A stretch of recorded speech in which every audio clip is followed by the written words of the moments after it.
Chapter 1. On January 6th, 1500, in a certain area of the East Sea, Leah's mind was still somewhat hazy. She vigorously shook her head and subsequently realized that she was cradling a small infant in her arms for a moment. Her thoughts seemed to short-circuit. Am I suddenly a mother? A resounding bang interrupted her train of thought, and her body instinctively assumed a defensive posture, gently placing the infant onto the bed. Feeling a surge of anxiety, Leah clenched her fists, only to discover that her current form was that of a young child, likely around 6 or 7 years old in age, at which death could easily come again. With a sense of urgency to ascertain her surroundings, Leah quietly pulled open a crack in the wooden door and cast a fleeting glance at the sleeping infant. Seeing him peacefully slumbering, she slipped out of the room. What lay before her was a merchant ship besieged by pirates. Several sections of the vessel had sustained damage, and many of the crew were huddled on the deck, cowering in fear. Fortunately, Leah's room was tucked away in an inconspicuous corner of the ship, allowing her and the infant to remain undetected by the careless pirates, aided by the ship captain's efforts to provide cover. At that moment, the pirates were preoccupied with looting treasures, brandishing firearms, and coercing those on deck to surrender their valuables. As if that were not enough, a figure resembling the pirate captain commanded a search of the ship. Armed pirates began scouring the vessel, causing the merchant ship's captain, crouched on the ground, to break into a cold sweat. Having gathered a rough understanding of the situation, Leah stealthily retreated to the room, having acclimated to her youthful body, and with the responsibility of protecting the infant weighing heavily upon her, Leah resolved to quietly escape rather than confront the band of pirates hidden. With no time to fully process her memories, her foremost priority was to leave the ship. She swiftly incapacitated a pirate, dragging him into the room, stripping him of his clothes, and binding the infant to her back. She also stuffed the corner's berries into her clothing. Under normal circumstances, she would have simply walked away. But her instincts told her that this infant was of great significance, perhaps a pivotal figure in this world. To prevent the infant from awakening and alerting the pirates, Leah employed her abilities to ensure the child remained in a deep slumber. Drawing upon her knowledge from her previous life, she quickly determined the location of the lifeboats and stealthily made her way in that direction. Her exceptional hearing and acute judgment allowed her to evade several searching pirates, and soon she spotted the lifeboat. Just as she was about to untie it, a pirate appeared around the corner. Leah's expression darkened. She dashed forward, covering the pirate's mouth with one hand while seizing his knife with the other, plunging it into his neck, ensuring he could not utter a sound. She delivered a few more strikes before boarding the lifeboat. Paddling quietly, Leah steered the small vessel away from the merchant ship. Once she was certain the ship was no longer in sight, she paused, feeling fatigued after having traversed a considerable distance. Only then did she set the infant down. This marked her third awakening from the depths of darkness. The knowledge acquired in her previous existence had not vanished. That energy had condensed into a small sphere. As she focused, she recognized it, half faint. Its essence was unmistakably familiar, a presence steeped in slaughter and death. Her last life had unfolded in a world on the brink of annihilation, where the laws of power had nearly dissipated. The once mighty deities of myth had been swept away by the currents of time, obliterated in the annals of history, without exception. Yet Leah had been the last to fade, for in that realm, she wielded the power of death. Only after that world succumbed to oblivion and life was rendered void did she completely lose consciousness. Upon opening her eyes once more, she found herself in a new world. Initially, Leah was but an ordinary youth of the 21st century in China, orphaned, but leading a manageable life. She had perished while attempting to save a drowning child, her final thoughts swirling with the belief that, as a good person, she would surely be reborn into a fortunate life. Little did she know that upon regaining consciousness, she would be thrust into a world on the brink of destruction, barely clinging to existence. Yet, as fate would have it, she had arrived in a new world, one that appeared far less perilous. With fresh air filling her lungs, although she had unexpectedly encountered pirates, she viewed this as a mere coincidence. Truth be told, having taken countless lives in her previous existence, the prospect of facing another high-risk world was daunting. She feared she might indeed contemplate ending it all. Leah concentrated, delving into the memories within her mind. The more she uncovered, the more astonished she became. For this world felt eerily familiar. It stemmed from an anime called One Piece, where she embodied the role of Portgasti, Ace's Cassina character, who never appeared in the story, to protect the infant Ace. She would ultimately perish at the hands of pirates, leading to Ace's rescue and subsequent upbringing by Garp in Windmill Village. Leah found this world intriguing, and she soon realized that she had something her previous lives lacked: family.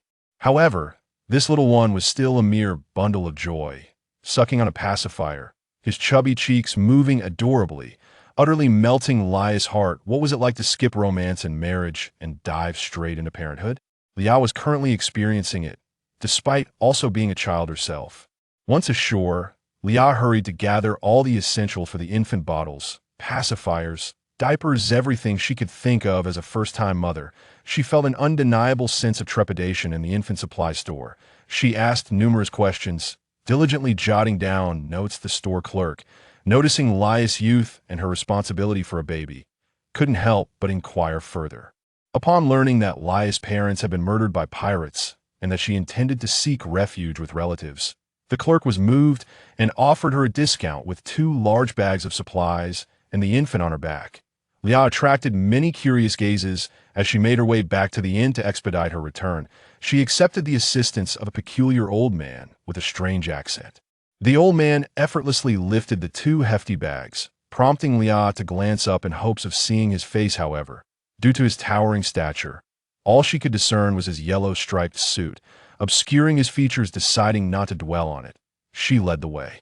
After a considerable struggle, they finally arrived at the inn. Leah instructed the old man to place the bags on the table and invited him to sit down while she prepared to pour him a glass of water. In that fleeting moment of raising her gaze, Leah froze. "Kizaru, why is he here in the East Sea? Has the Navy already discovered that I brought Ace to this region? What should I do? In my current state, my strength is far too feeble if he decides to apprehend us. I possess nearly no means of resistance. Should I contact Garp?" Leah's moment of shock was but a fleeting instant, yet a multitude of thoughts raced through her mind. Regaining her composure, she resolved to test the waters, quickly adjusting her expression and excitedly extending the glass of water to Kizaru. Naturally, Kizaru noticed the girl's momentary bewilderment, adopting his classic expression. He smirked and exaggeratedly inquired, "Oh, does the young miss know of me?" Recalling the demeanor of ordinary people in this world, Leah promptly cupped her cheeks with both hands, her eyes sparkling with admiration. "You are Mr. Borsellino, right? I've seen you in the newspapers. They say you are a formidable naval officer. I truly admire you, and I am a devoted fan." Kizaru regarded the girl with a discerning gaze, taking note of the flicker of panic that had briefly surfaced in her eyes. For one so young to be deceitful, this situation was likely more complex than it appeared. Though his thoughts were numerous, he merely played along, saying, "I never imagined I would have a fan. I thought children like you would idolize those infamous pirates." Feeling increasingly anxious under Kizaru's scrutiny, Leah wondered if he had sensed something amiss. With that thought lingering in her mind, she stiffened but forced herself to respond. "Why would I admire pirates? If it weren't for the brave naval soldiers, my brother and I might have already been lost to the sea. I truly respect the Navy. They uphold justice in this world, and I hold immense reverence for exceptional officers like you, Mr. Borsellino."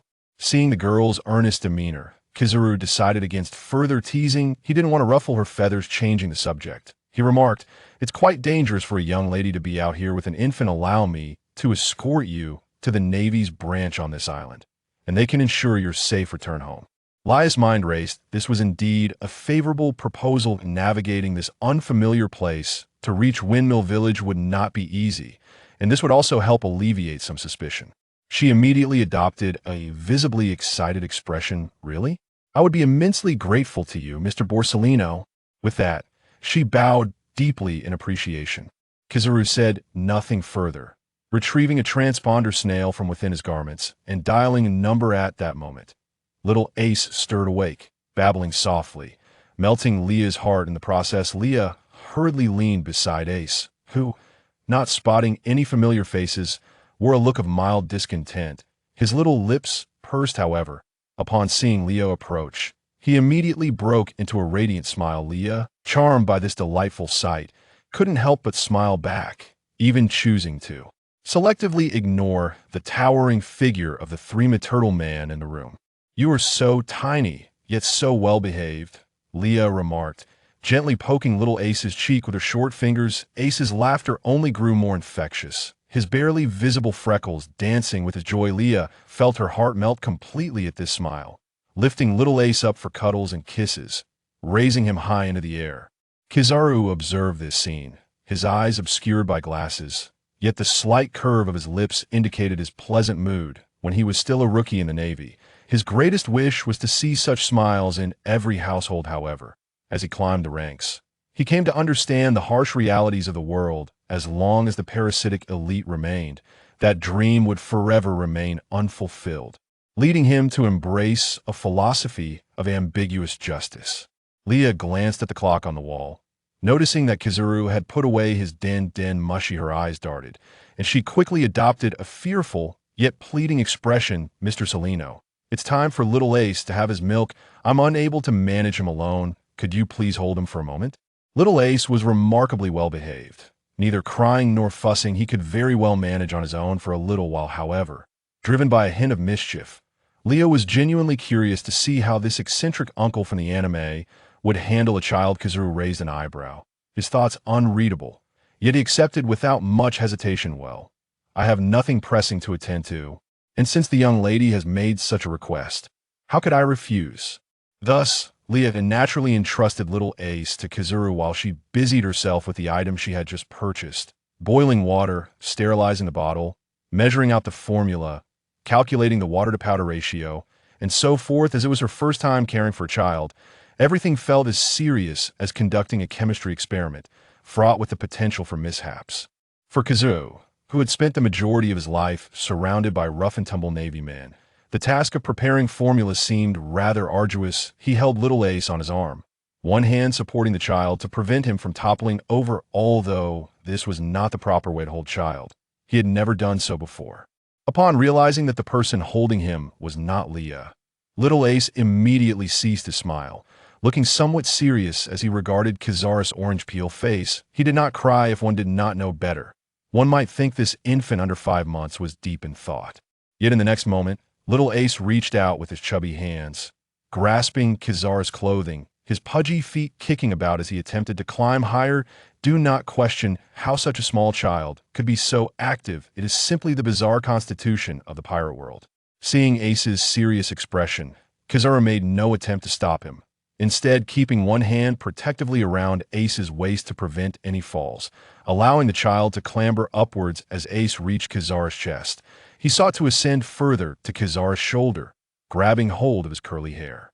Though the tugging on his scalp was painful, Kizaru, wishing to avoid harming little Ace, extended one hand to support Ace's feet and the other to secure his waist, lifting the child onto his shoulder. This caused Ace to burst into laughter once more, joyfully pulling at Kizaru's hair. Despite the discomfort, Kizaru did not forcibly remove Ace. Witnessing this scene, Leah struggled to suppress her laughter, shaking the bottle in her hand and opening her arms wide. "Come here, Ace, let your sister hold you."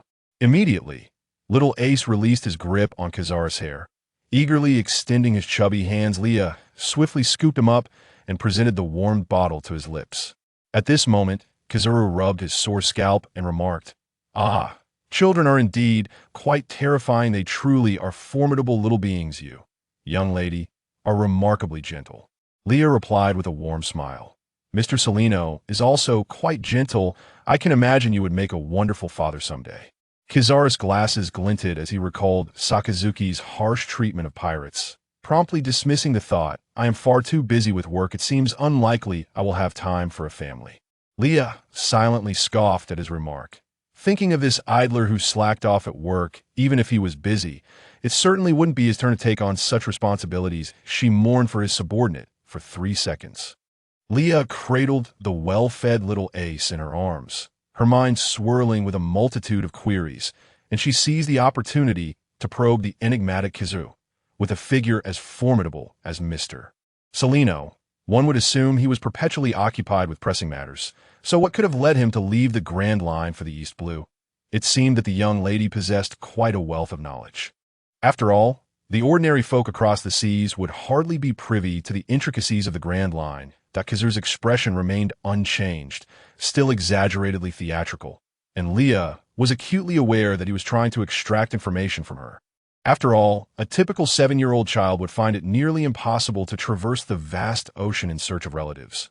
Without much hesitation, Leah articulated the reason she had long contemplated. I am in search of my relative. The naval hero Garpio. In my younger days, I had the privilege of hearing many tales of his exploits in hunting down pirates, and I have gleaned a rudimentary understanding of the Grand Line. Why respond in such a manner? Leah had certainly considered the potential scrutiny that disclosing Garp's hometown might attract, particularly from someone destined to become an admiral. In truth, many high-ranking Navy officials were aware that Garp hailed from the East Blue. Yet they were uncertain of its precise location. This could indirectly clarify Leah's presence in the East Blue. However, a more significant reason lay in the fact that Garp was an extraordinary individual. Defying conventional reasoning when it came to matters concerning him, in essence, all that was absurd seemed to acquire a sense of rationality in Garp's presence. This notion had become a shared understanding among the higher echelons of the Navy. Though one must acknowledge that there were few sane individuals within the Navy's ranks, it was worth noting that the infamous pirates of the Grand Line were similarly eccentric. It appeared that the powerful figures in the OP world harbored a plethora of peculiar idiosyncrasies. Indeed, Kizu, seemingly deep in thought, remarked, if it is indeed Garp-san, then it does not seem so strange after all that he glanced at his watch. That rascal Sod had yet to call and urge him, so perhaps indulging this clever young girl a little longer wouldn't be amiss. Since you are a descendant of Garp-san, why not gather your belongings? I shall escort you to the Navy base here and inform Garp-san accordingly. All right, Leah replied promptly, then deftly placed little Ace into Kizuru's embrace. Proceeding to pack her things, which included, but were not limited to, a new outfit purchased just days prior in the town. This collection soon transformed into a hefty burden, which Leah swiftly hoisted on her back. Although Kizuru was tempted to dislodge the child tugging at his hair, he restrained himself, fearing he might inadvertently harm her, and thus bore the discomfort, gently supporting her to prevent any falls. Leah couldn't help but chuckle. Little Ace was so well-behaved in her arms, yet once in Kizuru's hold, he became quite the handful, his expression evidently brimming with curiosity as he tugged at Kizuru's hair, seemingly intent on studying this peculiar species. From Kizuru's perspective, a large bundle swayed about the room, rendering the little girl completely invisible. The sight of this unbearable scenario was quite amusing. To spare his scalp further agony, Kizuru decisively grasped the large parcel and, at a speed unnoticed by the little girl, detached it from her back, holding in his hand. Leah stumbled slightly at the sudden tug, and before she could regain her composure, a cheerful little baby appeared in her arms. After 5 seconds of bewilderment, she inwardly scoffed, as expected of you, Kizuru. What a cunning maneuver. How could I allow the young lady to bear such a heavy load? You need only attend to the little baby, he declared. Leah rolled her eyes discreetly, recognizing his feigned nobility. He simply wished to avoid holding little Ace himself. However, she refrained from further comment, swiftly grabbing a cloth to secure Ace on her back. After returning the key to the innkeeper and hastily checking out, Leah followed Kizuru towards the Navy base. Kizuru strolled leisurely, allowing the little girl to keep pace. One hand emerged from his pocket, retrieving a snail phone. Moshi Moshi. Can you hear me, Sod? Garp-san, he continued. Yet the snail phone seemed unresponsive, causing considerable frustration. Leah, with an exasperated expression, observed the peculiar older man conversing with himself and could no longer contain her amusement. Mr. Salino, is it possible that this is a tapped snail phone? Did I make another mistake? Kizuru replied in a tone of mock surprise, his expression calm, yet still somewhat mischievous. Come on, at least try to appear serious. This demeanor of nonchalance while seemingly enjoying a leisurely moment is quite puzzling as they ambled along. Kizuru seemed to be lost in thought. The weather today is splendid, and the clouds drift lazily by. What an oddly shaped stone this is. Look at that little bird soaring freely. Leah thought to herself, are you a retired old man? Why stop to comment on everything? She covered her face with a palm. Transitioning from disbelief to sheer numbness in this languid atmosphere, She found herself buying 2 ice creams from a nearby vendor, offering one to Kazu. They then crouched beneath a large tree, fixated on watching ants transport their food. At a pivotal moment, they both paused in their ice cream licking, inadvertently cheering on the industrious ants, and Leah, in her excitement, let her ice cream tumble to the ground. Yet, upon witnessing the ants carry the sizable morsel, relative to their size, into their anthill, she exhaled a long breath of satisfaction.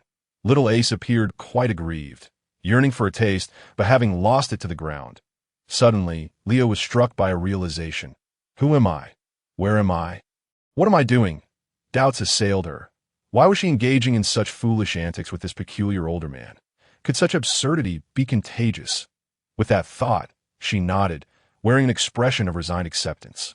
Turning to Kizuru, she discovered him gazing at her, a bemused smile playing at the corners of his mouth.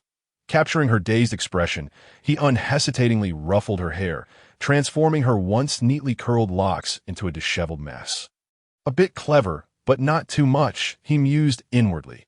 Just before Leah could erupt in indignation, Kizuru reluctantly withdrew his hand. Come now. Curb that look of regret, she remarked, massaging her face, which was becoming increasingly contorted. There was no choice. Under these circumstances, one had to acquiesce. Kizuru glanced at his watch again. Saad had evidently given him some instructions prior to their departure, yet they eluded his memory that, ah well, off to the base we go. He resolved, swiftly scooping up the little girl at his feet and hastening their journey. Whether or not the little girl's words held truth was of little consequence to him. He had no desire to extend his workday, especially when it came to Garp, that he had no intention of experiencing Garp's iron fist firsthand. Surely, being a mere cog in the clockwork of the Navy could suffice. Kizuru wasted no time and soon arrived at the Navy base on the island. Cradling both children in one arm while holding the large parcel in the other. Under the guidance of a soldier, he sought out the officer in charge of the base. After a brief exchange with the officer, he settled the children onto a sofa in the office and borrowed a snail phone to contact Garp, succinctly relaying the circumstances. Initially, Leah worried that Garp's blunt nature might lead to unintentional disclosures. Yet she soon realized she had overestimated him. A man of his caliber knew precisely what to say and what to withhold, weaving a seemingly plausible explanation in mere words. Just as Leah was about to express her gratitude to Kizu, a sudden knock echoed at the office door. The officer flashed an apologetic smile, rising to answer. Upon opening the door, he was met with a thoroughly disgruntled Saad. After nodding towards the base officer, Saad approached Kizu. Admiral Kizu, I have already attempted to reach you 32 times. Our patrol mission remains unfinished it appears I mistakenly treated the tap phone as a communication device. Kizuru replied nonchalantly to AS for the patrol mission. As long as we return the warship to headquarters within the allotted time, there is no need for such seriousness. Kizuru, seemingly oblivious, had produced a nail clipper from his pocket and began tending to his nails. But you still have numerous documents awaiting your attention. Documents, as long as Saad has reviewed them, he can simply bring them for my signature. Worst case scenario, I can hand them over to Sakazuki when we return to headquarters. He thrives on work. After all, Saad appeared even more disheartened. In any case, Admiral Salino, we should return to the ship promptly. We must proceed to our next destination. Kizuru paused in his nail clipping, his gaze shifting to Leah, his expression casual yet laden with implication. However, Saad, if I were to return to the ship now, wouldn't this young lady be frightened all alone here? Saad, you are merely seeking excuses to indulge in idleness. Are you not? At this moment, Saad noticed the 2 children on the sofa, and the officer, observing the situation, stepped forward to provide Saad with an explanation. What is Leah doing? Leah was sitting, picking at her fingers. Just as Saad was about to utter something further, Leah suddenly sprang up from the sofa. She dashed over to Kizu, grasping one of his fingers, but alas, the child's hand was far too small. It was time for her to showcase her acting skills. Leah, on the verge of tears, exclaimed with fervor, Mr. Salino, with so many responsibilities, still takes the time to escort me to the naval base. I am truly grateful. How could I possibly have the audacity to request any further precious moments of your time, Mr. Kizuru? Please rest assured, I will cooperate fully with that naval uncle and await Mr. Karp's arrival for my brother and me. After speaking, she theatrically turned away from the adults, dabbing at her eyes with a tissue. Kazuru, somewhat at a loss, realized he had lost yet another excuse to avoid work. It seemed he was not favored by that little girl at all. If Leah could hear Kazuru's inner thoughts, she would undoubtedly retort with a fierce critique.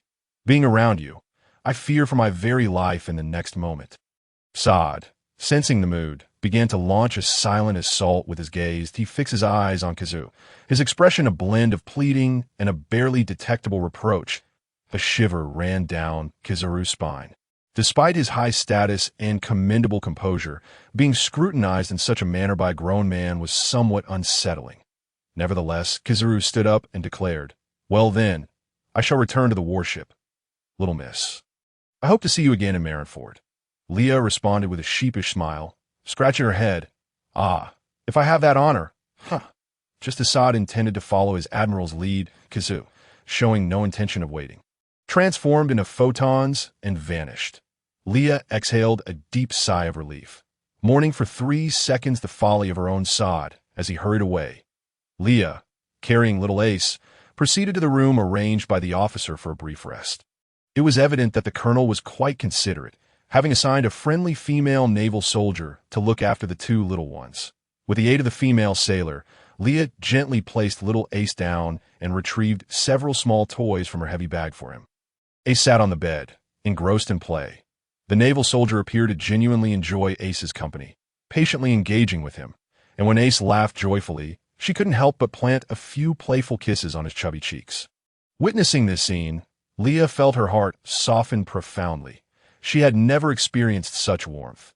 In her first life, she was an orphan, growing up alone in a tumultuous world where loneliness seeped deeper into her bones with age, rendering her increasingly reclusive. She longed for family, yet her inherent timidity prevented her from grasping the outstretched hands of kindness from others. Instead, she sank further into the darkness of her heart until that fateful moment when a large truck careened toward a small boy. Without hesitation, she pushed him away, and after the blinding flash, she felt no pain. In her final glimpse, a white dove flew by. In her dying thoughts, she pondered that her compensation would be better donated to an orphanage, alleviating some of the pressure on the kind matron. She yearned for family, yet only now was that wish beginning to materialize. Even after countless eons in her second life, the shadows of solitude and suffering clung to Leah, guiding her toward her eventual demise in that existence. The current scene had appeared in her dreams many times, now transformed into reality. When she initially realized she was in a pirate world, Leah thought she was dreaming, until she discovered the faint but loathsome power hidden within her. It was this power from her second life that was suppressed by the will of the One Piece world. Unable to be expelled, only restrained.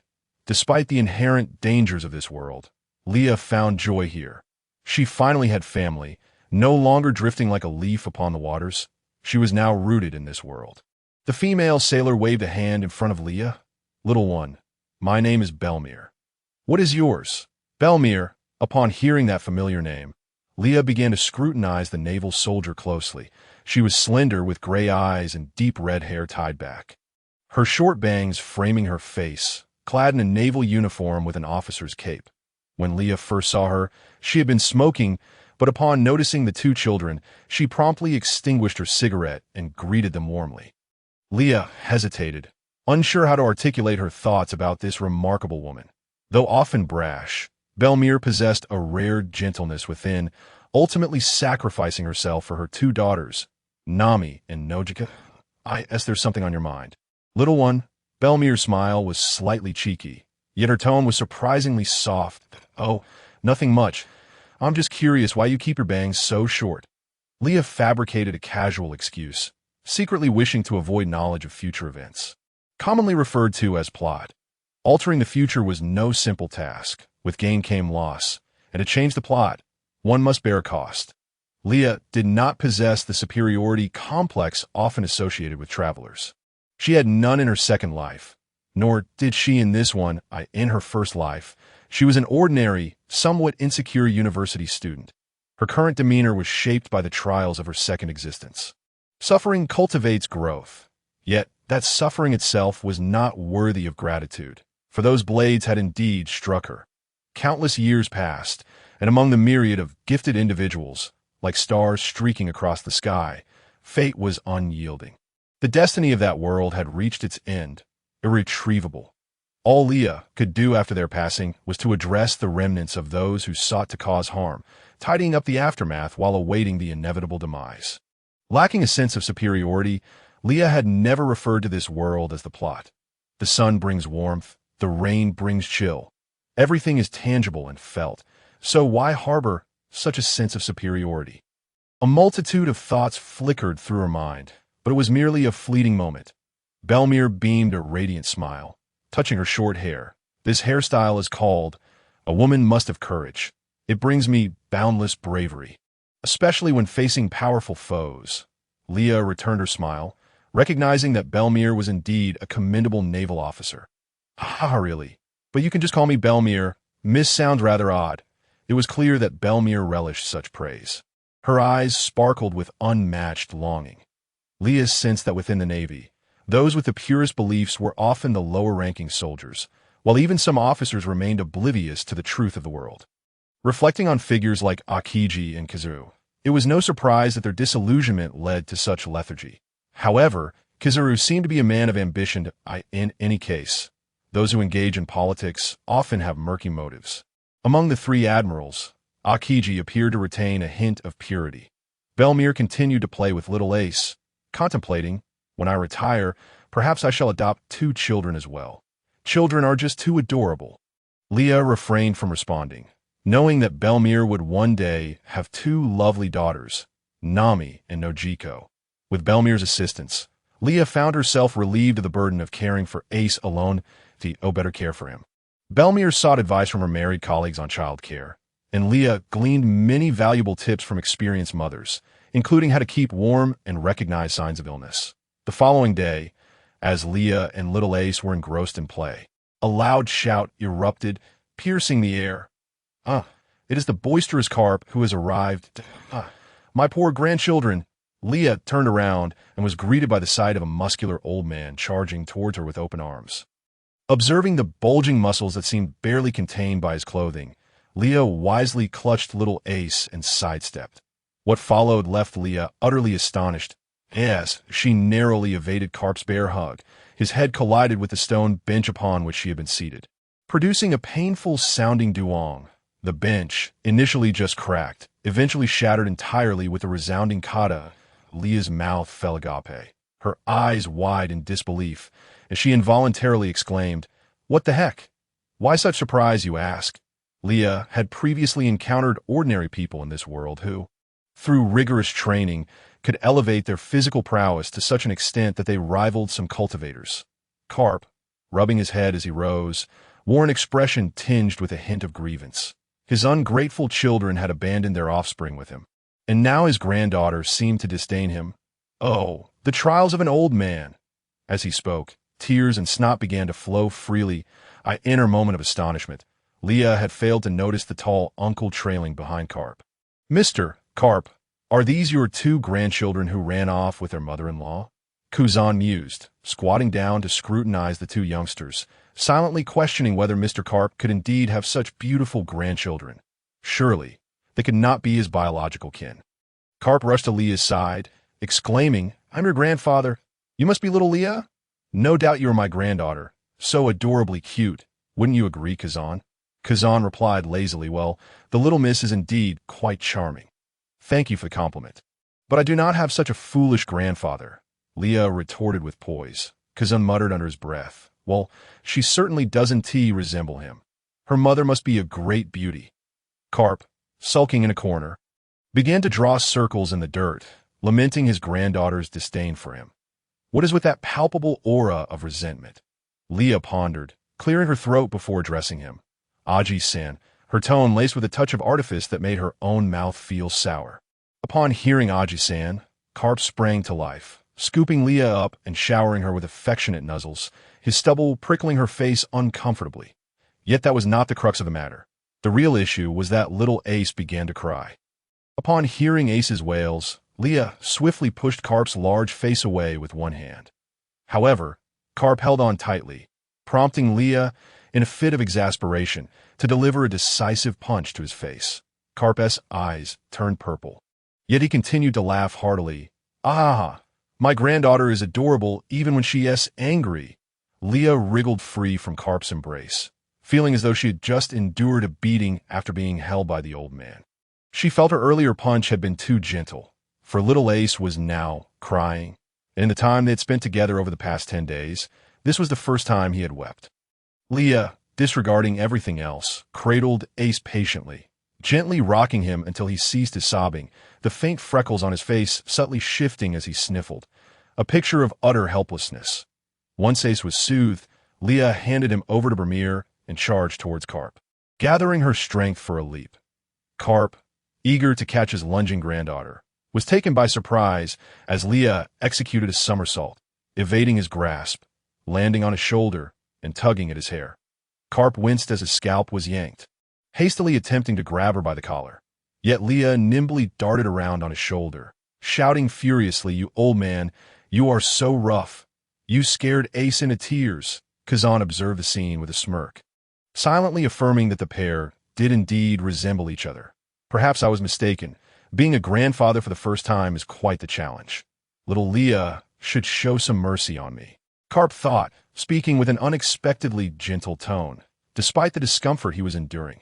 However, to Kazan, this demeanor was simply unsettling.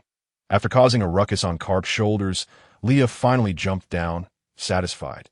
Kazan chuckled softly, though he held back his laughter. After adjusting her dress, Leah greeted Kazan languidly. "Hello, Uncle Kazan," accompanied by a wave of her small hand.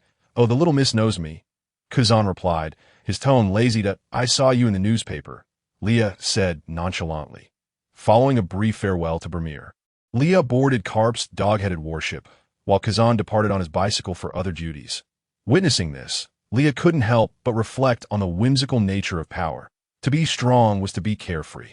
Yet, she mused, isn't riding a bicycle exhausting? How peculiar to traverse the seas on one rather than a warship. The absurdity of all was beyond her comprehension. After 10 days of sailing, the warship finally reached its destination. Windmill Village. As they approached the harbor, the houses stood in neat rows, many adorned with large windmills that swayed lazily in the breeze, the air imbued with the scent of the sea. With each breath, Leah felt an overwhelming sense of relief wash over her. This was her first moment of genuine relaxation since arriving in this world. Windmill Village held an extraordinary allure. During her time evading capture, Leah had been preoccupied with the need to earn money, always wary of the malicious intent of adults. Even the simplest purchases required her to frequent multiple shops to avoid drawing attention, and buying snacks posed a risk of theft by beggars. Although these ordinary individuals posed no real threat to her, Leah, being merely a 7-year-old child responsible for little Ace, sought to avoid trouble at all costs. Even her encounters with Kazuru were fraught with anxiety, fearing he might detect some hint of her true identity. Life aboard Carp's warship was equally vexing. Could there truly be such unreliable individuals in the world? A man who could sleep at a moment's notice, only to pursue small pirates on a whim, sometimes straying far from their course. Fortunately, Carp had a competent first officer. Observing Carp's antics, Leah felt sympathy for the unfortunate officer, especially when Carp would command them to sail directly into storms in a moment of exasperation.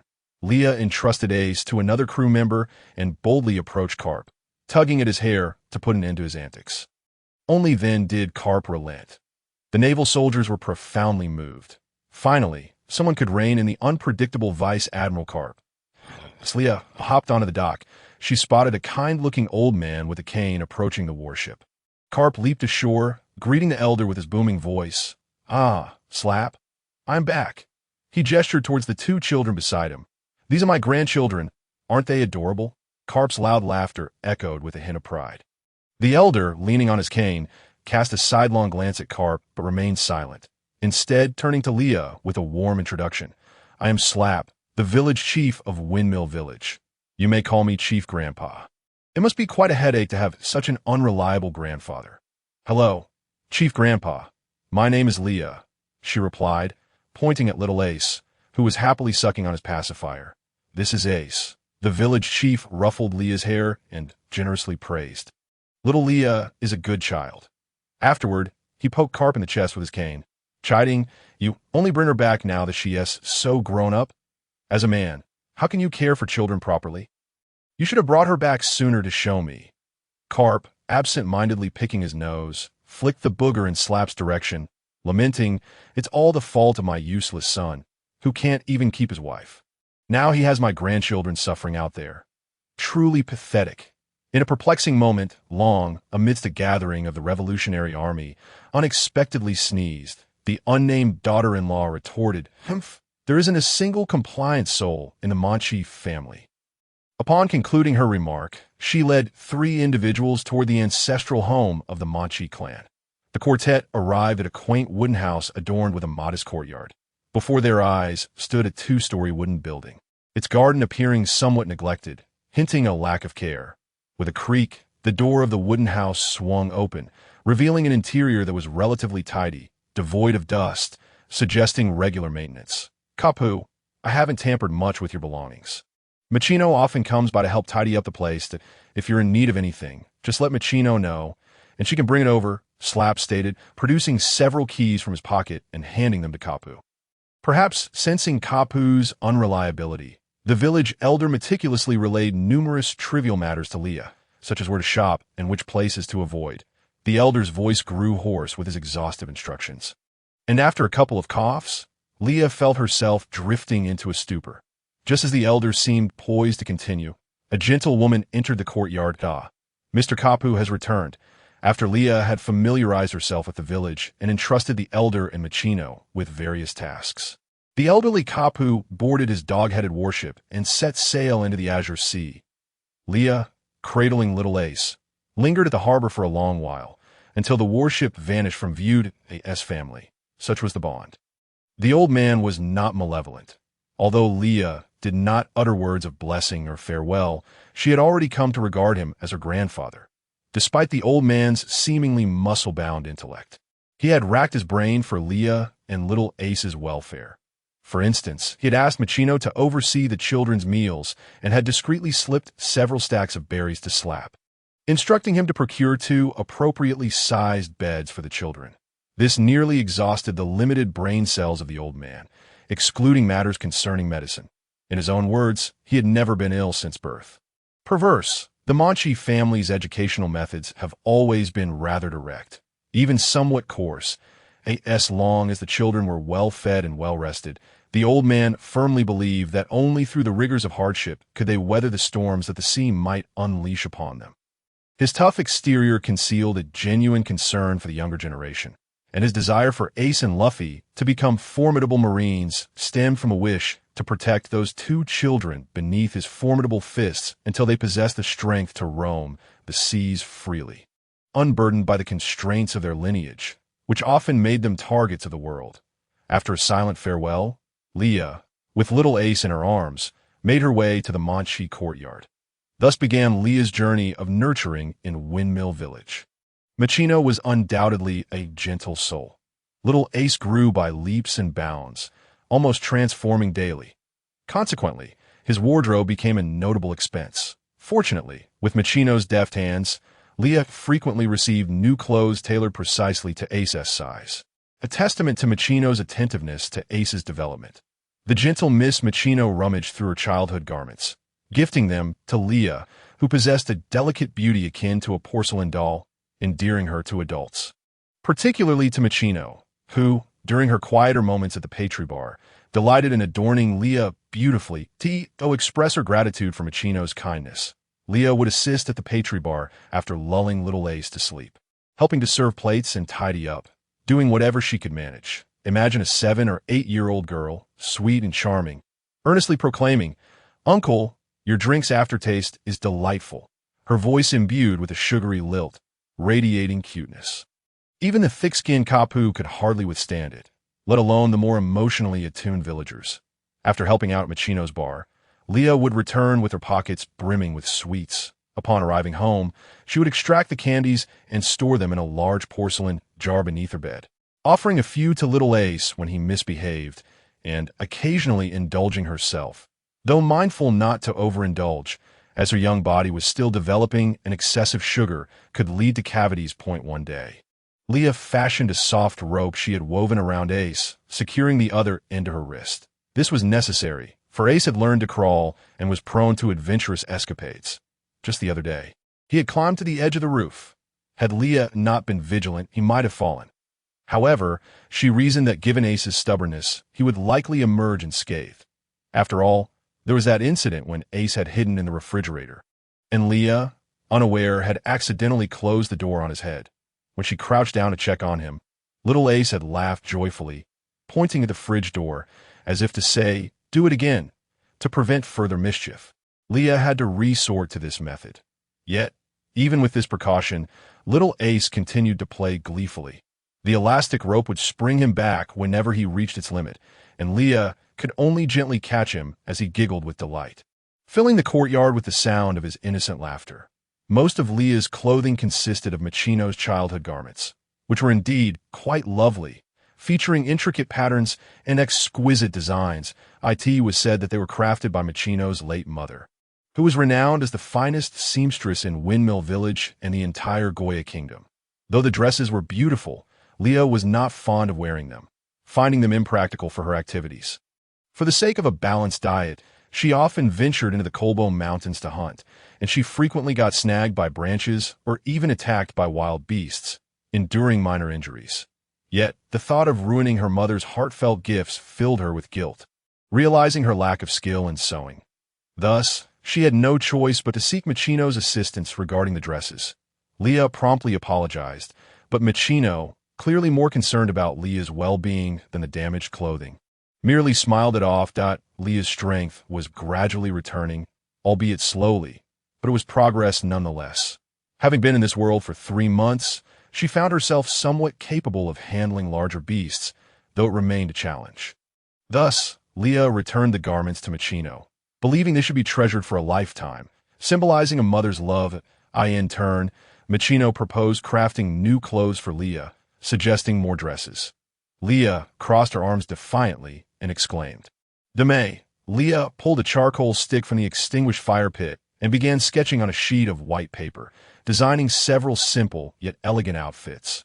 Her drawing skills were commendable, and soon enough, Machino truly brought those designs to life, enhancing them into fashionable and refined pieces. When Leah tried them on, they fit perfectly. Overcome with excitement, Leah leaped into Machino's embrace, exclaiming, "Machino, you are so gentle and beautiful. You cook deliciously, and your hands are so skillful. When I grow up, I shall marry you." After saying this, she pecked Machino's cheek. This gesture elicited a series of warm smiles from Machino, who then tenderly stroked Leah's head. With Machino's assistance, Leah began her venture into the meat trade, selling the surplus game from her hunts in the mountains. The local residents, being neighbors, were quite supportive and offered Leah friendly prices, fostering a mutually beneficial relationship that ensured the longevity of her business. The villagers of Windmill Village, being simple and kind-hearted, often wished to give more berries to little Leah as they watched her diligently slice meat at her stall. However, Leah graciously declined, and they did not press the matter, praising her industriousness instead. Whenever they had snacks or fruits, the villagers would think to share some with Leah. As the gentle breeze blew and the waves crashed rhythmically, the windmill turned lazily, marking yet another tranquil day in Windmill Village. Indeed, it was peaceful, except for the Manchi household. Little Ace had gone missing, and Leah was frantic, so much so that she bound all the pirates who had been drinking at Machino's bar that day in her courtyard, forcing them to kneel. Wails echoed over the courtyard walls, reverberating throughout Windmill Village. Today, 3-year-old Ace had been having the time of his life, sneaking off to the Colbo mountain range, bounding joyfully along the way. He had just set up a simple trap in an area frequented by wild rabbits, a skill he had secretly learned during his last hunting expedition with Leah, when she had carried him in a backpack. Although it may not be as exquisite as what my sister prepares, capturing those foolish rabbits is more than sufficient. After finishing, I stood up, dusting off the dirt and decayed leaves clinging to my hands, revealing a broad smile that showcased my gleaming white teeth. Little Ace is quite intelligent, perhaps even precocious. He is curious about his father, yet upon observing the discreet conversation between his sister and that odious old man. He becomes aware of her deliberate concealment. Little Ace possesses a stubborn temperament. Once he sets his mind on something, not even 10 oxen could sway him. Today, once more he inquired about his father, but his sister remained silent. Her lack of response leaving him somewhat dejected, prompting his stealthy escape. Though still somewhat naive, little Ace does not grasp many truths. However, he harbors a vague suspicion that his father might be a villain, which is why his sister is reluctant to speak further. His sister is gentle, preparing his favorite dishes and telling him stories before bedtime, humming soft melodies to lull him to sleep, that he wishes to spare her any sorrow. Thus, suppressing the discomfort in his heart, he sneaks out and inadvertently wanders into the Colbo Mountains as he walks. Little Ace spots a large beehive hanging from a tree, and the thought of the sweet taste of honey causes him to pause. Not far away lies a moderately sized pond, and as he hides behind a tree, he recalls his sister's earlier actions. Grabbing a stone, he hurls it at the beehive, and the moment the stone leaves his hand, he dashes and leaps into the pond, holding his breath until the incessant buzzing fades away. Only then does he cautiously surface, glancing around before rushing to retrieve the beehive, wrapping it securely in his clothing. He runs off, and once he has ensured that the bees cannot track him, he unwraps the clothing to sample some honey, its sweetness illuminating his senses. Yet, little Ace reluctantly wraps the beehive again, wishing to bring it home to share with his sister. Then he notices the trees laden with fruit and hurriedly climbs to gather as much as his clothes can hold, although he yearns to venture deeper into the forest. Thoughts of his gentle sister compel him to turn back. With 2 rabbits, a bounty of fruits, and a beehive in tow, he wobbles his way back to Windmill Village. Upon reaching the village entrance, he first spots Miss Machino. Seeing little Ace, she rushes over, crouching to inspect him from head to toe.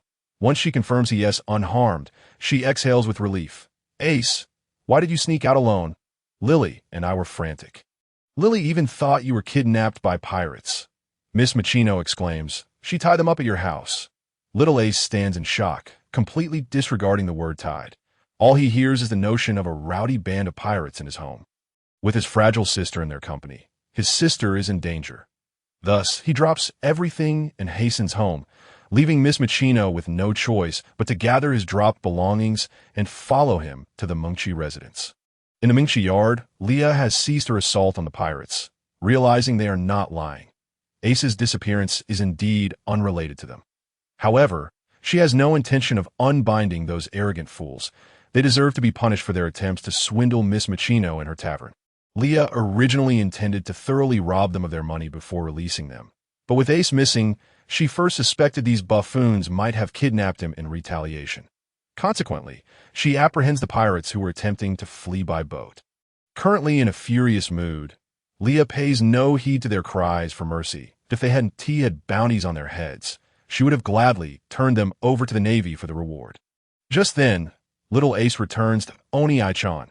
He calls out anxiously from afar. Upon seeing Ace, Leah's heart finally calms, and she scoops up the running little bundle, delaying her inquiries to first check for any injuries. Once reassured that little Ace is unharmed, Leah relaxes entirely. Her expression suddenly turns stern as she contemplates scolding him. Children cannot be overly indulged, and appropriate reprimands ensure they do not stray. "Sister, I'm sorry for worrying you. I shouldn't have sneaked out to play." Little Ace murmurs, his head bowed, exuding an aura of dejection. Leah gazes down to see his fine, delicate black hair, and the sight of him in such a state softens her heart. It is good that he recognizes his mistake. With a little guidance, he will surely improve. She feels grateful to Miss Machino for searching every household for news of little Ace, a token of appreciation. Leah decides to give Miss Machino the money she earned this time. Later, Miss Machino returns the items little Ace left at the village entrance to the Munchie household, after giving him a thorough admonishment. She finally heads home. Leah recalls the pirates she released. They will likely use all their speed to flee back to their ship, set sail, and vow never to return to this village, fearing the wrath of a formidable little witch. The captain even contemplates disbanding the crew, rolling up their belongings and returning home, for if a child is so fearsome, the ocean must be perilously dangerous. At the tea dinner, Leah prepares the 2 rabbits captured by little Ace. along with a spicy rabbit head dish and stir-fried slices of cured meat. Little Ace relishes meat, so they stockpiled plenty to ensure he consumes more vegetables. Leah meticulously dices some meat and mixes it with shredded cabbage to make porridge, understanding that balanced nutrition is vital for a growing child. After dinner, Leah cradles little Ace in her arms, reclining in the rocking chair in the yard to watch the sunset. As the sun sets, the sky is awash with fiery clouds. Ace claps his hands, his eyes sparkling as he gazes upward. "Sister, it's so beautiful." Leah lounges comfortably in the yard, a gentle breeze rustling the large tree, creating a dreamlike atmosphere. Reflecting on the two rabbits, Leah smiles with satisfaction, embodying a nurturing motherly sentiment. Her child is growing, learning to show filial piety, truly a testament to her upbringing. However, she acknowledges that her child possesses exceptional talents and cannot be confined at home, lest she squander his potential. Yet, she must impose some limits. Perhaps she will ask that old man for a watch bug for her child, so that should danger arise, she can rush to his side in time. Windmill Village lies at the foot of the Colbo Mountains, nestled between the mountains and the sea. Separated from the capital of the Goya Kingdom by an entire mountain range, it boasts abundant marine and forest resources. If the villagers of Windmill Village were a bit more industrious, they could easily meet their basic needs. Sustaining a livelihood through hunting is not a long-term solution. The risks are significant, and even if wild game is inexpensive, demand is not particularly high in this fishing village. Thus, Leah contemplates alternative means of sustenance. This leads to the establishment of her grocery store, a sign she painstakingly carved with a dagger. The shop occupies the ground floor of the Mungchi residence, where Leah decorates it with flower pots. The shelves are custom-made by the village carpenter, designed to hold various goods. First is the fresh meat section, consisting of a surplus from her hunts, which the two children could not finish. Previously, she would catch extra game for sale, but with the expansion of her inventory, the quantity of meat has significantly decreased, now estimated based on past sales. Next is the fresh fruit section, featuring fruit from the outskirts of the Colbo Mountains. Abundant and reasonably priced. Most villagers can harvest these fruits themselves, so demand remains low. The more expensive fruits are those guarded by beasts deep within the Colbo Mountains. The difficulty of harvesting and transporting them is considerable. Given the dangers posed by wild animals, of course, fruits are not solely for sale. They can be used to make fruit tea, special beverages, dried fruits, salads, and a variety of desserts.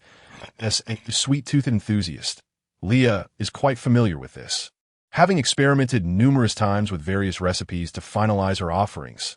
The mere act of gathering fruits and preparing accompaniments had already commenced last year, as for the notion of opening a grocery store.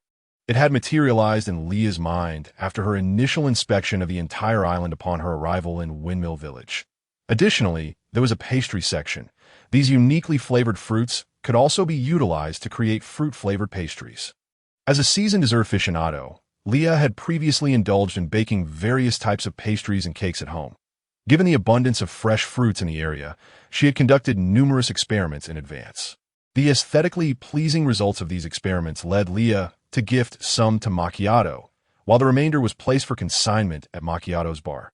The less visually appealing ones, however, found their way into the stomach of little Ace, whose unusual constitution Leah, as his guardian, understood all too well, leaving her unconcerned about the possibility of him suffering from an upset stomach.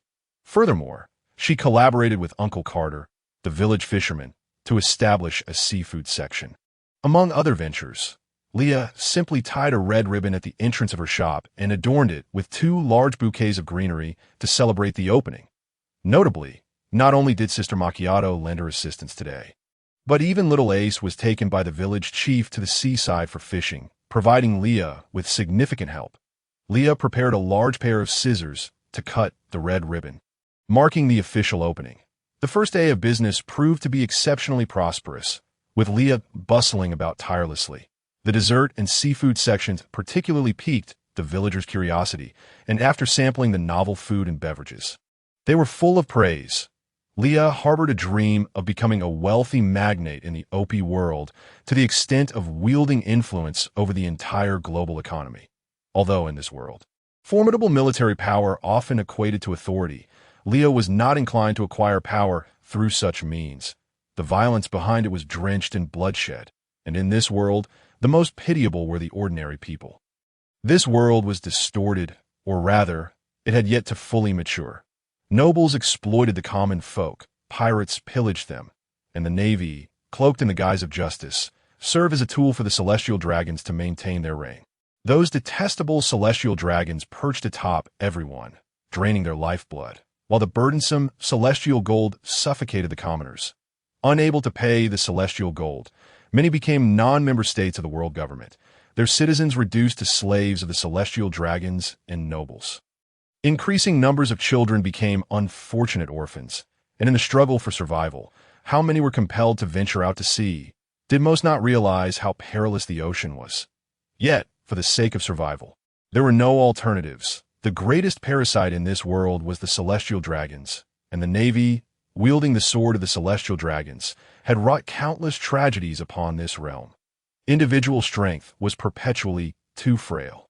If Leah wished to possess the power to protect her family in this increasingly tumultuous age of exploration, she needed to create wealth through her knowledge, amassing enough to withstand the ravages of war. To achieve prosperity, Leah planned to become a pirate hunter for a time after Ace was handed over to Dayton by Garp, accumulating initial capital by exchanging bounties for the heads of criminals. Something Leah was more than willing to do, ridding society of its scourge while earning money in the process. Regarding food, Leah was quite adept to enhance the quality of life for Ace and herself. She added numerous dishes to the menu at Macchiato's bar. Furthermore, Leah had developed a fondness for drinking in her second life and was a skilled bartender. After showcasing her talents to Macchiato, she displayed immense interest, eagerly consulting little Leah during her leisure moments, who actively imparted her knowledge. The most challenging aspect of business was the initial phase. During the opening period, Leah was almost perpetually busy from dawn till dusk, often leaving little Ace unattended. Fortunately, with the assistance of the village chief and Miss Macchiato, she managed to persevere. After 6 months of diligent effort, Leah had amassed some funds and hired a girl of similar age to Macchiato to manage the store, allowing her more time to spend with little Ace. One early morning, as Leah peacefully slept with Ace in her arms, a thunderous noise jolted her awake, nearly causing her to tumble from the bed. Ace stirred, rubbing his eyes, while Leah's head was adorned with several question marks. She swiftly pulled back the covers, scooped up Ace, and dashed downstairs. Leah was quite irritable upon waking. It was still too early for the shop to open. Who was the rogue disturbing her dreams so early? Upon descending, she spotted a remarkably tall, grumpy old man standing there, one hand clutching an object while the other was merrily snacking on rice crackers from a shelf. Leah set Ace down, gently patting his head to ease her own fierce expression, and tenderly said, "Ace, darling, I have a few things to attend to. Could you go upstairs and change your clothes for me?" Ace, still rubbing his eyes, nodded obediently. "Okay, sister." After watching Ace head upstairs, Leah flexed her wrists and, with a quick motion, aimed a punch at the old man's face. "Baka, that's meant for the customers. What will we do if they arrive and you've eaten it all, you old man?" The punch was deftly dodged by Garp, who pinched his nose and replied in a teasing tone, "What does it matter? I can eat something else. Little Leah is just being stingy." Leah retorted, "This isn't about being stingy, you old man, if you want to eat. I'll make some for you tonight." Unable to endure any longer, Leah seized Garp's hair at the opportune moment. Do not ask why Garp's observation hockey is ineffective here. The answer is simply that it doesn't work against this move. Garp quickly covered his hair with one hand. "Ouch! Leah, even if I'm in the wrong, can't you let it go?" Though the old man uttered words of pain, they were clearly meant to placate a child. Perhaps this was the difference between a grandson and granddaughter. Hearing Garp's pleas, Leah finally released her grip on his hair. In truth, she wasn't genuinely angry. This was simply the unique way the monkey family interacted, recognizing that it wasn't easy for the old man to return home after his travels. Leah resolved to prepare a sumptuous breakfast in the kitchen as a welcoming feast for Garp's return. A traditional custom among the Chinese to prepare abundant food for those returning from afar. Now, old man, I'm off to make breakfast. You mustn't sneak a bite while I'm away," Leah said with a death stare, her eyes devoid of life as she fixed her gaze on Garp, the old man. glancing around nervously and avoiding Leah's gaze, replied sheepishly, "I understand, little girl," feeling exasperated. Yet she chose not to say more, for she knew Garp wouldn't listen regardless. Before Leah could even reach the kitchen, she heard the soft, intermittent cries of a baby, reminiscent of a delicate whimper. Garp, flustered and sweating, hurriedly placed the infant on the sofa and began making silly faces to elicit a laugh. Though the baby did smile, the sound lacked vitality. There were two possibilities for this situation. Either the child was inherently weak, lacking the vigor of a healthy baby, or Garp had starved the child into such a state. Having witnessed Garp's unreliability, Leah leaned more towards the latter explanation. If the child had been starved to this extent yet could still be amused, Leah was almost certain this child was Luffy. For only a monkey family child would be so oblivious, though she wondered if this could be genetic. Moreover, Garp would likely not bring home a stranger's child so casually. Little Leah's intelligence suddenly returned. Leah rushed over to scoop up the infant and quickly assessed the situation, malnourished and suffering from indigestion. With no time to chastise Garp, she dashed to the kitchen to prepare some rice porridge. Even Garp, despite his clumsiness, noticed the worried expression on his granddaughter's face and began to fret alongside her. While Leah cooked the porridge, he anxiously paced back and forth, cradling the baby. When Ace came down, angrily calling Garp a grumpy old man, Garp paid little heed, instead placing the squirming Ace on his other arm. Ace, still somewhat bewildered, sensed that something was amiss and quieted down, leaning against Garp's arm. Curiously, he began to inspect the small, red, wrinkled bundle on the sofa. Blinking his eyes, he wondered, "Is that a monkey?" A question mark appeared above little Ace's head. After preparing the rice porridge, Leah hurriedly transferred it into a small bowl and placed it in cold water to cool down. Once the temperature had lowered, little Leah began to feed the infant a small spoonful at a time. But the baby consumed the food so quickly that Leah struggled to keep up with his pace. After devouring 2 small bowls, Leah gently patted the child's belly, feeling that he had eaten enough, and disregarded the child's expression of wanting more as she returned the bowl to the kitchen. Remarkably, the once wrinkled little bundle of joy had visibly brightened after eating the rice porridge. Little Ace watched Leah feed the child with eager eyes, wishing to partake as well. However, his sister had instructed him not to bully those younger than himself. After Leah finished feeding the baby, little Ace reached out his chubby little hand to gently poke the infant's cheek, which felt soft to the touch. The child, now satiated, began to grow drowsy, his eyes nearly closing, yet he still summoned the energy to grasp little Ace's mischievous finger. Little Ace widened his eyes, a peculiar sensation swirling within his heart. Rarely did Garp refrain from causing mischief, but now he gazed at the scene before him with a touch of tenderness. "Ah, Ace, this is Luffy, my grandson," Garp spoke in an unusually gentle tone as he ruffled Ace's hair. Witnessing this moment, Leah felt a warm surge within her heart and squatted beside little Ace. "You see, Ace now has a brother. Are you happy, Ace?"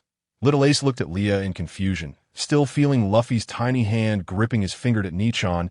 "What is a brother?" "Ace, a brother is a bond, a reliance in life. Little Luffy is still small and needs your protection. When he grows up, he will protect you too in the future. If one of you encounters danger, the other will rush to save him without hesitation." Little Ace reciprocated Luffy's grasp, his slightly larger palm enveloping the tiny hand without Nichon. "Although I still don't fully understand, it sounds wonderful," Little Ace said as he looked at the joyfully smiling Luffy. A click sounded as Leah produced a camera bug from somewhere, capturing the moment. This time, Leah sternly admonished Garp for a few moments. The old man listened intently, acknowledging that taking care of Luffy was indeed his responsibility. Later, on account of Ace, Leah prepared breakfast.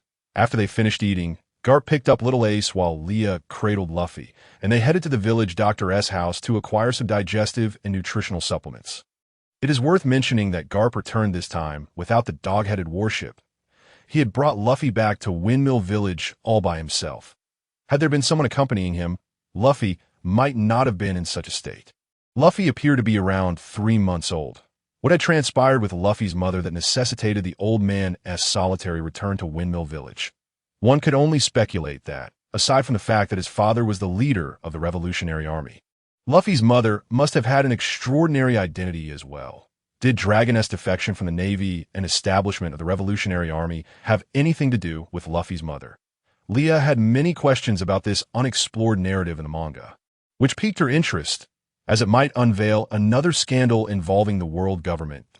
In ancient times, the Kingdom of Alabasta was established on the Holy Land of the Grand Line 5,000 years ago. The seed of the tree of all-knowing sprouted on Robin's homeland, O'Hara Island. While the Empire of Jid was already in existence 4,000 years ago, the Kingdom of Alabasta completed the construction of its capital. In the year of the Sea Circle calendar, the world began to use the Sea Circle calendar as a universal dating system, which subsequently became the primary method for navigators and adventurers to record their journeys.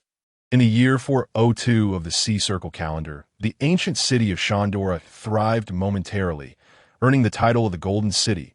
In the year 500, the Lord of the Elephants was punished for a certain transgression.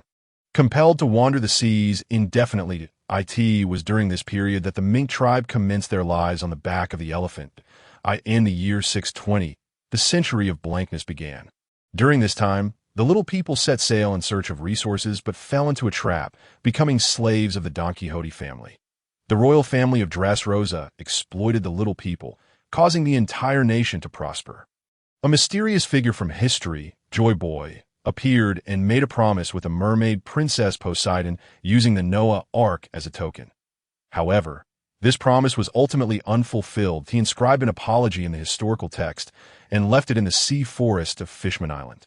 In the year 720 of the Sea Circle calendar, 20 kings from various lands united to establish the world government, becoming the Celestial Dragons. However, the Vivi family chose to withdraw, remaining in their homeland of Alabasta, while the Don Quixote family moved to Marioa. The enslaved little people finally regained their freedom and coexisted peacefully with the new royal family, the Riku family. The world government prohibited the public from interpreting the historical text, thus giving rise to the century of blankness. Meanwhile, the craftsmen of Wano's Kazuki clan inscribed vital information about the ancient kingdom onto the poneglyphs, scattering them across the world.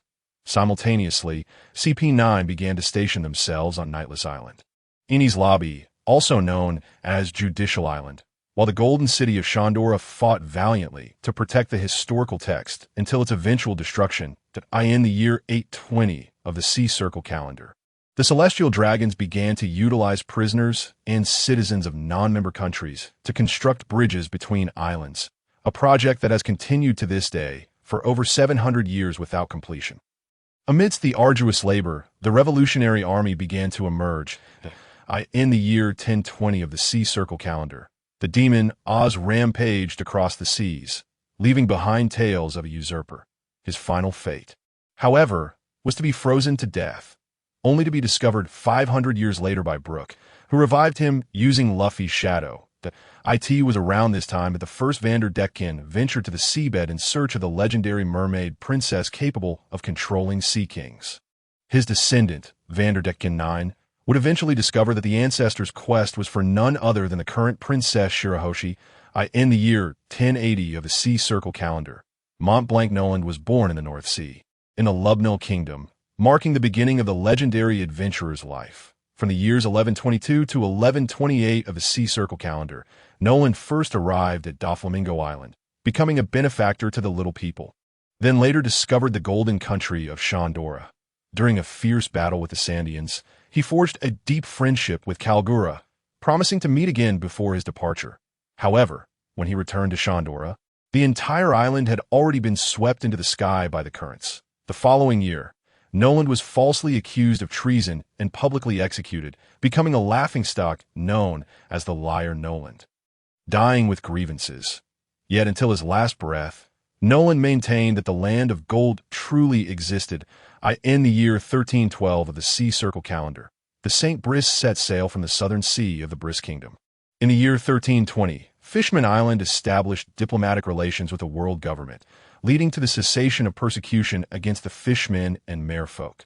The king of Fishman Island was permitted to attend world government meetings. In the year 1362, two boys from the giant race were born, Dori and Bragi, who would later become legendary captains of the giant warrior pirates, feared across the seas. In the year 1420, Dory and Bragi began a lengthy duel on the ancient island of Little Garden, resulting in the dissolution of the giant warrior pirates in the year 1422. For reasons unknown, some members of the giant warrior pirates were captured. Sister Carmel, collaborating with the Navy, orchestrated a ruse to gain the trust of the giants. Subsequently, she established a sanctuary in Elbaf and supplied powerful giant warriors to the Navy. In the year 1432, Brooke was born on April 3 RD. From the years 1443 to 1448, many prominent figures who would later dominate the seas emerged, including Sengoku, born in the South Sea in 1443, Monkey D. Garp in the EC in 1444, Silvers Rayleigh in the same year.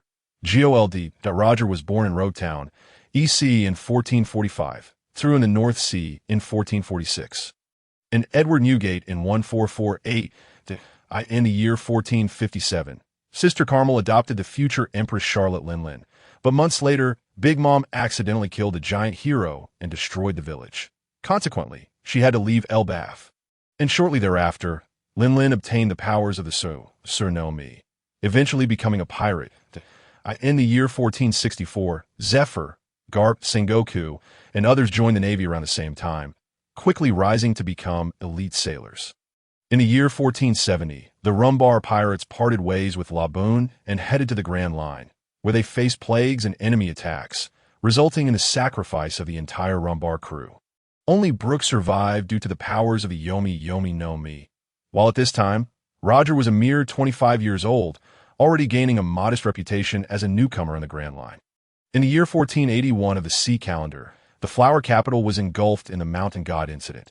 After arriving in Wano country, Kazuki Odin transformed the hellish land of Kuri into a habitable homeland, becoming a celebrated figure in Kuri, while Kaido, the beast, began his vengeful scheme for usurpation. In 1484, the Battle of God Valley erupted, where Roger and Garp joined forces to defeat the Rocks pirates, leading Garp to be hailed as a naval hero and Roger's renown to soar.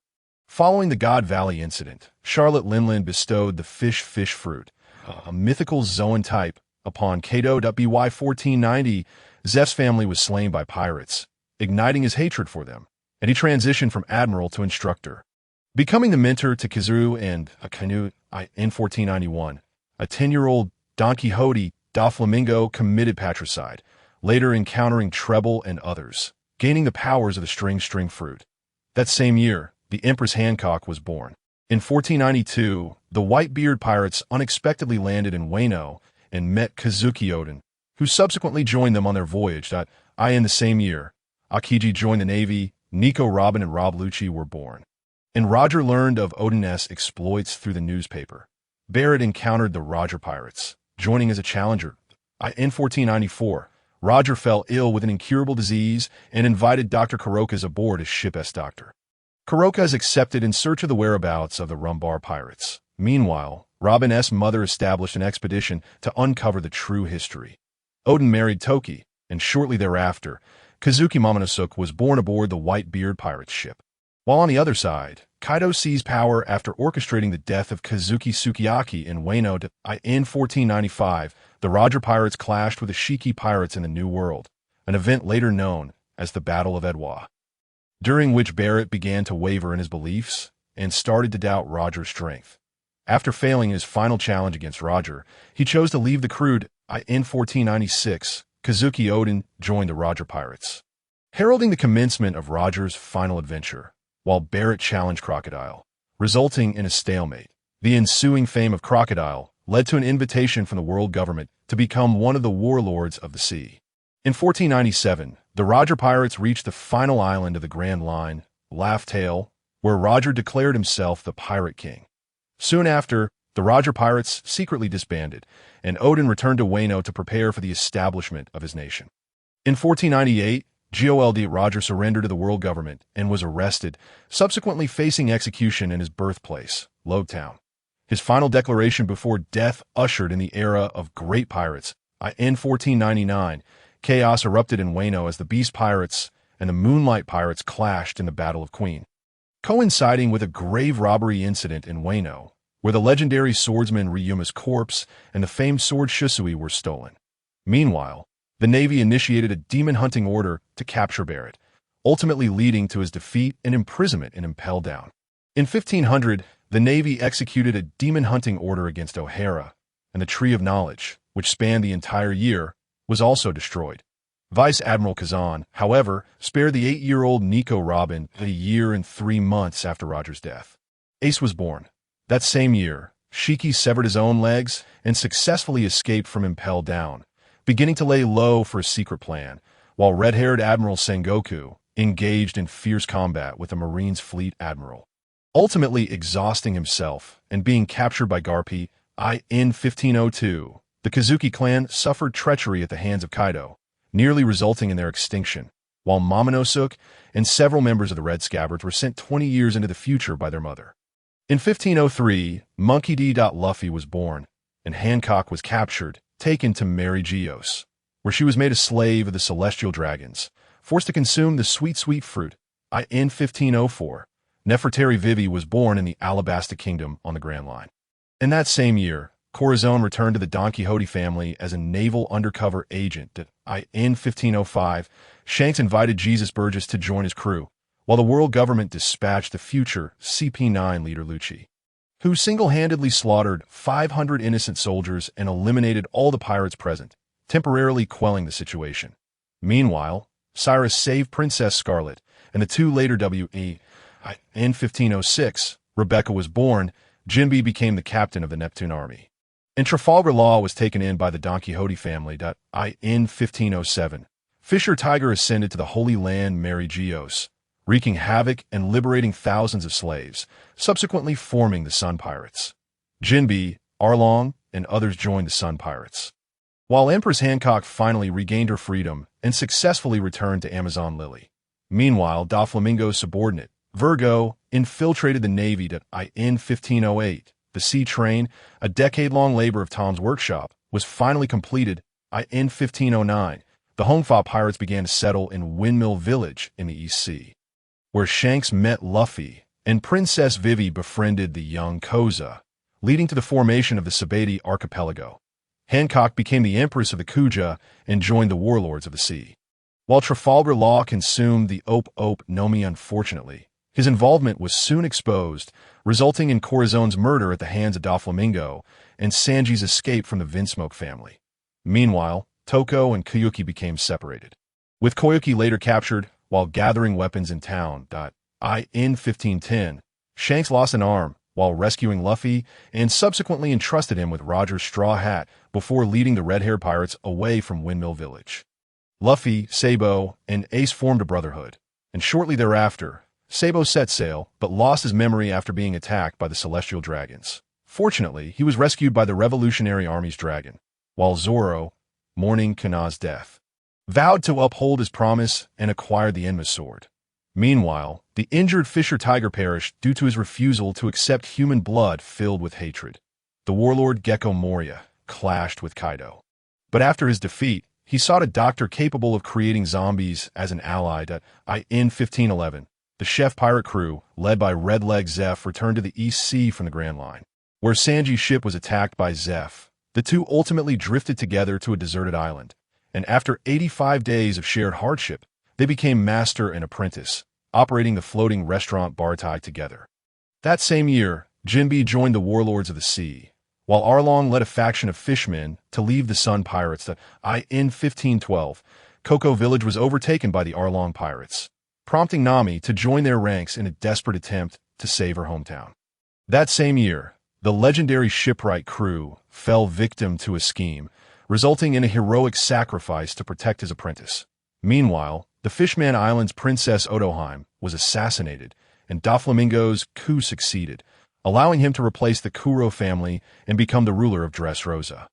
Joining the warlords of the SEI in 1513, EF led a naval training ship that was attacked by pirates, resulting in severe injuries to his right AR.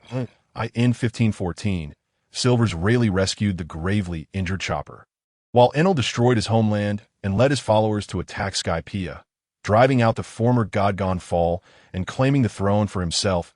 In 1516, Crocodile invited Nico Robin to join Baroque Works as vice president.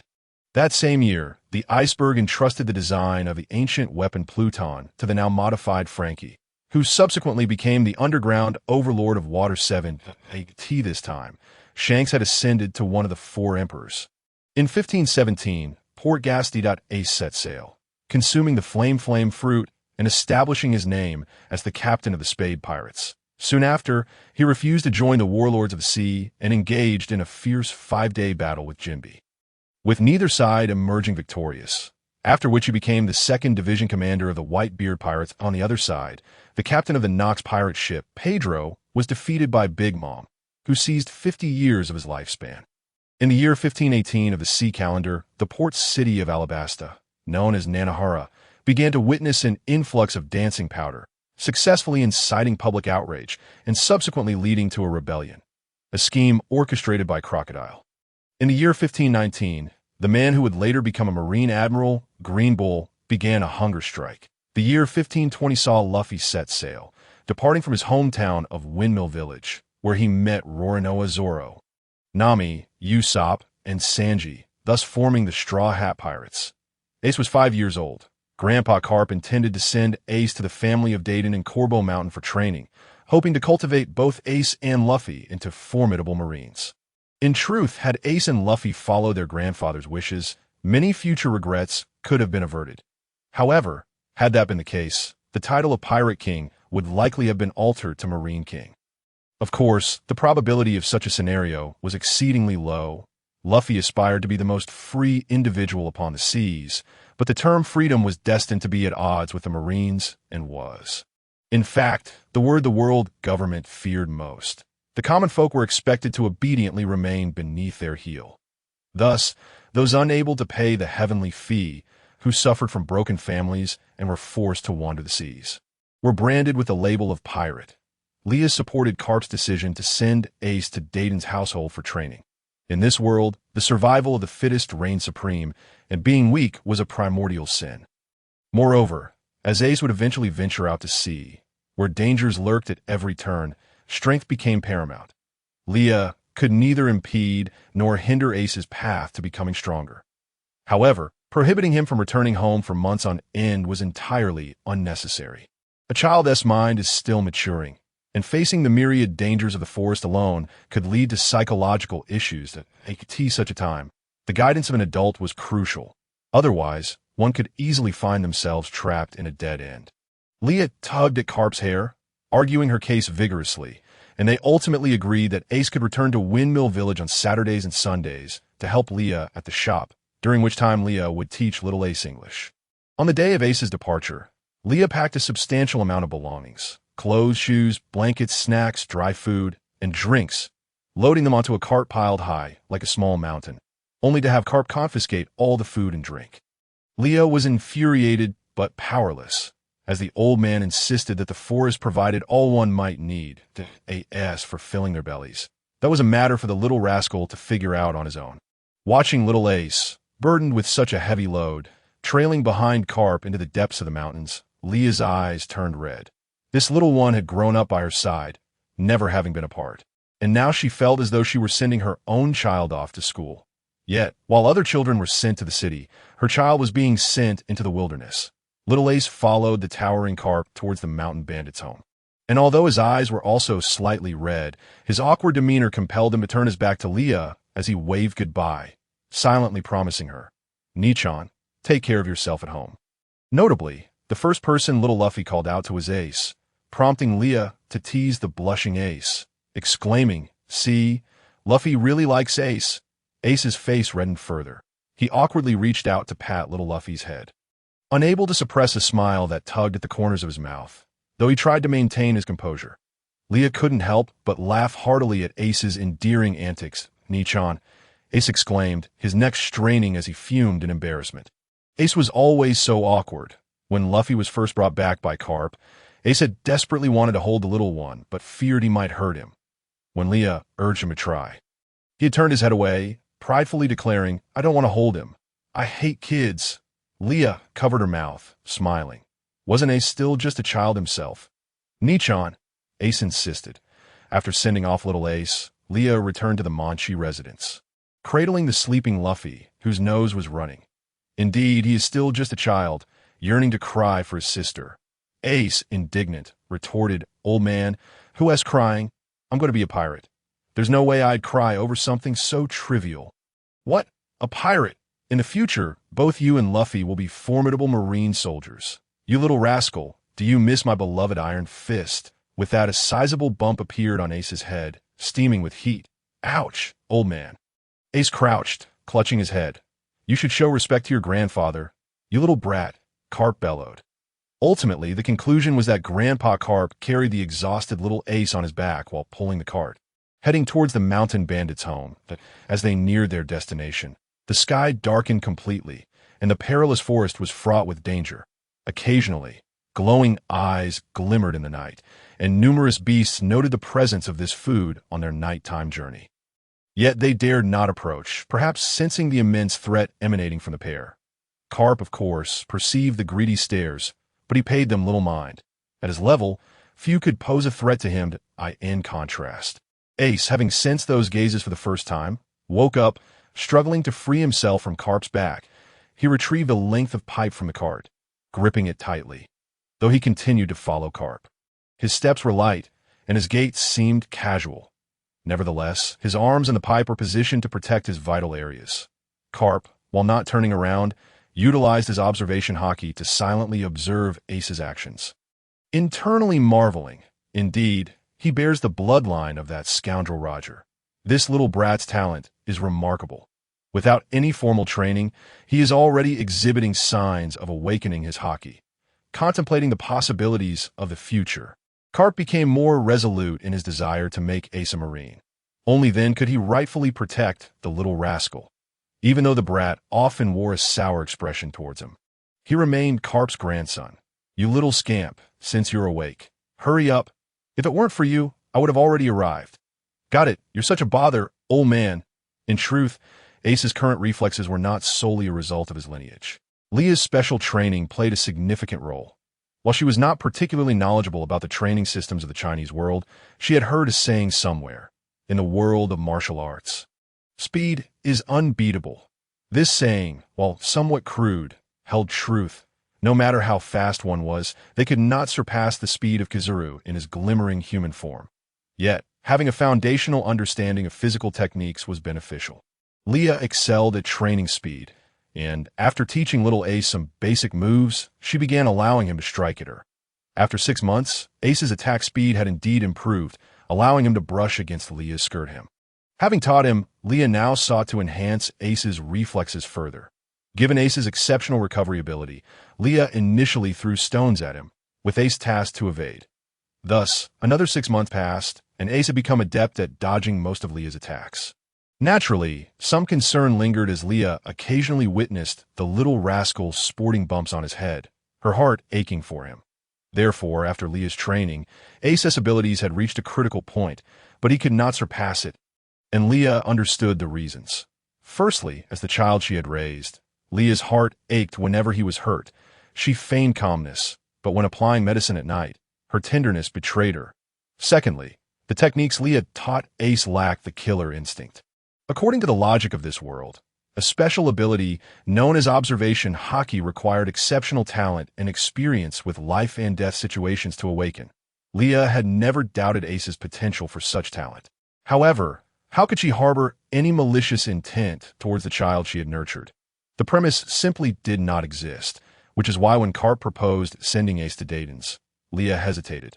During her training in the Corbeau Mountains, Leah did not hesitate to agree, but on the condition that Ace be given a holiday. Of course, she also equipped Ace with the previously mentioned watch insect, lamenting countless times how convenient it would be to have a mobile phone. The phone insect was not merely for ease of communication. Leah had secretly placed a tracking spell upon it, as well as a danger warning spell on Ace, allowing her to reach him promptly in the event of severe injury or peril. As a once powerful deity who had mastered the forces of law and survived to the end, it seemed reasonable for her to possess such minor spells. Fortunately, Leah's source of power still remained, albeit heavily suppressed by the world's natural order. She had only awakened a portion of it and could not utilize it excessively. Otherwise, she feared she might be struck by lightning the moment she stepped outside. Leah believed that as long as she remained cautious, she could protect herself and her child until the end. She vowed never to reveal her true capabilities until the critical moment, and once her physical condition improved, she would regain mastery over the spells stored within her mind. Relying solely on her physical prowess, she felt she had enough potential to navigate the first half of the Grand Line. As for the injustices within the pirate world, there were simply too many tragedies. She was no saint, unable to manage them all. However, should she encounter them, well, it would depend on her mood, of course. If she could create trouble for the world government, it would increase her child's chances of success. Leah had even contemplated having Luffy and Ace join the Navy. Yet, as their sister, she respected her children's wishes. They should live their brief lives according to their own desires, experiencing it splendidly and without regret, so that in the end, they could laugh heartily and exclaim that it had indeed been an extraordinarily grand and marvelous journey. Most importantly, Leah would never alter the essence of Ace and Luffy. They belonged to everyone and would forever reside in the hearts of the people that on a night at the bandit's home, Old Man Garp and Ace stood outside the door. Garp's large hand, reminiscent of a fan, began to pound on the door with vigor. The dimly lit wooden house erupted with curses, and soon the light of a room on the second floor flickered on. Accompanied by the sound of heavy objects being dragged, the occupant of that room hurried downstairs. Dayton roughly swung the door open, ready to curse at the intruder, but her words faltered upon seeing Garp standing at the threshold. Picking his nose, Dayton quickly forced a smile, her expression somewhat grim. "Mr. Garp, what brings you here at this hour?" she inquired, striving to sound congenial. The fully armed bandits behind Dayton exchanged anxious glances. "Magura. Nanny, it's Mr. Garp?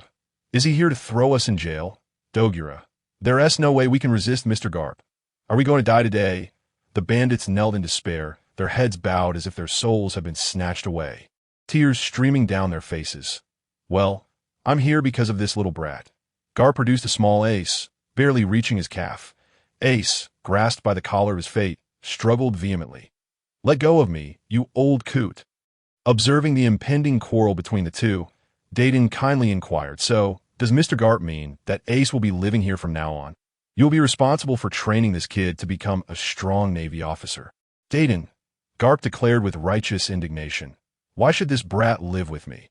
Where is there a bandit training a Navy soldier?" Dayton retorted, her temper flaring. You want me to throw you in jail?" Garp continued to pick his nose nonchalantly. Dayton immediately shifted to a conciliatory tone.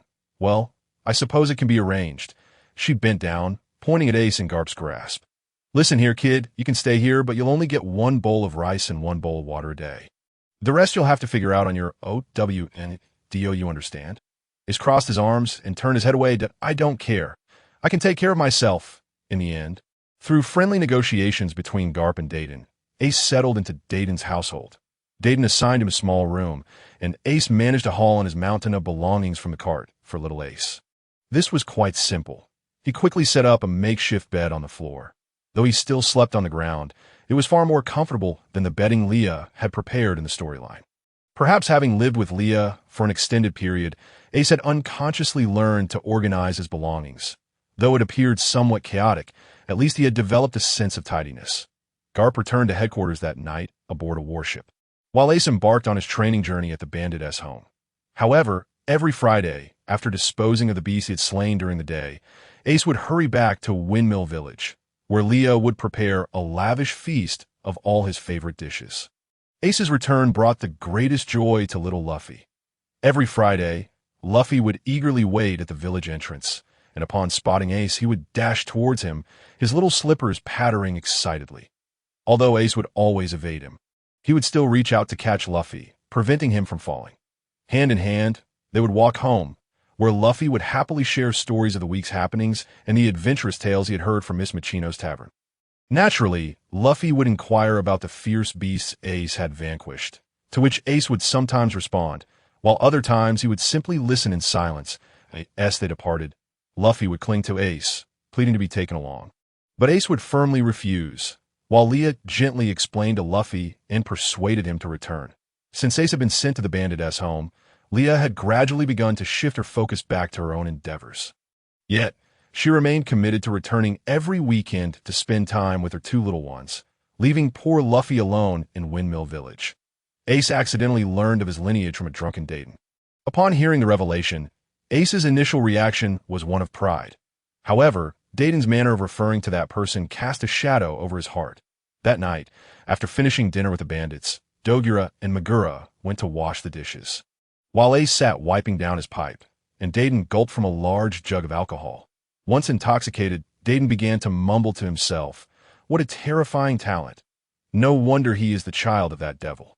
Dayton spat out a mouthful of alcohol, his words vague. Yet it didn't prevent Ace from discerning that Dayton was speaking about him.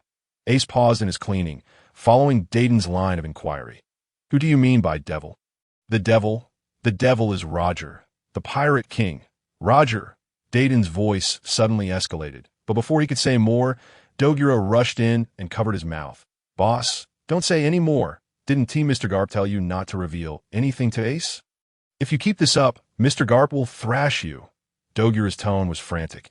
Ace chose not to press further, silently ascending the stairs and slamming the door to his room.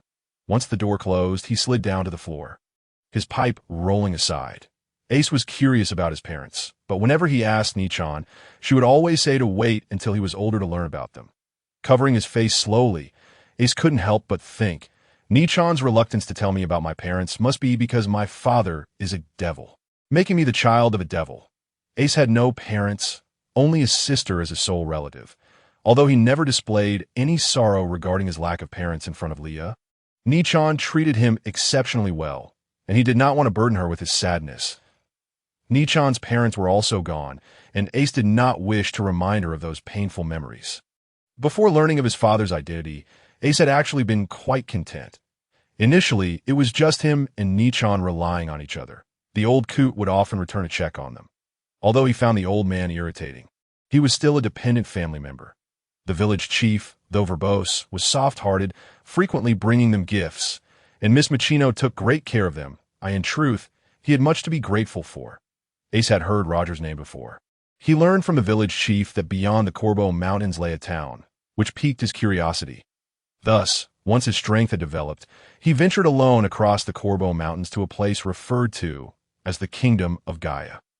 However, Ace did not enter, feeling an inexplicable aversion to the place. However, at the refused terminal, Ace overheard the people gathered there speaking of Roger, referring to him most often as the demon. They cursed Roger and even blamed their own tragedies on him. At that time, Ace's mind was still naive, and upon hearing their words, he instinctively began to harbor disdain for Roger. Little did he know, Roger was his father. At the refuse terminal, Ace encountered a boy named Sabo, and they engaged in a fierce battle, with neither gaining the upper hand. Thus, they exchanged names and agreed to meet again for another bout, gradually growing closer. Due to his lineage, Ace became increasingly silent and repressed, often succumbing to self-doubt. Yet, he made a concerted effort to conceal his feelings in front of Nichan. Inevitably, however, his words dwindled, which did not escape the attentive notice of Leah. She resolved that upon Ace's return, she would have a heartfelt conversation with her child. After finishing dinner and tidying up, Leah sent little Luffy off to play with Machino, and then she sat down face-to-face with Ace.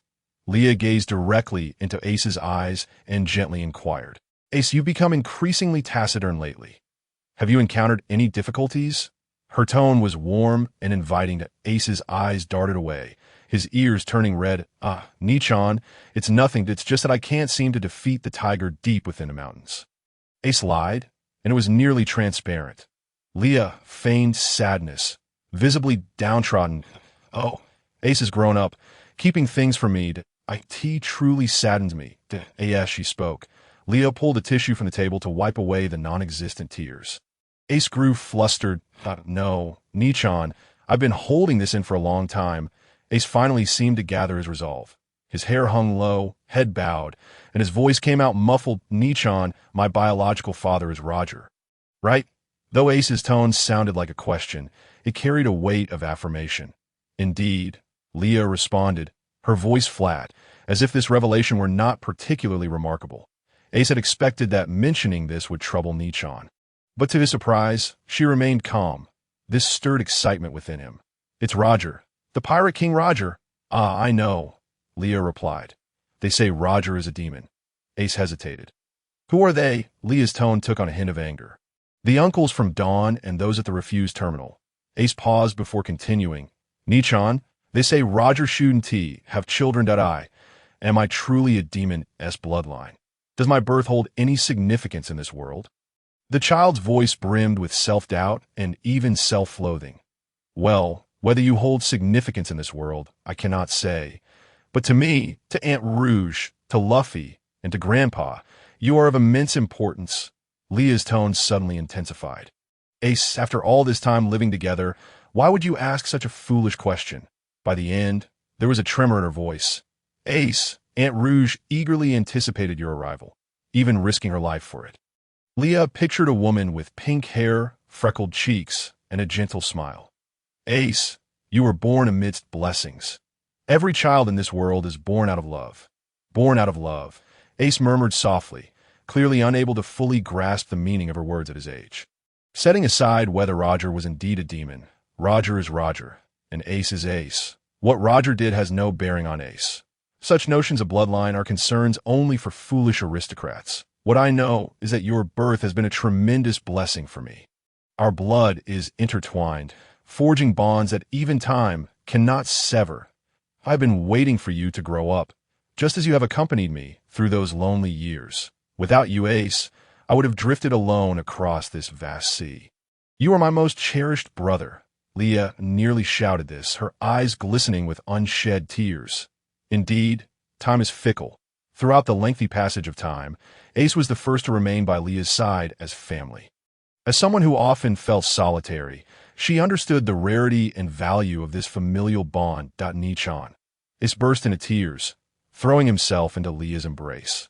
Leah held him tightly. "Ace, you must understand that the kind of person Roger is for you to judge yourself, not based on the words of those ignorant souls. Roger is powerful, so powerful that the world fears him and the government is wary, but that does not make him a complete scoundrel." Leah paused before continuing. "It is precisely because of this fear that the world government has frantically distorted Roger's reputation, and those people, out of their fear of strength and dissatisfaction with the world, have laid the blame on Roger, thus deeming him the demon." Ace remained perplexed, yet Leah was not inclined to elaborate further. She gently ruffled Ace's hair. "You will understand all of this when you grow older, Nichan. I will no longer doubt myself so easily." Ace declared earnestly, "Ace, I cannot provide you with all the answers. The truths of life must be sought by you." Leah caressed Ace's dark hair in the silence that followed. Only Luffy's youthful and exuberant voice echoed in the courtyard, exclaiming to Machino, "I super like Ace, just like I like Nichan." Ace felt a surge of happiness, though he awkwardly retorted, "That guy." On the vast sea, tumult brewed and disputes raged. Achieving the level of piracy that Roger did was no small feat. Ultimately, what wrong did Roger commit? He merely set sail once, journeying to the final island. Yet his legacy led to a fate where even his descendants faced extermination. For 800 years, the sea has been filled with powerful figures akin to stars in the sky. Why is it that only Roger became the Pirate King? Leah harbored a certain suspicion that Roger's crew was certainly not the first to reach the island that Roger referred to as the final joke. But only they uncovered the truth of the blank century. Firstly, Roger possessed the ability to hear the voices of all things, granting him the capacity to comprehend the true history. Furthermore, aboard his ship was Kazuki Oden, a member of the Kazuki clan responsible for creating the true history. Yet this was not the most crucial point. The D. clan is known as the enemies of the gods, and notably, Roger belonged to this clan. Leah speculated that in earlier histories, there had been others who reached Laugh Tale. However, due to their lack of D bloodline, they could not fulfill the conditions to land on Laugh Tale, despite having arrived at the final island. Thus, after centuries of waiting, Roger, who bore the D, emerged as the first pirate king in history. In the era prior to Roger, the D had been silent. Yet after his death, those with D in their names surged forth.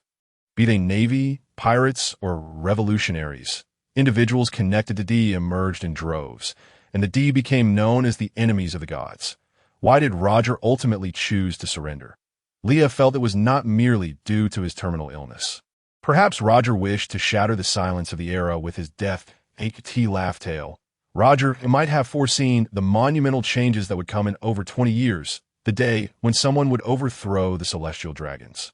And the will of D would awaken. Furthermore, Roger's surrender may have been part of a deal with the world government. Roger's crew had learned the truth of the world. However, not all of his crew were as formidable as Rayleigh, and the world government did not annihilate them.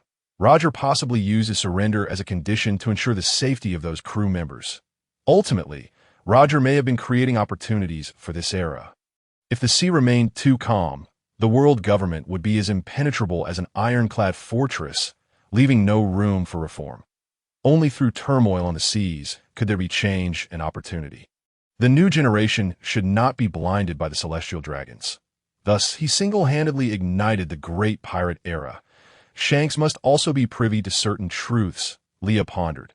Look at how he schemed to maintain the balance between pirates and the Navy, becoming one of the 4 emperors, entering Mariawa to meet the Gorosei as if returning home. Did he truly believe it was simply the power of the fruit of the faceless? How naive. My dear friends, he must possess sufficient leverage to negotiate with the Gorosei, a leverage that could even shake the very foundations of the world government, leading to greater fragmentation. Leah's first impression of Shanks, who might become a male protagonist, was the white-haired, black-hearted pirate captain. "Oh, I'm Sabo, and you must be Miss Leah." Sabo removed his hat and slightly bowed, appearing quite courteous, within the courtyard of the Munchie. A golden-haired child clad in formal attire darted out from behind Ace and addressed Leah, who was relaxing under the shade of a large tree. Leah lazily opened her eyes, cast a brief glance at Sabo, and couldn't help but feel a playful urge. She stood up, lifted her skirt in a gesture of courtesy. "Sabo, I have heard of you from Ace before. It seems you are an orphan from the waste disposal station." Leah remarked with a seemingly indifferent tone. Sabo scratched his head. "Ah, yes." Leah waggled her index finger in front of Sabo, then pointed at his attire, saying, "Your clothing is of excellent quality, and the pattern is specially customized.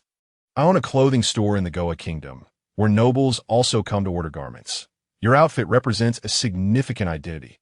Furthermore, your manner of speaking does not resemble that of someone nurtured in such a lawless place." At that moment, Luffy burst out of the kitchen, clutching a greasy piece of meat.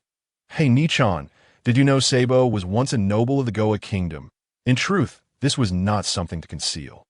However, having frequently heard Ace speak of his elder sister, Sabo had inferred that Miss Leah held a strong disdain for nobility. Of course, Sabo himself loathed his noble status, fearing that Miss Leah would dislike him because of it. Thus, he intended to tell a small lie, even though the 3 brothers had agreed on this matter. Yet, as expected, Luffy's loose lips revealed it, despite having previously discussed with Luffy not to mention his father. Luffy had blurted it out carelessly. Indeed, when there are secrets, Luffy must never be informed, Sabo thought to himself, feeling quite nervous, especially after Luffy's indiscretion, which left him feeling somewhat embarrassed. Nevertheless, he felt it necessary to apologize. "Summa Mason. Miss Leah, I lied regarding my identity." Luffy interjected, "Sabo, it's fine. Nichan won't mind such trivial matters." Leah, at this moment, began to question whether Luffy was truly a genius disguised as a fool, for his words often inadvertently revealed her innermost thoughts. Yet, most of the time, Leah believed Luffy to be genuinely simple-minded. Ace hastily explained for Sabo, "Nichan, Sabo lied because he was afraid you would dislike him."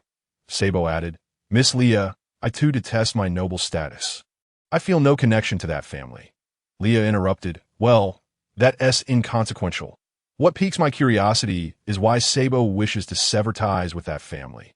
When King Otto III visited my shop, he mentioned his disobedient son." Sabo lowered his hat, casting a shadow over his eyes, feeling somewhat despondent. In that family, I was merely a tool for their gain and fame. I do not wish to be confined by those oppressive walls any longer. I aspire to become a pirate and travel the world, documenting my experiences along the way. I seek true freedom." As Sabo spoke these words, his eyes sparkled with fervor. I could see that moment. He had not yet succumbed to profound despair regarding that walled-off nation. That sounds like a splendid dream, Leah affirmed, and, after a moment's thought, continued, since Sabo currently lacks adult supervision. How about joining our family? You can call me sister alongside Luffy and Ace. Leah rested her chin on her hand. Crouching down to meet Sabo's gaze, Sabo suddenly looked up. Miss Leah, is that truly possible? What is wrong with that? Having one more person at the dinner table is no burden for me, Leah responded. Her pride swelling slightly. I have some assets now. Sabo grinned, revealing a gap where a tooth was missing. Then it's settled. Nichan. Good boy, Leah said, pulling out a red envelope from seemingly nowhere and placing it in Sabo's hands. Here, this is a token of welcome. It's a tradition from my hometown. In fact, Leah had anticipated this moment since Ace first mentioned Sabo, and the envelope had been prepared in advance, albeit unexpectedly delayed until now. Sabo stood there in a daze, holding the envelope in his hands. Leah produced 2 more envelopes, handing one to Ace and the other to Luffy. After receiving them, Ace rushed over and embraced Sabo's shoulders, saying, "It's fine. Just accept it. Nichan gives us red envelopes during festivals because she says it brings good luck." Ace paused before adding, "If you truly feel uncomfortable, we can share any treasures we find with Nichan." Leah chose not to dwell on the interaction among the 3 children and suddenly conceived a new idea. Given the sweltering summer, how could we possibly do without some ice treats? Leah's grocery store was still operational, but the Goa Kingdom had been developing into a bustling commercial street.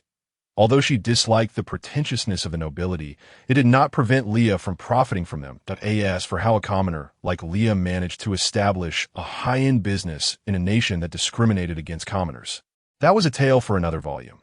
Just as Leah was about to head to the kitchen to test her new idea, she paused, suddenly recalling something. Turning around, she called out to the frolicking Sabo in the courtyard. "Sabo, I have a task for you." Sabo smiled and inquired, "Nichan, what task?" "I promised to complete it. I have established a school in Windmill Village, and you need to take Luffy and Ace with you to attend classes and ensure they don't cause any trouble." Leah instructed. Sabo felt a jolt at the mention of school. Leah added, "It's funded by me, and I've hired teachers. The village children run around barefoot and remain illiterate. That's simply one do." Sabo quickly asked, "Can children from any family attend the school?" "Ah, of course. However, tuition fees are required. For those from families facing financial difficulties, they can work in my store to offset their tuition fees, as knowledge deserves respect. Furthermore, if you encounter peers at the waste disposal station, you may bring them to school, but one thing must be strictly adhered to: obey the school rules at all times." A storm of emotions surged within Sabo. Having once been a noble, he detested the rigid class system that he had experienced firsthand. Thus, he understood how rebellious Leah's current endeavors were. Yet, he also felt a genuine admiration for Miss Leah, a respect that would later even surpass that for Luffy's irresponsible father, the Revolutionary Army leader, Dragon. Well then, Leah has gained a little admirer. As for Luffy and Ace, the 2 innocent ones, hey, what is school? "Can you eat there?" Luffy asked. Ace inquired, "Is school fun?" Leah looked at the 2 little ones, her fingers curling slightly in an impulse to facepalm, reminiscing about the time spent teaching them, which was truly indescribable. However, now she could leave the headaches to the teachers, and with Sabo watching over the 2 troublemakers, she felt rejuvenated. "Well, you can just ask Sabo about that. I'm off to explore new desserts for you all." Leah patted her backside and decisively slipped into the kitchen. The 2 little ones began to pester Sabo with questions that in the realm of pirates, commoners were forbidden from attending school. Only nobles were educated from a young age. Leah intended to fundamentally shatter this perception. Not only in Windmill Village, but she aspired to establish schools throughout the East Blue and ultimately across the Grand Line. To improve this world, awakening minds was of utmost importance. Why should nobility be deemed superior to commoners? All humans are equal by nature. Having been in this world for a full 8 years, Leah found herself increasingly displeased with it. Her life's objective was simple: to live freely. If she was dissatisfied, then she had to take action. Armed rebellion was the business of the Revolutionary Army. Her mission was to enlighten the people of this world about the concept of equality. When faced with injustice, they could resist rather than being suffocated under the weight of oppression. Time flew by, and, oh dear, Luffy was 6 years old while Sabo and Ace were already nine that the three little ones were currently seated in a tavern, engrossed in the adventurous tales of passing pirates. Meanwhile, the ever-busy Leah helped out in the kitchen. Leah had her own menu at the tavern, and she had taught Miss Machino most of the recipes for the dishes. However, the children of the household, having often been cared for by Miss Machino during their own childhood, could not bear to see her toiling alone. Thus, Leah rolled up her sleeves and ventured into the kitchen. The three little ones, in between listening to stories, helped Miss Machino by serving dishes and carrying plates. Their robust physiques, nurtured by Leah, allowed Ace to even kick down a tree with a single blow. Therefore, performing such minor tasks was a trivial matter for them. Leah firmly believed that raising children should not involve pampering. Tasks that could be done independently should be undertaken by oneself, and assistance should be offered when needed. Furthermore, Miss Machino always compensated the three little ones for their efforts, ensuring they were not undervalued due to their age. Their wages were on par with those of adults, reminiscent of Leah's own youth. The children aspired to set sail, and they were already devising plans to save money. Leah's usual allowances were carefully saved by them, and under her guidance, they learned the importance of earning their keep through labor. Due to Sabo's aversion to the Goya kingdom and Ace and Luffy's disdain for the arrogant nobles, the trio frequently sought employment at Miss Machino's tavern. Naturally, when they triumphed over villains, they would seize their treasures. As the young Ace often accompanied Leah to rob those who attempted to evade payment, it is worth mentioning that a significant portion of Leah's initial capital for her endeavors stemmed from Miss Machino's tavern. The establishment was a melting pot of villagers, pirates, law-abiding citizens, and, of course, in her youth, Leah frequently took on part-time work at Miss Machino's tavern to make ends meet.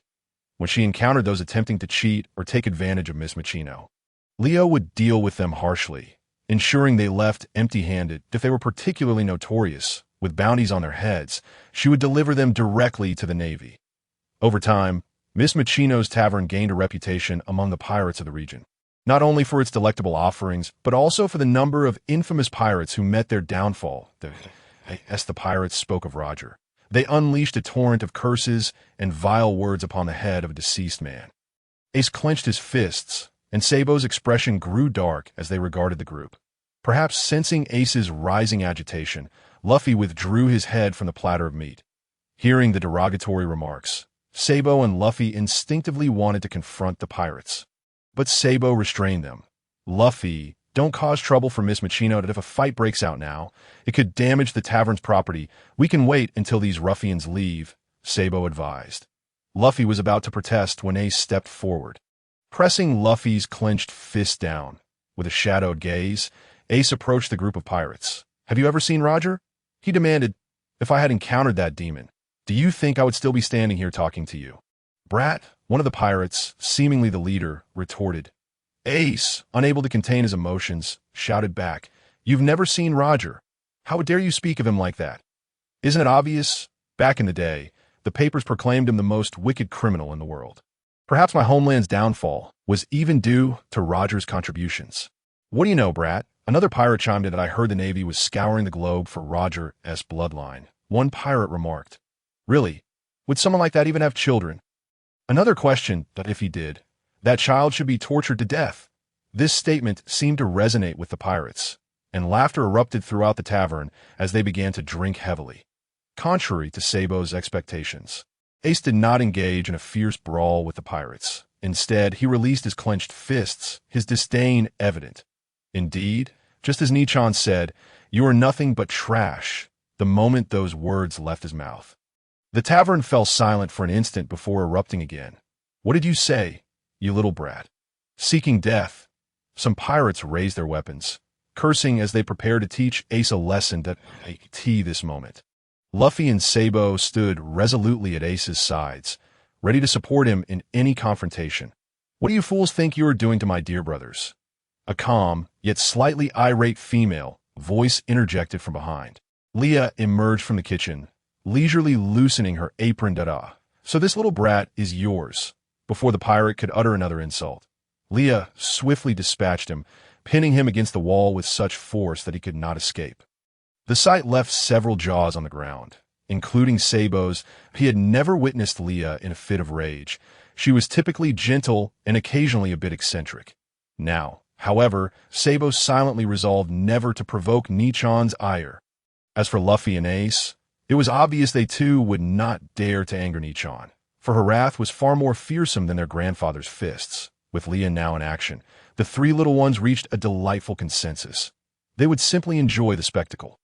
The pirates were drenched in sweat, too terrified to move, their fear rendering them oblivious to their leader's plight. "Well, you've already damaged one of my walls, and considering today bar tab, that totals to 200,000 berries." Leah stated matter-of-factly, producing a receipt that bore nothing but the figure of 200,000 berries. The pirates wailed. Leah quickly added, "If you don't want to pay, then I suppose I'll have to give you a beating instead." Her tone was surprisingly cheerful that moment. Several weak coughs emanated from the hole in the wall, followed by a trembling hand that struggled to rise. The pirate then collapsed face first onto the floor with a thud that echoed with pain. As he struggled to get up, he coughed up a mouthful of blood, some of which contained teeth. His face was swollen and discolored, and after a few feeble attempts to rise, he lost consciousness once more. Leah observed leisurely, then turned her gaze back to the pirates. Seeing this scene, the pirates collectively swallowed hard and began frantically rummaging through their pockets, shoes, and even their underwear, desperately trying to gather the 200,000 berries. Leah instructed Machino to remain in the kitchen and assured her that she would cover the day's losses. Fortunately, they managed to scrape together the 200,000 berries just in time. Leah regarded the pile of oddly odorous berries, too lazy to count them, and with a wave of her hand, she presented them to the three little ones. "Luffy, Sabo, and Ace, the rest are yours to practice on. Just make sure they can't get up, but don't kill them," Leah said nonchalantly. "Understood, Nichan." The trio chimed in cheerfully. "Didn't you say you'd let us go if we paid you 200,000 berries? One pirate protested. "You deceitful woman," another added. "Well, I said I wouldn't beat you, but that doesn't mean my dear brothers can't," Leah replied with a mockingly sweet tone. The pirates were dragged out of Miss Machino's tavern like dead dogs, while Leah watched the three little ones engage in their battle. Satisfied, she nodded approvingly. Quite good. Significant progress." The pirates, like stray dogs, helped each other to board their ship and sailed away from the port. Leah felt a pang of regret. These worthless fools had no bounty on their heads. With a disgruntled huff, Leah let out a strangely pitched whistle, summoning a large sea creature from the depths. She commanded, "Little Jean, why don't you entertain these trash for a while? They've roused my ire, and they shall suffer." Standing at the port, gazing into the distance, she noticed a ship adorned with a dragon's head slowly approaching the shore. Leah took a moment to reflect that, it's the Red Force. The wind swept across the sea, bringing with it the scent unique to the ocean, as Leah's silky black hair danced in the breeze. At 16 years of age, Leah had originally possessed a different hair color, but her fondness for black led her to dye it, perhaps as a way to reminisce about the crimson flag. Today, she wore a floral long dress cinched at the waist, her long black hair cascading down to obscure much of her figure. Earlier in the tavern, her hair had been elegantly pinned up with a delicate hairpin. However, due to the slightly intense movements, her hair became disheveled, and she did not take the time to tie it back again. That Leah's overall appearance exudes a sense of tranquil beauty. Her long black hair cascades down like a waterfall, and her lengthy, thick eyelashes resemble two delicate brushes. Her amethyst-like eyes seem devoid of focus, their depths filled with an air of indifference and an ineffable quality that adds a hint of mystery to her aura. Even as a child, Leah possessed an exquisite beauty, one that seemed almost otherworldly. Now that she has matured, her beauty has only intensified, radiating an ethereal charm. Since turning 15, she has received countless love letters, and the flowers she receives regularly could easily stock a flower shop. Occasionally, while strolling through the town, admirers would rush forward to confess their feelings. How to put it? People in this world sometimes express their emotions with excessive fervor, which leaves Leah feeling quite embarrassed, her cheeks flushed with a mix of awkwardness and discomfort. In Windmill Village, Leah can move about without a mask, but venturing elsewhere feels as if she must weld a mask to her face. The villagers here have developed a certain resilience to her beauty, unlike those outside who react in exaggerated ways. If given the choice, being a stunning village maiden in Windmill Village wouldn't be so bad. However, with two, now three, children of her own, none of whom are particularly easy to manage, Leah knows she must wield some influence to provide for them. In a year or two, she hopes to forge alliances with the 7 warlords of the sea. Leah is almost certain that the destination of the Red Force is Windmill Village. Thus, she instructs the 3 children to seek out the village chief, although pirates from the nearby waters occasionally visit the Happy Bar. The caliber of this particular pirate ship is clearly not on par with the smaller ones. Whether they come to resupply or for other purposes, such matters should be handled by the village chief. While the 3 children aspire to become pirates, they have also encountered their share of bothersome ones at Machino S-Bar. The atmosphere of this ship feels distinctly different from the past. If they intend to raid the village, it is imperative to inform everyone promptly. Therefore, Luffy goes to find the village chief, while Sabo and Ace split up to notify the villagers. In truth, the 3 children are somewhat uneasy about leaving their sister alone at the port. Yet, due to their blind confidence in her combat abilities, they believe that if she cannot win, she can at least escape. The priority now is to alert the chief and the villagers on board the Red Force. It is Jesus Burgess who first spots a woman standing by the port. Well, the sharpshooter's eyesight is certainly commendable. "Captain, ahead lies Windmill Village," Jesus Burgess announces. The red-haired man springs up from the ground, rubbing his sore neck. Appearing as though he is suffering from a hangover, he takes another swig from the bottle in his hand. "Beckman, let us hold a feast to celebrate our arrival at Windmill Village," the captain declares, his face flushed and unreadable. Beckman exhales a puff of smoke, his hand itching to act. This month's finances are already in the red. And Shanks, weren't you nursing a hangover from last night? "What is the matter, Beckman?" Shanks retorts, his eyes wide and dog-like. Beckman, nearly at his wit's end, delivers a punch to Shanks's head. Shanks's hair remains black for now, but one cannot help but envision the white locks that Beckman will sport in the future, which surely owes itself to Shanks's influence. "Captain, there's a woman standing at the port." "How strange. Does she not flee at the sight of pirates?" Jesus Burgess adds. Shanks breaks into a goofy smile, having noticed the girl as well.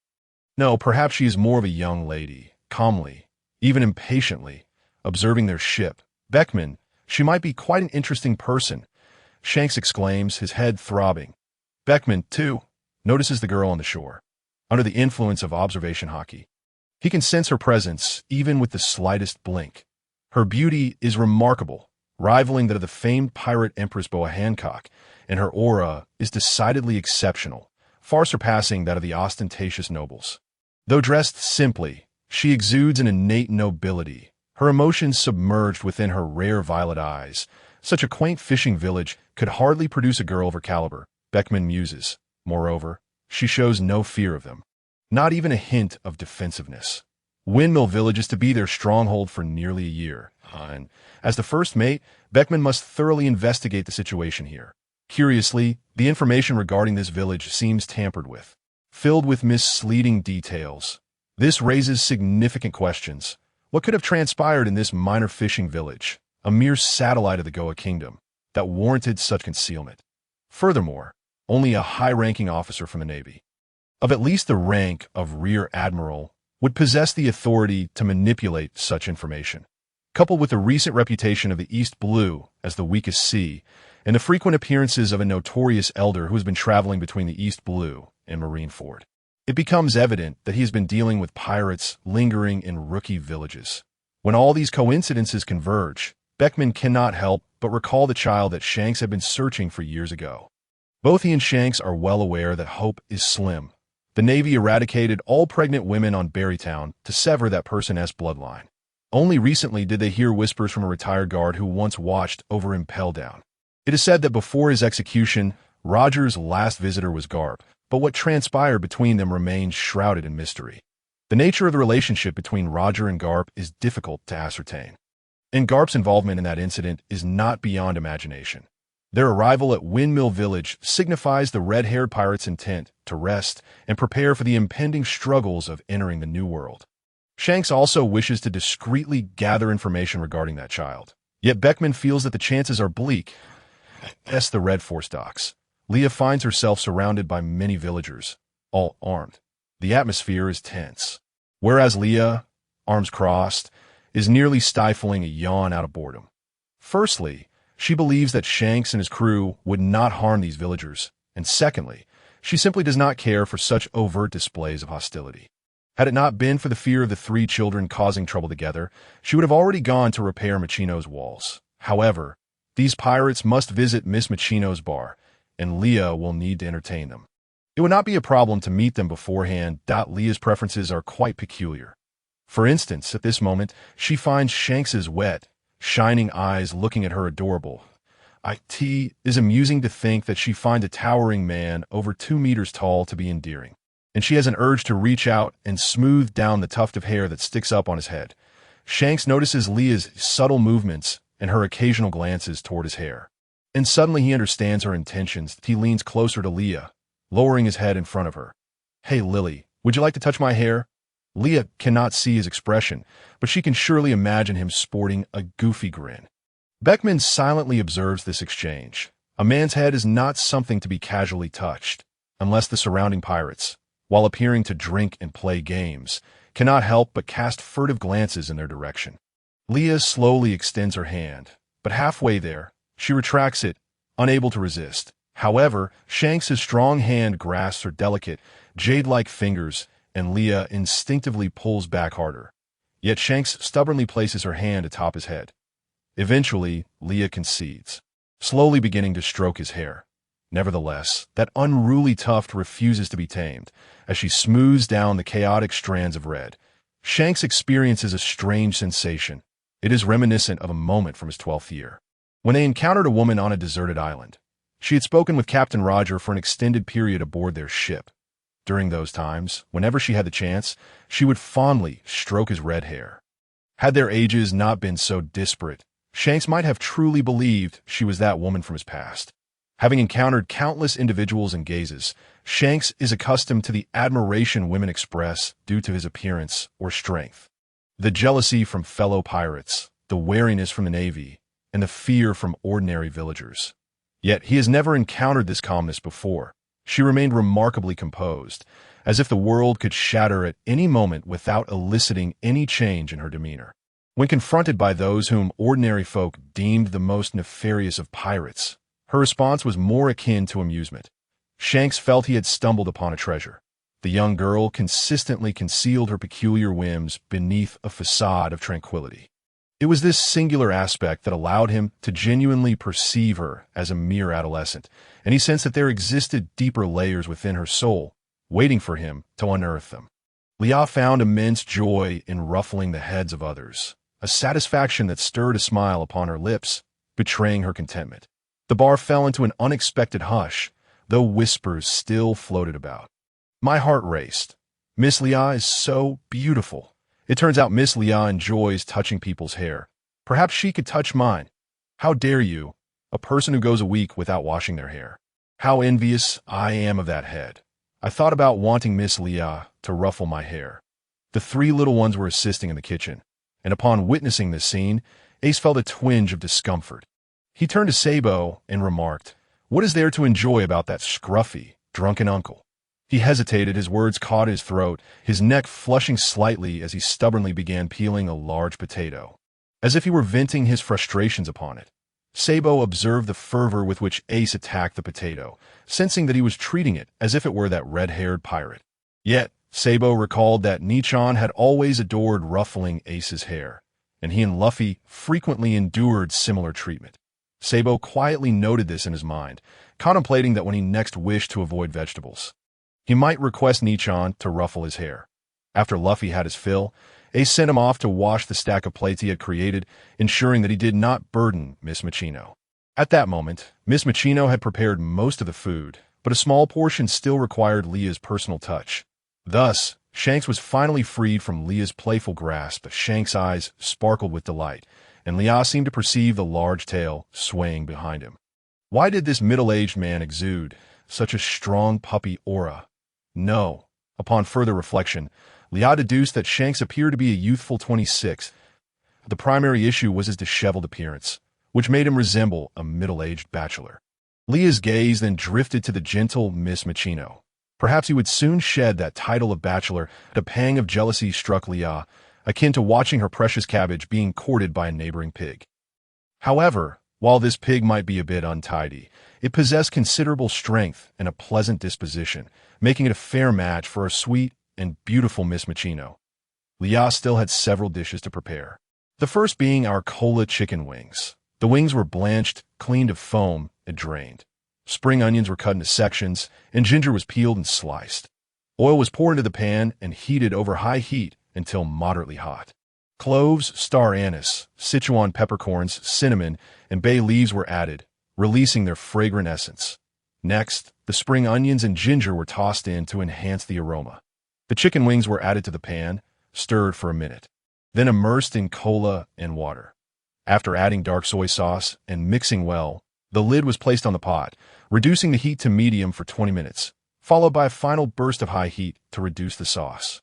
In truth, the world of One Piece already boasted a well-established culinary system, yet it emphasized the intrinsic flavors of the ingredients, often neglecting the use of spices or relegating many spices to the status of peculiar herbs to be avoided. Leah, however, relished the use of spices in her cooking. When Miss Machino first witnessed Leah's culinary prowess, she was astounded by how such strange herbs could elevate the food to such exquisite flavors. This inspired Leah to open a Chinese restaurant in the Goa Kingdom, which has since expanded to multiple branches across various islands in the East Blue. Ever since Leah settled in Windmill Village, she has upheld several significant Chinese traditions, such as celebrating the New Year. Indeed, according to the calendar of this world, today coincides perfectly with the Chinese Spring Festival. Leah rose early, for preparing the reunion dinner is no simple task.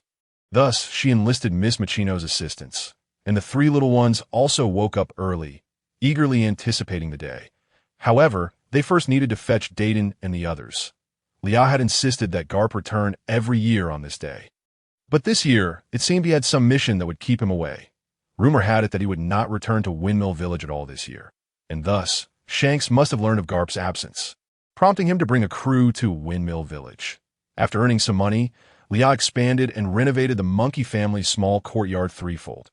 The general store was relocated from her home to a newly constructed shop, now boasting an impressive scale and a diverse array of goods that it should no longer be called a general store, but rather a supermarket that, in truth, operating such a large store in Windmill Village yields minimal profit due to a lack of foot traffic. Yet, in the interest of facilitating the villagers' lives, Leah chose to maintain the shop, as the villagers had looked after her and her siblings since childhood. Furthermore, Leah's true income came from the Goa Kingdom, where she established her business in bustling areas frequented by nobles from other islands. Running a supermarket in Windmill Village was not a daunting task for her. Leah's entrepreneurial endeavors also addressed the employment issues faced by many young people in Windmill Village. After receiving training from Leah, these young villagers were assigned to various branches to manage operations, and during future expansions, they could proudly mentor newcomers. In summary, Leah's business was thriving day, as per tradition. Leah would grant her employees a holiday during this period. For Leah, it signified the celebration of the new year, while for her staff, it resembled a company annual meeting. Each year, Leah would distribute red envelopes to her subordinates, and even the children in her household would receive a share. Currently, she had only established a school in Windmill Village, but as this unprecedented initiative expanded, Leah aimed to secure educational benefits for her employees, such as tuition discounts and enrollment priority. Naturally, these plans were still in the proposal stage, but she firmly believed they would one day come to fruition. Once Leah completed her current tasks, she intended to embark on a quest to seek the plant fruit, having set her sights on a potential partner. However, by a twist of fate, that individual was gravely ill. While not bedridden, they appeared unlikely to live much longer. This person's identity could greatly assist Leah in penetrating the market. They had previously been instrumental in her early entrepreneurial efforts and possessed commendable management and planning skills. Most importantly, they had a penchant for chaos, which Leah valued highly. She hoped to use the power of the devil fruit to save this person, as the plant fruit would suit them perfectly. Today, Leah was quite busy, but to her surprise, the village's youth voluntarily came forward to assist her. The boys eagerly helped chop meat, while the girls washed vegetables. When asked why, They explained, "It's because the Leah household is always lively at this time of year. We want to share in the joy. Leah gives us red envelopes and time off every year." Although they were unaware of the significance of the festival, they were eager to celebrate with Leah. Every year, a multitude of dishes would be prepared at home to avoid wastage when there were leftovers. Leah would distribute some to each household. Over time, the villagers felt a bit embarrassed, as Leah's culinary skills were exceptional, and her methods of preparing food were unlike anything they had seen before. That moment, Leah clapped her hands to gather everyone's attention and cheerfully declared, "Since you all are so kind, let us celebrate the new year together. I will call for more ingredients to be delivered. It would be remiss to leave you all out of the preparations. Miss Leah, it should be us who feel guilty for making you work," exclaimed a young girl who admired Leah in many respects. "You have truly helped us. This small gesture is hardly worth mentioning. Besides, we are the ones who shamelessly intruded upon your home." Upon hearing this, many others echoed her sentiments, and Leah felt a wave of emotion wash over her. Those acts were trivial, yet they resonated deeply with them, showcasing the genuine simplicity of the people of Windmill Village. When those young villagers returned to their posts and shared stories of celebrating the new year with Miss Leah, they were met with a wave of jealousy, lamenting that they did not share the same village as her. The group managed a hasty lunch and worked diligently until evening, finally arranging the banquet. Leah even borrowed a few tables from other villagers to accommodate everyone. Shanks, possessing a knack for stirring up excitement, arrived at Leah's courtyard with his crew as the crowd began to swell, and upon discovering what they were doing, he shamelessly joined in. Disregarding any objections, in a moment of playfulness, he would tease the three little ones, only to accidentally knock something over shortly thereafter. During quieter times, he would fixate his gaze on Leah, causing her to feel a shiver run down her spine. With no other recourse, Leah found a chair and instructed him to sit still and refrain from wandering about aimlessly. Yet, it was not long before Shanks sneaked into the cellar to pilfer some wine, only to be caught by the three children. When Leah dragged him out, he wore a look of unjust grievance. Of course, Leah could not overlook the bottles of wine he had concealed behind him. Unable to contain her irritation, Leah delivered a punch to Shanks' red head, with no particular reason other than her distaste for him. Shanks, sulking in the corner with a swollen head, took another swig of wine, while the three little ones collapsed into fits of laughter. Indeed, no one can escape the iron fist of love in our household. Sabo exclaimed joyfully. Luffy, clutching his belly in laughter, chimed in with a mischievous giggle. Ace gently patted Luffy's head, advising Luffy, "You should keep your distance from this fellow if you wish to remain wise." Luffy responded with a puzzled expression. As evening descended, everyone had gathered for dinner. Given the abundance of food prepared, Leah extended an invitation to Beckman and his companions. The meticulous Beckman, after inquiring about the holiday's significance, thoughtfully prepared red envelopes for the three little ones present.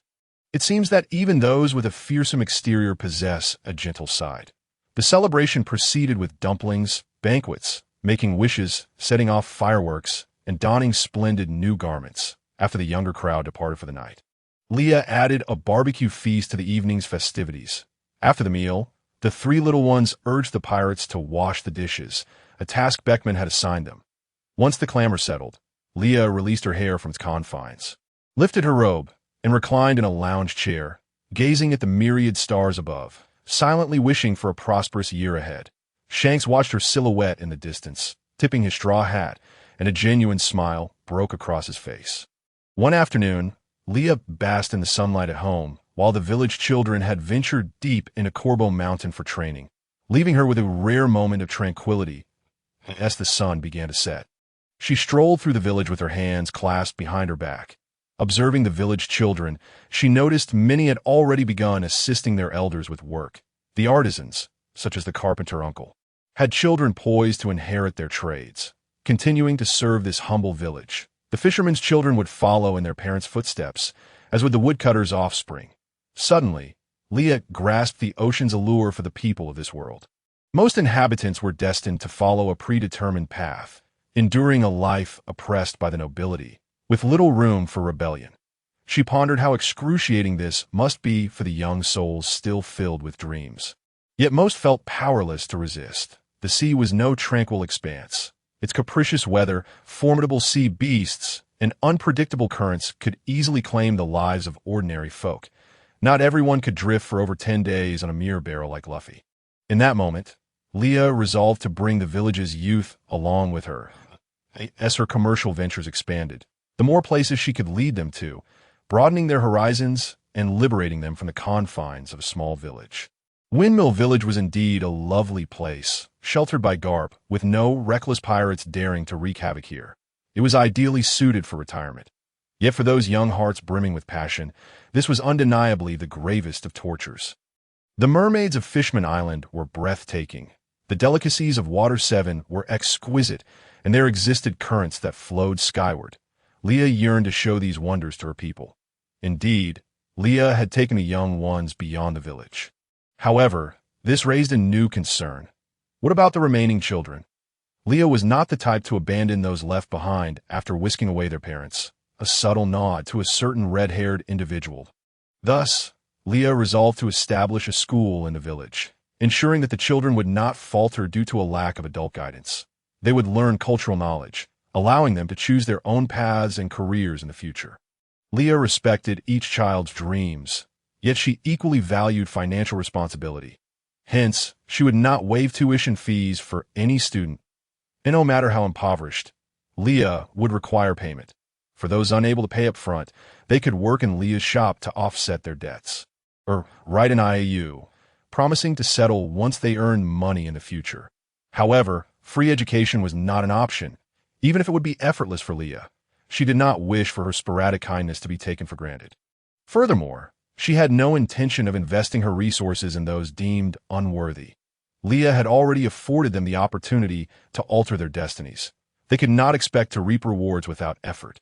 If one did not seize the chance with all their might, they would inevitably be overshadowed by others. Currently, the school had numerous students engaged in part-time work, many of whom had become orphans at a young age, struggling to survive in an uncertain world. Merely being alive was a considerable feat now. Attending school meant they could perform light tasks for meals and receive an education akin to that of the nobility. Most were profoundly grateful. Leah also established scholarships to reward children excelling in their studies, as she admired those unwilling to settle for mediocrity and who dared to challenge their fates. For in the beginning, she had been a timid soul ensnared in her own world. That Leah's school did not conform to traditional education, focusing instead on a 6-year primary curriculum that included both compulsory and elective subjects. Language and literacy were mandatory, while mathematics was an elective subject with varying levels of difficulty. Children sensitive to numbers could choose more advanced courses, while those adept with language could opt for easier math. However, all students were required to learn mathematics, at least the basics, with Luffy being the sole exception. Arts were categorized as electives, allowing children to pursue their interests. Most importantly, Leah transformed physical education into martial arts instruction. Given the dangers of this world, Leah deemed it essential for her students to be strong. She could not afford to nurture younglings only for them to be vanquished upon venturing outside. Additionally, Leah introduced a course on navigation, primarily for educational purposes, aiming to caution these young ones against recklessly setting sail. For Sabo, the school curriculum was quite accommodating, as Leah had not imposed any rigid requirements. He found learning to be a relaxed experience, vastly different from his previous confinement. Ace showed little interest in academic subjects, yet found them manageable, not wishing to disappoint Nichan with a lackluster performance. The most troubling case was Luffy, who struggled immensely with reading. Leah had exhausted every possible method to assist him, with minimal success. Nevertheless, Luffy was determined to learn to read Leah's storybooks, and Leah could only console herself with the knowledge that the little monkey's desire to learn was commendable. She should be content. The 3 little ones shared commonalities, particularly in martial arts class, where they dominated not only their peers, but even the instructor had little sway over them. Leah had handpicked the finest teachers, showcasing the trio's remarkable talent. Additionally, Leah introduced science enrichment courses and moral education classes. The science enrichment focused on providing simple explanation for common phenomena in a manner comprehensible to children. As for moral education, It primarily aimed at regulating behavior and instilling fundamental concepts of right and wrong. Leah intended to introduce Marxism in the future when she established more advanced institutions, believing that this invaluable human legacy should not be hoarded alone. However, the foundation for realizing all these aspirations lay in power and capital, if not completed soon.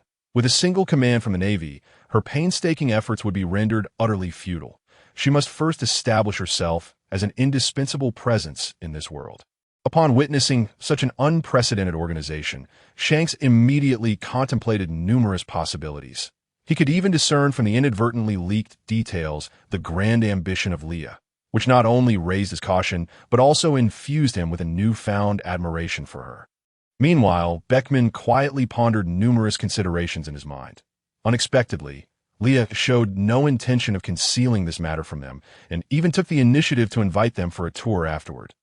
Leah casually propped her chin and remarked, "Isn't your son doing quite well? Why do you need me to look after him?" The middle-aged man, noticing the unchanged tone in Leah's voice, softened his demeanor and explained, "Over the years, in my quest to find a cure for my wife, I have traversed nearly all the islands inhabited by humans. Consequently, I have rarely spent time with Bartolomeo, leading him to be maliciously influenced and resulting in his current state. Recently, my wife passed away, and I had hoped to spend the remainder of my life with Bartolomeo to make up for my years of neglect. However, I was unfortunately diagnosed with lung cancer. I do not fear death, but I am deeply concerned for Bartolomeo." Leah interjected, "In truth, being a powerful and purely malevolent individual does not preclude one from thriving in this world." Her interruption stemmed from her understanding of the father's unspoken wish. As a father, he naturally desired his child to be a good person. Indeed, even a purely bad person can survive, the middle-aged man replied with a bitter smile. "Yet, I have tasted the bitter fruits of that choice. My wife was secretly attacked by enemies and has been bedridden for over a decade. Her favorite flower was the sunflower, but tragically, in her final moments, we were stranded on an eastern island, and she departed amidst a blizzard. As her husband, I lacked the means to bring her a single sunflower. I have not been a competent husband, nor a worthy father. I have spent my life atoning for the consequences of my actions, and I do not wish for my son to follow in my footsteps." Having grasped the situation, Leah tapped the table thoughtfully. After weighing the pros and cons, she stated, "I cannot guarantee that I can transform your son into a good person.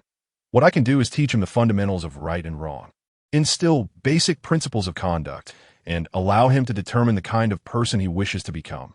That is already sufficient, Miss Leah." The middle-aged man expressed his heartfelt gratitude. Leah waved her hand dismissively, saying, "I have yet to stipulate my conditions. Do not be too hasty in your thanks. My conditions are as follows. First, the Gigi fruit. Second, I require the use of your territory and subordinates for a few years. Once your son has established himself in the southern city, I will return these forces and personnel to him. Third, Bartolomeo will temporarily join my trading company, with the rights to the shares being granted only once he reaches adulthood. During this interim, should he encounter any troubles, I will provide him with protection. His membership in our company is merely provisional. Once he comes of age, if he wishes to depart and pursue other endeavors, I will not impede him, and the share rights will remain valid for life, as long as he does not sell or gift them to others." Leah took a sip of tea before continuing. "So, Mr. Babisona, what is your perspective on this?" "I agree, Miss Leah," the middle-aged man responded with a sense of relief. This left Leah perplexed. He accepted so readily, while she would not be the type to breach a contract posthumously. His immediate and unquestioning agreement raised her suspicions. Did she truly inspire such trust? Moreover, she realized that those she had arranged at the port were likely individuals he wished to eliminate. However, many of them had good relations with his foolish son, and he feared that directly dismissing or eliminating them might provoke his son's rebellion. Thus, he had enlisted Leah to take on the role of the villain. A clever maneuver indeed. Yet another thought crossed her mind. Did this old fellow truly understand her circumstances so well? They had only just met, and he dared to entrust his son to her without any form of scrutiny. She believed she had concealed her situation quite effectively over the years, with even the old man only aware of the special energy within her. Leah could not articulate this energy and merely attributed it to the powers of a devil fruit. Thus, the old man was only aware that his granddaughter possessed the ability of a devil fruit user. But the specifics remained unknown to A.S. If perceiving Leah's doubts, the middle-aged man smiled and explained, "In our family, a seer emerges every few generations. The most recent prophecy pertains to you, Miss Leah." So it was the extraordinary profession of a seer, a rather troublesome matter indeed. Would she be exposed as a peculiar being? Leah pondered whether she should eliminate this seer, although her thoughts turned several times. She displayed no outward sign of her internal musings that, "Oh, what did he say about me?"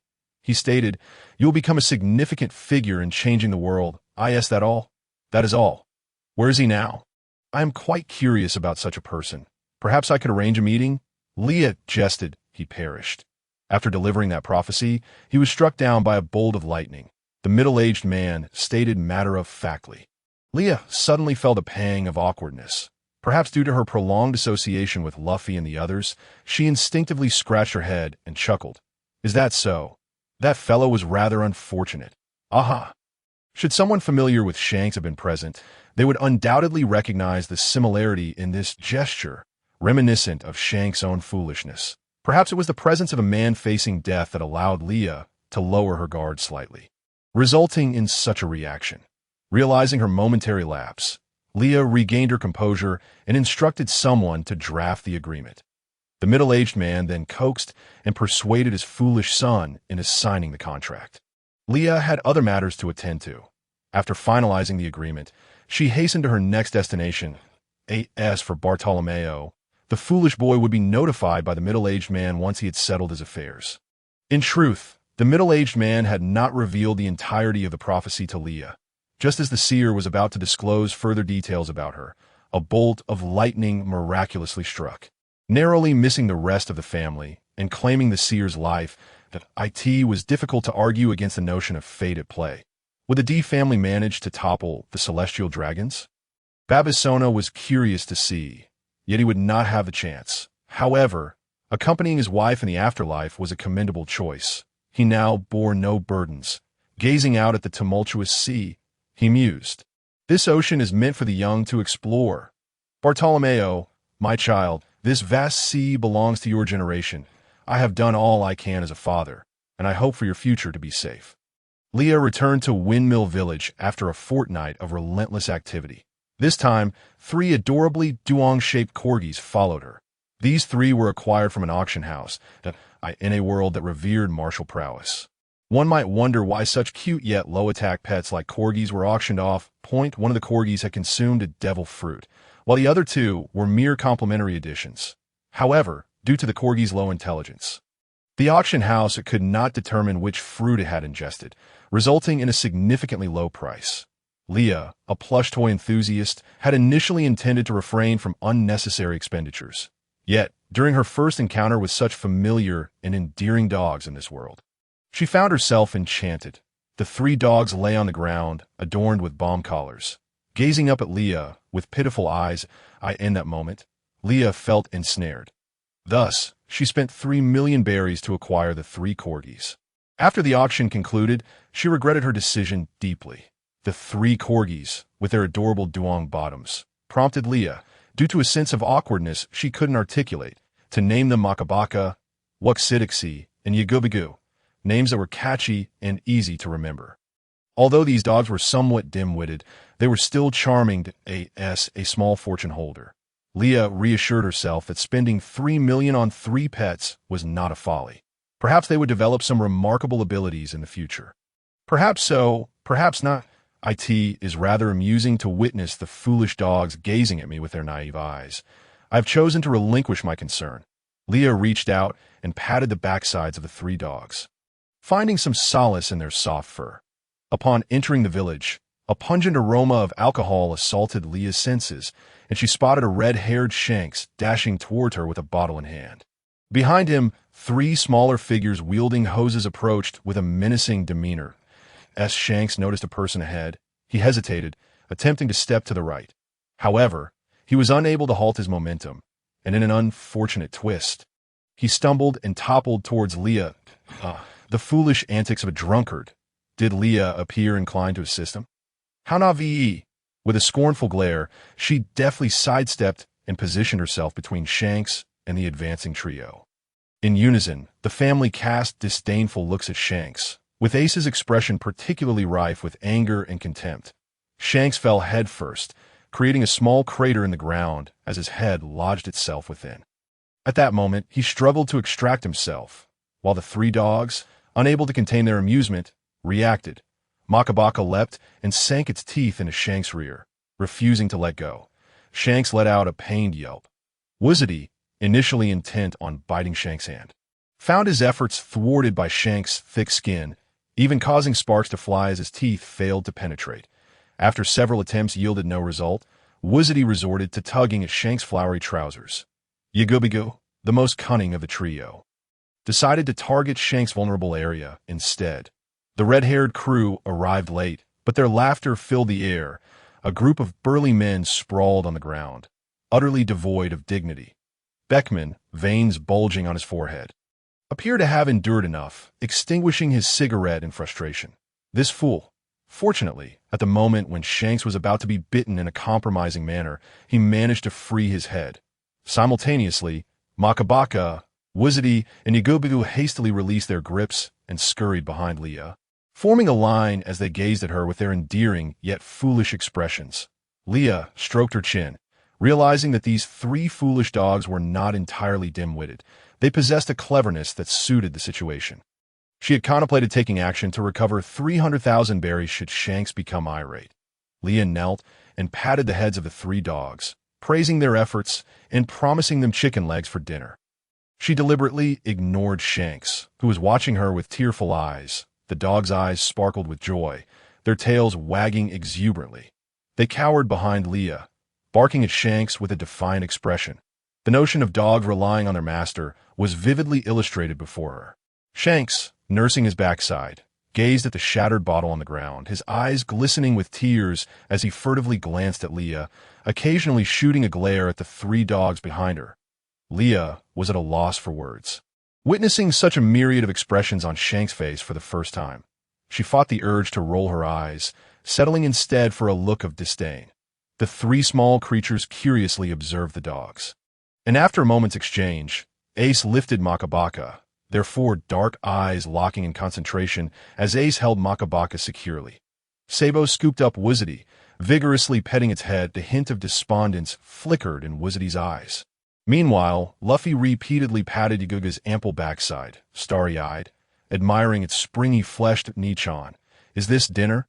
he exclaimed, eliciting a woeful cry from Yagubigu. These dogs could discern human emotions. Leah was taken aback. Luffy looked up at Leah, eagerly seeking her approval. Ace and Sabo mirrored his expression, their eyes wide with anticipation. The familiar mixture of innocence and folly. Leah suddenly felt that those around her lacked intelligence. That moment. Leah empathized deeply with Beckman, who had already drawn his flintlock and aimed it at the foolish Shanks. "Oh, Beckman, it wasn't intentional." "Look, my backside has been bitten," Shanks exclaimed, reaching towards his trousers. Beckman could no longer contain himself and fired his weapon, admonishing Shanks for his inappropriate behavior, reminding him of the presence of children and ladies. Shanks, one hand clutching his rear, narrowly avoided the bullet, wailing, "Beckman, I'm injured." His tone held a hint of childishness. The crew chuckled, one of them standing up with a pained expression. "Is this truly our captain? Why did I ever board this fool's ship?"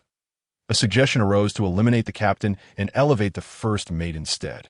"Excellent idea," Leah interjected, fixing her gaze on Shanks. "So, Shanks, what have you done this time? You haven't bullied Luffy again, have you?" Shanks' demeanor shifted as he became evasive, his eyes darting about but avoiding Leah's gaze. Lily-chan, it's just that." Luffy interjected loudly. "Nichan, Shanks drank the wine you buried beneath the big tree." Leah's fist clenched, suppressing her fury as she gently inquired, "Luffy, did he consume it all?" Luffy obediently shook his head. "No. As soon as we noticed him stealing, we chased him out, but he merely opened the cap and took a small sip from the youngest bottle." With a sigh of relief, Leah was about to respond when Ace pointed at the shattered bottle on the ground, adding, "But the wine is now in pieces." He cast a fierce glare at Shanks. Leah felt a pang in her heart. She had buried that wine for 3 years and had yet to taste a single drop. It was devastating. Leah was genuinely angry now, but refrained from confronting Shanks, choosing instead to lead the 3 children and the dogs home. She merely nodded at Beckman as she departed, not casting a single glance at Shanks. Shanks, one hand covering his backside, extended the other tremulously towards Leah, Lily Chan. He whimpered, tears welling in his eyes. Jesus quietly remarked to the nearby road, "Miss Leah is truly angry, isn't she?" Ricky, tearing into a piece of meat, mumbled, "I don't know. I've seen the Captain Upset girls before, and they would usually just hit him. Miss Leah is simply ignoring him. It shouldn't be a big deal." Jesus looked at him incredulously. "You don't understand, do you, my wife?" and proceeded to share countless tales of how he had upset his wife and how he managed to appease her. These two believed they were speaking in hushed tones, unaware that nearly everyone present was keenly listening. Upon hearing Jesus' stories, Ricky dropped his chicken leg in astonishment. "How did you even find a wife, let alone have children?" A pirate from the red-haired crew remarked. "Jesus seems quite proud. Does he truly believe those tales are impressive?" Another pirate chimed in. "If someone like Jesus can have a wife, why can't I?" A humble pirate knelt, tears streaming down his face. Another pirate patted the monkey on his shoulder, saying, "Having a family is more of a burden for us. We cannot be by their side or protect them. It's better to be alone, without vulnerabilities, becoming an impenetrable wall."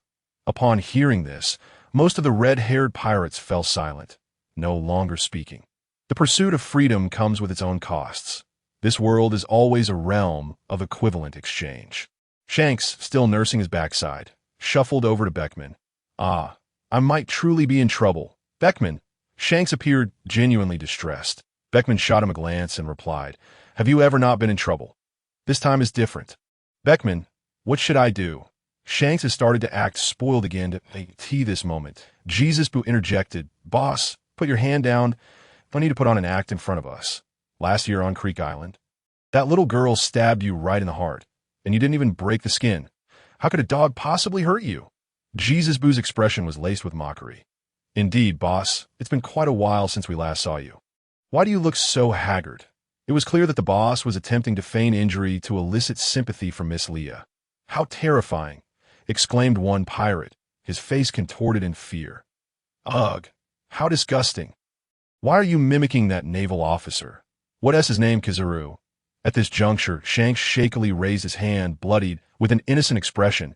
"But I really am injured." A chorus of gasps filled the it was no exaggeration. The crew members were acutely aware of how formidable Shanks' defenses were. If it were them, they would have to exert themselves immensely, even in a position where his head was buried in the ground. It was unlikely a dog could bite through.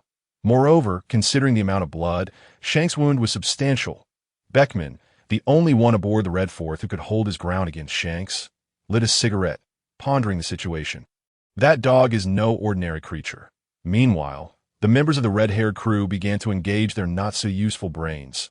The dog appeared quite ordinary, lacking any remarkable traits. However, Miss Leah had always been shrouded in mystery. Indeed, she is frequently absent from home. Miss Leah could even spar with the boss. Although he had gone easy on her, it was evident she wasn't exerting her full strength. Such prowess, without a whisper on the Grand Line, was indeed perplexing.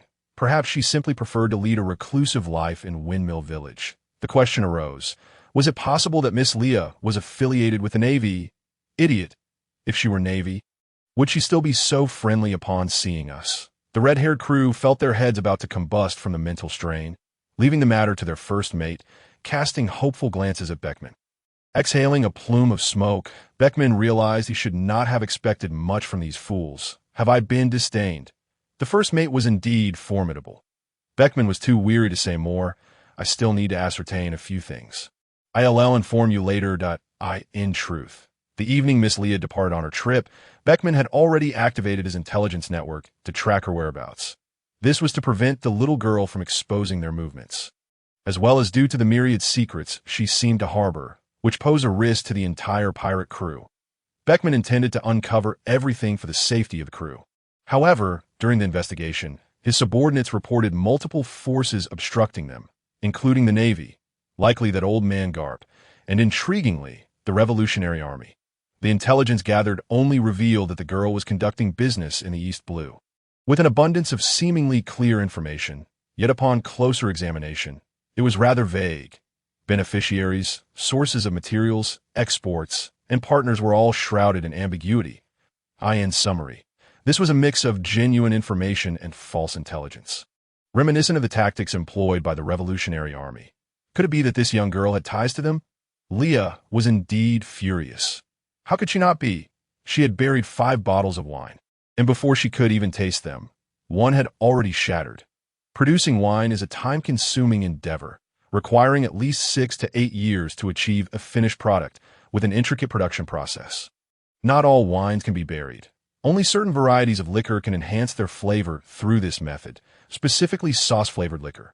This technique, known as arbitrary door, requires the base liquor to be stored in a cellar for 3 years before burial, which itself takes an additional 3 to 5 years. After burial, the flavor profile of strong-flavored liquor becomes lighter, while fragrant varieties may spoil. That it is evident how stringent the quality requirements are for buried wine. The production of sauce-flavored liquor demands adherence to rigorous processes, including 7 extractions, 8 additions of chew, and 9 rounds of steaming, with extreme precision required for quality control. Moreover, the soil used for burial must meet strict criteria. Known as purple soil, which contains a high proportion of sand and gravel, is loose in texture, and has substantial porosity, allowing for excellent permeability. The infiltration of surface and underground water leaves numerous trace elements within the purple soil. Thus, Leah invested considerable effort in preparing the soil. The bottles used for burial also require careful consideration, needing to be made of a breathable ceramic material. The ceramic's capillary pores must be numerous, paired with similarly characteristic corks, allowing the wine to breathe smoothly and absorb trace elements from the soil and plant roots, enhancing its beneficial properties. After a period of storage, the harsh, spicy, and astringent notes in the liquor gradually dissipate, yielding a smooth, rich flavor. Those who have tasted it attest to its superiority. Initially, Leah had envisioned creating a high-end liquor brand, but upon experimentation, she realized the lengthy production processes made it impractical to generate profit in the short term. Consequently, she abandoned this ambition, deciding to bury just a few experimental bottles for her own consumption. Only 5, and she was entirely satisfied with the timing, planning to leave them buried for another year before unearthing them. Now, however, those bottles had been prematurely dug up by the scoundrel Shanks, and with the storage environment compromised, there was no way to rebury them. Who wouldn't he be furious in her position? Leah was now in a state of heartache. With trembling hands, Leah extracted the 4 remaining bottles from the pit. Oh, the pain is too much. I will absolutely never again consider brewing this wine. As she gazed at the 3 little ones behind her. No. Now, there were 6. She felt a slight alleviation in her mood under the gaze of 6 pairs of adorable eyes. Perhaps it was best to take them out for dinner, carefully storing the wine in the cellar. Leah took Luffy and the others to her general store to gather ingredients. After greeting the girl at the counter, Leah went on a shopping spree, and by the end, all 3 children, including Leah herself, were burdened with heavy packages. The dogs remained obediently at home, showing a keen awareness of their surroundings. Leah found it puzzling. If they were so intelligent, why did they behave so foolishly at the auction? After acquiring the necessary items, Leah instructed Ace and Sabo to return home to clean and organize. She then took Luffy to the vegetable garden to gather some scallions and garlic for seasoning.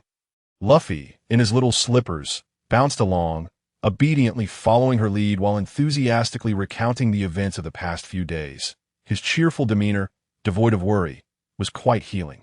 Whenever Leah felt down, she found solace in Luffy's company. Leah felt as though the heavens had bestowed upon her a child king buff. Ace and Sabo were practically little tyrants at school. Dayton had often complained about their unruly behavior. Yet, in Leah's presence, they transformed into well-behaved little angels, completely devoid of their rebellious teenage persona. Luffy, though often causing chaos, was simply endearingly naive. Being able to behave normally around Leah was a rare feat. Shanks had received several stitches on his rear end. Although his resilience was extraordinary, he would undoubtedly experience pain for several days. This concern was secondary, as the primary issue was that Shanks had realized he had upset someone and was now anxious about how to apologize. As for the wine, could he be blamed? The aroma was simply too enticing to ignore. He had wanted to dig it up and taste it for days. However, the three children had guarded it closely, leaving him without an opportunity. Today, he finally had the chance, but after just one sip, the bottle shattered, and he encountered the rightful owner upon her return. In the past, Shanks would have thought that a good beating was sufficient to resolve the matter. However, Leah is quite different from everyone else she encounters alongside him. She rarely expresses her external emotions, exhibiting a more reserved nature. When it comes to those she knows, her anger manifests merely as a lack of cordiality, which only serves to bewilder Shanks further, leaving him utterly at a loss on how to appease her. After the members of the red-haired crew once again jested about Shanks's disheveled appearance, they began to suggest various ideas to him. Why not, Captain, present Miss Leah with a set of exquisite jewelry? I've heard that girls have an affinity for sparkling treasures. Flowers, Captain, precious flowers. Weapons, Captain, seek out a fine weapon to gift Miss Leah. It will surely delight her. As they proposed numerous ideas, Shanks felt overwhelmed. He then turned his gaze towards Beckman. The most experienced when it comes to women, Beckman, reluctant to speak, still found it necessary to suggest. Shanks, perhaps you should leverage your strengths. Shanks responded with surprise. Beckman, do I truly possess strengths? Indeed, for instance, your audacity, Beckman replied dryly. Beckman, Shanks rummaged through his chaotic captain's quarters and managed to unearth a delicately crafted dagger. This dagger measures 58.3 centimeters in total length, with a blade length of 44.8 centimeters and a handle length of 13.5 centimeters. The handle, shaped like a jade scroll, is adorned with golden threads and inlaid with flowers made of rubies, emeralds, and pearls. The blade is forged from steel, while the sheath is made of wood, wrapped in golden leaves and engraved with a diamond pattern motif. This dagger, embedded with over 100 gemstones, was salvaged by Shanks from a sunken ship. And remarkably, despite its prolonged exposure to seawater, it remains in excellent condition. Shanks wielded it for a moment, noting its impressive sharpness. How should he apologize? For once, Shanks realized that his usual boldness might not suffice in this instance. After much contemplation, he finally mustered the courage to inquire about the answer to a pressing question. Do you think I like you? Do you like me? No, that is not the case. That it pertains to Ace's origins. Is that child your biological brother? At this moment, Shanks suppressed his straw hat, obscuring his expression, while his tone seemed to harbor some restraint. Leah was initially taken aback by Shanks's sudden composure, and upon hearing his inquiry, she likely had an inkling of the underlying tension. As the older sister who had raised him with love, she had to maintain the utmost vigilance when confronted by any stranger questioning his lineage. At this point, Leah's hand instinctively moved to her waist, where she had secured the gemstone dagger gifted by Shanks. Why do you ask this? Leah's tone had taken on a sharp edge. Leah, you must understand that I was once an intern on Captain Rogers' ship. Your demeanor when we first met was notably relaxed, Shanks stated matter-of-factly, addressing Leah's unusual behavior. Indeed, Leah had appeared quite at ease during their initial encounter, showing no inclination to put on a fade before the red-haired crew. In truth, she harbored a certain fondness for that red-haired man. Leah is suddenly relaxed. Is there any significance to your question? Regardless of whether Ace and I share blood ties, he is still my brother. Anyone who seeks to harm him shall face my unwavering resolve to eliminate them without hesitation. Leah's gaze shifted, her usual warmth replaced by an ice-cold demeanor capable of chilling the very soul. Shanks met Leah's gaze directly. Ace is indeed the child of Captain Roger, is he not? His word relaced with a plea, as he softened his stance on the matter, observing the typically carefree red-haired man now appearing so despondent.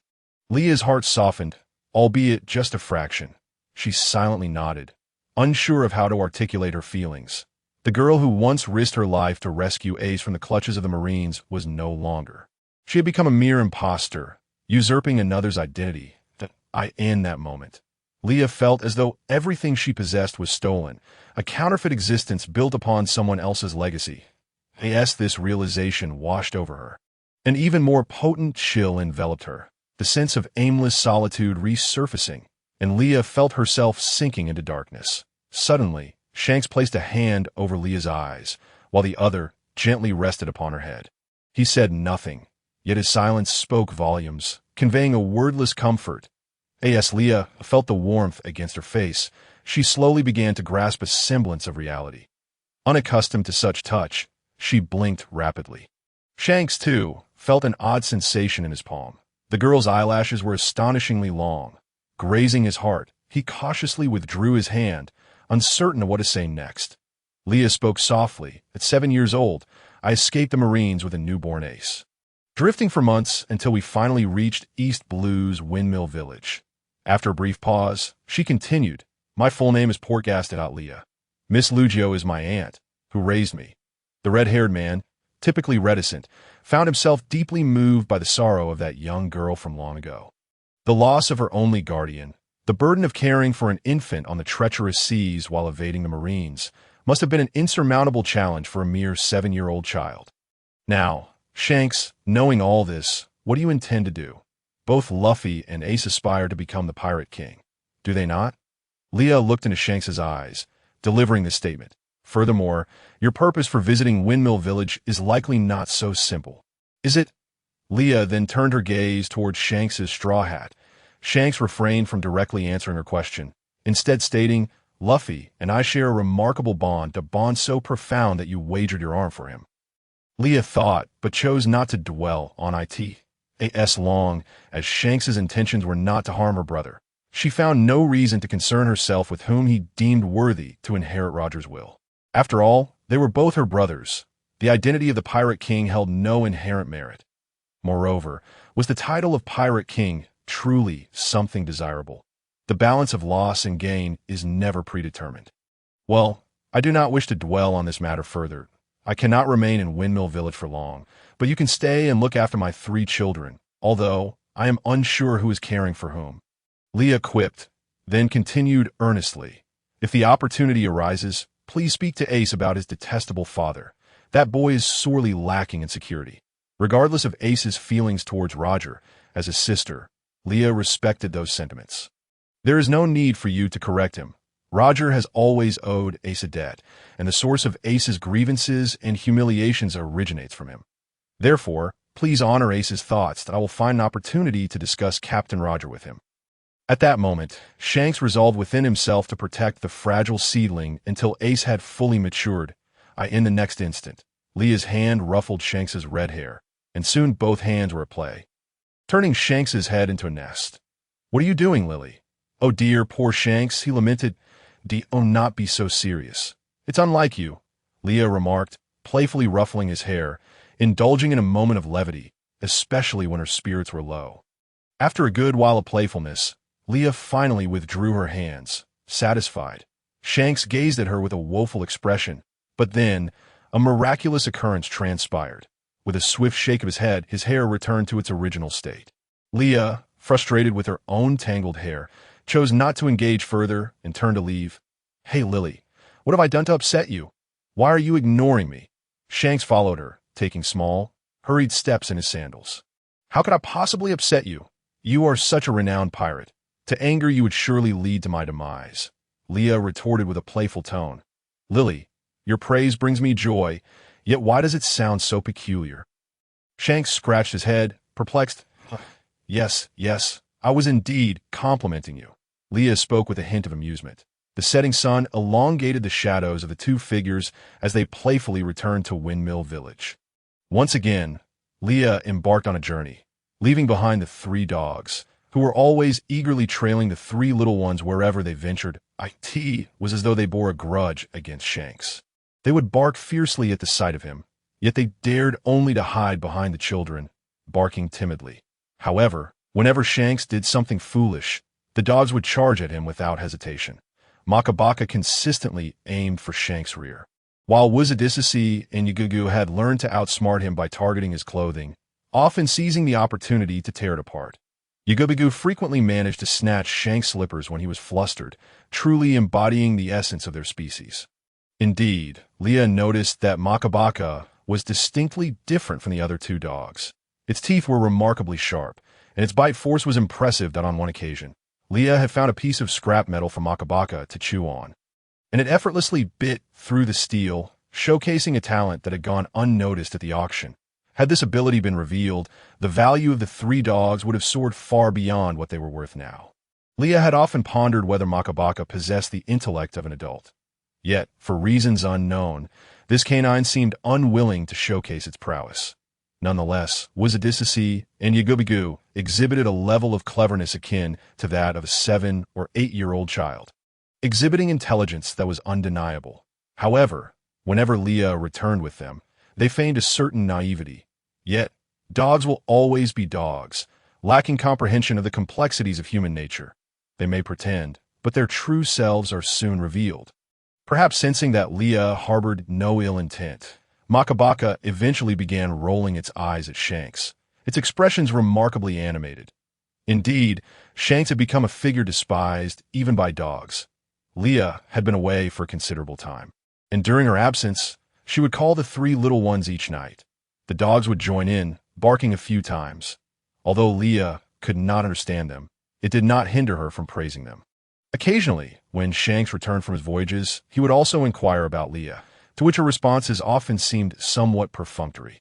However, adhering to the custom of sending local delicacies from Windmill Village to other places, Leah would always ensure to bring something for the crew, with Shanks invariably consuming the most at times. He would even compete with the three children for food, leaving Leah utterly exasperated. Shanks was not one to linger in Windmill Village.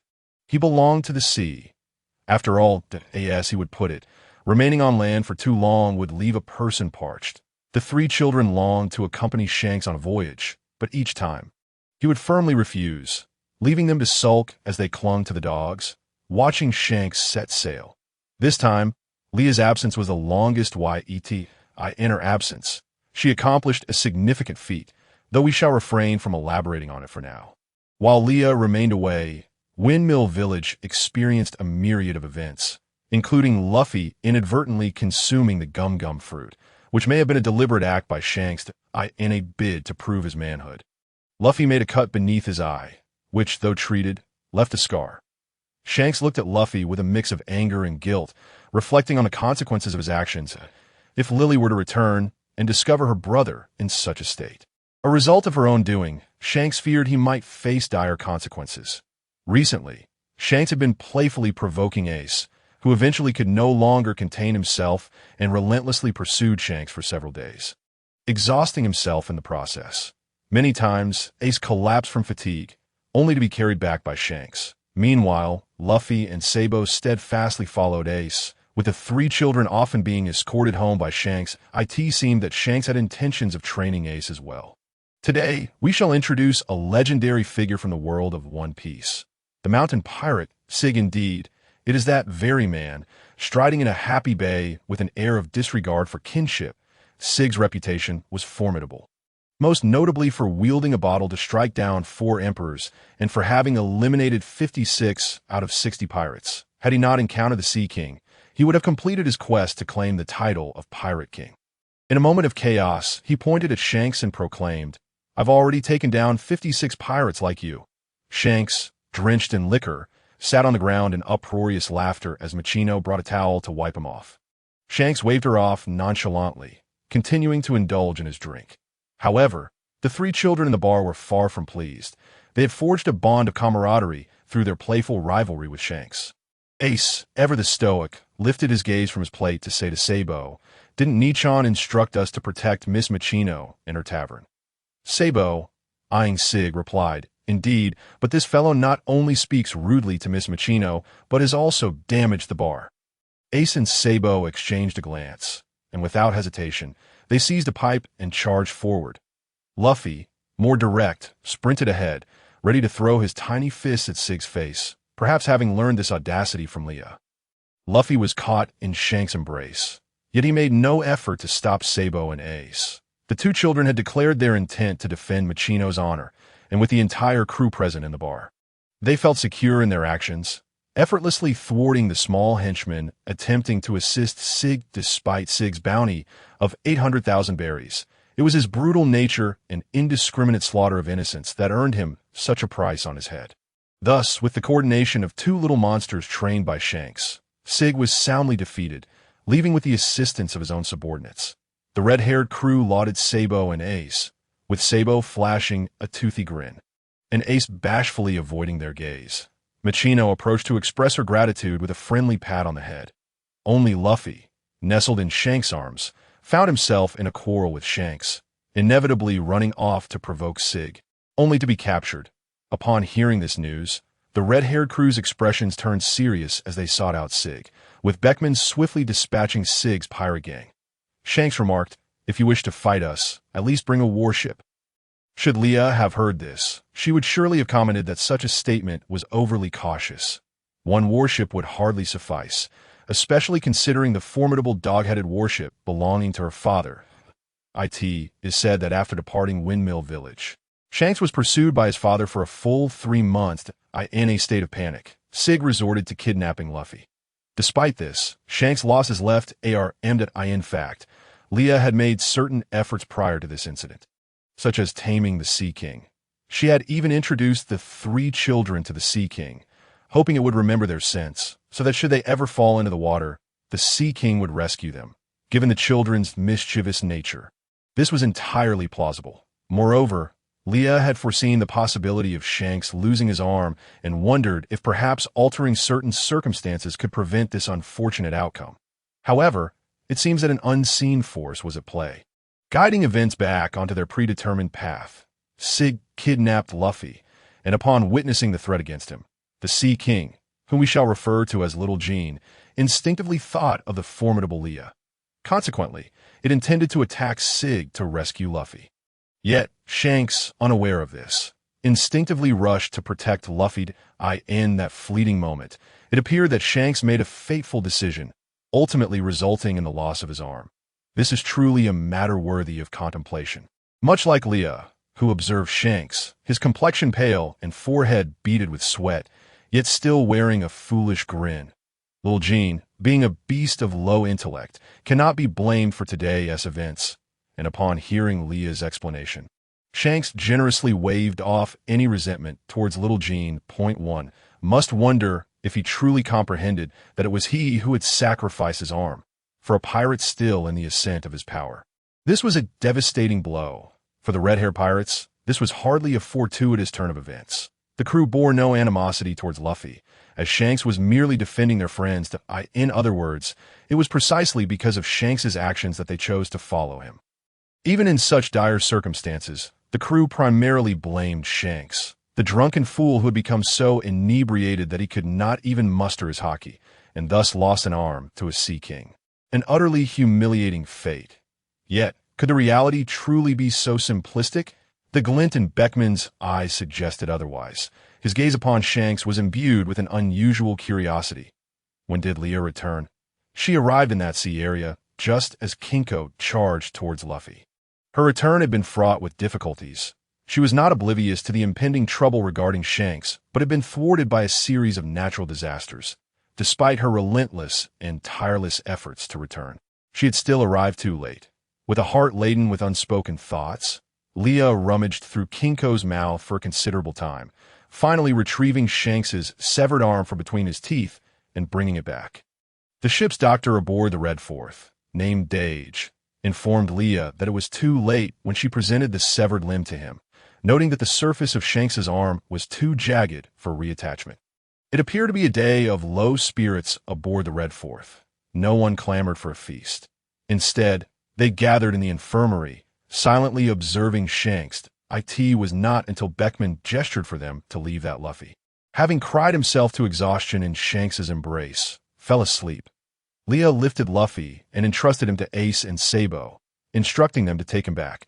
She had some words she wished to share with Shanks. Beckman was present, yet Leah was unfazed. Leah fixed her gaze on Shanks, momentarily silenced, and posed a rather redundant question. "Shanks, does it not hurt?" The answer was obvious. The beads of sweat dotting Shanks's face revealed his agony. Yet the fool continued to smile.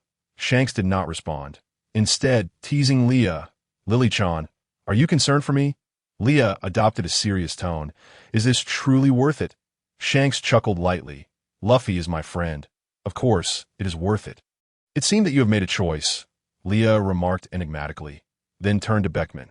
I have a method to reattach Shanks's arm, but I must trouble Mr. Beckman to step outside. I need a moment alone with Shanks. Of course, the decision lies with you. Beckman scrutinized Leah for a while before asking, "Can I trust you, Miss Leah? Though Shanks is a rascal, he is vital to our crew." Leah offered no explicit reply. But Shanks spoke up on her behalf. "It's all right, Ben. I trust Lily Chan." Shanks looked at Beckman, his eyes gleaming with confidence. Beckman fell silent for a moment, but ultimately exited, closing the door behind him. "Lily Chan, it truly doesn't matter. I can wield a sword with my right hand, even after losing my left," Shanks remarked cheerfully.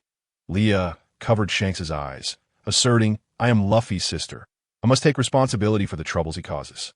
After a pause, Leah continued, "Do not speak anymore. Just sleep, and you will feel better upon waking." Initially, Shanks was reluctant to sleep, but the moment Leah's words left her lips, an overwhelming drowsiness washed over his mind, and he succumbed to slumber. Meanwhile, Leah drew forth the gem-encrusted dagger that Shanks had gifted her, unfastened her shirt, and plunged it into her heart.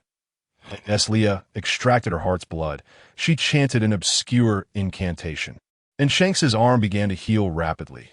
With the last drop of her heart's blood absorbed into Shanks's wound, his arm returned to its original state, seemingly unscathed, though he remained unconscious.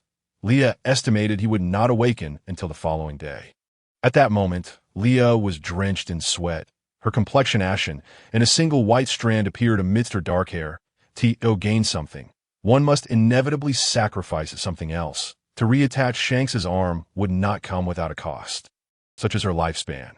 Leah felt utterly drained and, after a prolonged struggle, succumbed to a dizzying wave of fatigue, collapsing onto Shanks's well-defined abdomen, in the final second before her consciousness faded into darkness.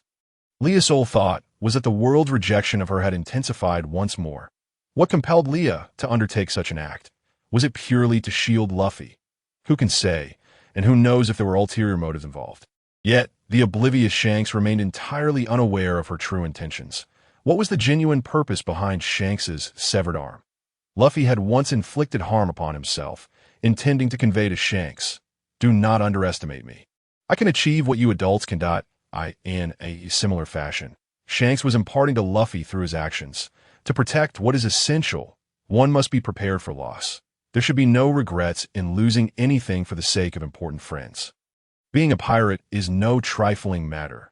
It is perilous, and one should embark on their journey only when sufficiently strong.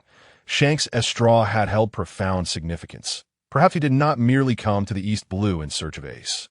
Perhaps he had realized his limits amid the battles in the New World. The straw hat symbolizes the legacy of the Pirate King, and as the inheritor of Roger S. Hat, Shanks's initial aspiration was undoubtedly to become the Pirate King. Attaining the status of an emperor meant little to him. Returning to the East Blue with a potentially disheartened spirit, Shanks sought to find the next rightful owner of the straw hat. As the bloodline of Roger, Ace was the most likely candidate to inherit it. Yet he encountered Luffy. He was captivated by Luffy's potential and was struck by the words Luffy uttered. It is not about domination.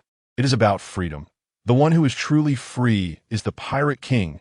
This sentiment echoed Roger's word from years past. Perhaps it was fate that even the rubber fruit chose Luffy. When Shanks entrusted the straw hat to Luffy, he might have been acutely aware that his own dream would forever halt at that juncture, leaving him with nothing but to wait for Luffy's growth. As he later remarked in a conversation with Whitebeard, "I have staked it on the new era."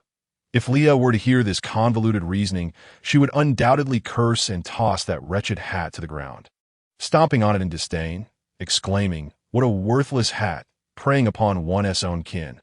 It is nothing but a harbinger of ill fortune." To Leah, it represented a purely ominous symbol. Beckman had been lurking nearby all along. Under the powerful observation of his hockey, everything within a room was laid bare. At this moment, Shanks was unconscious, the most vulnerable he had ever been. Even a slightly stronger pirate could easily harm him. When a young girl produced the dagger, he was tense outside the door, as were the others, poised as if ready to rush in at any moment. Yet when the girl began to unfasten her clothing, he felt a pang of embarrassment, only to then recall Shanks' uncanny ability to discern people's true nature. Beckman had always believed that Shanks acted based solely on his emotions. However, as time passed, he gradually realized that everything was unfolding in accordance with the direction of his own imagination. The Shank's seemingly chaotic behavior was, in fact, steeped in hidden intricacies. Even Beckman, widely acknowledged as the intellectual pinnacle of the One Piece world, had to concede that Shanks was a man shrouded in enigma, embodying a paradox that revealed harmony amidst contradiction. Ultimately, Beckman relinquished his curiosity to pry further, signaling to the others not to act rashly. While suppressing his observation, It was only when Beckman heard the sound of something heavy crashing to the ground that he forcefully kicked open the door to the infirmary, encountering a scene that could only be described as exquisite. There lay a young girl, sprawled across Shank's bare chest. The girl was soft and partially exposed, her garments disheveled, a vivid pattern of crimson blooming upon her pristine white shirt. Her face, partially visible, was glistening with a fine sheen of perspiration, her lips pressed together as if stifling something within. The contrast of her alabaster skin next to Shank's made her appear almost luminescent, and the details became increasingly pronounced, her dark hair cascading about, delicately concealing Shank's exposed muscles, while droplets of blood trickled from the corner of her mouth, falling steadily to the floor, resonating with the hearts of those present. Beckman had already surmised upon first seeing this tableau that the girl had made some unknown sacrifice to restore Shank's arm. Yet, the sheer vividness of the scene momentarily stunned him, and upon regaining his composure, he hastily barred the intruding pirates from entering as a notorious womanizer. Beckman had encountered countless women, yet nothing could compare to the profound impact this particular scene had on him. The girl, though youthful, exuded a maturity that could not completely mask the innocence etched upon her features. The pose she held conveyed an indescribable allure, amplified by her undeniable beauty, which instinctively awakened the most primal desires within human nature. Beckman could guarantee that none aboard the red-haired pirates could withstand the allure of such a sight. Moreover, the situation was undoubtedly disrespectful towards the young girl, prompting Beckman to confine the others outside. As a mature man and the vice-captain of the red-haired pirates, Beckman quickly regained his composure, wrapping the girl in a blanket from the adjacent bed and gently placing her on another. Regrettably, Shanks, oblivious to it all, was snoring peacefully. Mature as he was, Beckman summoned Machino to assist in changing the girl as clothes. Miraculously, despite the considerable pool of blood, Machino found no injuries upon examining her. Beckman, ever observant, noted the strand of white hair among the girlish locks, but wisely chose not to inquire further. Everyone harbored their own secrets. After all, this girl had saved their captain in that moment. Beckman came to understand Shank's fixation on the girl. Although she appeared gentle and harmless, few could penetrate the depths of her soul. Her outward softness belied an inner resilience. She often displayed a poise that surpassed that of most adults. It was evident that her perspective on matters was marked by an unsettling indifference. This bore resemblance to the celestial dragons, yet unlike them, she never placed herself on a pedestal.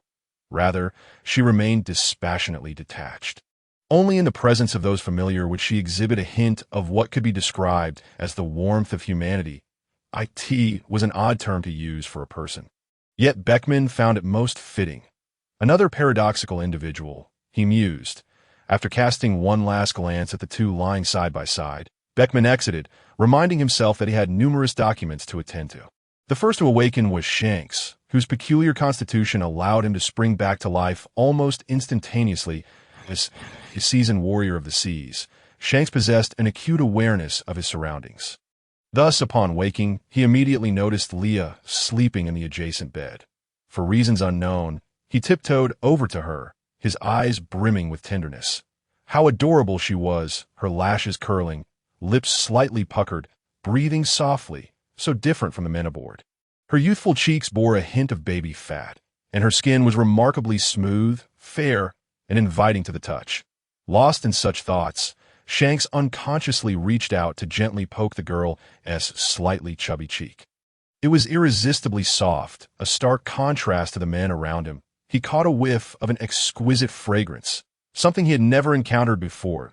That moment, Shanks found himself drawn closer to the girl, until suddenly her eyelashes fluttered, as if she were about to awaken. Would you believe Shanks would shyly retreat? No, he would not. As Leah opened her eyes, she was met with an enlarged face hovering above her. Instinctively, she threw a punch. Shanks turned his head just in time to avoid it, feigning a wounded expression as he leaned closer. Leah's first waking action was to hit him, leaving Shanks feeling both hurt and aggrieved. However, Leah was not swayed by his puppy dog eyes. She pushed his face away, questioning his motives for invading her space. "Hey, Leah, you have such a delightful scent. I just wanted to take a closer whiff." "Did you use perfume?" The oblivious girl took a moment to sniff herself and earnestly replied, "What scent?" "You must be mistaken. I rarely use perfume." Shanks, with his trademark foolish grin, conceded, "I must have been mistaken." In that fleeting moment, their lips were a mere 0.1 centimeters apart, and one could easily imagine the thoughts swirling in their minds. As for the crew members with formidable observation hockey, they mused, "The captain is becoming more reckless. Why didn't we notice he was such a schemer before?" Tisa, Shanks' gaze lingered on Leah longer with each passing moment. Whenever she sought a moment of solitude to enjoy tea and pastries, she felt his eyes upon her. Yet, whenever she looked up, she only found Shanks, lost in his own world, either consuming food or playing with Luffy and the others. Leah would then extend her perception, but found no one else around, leaving her puzzled like a child with a head full of questions. Previously, Leah had urged Shanks to find an opportunity to speak to Ace about Roger. However, this opportunity remained elusive until after Ace set sail. But that is a tale for another time. Lately, Leah had found Shanks' incessant attention to be quite vexing, primarily because he had taken a keen interest in her nails. Yes, her nails. What did he want with them? To create a life card, of course. Yet Leah was reluctant to comply. She did not wish for her whereabouts to be tracked by anyone, having previously helped Shanks with a task. She had struggled to deceive this red-haired man, who possessed an uncanny perceptiveness regarding such matters. Perhaps sensing her reluctance, Shanks had acquiesced, refraining from pressing further. Nonetheless, he was becoming increasingly clingy. Luffy, being the youngest, was doted upon by his older siblings, leading him to be quite the little charmer. When he was tea training with Ace, he loved to cling to Leah, a fact she had not minded, considering Luffy was only 6 years old. However, now she had a new clingy companion, the nearly 2-meter-tall redhead. Whenever Leah returned, Shanks would not only monopolize her time, but also compete with Luffy and the others for food, all the while displaying no reservations about acting like a child around her regardless of their surroundings. For instance, during Leah's recent inspection of shops in the Goa Kingdom, he insisted on accompanying her, citing concerns about her safety. Leah had firmly asserted that it was unnecessary, as she was the boss wherever she went and had no need for protection. Moreover, if she could be ambushed in such a small place as Goa Kingdom, what hope would she have in navigating the Grand Line? However, Shanks still followed Leah. He went without any money, yet he had the audacity to crave all sorts of delicacies. Leah, clutching her purse, trailed behind him, resembling a mother fretting over her ungrateful child. Nevertheless, Leah exhibited remarkable patience towards Shanks, who, despite being a grown man, gazed at her with puppy dog eyes, clutching at Leah's clothing with his rough hands. He swayed gently, his words soft and endearing. Leah, her heart melting, willingly paid, only to later realize the multitude of eyes upon her, causing her embarrassment to sink her toes into the ground. The shopkeepers and managers watched the scene unfold with a mix of gossip and disdain. Their gossip stemmed from the fact that the usually aloof boss would indulge someone like Shanks, while their disdain arose from the sight of the scruffy, unkempt man being coddled by someone so strikingly superior in appearance. Moreover, it was quite unbecoming for a grown man to act so shamelessly with the boss. Thus, they felt a sense of indignation akin to flowers blooming amidst dung, oblivious to the fact that the single young men in the shop were already dabbing their handkerchiefs, shedding tears of envy. Perhaps the only redeeming quality of this red-haired fellow was his robust physique. One might think that if he collided with a bull, the bull would be sent tumbling. Naturally, Shanks, with his keen perception, caught every whispered remark from the onlookers, yet he remained utterly unconcerned. His sole focus lay on the girl, who continually lowered her barriers around him, occasionally inquiring about recent happenings. When recounting tales to Luffy and the others in the bar, she would sit nearby, listening intently, her gaze captivating him. If only those eyes held only him, how much more enchanting that would be. Shanks mused. The mere thought of her softened his heart. Her small, delicate hands were a pity, as he could only grasp the fist she threw at him, and before he could savor the moment, she would firmly wrest her hand away. Back when he was alongside Captain Roger, the older crew members would often be engrossed in books on wooing women, which stated that the first step in courting a girl was to make her aware of your presence. Even Captain Roger had made Miss Rouge cry several times before she remembered him. Look at that now. The captain's son has grown so much, proving that method indeed works. Idiotic Shanks finally displayed some intelligence. Rather than employing such tactics, he opted for a more direct approach. He simply clung to her. While drinking, he feigned drunkenness, seeking closeness with the girl, his strength calibrated to a level where she could not break free. Yet he wouldn't harm her. Thus, at every gathering, one could see Shanks entwined around the girl like a koala, while Leah would futilely attempt to punch him away, to no avail due to his thick skin. One might wonder why he didn't utilize hockey. Well, dear reader, some matters needn't be explicitly stated. The red-haired crew appeared to be enjoying their drinks, yet internally they were snickering, understanding the situation without voicing it. Captain Guru, seeing the girl's innocence, shamelessly took advantage of her, wishing he could lower his hands from her waist, feeling the urge to touch her delicate form. However, upon catching the captain's warning glance, they resumed drinking, pretending to see nothing. Makino would often watch with a knowing smile at such moments. In the end, Shanks persisted in having Leah escort him back to the captain's quarters. Beckman shot Shanks a warning look, cautioning him not to overstep, reminding him of the girl's youth. Shanks said nothing, but Leah responded first, reassuring Beckman that it was fine. Look at him, he's quite intoxicated. I'll take him back. You all continue drinking. Afterward, I'll head home to be with my brother. Such a mismatch of logic. Beckman facepalmed, feeling helpless, unable to articulate his thoughts. This girl, usually so astute, was completely ensnared by Shanks' foolishness. Truly, it seemed that like a trax-like. Beckman gestured for Leah to proceed. In truth, Leah possessed considerable strength. Lifting Shanks was not an issue. However, their height disparity was striking. Leah's arms were too short to envelop him fully. Consequently, she could only support him as they walked. The weight of the man bore down heavily upon her, his potent scent of alcohol enveloping her. Though Leah had never been fond of the smell of liquor, she had grown somewhat accustomed to it after spending so much time with Shanks. The presence of this unfamiliar man surrounded Leah, leaving her no escape. He was indeed peculiar, pushing his way into her world despite her repeated rejections, persistently clinging to her.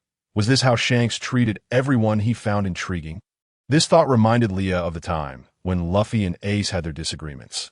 Luffy had similarly clung to Ace until he slowly melted his heart. Children grow, and Leah knew she must allow them some space. Certain issues had to be resolved on their own. Shanks was an enigma, intruding into her little world with an insistence that left her baffled. She had never encountered anyone quite like him before. How was she to deal with him? The rapid beating of her heart resonated through their contact, an overwhelming warmth spreading from the point of contact throughout her body, making her feel as if she might ignite. That the intoxicated individuals always run so hot. Finally, they staggered into the captain's quarters, and Leah gently laid her burden down onto the bed, momentarily contemplating finding something to cover him with. Suddenly, her arm was seized, and before she could react, Shanks pulled her into his embrace. Their eyes locking, Shanks wore that familiar hazy expression, yet his grip on Leah was unwavering, and no matter how she struggled, she could not break free. Shanks leaned closer to Leah, in a moment of panic. Leah instinctively shut her eyes. She felt a warm, moist sensation on her forehead, and it dawned on her that Shanks had kissed her there. As he slowly released her, the pressure on her arms lessened. Leah hurriedly stood, only to lose her balance and tumble onto Shanks. His gaze remained hazy, yet there was an undeniable intensity within. Lily, the moonlight is truly beautiful tonight. Leah? Observing Shanks' state, Leah recognized that this was not the time to settle scores over his previous advances. It would be wiser to wait for another occasion. After all, one would only end up at a disadvantage when arguing with a drunkard. Despite this rationalization, her hurried footsteps in the room betrayed her turbulent emotions. This is sufficient, Shanks thought as he gazed at the ceiling. Watching the girl rush home, The red-haired crew chuckled amongst themselves. Boss, you've been getting tipsy way too easily lately. Haven't you? Or do you think that's why you're so popular with the ladies? The drunken man's intentions were not solely about the alcohol. Leah felt she had witnessed a pivotal moment in the history of the Opie world, the straw hat transfer ceremony. Luffy proclaimed with determination. One day, I will find crewmates who are a match for you all, seek the greatest treasure in the world, and I will become the Pirate King. Do you wish to surpass us? Shanks smiled at Luffy, removing the straw hat from his head and placing it atop Luffy's. This hat is entrusted to you. It is my most cherished possession.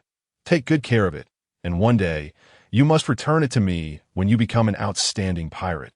It's a promise, Luffy. Leah felt a twinge of emotion and wiped her eyes. This was where dreams began. How infuriating that Luffy had voiced it first. Despite this, Ace spoke with pride in his tone regarding Luffy. Sabo, grinning and revealing his missing tooth, remarked, Luffy is always so straightforward. Regardless, I will set sail to become a pirate, winning my way to the highest fame. Ace clenched his fists as he declared this. Ah, I too wish to sail away, to leave this country, traveling the world and documenting my experiences, Sabo added with a smile. Leah gathered the three boys together, gently patting their heads, saying, Sister believes that you will achieve all you desire. Our children are the best. The three little ones nodded in unison. Leah heard the farewell voices of the surrounding villagers and did not exhibit any particular reaction, as they would surely meet again in the future. However, one individual had a different perspective. He strode directly towards Leah. He extended his large hand towards her, reaching out in front of her. Leah, perplexed, thought, This is absurd. I don't owe you anything, do I? You and Luffy already conspired to craft that life card for me. Didn't you? She recalled that matter. I could tell it's not that Lily-chan didn't bid me farewell or present me with a parting gift, Shanks said with a hint of grievance. Leah replied, Didn't I already say goodbye to you? And as for the farewell gift, shouldn't you be asking Machino for that? I heard you even had children with her later on. Is it appropriate to ask me, an outsider, for a gift? What does this have to do with Miss Machino? Shanks, feeling helpless, continued to act coy. Well, I don't care, Lily-chan, I just want a gift. Leah pondered, stroking her chin. If that's the case, then I must prepare a farewell gift for each member of your pirate crew. Otherwise, why not delay your departure and let me send them to you? Shanks chuckled awkwardly. No need for that. Gifts are a unique custom from our hometown. Beckman and the others don't require them either. The members of the red-haired crew chimed in. Yes, we don't need them. Leah sighed, searching through her pockets, finding nothing. She glanced at Shanks, who looked at her expectantly, feeling somewhat embarrassed. It seems I don't really have anything to give you. Leah admitted awkwardly. Then Lily-chan, how about giving me that thing you're wearing around your neck? Shanks grinned, pointing at the thin cord around Leah's neck. Leah reached up and pulled out the coin she had hanging there. You mean this? It's not anything special. It's the first berry I ever earned, and I keep it as a reminder to work hard and earn more money. It symbolizes my fortune, Leah explained as she caressed the coin with a hole in it. So, does Lily-chan wish to gift me this coin? Shanks asked, his smile turning slightly earnest. Leah suddenly chuckled. If you want it, I suppose I can give it to you. As she spoke, Leah tossed her long hair back and removed the coin. She extended it towards Shanks, but he recoiled, not taking it. Leah raised an eyebrow at him, her meaning clear. Are you all right? Shanks bent down, looking at Leah, and said, I still need Lily-chan to help me put it on. At that moment, Ace quietly approached and stepped on Shanks's foot. Ace was perceptive. Even his typically clumsy mind realized that Shanks' feelings towards his sister were likely more complex than they appeared. Thus, despite his fondness for Shanks, Ace would not allow anyone to vie for his sister's affection, except for Luffy and the others. Ace huffed, humph. Shanks winced but had to endure it. Why are you being so dramatic today? Shanks, fine, whatever, I'll just put it on, Leah said as she leaned closer to him. Leah's delicate hands moved around Shanks's neck to the back, a task that should have been quick. However, she struggled to tie the knot, her small hands fidgeting back and forth. Shanks felt an itch in his heart from her touch. He reached out a hand to encircle Leah's waist, though he did not make contact. She's so delicate. I could wrap her waist with one hand. Must feel wonderful to hold her, Shanks thought involuntarily. Since saving Luffy, he had hidden his left arm beneath his cloak, making it appear as though he had genuinely lost a limb. Leah remained focused on tying the coin, oblivious to Shanks' actions, though she could feel his warm breath against her neck, making her uncomfortable, a tingling sensation spreading across her skin. Leah involuntarily stiffened. Shanks chuckled softly. Turns out Lily-chan has her weaknesses as well. They were so close that Leah could even feel the tremor of Shanks' Adam's apple. He radiated warmth, as if he were a source of heat. The warmth of his skin transferring through the air. Leah hurried her movements, her heart racing. From a distance, they appeared to be a pair of embracing lovers. Beckman interjected, "No, they look more like father and daughter." Alas, even though Shanks was 27 this year, he was often mistaken for an older man. The others in the red-haired crew sighed, their eyes growing red, wishing to avert their gaze, feeling utterly unable to comment. Ace was frustrated. He stomped back to where Sabo and the others were, feeling exasperated. Phew! Leah sighed in relief, finally tying the knot. For reasons she could not fathom, she affectionately ruffled Shanks' hair and cheerfully said, "Shanks, don't die too soon. Next time, I'll bring the good wine I brewed to find you." Shanks' eyes lit up. "It's a promise. I'm not that easy to kill." Leah scratched her head in a silly manner. Repeating, "A promise, yes, a promise." Shanks then squatted down in front of Ace and the others. "Kids, when we meet again, it LLB in a new world." The three little ones exchanged glances and nodded in unison. Shanks was unable to say any more farewell words, for Makabaka and the others had caught up to him, nipping at him. Shanks hurriedly ran back to the Red Fourth ship, losing a flip-flop in the process. Annoyed, he raised his middle finger at Makabaka and the others. Leah exclaimed, "6!" Even as the ship sailed a considerable distance away, the echoes of Makabaka's barks and the villagers' laughter lingered in the port. In the end, if she wasn't mistaken, Shanks turned his back to them and waved his hand. Beneath the setting sun, the grand ship gradually drifted away. The port slowly emptied, and Leah gazed into the distance. A flicker of inscrutable light flashing in her eyes. Sabo was, in fact, a very perceptive individual. All three children had declared their dreams aloud more than once. He was the first to notice the differences among them. Though they had become a family and were all setting sail in pursuit of freedom, the three possessed essential distinctions. When Sabo realized this, Ace assumed they would always be together, while Luffy continued to act spoiled. It was only when Sabo brought up this issue that the two became aware of the predicament. Ace perhaps later recognized this truth, which is why he proposed the idea of becoming sworn brothers. Despite living together, their family backgrounds were entirely different. Because of Garp and Leah, their bond was now so tight. Sometimes, when Ace looked at Luffy, he couldn't help but wonder, had it not been for Nichan keeping him and Luffy close since childhood. With his somewhat obsessive nature, it would have been difficult for him to accept others into his world. And with a gruff old man like Garp, he would likely have been cast aside to Dayton, left to grow up in a corner, becoming someone he would despise. Having Nichan by their side had truly been the best thing so far. The unreserved care and warmth that seeped into their hearts were the most precious treasures in the world. Treasures that even One Piece could not compare to. However, the fact that all three wanted to be captains seemed a bit problematic, Sabo remarked. Ace added, "I hadn't considered that, Sabo, that I thought you wanted to be my navigator." Luffy, still blissfully oblivious, called out to his two brothers, "Come sail on my ship." A rift had already formed. Although Ace felt a twinge of regret, he relaxed, not dwelling too much on it. "Since we will eventually part ways, let us carve our bond in the name of brotherhood." Three little children found a common understanding, but this time they chose not to join in the revelry of the wine at the dawn. Instead, they excitedly shared their idea with Leah, hoping to utilize the wine she had buried underground. Due to Shanks' earlier departure, Leah had, noticing his longing gaze, gifted him a bottle as a parting gift. In truth, this was not an ill-fated choice. Within the rich tapestry of Chinese culture surrounding buried wine, the most renowned is Daughter's Red, a wine buried when a daughter is of tender age, only to be unearthed on her wedding day for the enjoyment of guests. This wine is also known as Huadiaodut, of course. If the family has a son, it may be retrieved at his coming-of-age ceremony to be shared with family, signifying hopes of the son's future success and glory. Strictly speaking, while it is not entirely inappropriate to use it for a blood oath, it does lack a certain rigor. Nevertheless, the three children insisted, and Leah, in their presence, unsealed a bottle.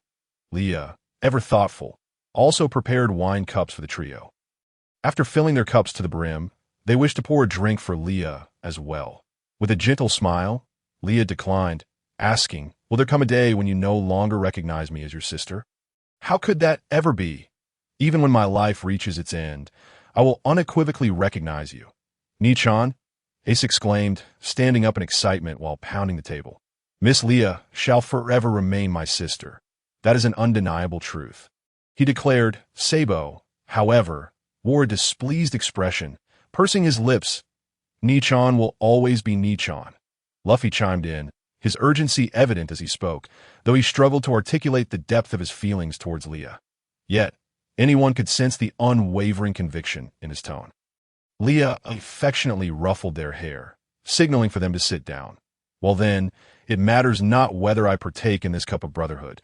Should you set sail in the future, even if we find ourselves on opposing sides, you are always welcome to seek me out for a visit. Nichan, I will surely find one piece and become the Pirate King.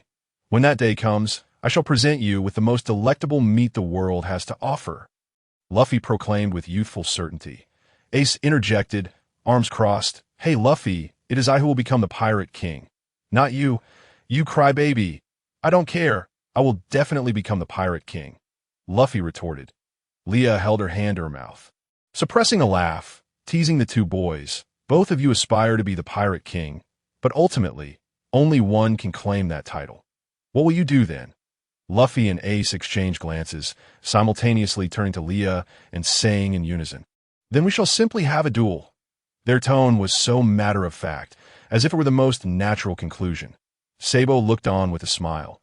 The crisp sound of clinking glasses resonated as the three children downed their wine in one go. Intertwining their destinies, such bonds could not be severed even by the finality of death. With laughter, they consumed the wine, yet Leah could not help but turn away, wiping away the tears that had slipped down her cheeks. In that moment, Leah felt an unmistakable clarity regarding the happiness radiating among the three brothers. Life is indeed unpredictable. If time could freeze at this moment, it would not be unwelcome at the same time. Leah clenched her fists, dismissing any notion of amnesia, the agony of not knowing whether they still lived, or any public execution. She vowed that no one would dare to take these three children from her side. Regardless of the cost, Leah would not allow such occurrences, even if it meant wagering her life to prevent it. The bond between Luffy, Ace, and Sabo ran deep. As the youngest among the trio, Luffy was known for his tears in his childhood. He would cry in the face of danger, weep when bullied, sob if tied up, and shed tears when hurt. In essence, whenever Luffy felt unhappy, he would cry, much to Ace's chagrin. Yet being the youngest sibling, Luffy naturally enjoyed the protective affection of his older brothers and sisters. What was wrong with crying? To express oneself freely through tears could be seen as a form of happiness. Ace and Sabo bore an indelible scar within their hearts, a wound that even Leah's guidance could not soothe. Only through their own experiences could they hope to discover the answers they sought. 8 times. Tears serve as a direct conduit for expressing one's emotions. Whether in their youth or adulthood, Ace and Sabo rarely displayed their tears. Each tear shed by Ace was heart-wrenching. The first instance occurred upon learning of Sabo's tragic fate. After reading the letter Sabo had left behind when he went to sea, Ace mourned loudly by the shore, having lost his brother. Yet when faced with Luffy once more, he suppressed all his inner turmoil, choosing to witness Luffy's tears instead. In truth, Ace must have wished to cry himself, but as the older brother who had already lost one sibling, he felt compelled to remain strong to better protect Luffy. The second time he wept was on the execution platform, where Garp sat beside the condemned Ace, keeping him company in his final hours. With tears in his eyes, Garp said, "Pirates do not deserve sympathy, but family is different. Ace, why do you and Luffy not heed my advice and live?" Upon hearing those words, Ace could no longer contain his tears. The third instance came in Marineford. As Ace's life drew to a close, he wept as he expressed his gratitude to Luffy and the companions who had accepted him in his final moments. Ace truly learned the gentleness Sabo embodied. Though he cried, his expression bore a smile, and he went on to comfort Luffy, assuring him that he had no regrets in life. But did he truly have no regrets? He had only just begun to comprehend the meaning of his existence. He had yet to witness Luffy ascend to the throne of Pirate King. How could he claim to have no regrets? He departed with a smile, using it to comfort Ace, reminiscent of how their mother would smile through her pain, assuring him that everything would be all right. In his heart, Luffy would forever be the brother he sought to protect. As for Sabo, his gentleness was evident even from childhood. Spent in the company of Luffy and Ace, that a warm smile was always present on Sabo's face, that he seldom cried, only shedding tears in concern for Luffy and Ace's safety during their youth. Upon maturing, the news of Ace's sacrifice restored his memories, and the anguish of losing a brother nearly shattered him, much like Luffy. Unlike Ace and Sabo, Luffy's childhood was marked by an abundance of tears. He cried when Shanks lost his arm, and again when Sabo met his demise. Yet, as he grew older, Luffy's tears became a rarity, often replaced by his carefree demeanor. Each subsequent tear he shed struck deep into the hearts of those around him. He wept when bidding farewell to the going merry, tormented by his inability to protect his comrades. Witnessing Ace's death before his very eyes sent him spiraling into despair, and he cried, his tears cutting to the core. After narrowly escaping death, he awoke unable to accept the reality of Ace's departure, and the tears flowed once more. However, it was through this experience that Luffy truly matured.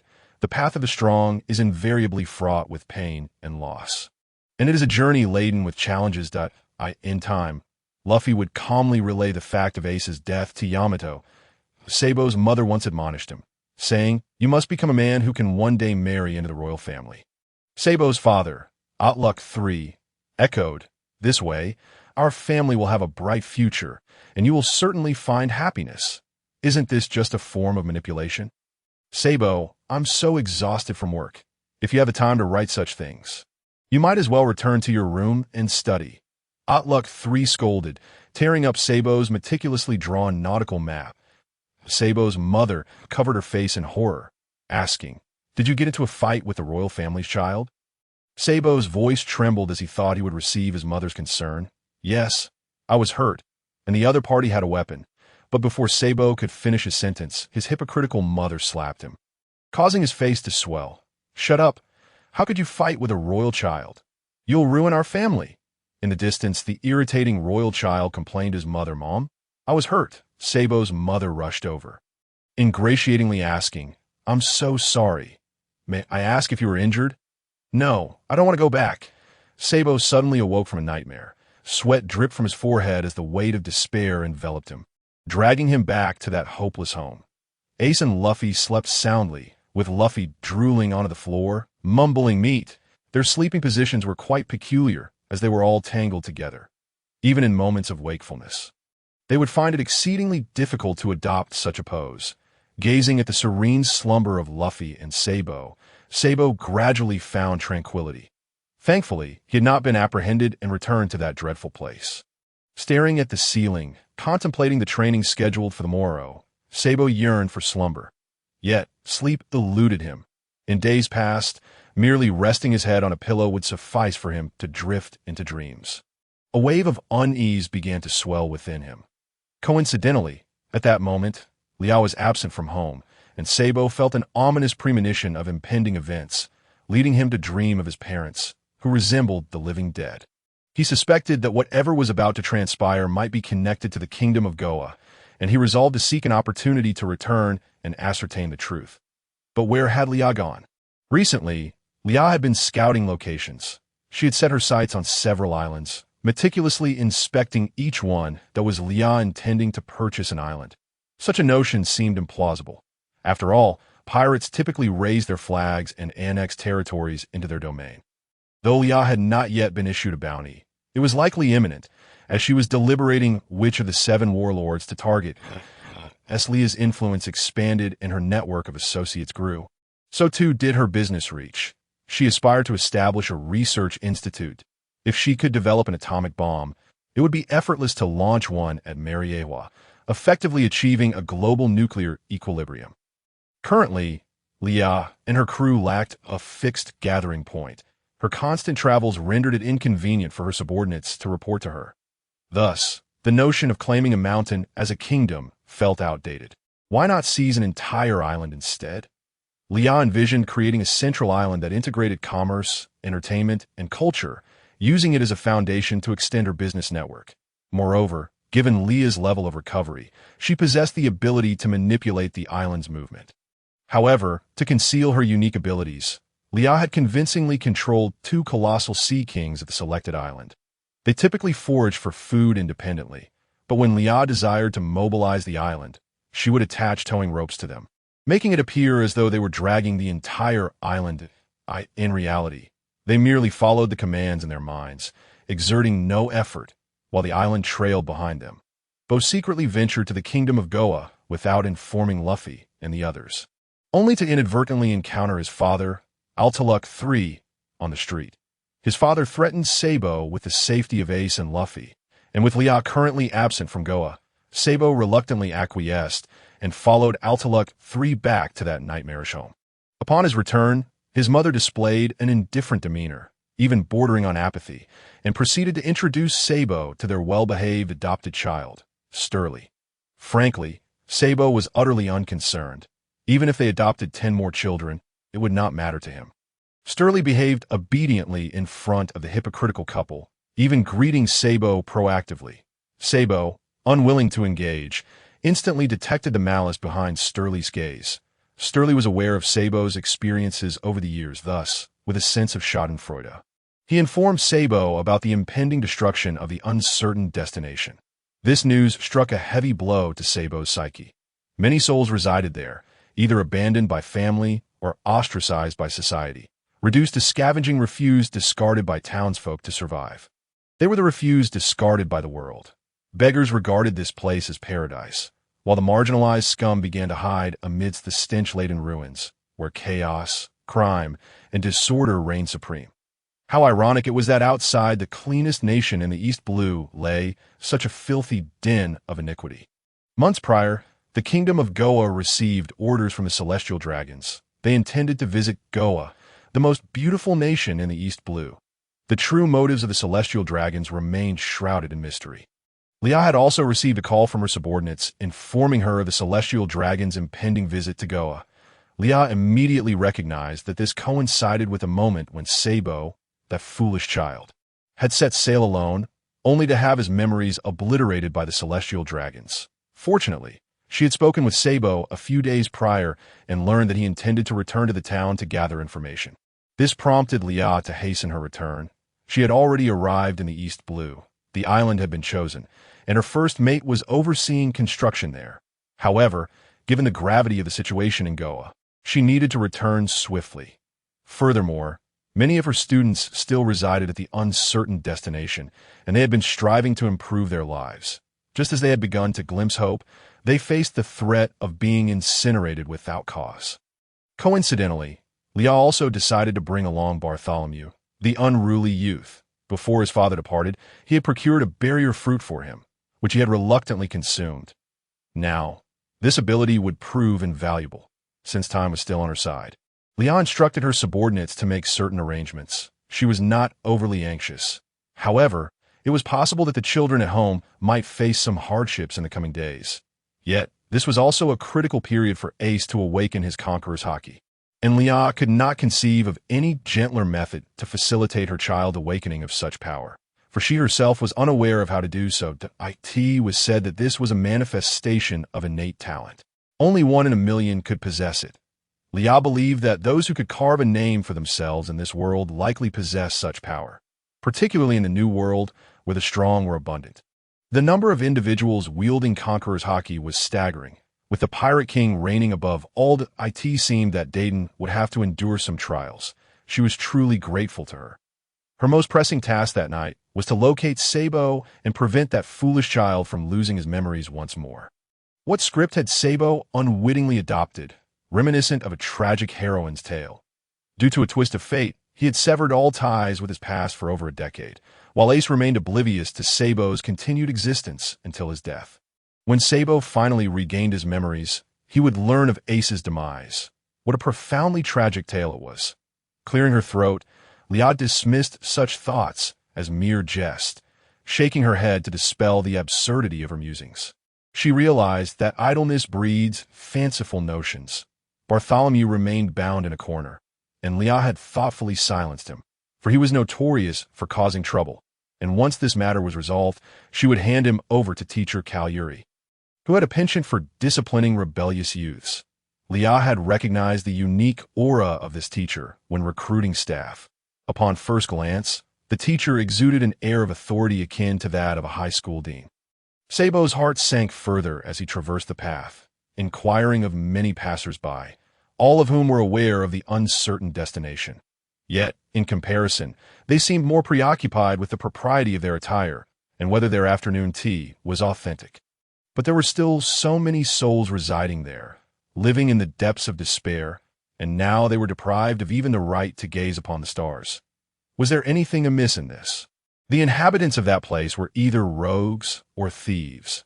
They were merely a collection of troublesome beggars and outcasts, forced to huddle amidst the refuse to survive, deemed unnecessary by the town, a burden they wished to shed. A gentleman seated in a safe, listening to music, remarked disdainfully that a young mother, holding her child, echoed the sentiment. Every time I see my child mingling with those children, I can't help but feel anger. Who knows what germs they carry? That place was destined for eradication, a stain upon the town, and with the esteemed celestial dragons coming to visit, we must certainly ensure the area is cleaned. These words echoed in Sabo's ears like a relentless refrain. Fueled by desperation, he surged forward, determined to save those souls who yearned to escape this town, which reeked of despair and decay. He vowed never to return.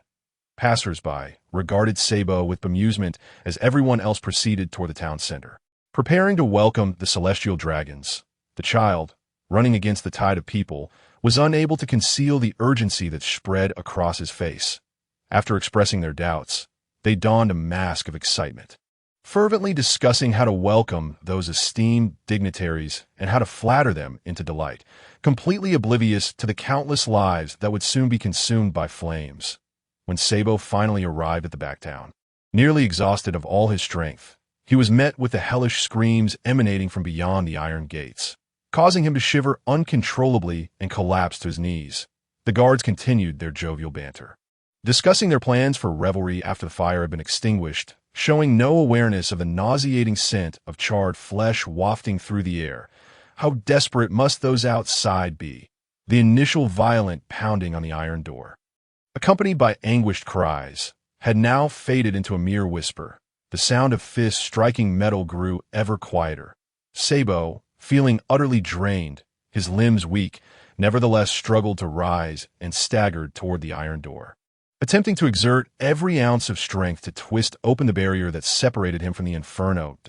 In a feeble attempt, he crawled toward the great iron gate, striving to stand once more. However, just as he managed to lift himself slightly, a guard approached, trampling him beneath his boot. Sabo's consciousness was growing hazy, yet he remained fixated on the raging flames beyond the door. Overwhelmed by exhaustion, his voice hoarse and barely audible, he whimpered desperately, "Please save the people out there." Every utterance sent searing pain through his throat, yet he could not afford to dwell on his own suffering. There were so many still struggling in the fire.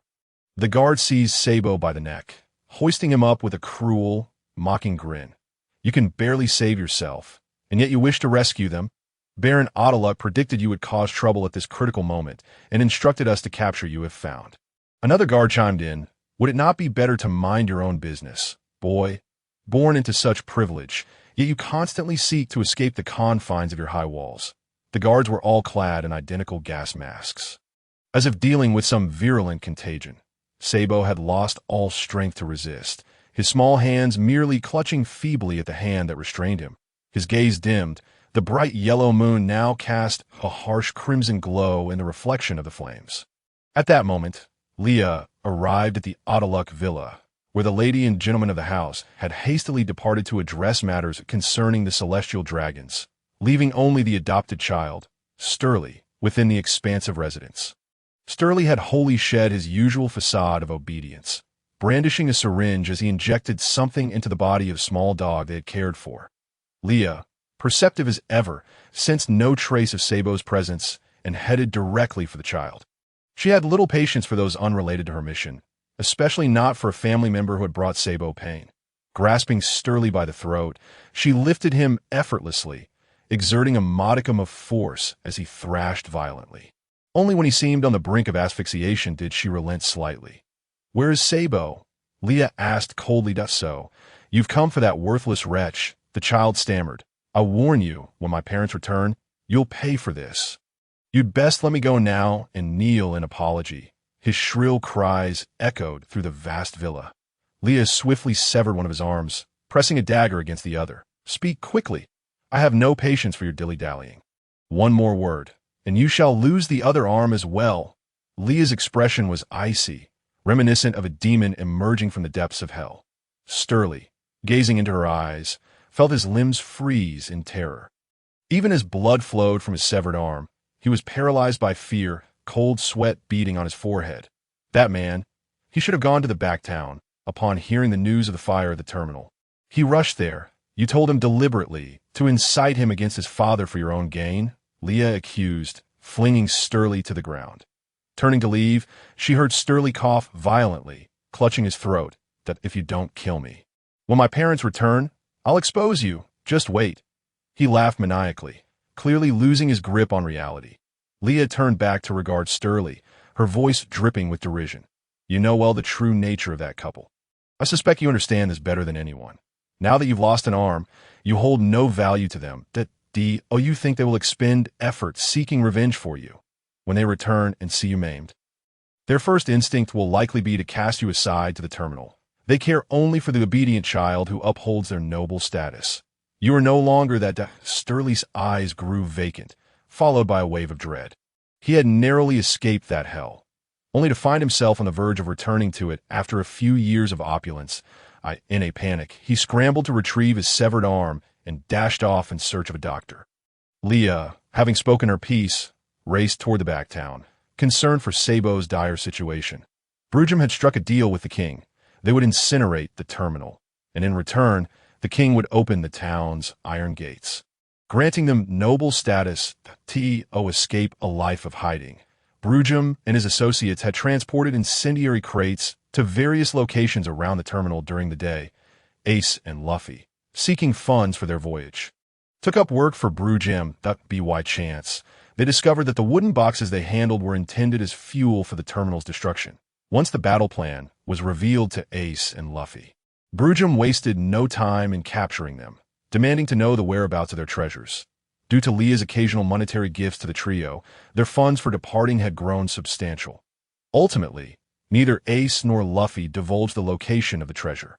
Thus, they were bound and left to burn amidst the flames. Dayton, worried for Ace and Luffy, rushed out to search for them, instinctively charging toward the raging inferno. However, familiar villagers from Windmill Village restrained her, explaining Leah's arrangements. Upon hearing this, Dayton breathed a sigh of relief, yet stubbornly refused to admit her concern for the two boys. Instead, she awkwardly settled outside the fire, anxiously watching the flames point one by one. Dayton's band of mountain bandits followed her to the scene, silently witnessing the tragedy unfolding around them. Eventually, unable to bear it any longer, they rolled up their sleeves and joined the fray to assist. The fire raged on, yet those previously dispatched by Leah had cleared several escape routes. Even so, many were injured, some severely, with their skin raw and blistered, their clothing fused to their bodies. The air was thick with the stench of charred flesh, mingled with the cries of the wounded and the children who had grown up at the terminal. Some trembled, desperately stifling their sobs, while others stood in stunned silence, their faces etched with disbelief. Why had such calamity befallen them? Was it merely because the celestial dragons were visiting the Goya kingdom, leaving no room for their survival? Why was this reality so starkly different from what Miss Leah had described in class? Why were they condemned to struggle for existence at the terminal, while noble children were born into wealth, their only concern being their own lives, though they had recognized much of the darkness in this world from a young age? The children still clung to a glimmer of hope, shaped by their experiences in school. However, this inferno had extinguished the last remnants of their dreams. Leah had previously mentioned in her philosophy class that to truly affect change in the world, the traditional class structures must be dismantled. Only those standing on equal footing could engage in meaningful dialogue. At that time, some had cited Sabo as a counterexample to Leah's assertion. She had merely smiled, assuring them that they would come to understand in due course.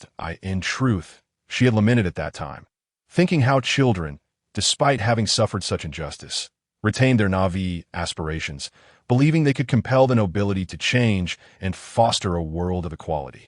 Those in positions of power could never truly fathom the suffering of the lower classes. Just as you cannot fathom the pain of the ant crushed underfoot, dignity only exists at the edge of a sword. And truth lies solely within the range of cannon fire. Continuously, the injured are being carried out from the inferno, leaving those on site somewhat overwhelmed, while medical supplies begin to dwindle as time progresses. Even those with minor injuries struggle to rise and assist the medical personnel. Bartolomeo has been forcefully assigned by Leah to protect the rescue workers entering and exiting the fire scene. Today, Bartolomeo's barrier fruit, which could be likened to a bug, proves to be of great utility. Initially, Bartolomeo is reluctant to undertake this task, yet this fool is easily persuaded. Leah mentions, "If you help today, those you save will regard you as their great hero, and you will have many little brothers in the future." Really, I could truly become a great hero. At that moment, Bartolomeo is merely 14, still harboring the heroic sentiments of a child. Leah nods decisively, and thus this fool does not hesitate long, readily agreeing, and he is promptly brought here to work. In fact, with Leah absent, the individuals rescuing others are mostly ordinary people with low combat capabilities. If Bartolomeo continues to assist, no one here can contend with him. Nevertheless, Bartolomeo perseveres, and not only does he endure, but this young lad even feels a sense of guilt for those who have not been saved. In the end, he laments his own weakness, wishing he could expand the barrier's protective range to save more lives. Bartolomeo follows the rescue workers into the fiery abyss, astonished that these ordinary individuals, who have never undergone physical training, can endure for so long. Everyone sustains some injuries, but among the rescue personnel entering and exiting the fire, Bartolomeo is in the best condition. Rescuing others is no easy task, and they must withstand the sweltering air, inhaling the scorching heat of the flames, compounded by severe physical exhaustion. Many can barely speak, relying solely on sheer willpower to persist. Inspired by this atmosphere, young Bartolomeo, while distracted by the need to protect others, also rushes toward the danger. If this group of ordinary individuals can achieve such feats, why can't he, Bartolomeo, the future king of the underworld? After witnessing the events of the night, Bartolomeo feels an inexplicable shame. He gradually realizes just how much of a scoundrel he had been, having committed numerous wrongdoings, and he wonders if he will ever have the chance to atone. Bartolomeo is not inherently bad. His previous arrogance stemmed from being misled. Subsequently, he endured the pain of losing his father, and those subordinates who had previously sought to curry favor with him now seemed to have transformed, eager to take advantage of his vulnerability. Several influential sub-leaders had already gathered their forces, waiting for Barbassa to breathe his last, ready to pounce. In fact, during Barbassa's critical illness, such struggles had already begun, albeit with less concealment. Once Barbassa passed away, they ceased to hide their intentions, outright declaring that whoever claims Bartolomeo's head first shall become the new leader. At that time, Bartolomeo found himself hunted for several days, evading pursuers and enduring hunger. His father, with foresight, had given him this fruit to preserve his life. Barbassa intentionally allowed Bartolomeo to endure hardships, which would also aid Leah in disciplining him. Leah respected his wishes by sending someone to follow Bartolomeo, permitting him to be chased for several days, as long as he was not killed. However, this lad proved to be quite resilient, though those days were arduous. He managed to persevere alone. Leah had initially thought he would be consumed by the anguish of losing his father, but upon seeing him calmly handle his father's affairs and adeptly cope with the pursuit, she could not help but admire him more. By sending Bartolomeo to assist this time, Leah intended to test the boy. If Bartolomeo remained indifferent or slacked off, Leah would likely not invest much in him, merely ensuring he survived until 18. However, if he performed well, she planned to cultivate his potential, for the barrier fruit ability is truly bug-like. If she could nurture Bartolomeo effectively, her stronghold would essentially become impregnable, allowing her to stabilize her rear and confront the threats posed by pirates. Fortunately, Bartolomeo performed admirably that night. During the rescue efforts, Bartolomeo inevitably sustains injuries, and those around him offer their concern, tending to his wounds. This sincere care deeply touches Bartolomeo, for the previous attention he received was merely to encourage him to speak well of his father. Such concern causes the somewhat proud and brash Bartolomeo to blush. Although he has not become the great hero that woman spoke of, he finds this feeling quite pleasant. Bartolomeo thinks to himself that admiration does not always need to be vocalized. The internal sense of recognition is far more significant, though he does not yet comprehend this.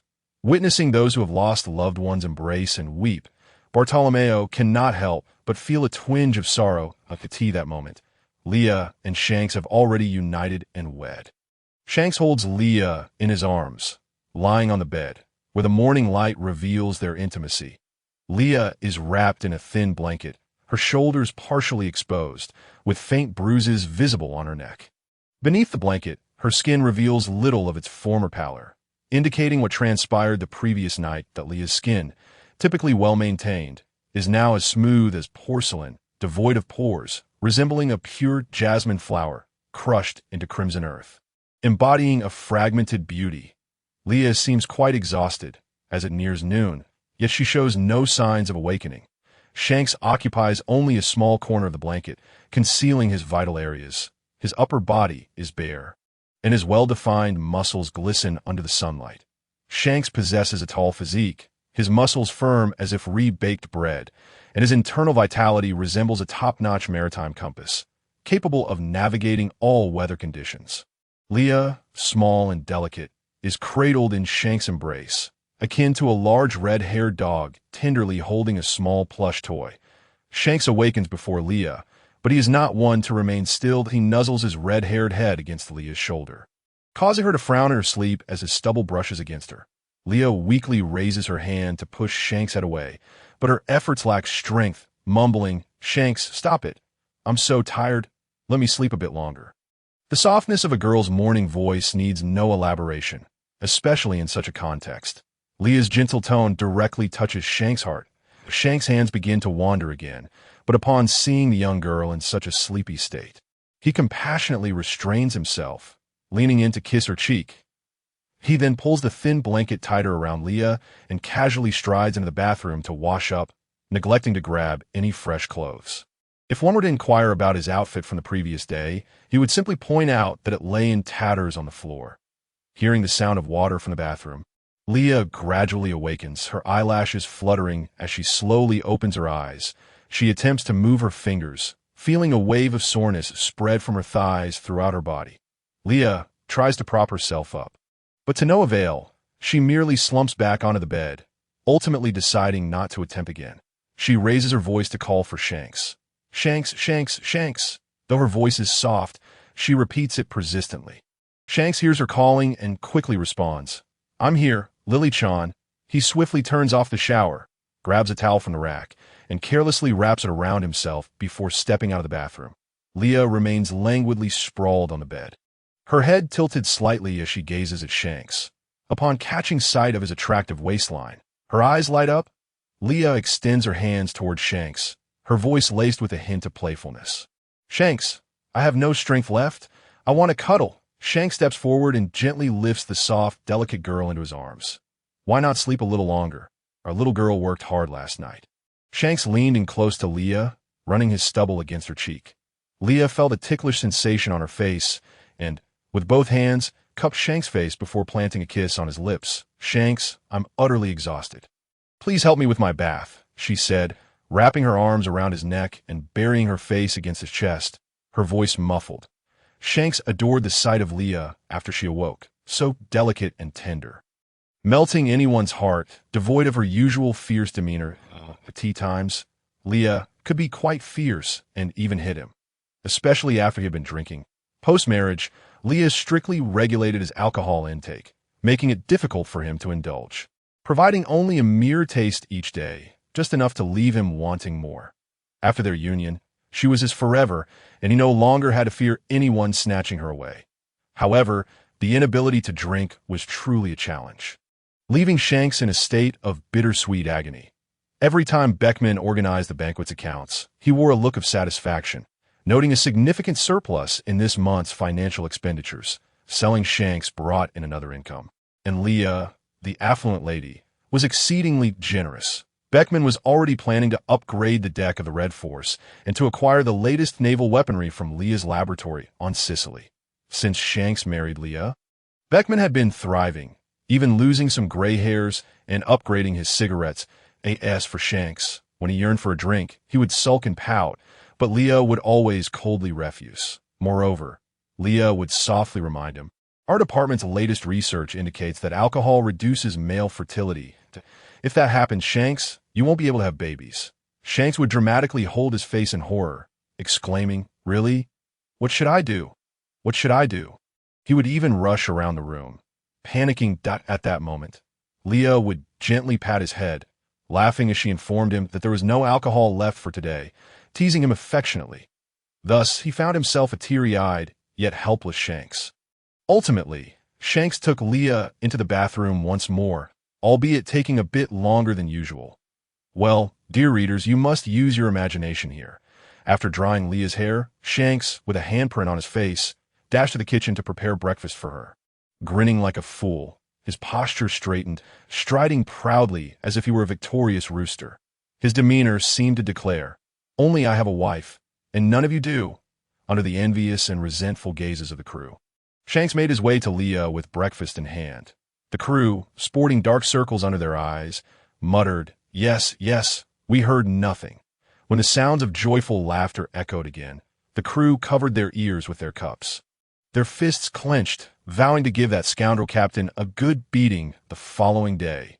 Though Leah and Shanks were married, apart from their honeymoon, they were not always attached at the hip. Shanks had to travel the world with his crew, while Leah also had her own business to attend to, resulting in a considerable amount of time spent apart. Therefore, when they met, they often found it hard to restrain themselves. Shanks found himself on the receiving end of another beating, and Leah took delight in his misfortune. As she prepared to leave, Shanks gazed at her with tear-filled eyes, clutching her sleeve, seeking her affection.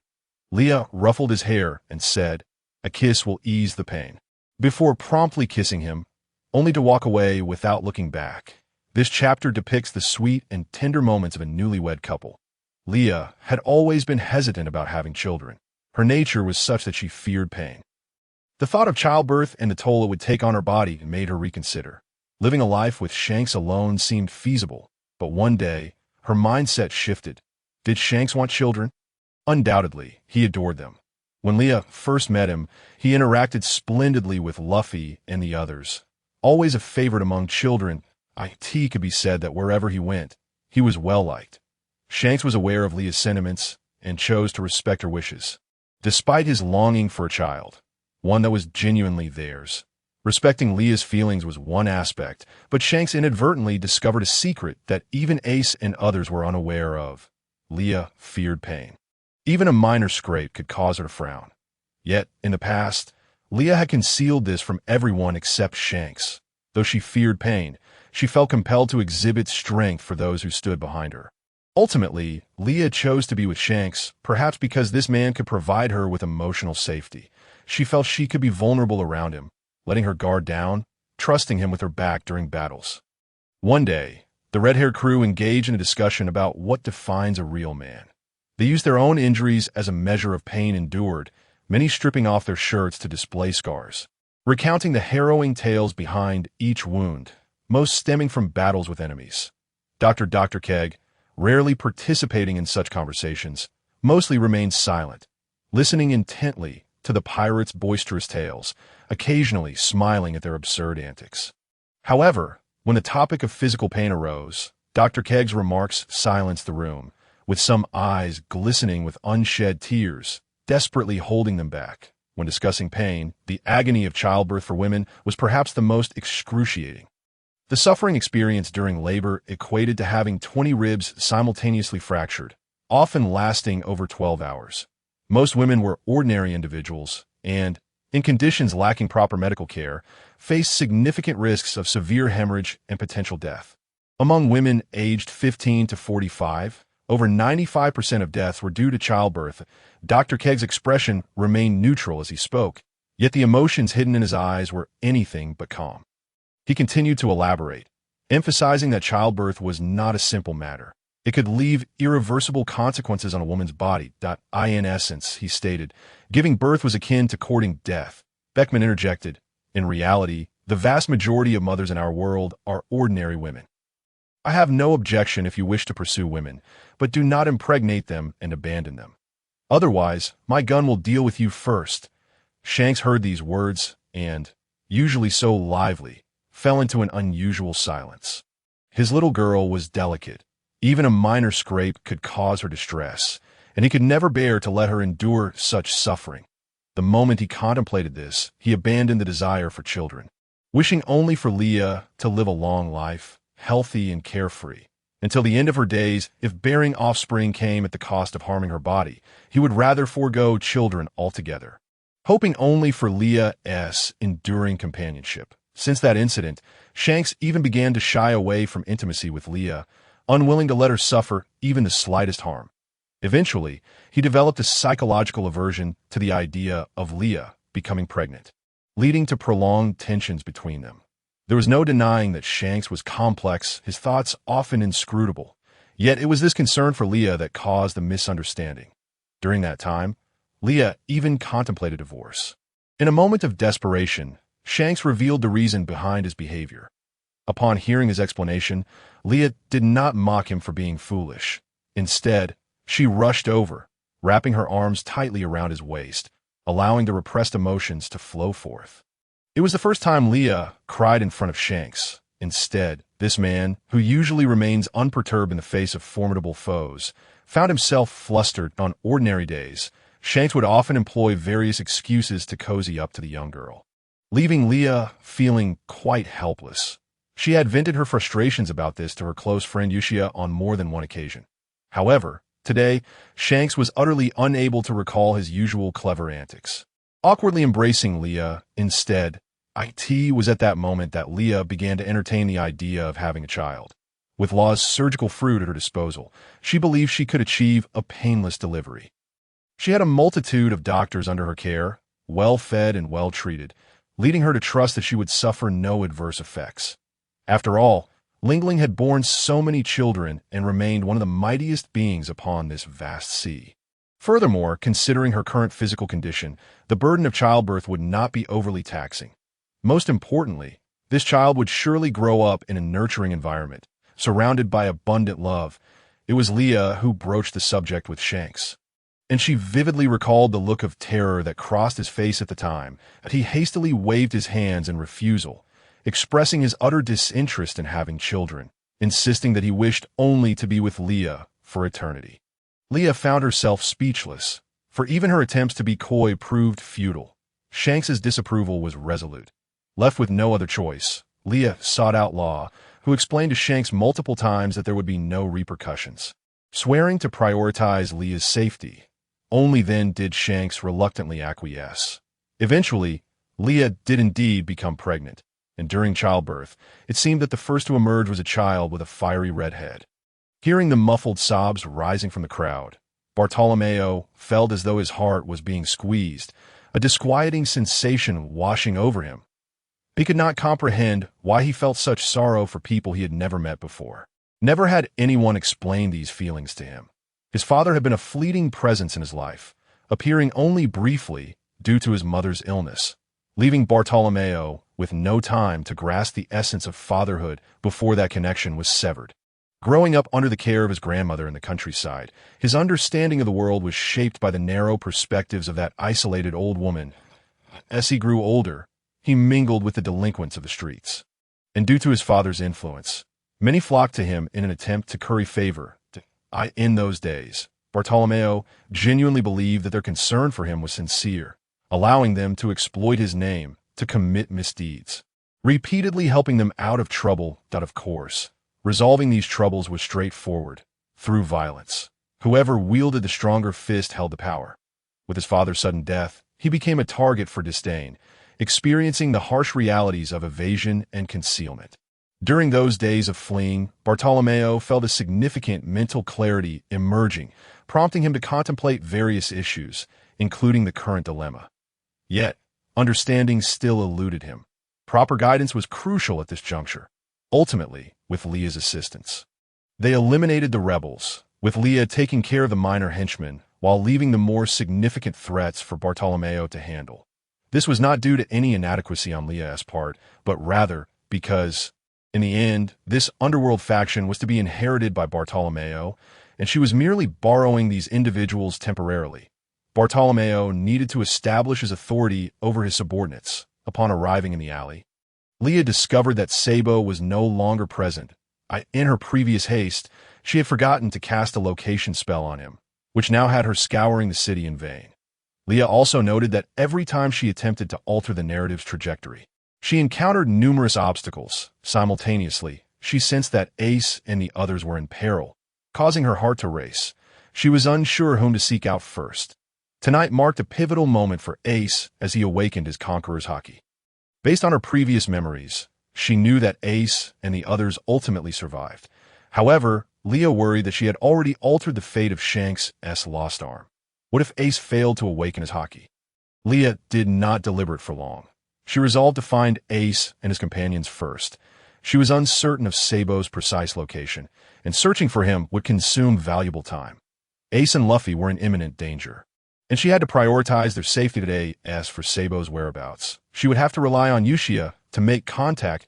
This moment, Uchiha's identity as a celestial dragon proved advantageous. After incapacitating the guards, Leah forcefully kicked open a massive iron gate, creating a large opening.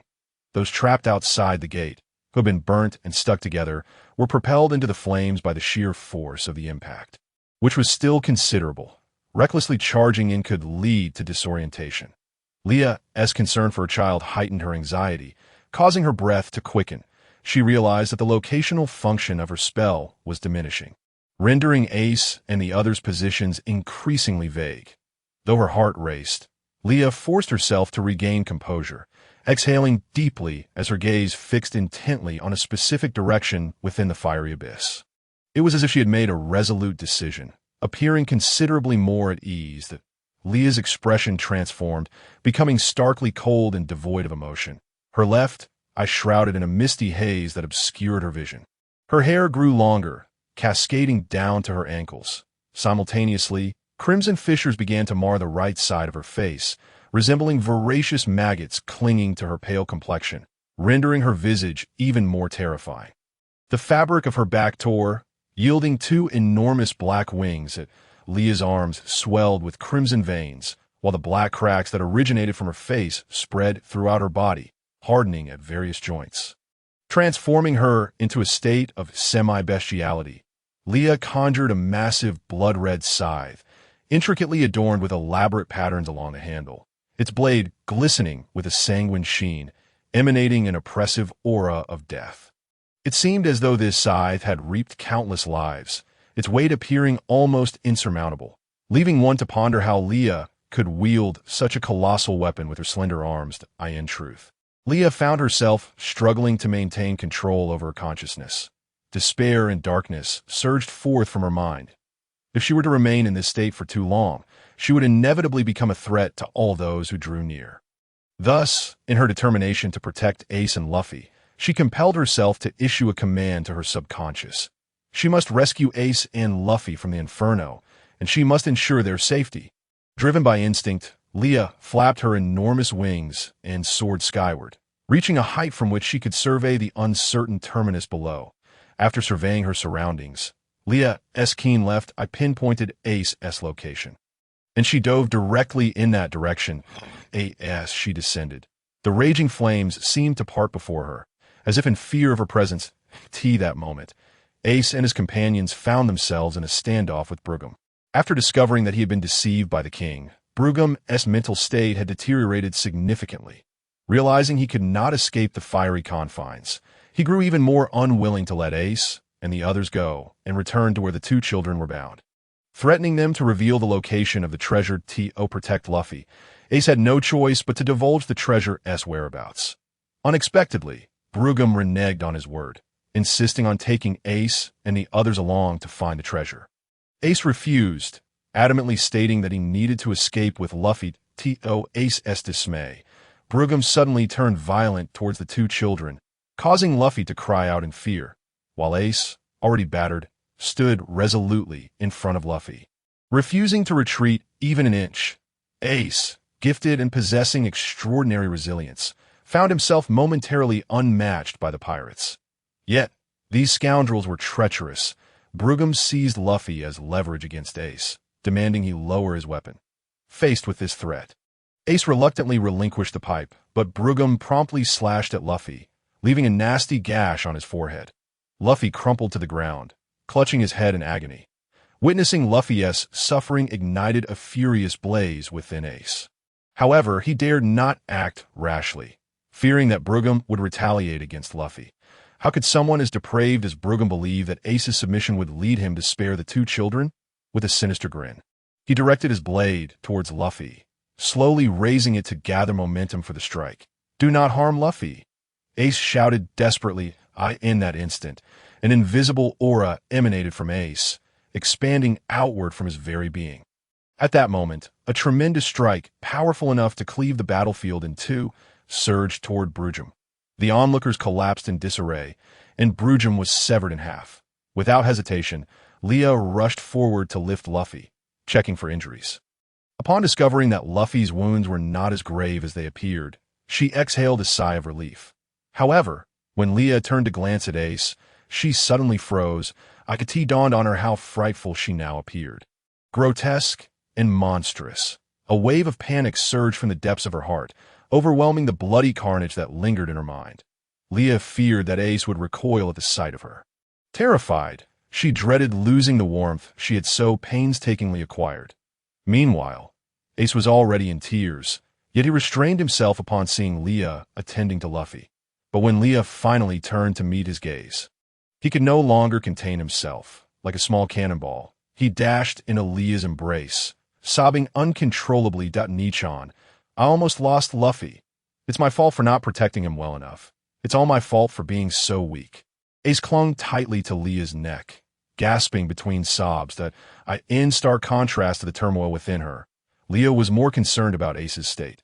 She gently patted his back, reassuring him, "It's not your fault. It was my failure to return in time that put you all in danger. It's my fault, not yours." Leah continued to soothe Ace, while Luffy, now much improved, stood beside her, wiping away his tears and snot with the hem of her clothing. Luffy had indeed learned a modicum of politeness from Leah, though it was still minimal. Once Ace had calmed down, Leah posed a question she both longed and dreaded to ask the two children. "You aren't afraid of me like this?" There was a tremor in her voice. Once she was unaware of Luffy, with his innocent demeanor, finally registered her appearance, gazing at her with wide, starry eyes. "Nichan, you look super cool like this." "I want big wings too." Ace, on the other hand, embraced Leah once more, burying his head in her legs, murmuring dejectedly, "Nichan is still Nichan, no matter how you look." Leah felt the increasingly tumultuous bloodlust stirring within her, and with flames licking dangerously close, she sheathed her scythe, cradled each child in an arm, and took to the skies with a mighty flap of her wings. As for the pirates trailing behind, who would care for such scum? Leah deemed it sufficiently merciful not to deal with them personally.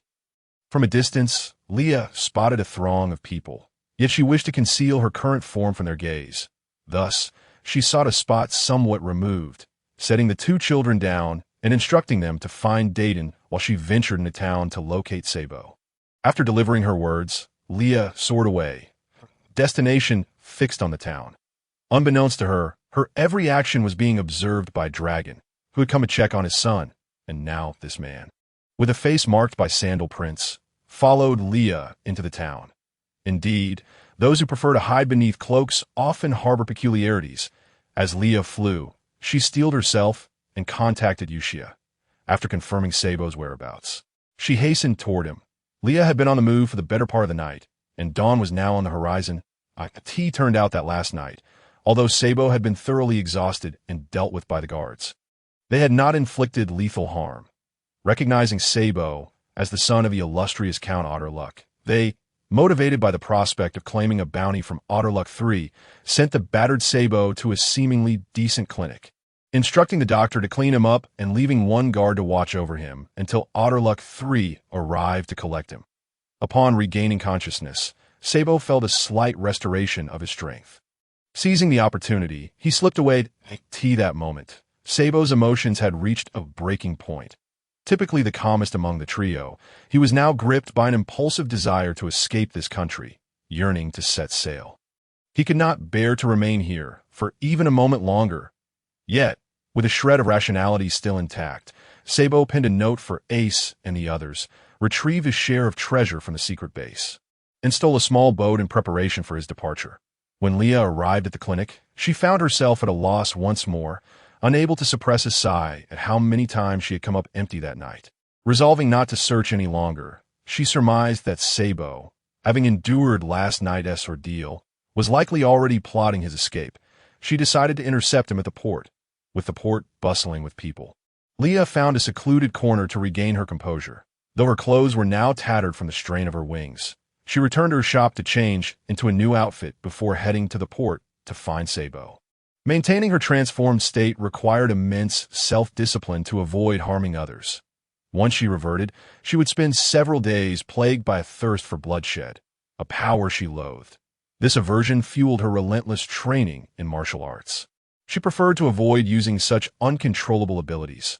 Upon reaching the port, Leah was met with a gathering of numerous individuals. The nobles, who typically treated commoners with disdain, were now fervently discussing how to ingratiate themselves with the celestial dragons. Their conversations sending shivers down Leah's spine. I heard St. Charlos has a preference for girls aged 12 or 13. My daughter just turned 11. I wonder if she would catch his eye. If my unworthy daughter could please him, perhaps I could ascend to the status of a celestial dragon, spoke a haughty, well-dressed noblewoman. After uttering this, she seemed to recall something, striking a pose as she cradled her face, adding, "It would be splendid if the gentleman took an interest in me as well." The woman beside her chimed in, "Hearing you say that, my daughter is already 9. Perhaps she too could give it a try.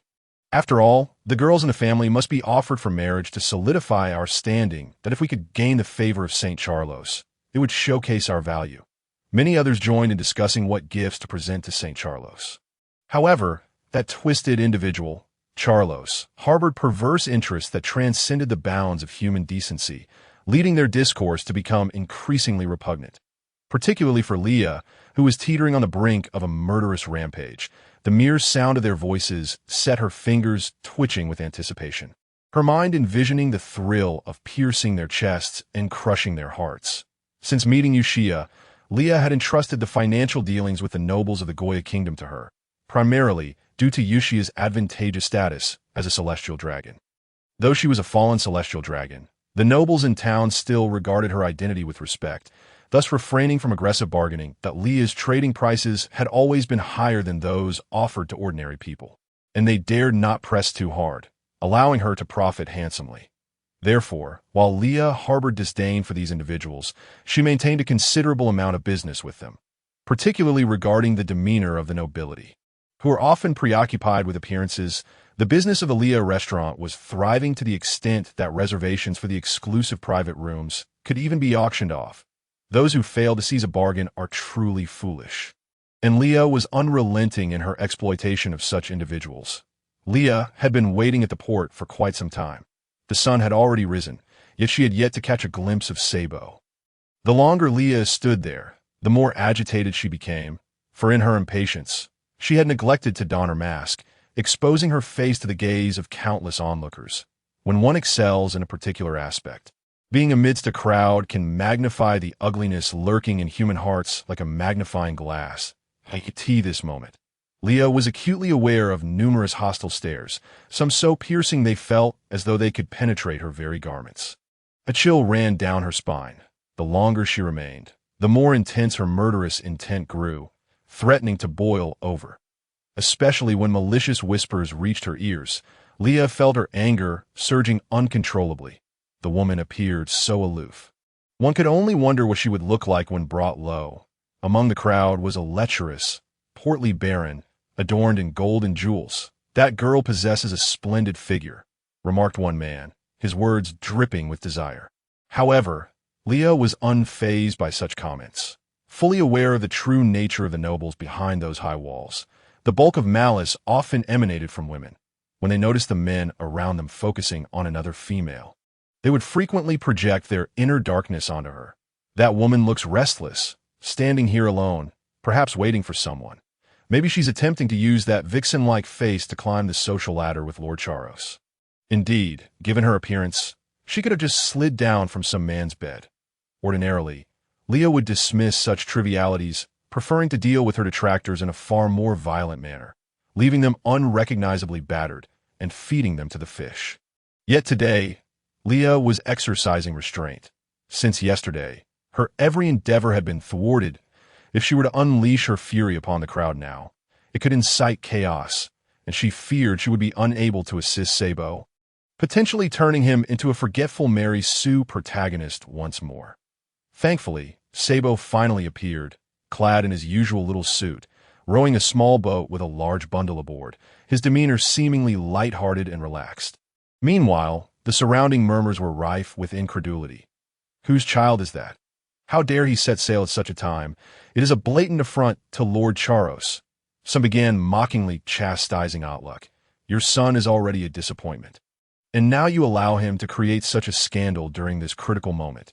If Lord Charos lays blame, your family shall be left with nothing." The speaker chuckled lightly, covering his mouth at Sabo's mother, however, displayed an even harsher and more indifferent demeanor, exclaiming, "Had I known this day would come, I should have suffocated him at birth." His father chimed in, "I should never have brought him back. Disobedient children are worthless." A worthless child can be disposed of just like the common rabble.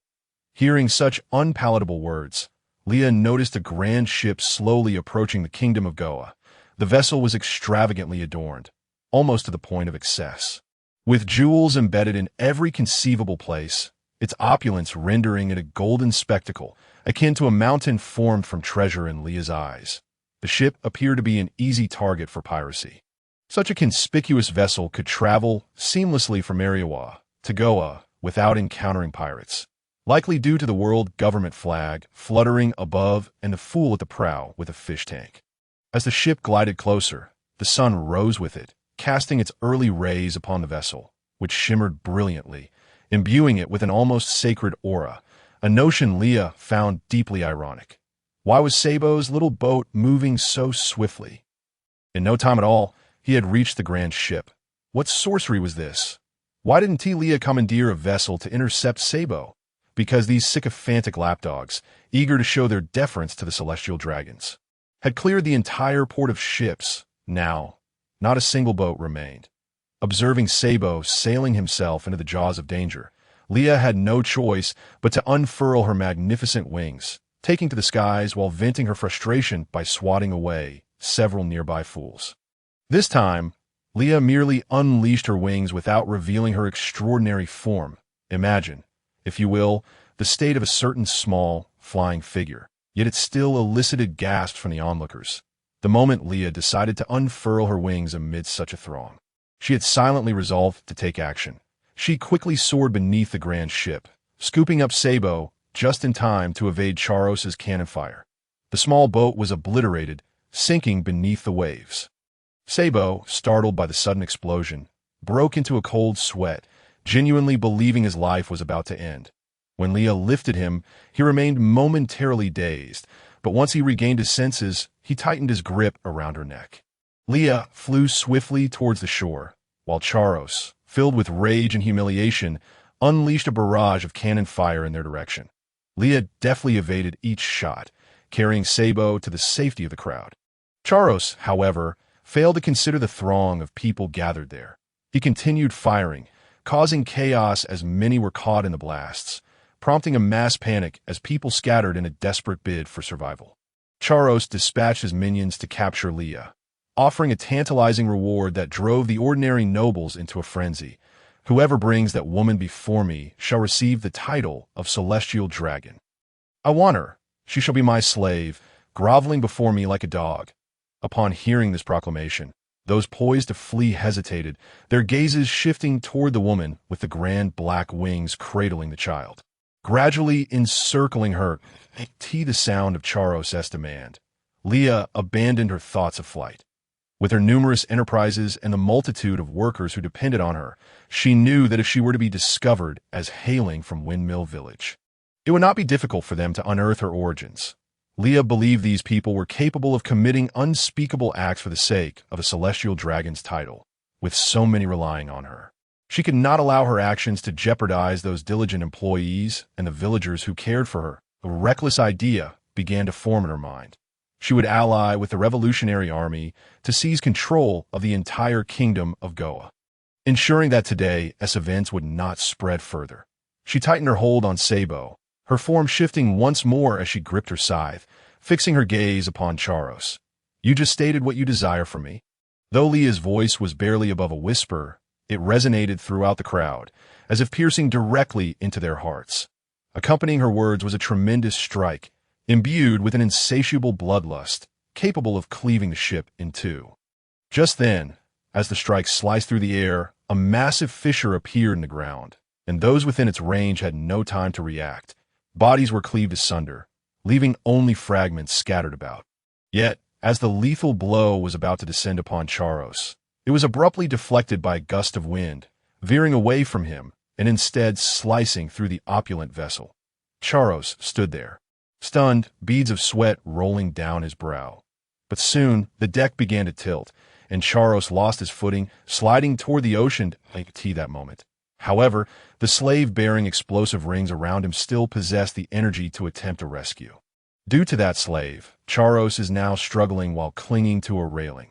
The colossal ship, split in two, gradually sinks beneath the waves, and the individuals atop it tumble into the sea like scattered black beans. Their cries of alarm and panic echoing from all directions, plunging the entire port into chaos. Some people, in a desperate bid for survival, even shove those in front of them aside, trampling over them. There are even individuals so frantic that they forget about their children, leaving many anxious little ones standing in place, weeping. Leah, unable to tend to the tumultuous crowd, hastily amplifies her senses to locate the one who altered her trajectory of attack. As she extends her perception throughout the area, she spots a tall figure shrouded in a cloak atop the port's watchtower. The surrounding winds begin to intensify, striking faces with painful ferocity. Yet, even amidst such a fierce gale, the figure remains utterly undisturbed, his cloak showing no signs of being lifted. Standing motionless, Leah's immediate instinct is to shield Sabo behind her, her gaze fixed warily on the person standing there. Suddenly, the cloaked man extends a hand and makes a gesture. At that moment, numerous oddly dressed individuals burst forth from the shadows, methodically beginning to apprehend those attempting to flee, their movements indicating systematic training. The sea, too, starts to roil ominously, casting a colossal shadow upon its surface. Before long, a massive vessel resembling a modern luxury cruise ship rises from the depths, adorned with a cerulean dragon that encircles the entire ship, exuding an aura of formidable might. Like the bow stands a grotesque figure, towering and sporting an extraordinarily large, deep purple afro, long, thick eyelashes, pale blue eyeshadow, and purple lip gloss. His attire is equally bizarre, featuring an extremely low-cut bodysuit that reveals a large skull tattoo on his abs, while his lower half is clad in fishnet stockings, presenting a strikingly unconventional appearance. The man atop the watchtower nods towards the figure with the purple afro, who then signals to those behind him to enter the water. They swim towards the nearly submerged luxury vessel, first subduing Charos before rescuing those who have fallen overboard, liberating many enslaved individuals adorned with explosive collars from the ship's remnants. Observing this, Leah feels a sense of clarity. The cloaked man, who bears an unsettling resemblance to a pervert, must be Luffy's irresponsible father. The figure with the purple afro is likely Emporio Ivankov, the transgender king of Kamabaka Kingdom, who became queen 3 years prior and is the very one who would use his exceptional medical skills to cure Luffy 10 years later. Leah recalls that this individual possesses the ability to alter a person's physical structure from within, thereby completely changing their gender. This thought brings a smirk to her face as she imagines the transformation of Shanks into a woman. He would undoubtedly become a voluptuous red-haired beauty with cascading curls. Ah, how I digress. Leah had indeed considered the possibility of matters escalating. However, she had believed that with all her preparations, things would not devolve into the current state. Alas, here they are, reflecting on this. Leah can't help but hide her hands behind her back and raise a middle finger towards the sky. At that moment, a tremendous rumble of thunder resonates from the clouds, sounding as if the heavens themselves might shatter. Startled, Leah retracts her finger, internally cursing. Damn it. She wonders if the thunder is a manifestation of a dragon's power or if the heavens are playing tricks on her. Originally, Leah had planned to instruct her subordinates to incite chaos within the high walls, setting fires to create turmoil, seizing control of the royal family of the Goya kingdom amidst the chaos, and sealing the town to prevent anyone from entering or leaving. Once Yushia returned with the main forces to the Goya kingdom, she intended to cleanse the entire noble system of the town, deciding who would live and who would die long before encountering Sabo. However, she never anticipated that the quest for power would commence so unexpectedly. She sensed her involvement was somehow a catalyst. But how did the cloaked pervert manage to track her so precisely? It became evident that the dragon's strength was unfathomable, and Leah lamented her own insignificance. So, who are you? Leah asked, masking her inner relaxation with an outward facade of vigilance. She firmly shielded Sabo with her dark wings, her blood-red scythe poised defensively in front of her. The cloaked man leaped down, landing steadily before Leah.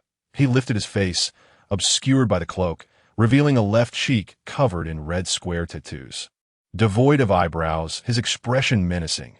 Indeed, he resembled a pervert. In this moment, he appeared slightly awkward, attempting to muster a friendly smile, but Leah could only perceive the grotesque contortions of his face, as if he were struggling to coordinate his facial muscles, rendering him all the more fearsome. Coupled with the tattoo, resembling a flip-flop mark on his right cheek, even children would likely be frightened to tears upon seeing him. Leah pondered how such a figure could possibly sire someone as endearing as Luffy. It seemed the mother had salvaged the genes of the monkey family. This expression led Leah to wonder if he had lost his mind and intended to act against her. Noticing Leah's increasingly wary gaze, he ceased his struggle, relaxing his face into an impassive expression. I am Monkey D. Dragon, Luffy's father, he stated calmly. Leah scrutinized him from head to toe, while Sabo emerged from behind her. Leah was in a foul mood today, particularly upon realizing that Luffy's deadbeat father had been tailing her all along. Thus, she adopted a sarcastic tone. So, you're the unfilial son that old man spoke of who ran off to join the Revolutionary Army? Dragon remained unfazed by Leah's unkind tone. Sabo, having regained his composure, was curious about the towering man before him. He politely introduced himself. I am Sabo, Luffy's sworn brother. Following this, Sabo wore a puzzled expression and inquired. So, you're Luffy's father? But didn't T. Luffy say he doesn't have a father? I've never seen you come back to see Luffy before. Well, about that, as the leader of the Revolutionary Army, Dragon found himself momentarily at a loss for words when confronted by Child's inquiry. However, in Luffy's case, he could not refute the truth. He was indeed an unfit father, just as he was an unfit son. Noticing his discomfort, Leah waved her hand dismissively. Recognizing that discussing past events held no significance now, he continued, I must also thank you for taking care of Luffy all these years, as his father. I truly have been remiss. Luffy is my brother, so taking care of him is only natural. What I'm more concerned about is, you originally had no intention of allowing the Revolutionary Army to intervene in Goya Kingdom's affairs. Did you? Leah's question was posed somewhat casually. In the presence of this new generation that had unexpectedly joined his family, Dragon was surprisingly candid. Initially, we only planned to replenish our supplies near Windmill Village. Since it's not far from Windmill Village, I thought I'd return a check on Luffy and you. Leah took the lead in the conversation, only to witness my frantic movements, resembling a disheveled figure. Was it not? Although framed as a question, the underlying affirmation was evident that in truth, my intentions were not malicious. I was merely concerned for your safety, given the ferocious blaze that had erupted in that vicinity. Today, I found myself stammering under inquiry for the second time. Uncle Long, why not simply reveal yourself instead of shadowing me clandestinely? It is no wonder that later, in Lowtown, you made such a flamboyant appearance to assist Luffy and his companions in their escape. After regaining his composure, Sabo's expression turned somber once more that he realized that even if the leaders of this nation were toppled, the essence of the country would remain unchanged as long as the aristocracy existed. Their exploitation of the lower classes would perpetuate indefinitely. Leah gently patted the child's head as a temporary solace. She glanced at Dorag, crouching down to meet the despondent child's gaze, and remarked, "Sabo is a wise boy. I do not wish to deceive you with seemingly beautiful yet cruel falsehoods." After a brief pause, she continued, "Sabo desires to set sail alone out of disdain for this nation. However, I must inform you that countries ruled by aristocrats, like the Goa Kingdom, are numerous. Therefore, as long as you exist within this world, no matter where you go, you shall never attain genuine happiness." Though Sabo was precocious, grappling with thoughts that surpassed those of his peers, he felt a profound sense of despair upon hearing these truths. That it was as if countless hands were reaching out from all directions, attempting to suffocate him. He felt powerless to escape, destined to passively endure. As a deeper despair engulfed him, "Does Sabo wish to change all of this?" Dorag suddenly inquired. Sabo lifted his head abruptly, staring at the man, who bore a resemblance to a trafficker and claimed to be Luffy's father. "Yes, there has never been a moment I have desired it more than now. The stench of corruption in this town is more repugnant than that of a mountain of refuse. In such a world, even if I set sail, I would feel no sense of freedom." Sabo nearly shouted this declaration, his eyes brimming with tears, unable to rein in his emotions. Has this nation decayed to the extent that it compels a 10-year-old child to utter such words? Dorag remarked, astonished. Leah revealed her first genuine smile in days, gently nudging the tearful child in her arms toward Dorag, guiding him toward the path he had chosen for himself, rather than fate being immutable. It was Sabo who chose this path. When an individual perceives the true nature of ugliness, it marks a moment of their growth. Leah understood that Sabo had truly found what he yearned for. The freedom he sought could only be attained by overthrowing the rule of the aristocracy.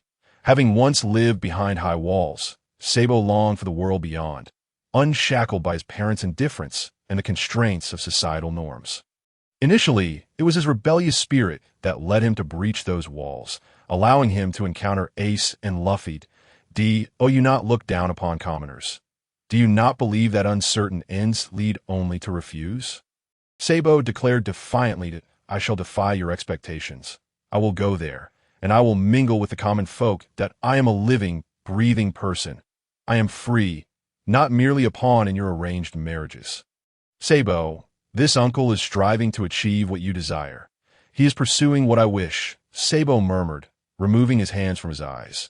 What is it that I truly wish for? In truth, Sabo had long been tormented, burdened by an insurmountable weight in his heart, particularly when his gaze fell upon the high walls.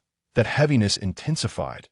Later, upon meeting Ace at the uncertain end, he immediately recognized the similarities between them, and they indeed became friends. They ran together amidst the stench of the refuse mountain and fought side by side in the beast-infested Corbo Mountains, becoming companions in each other's childhood.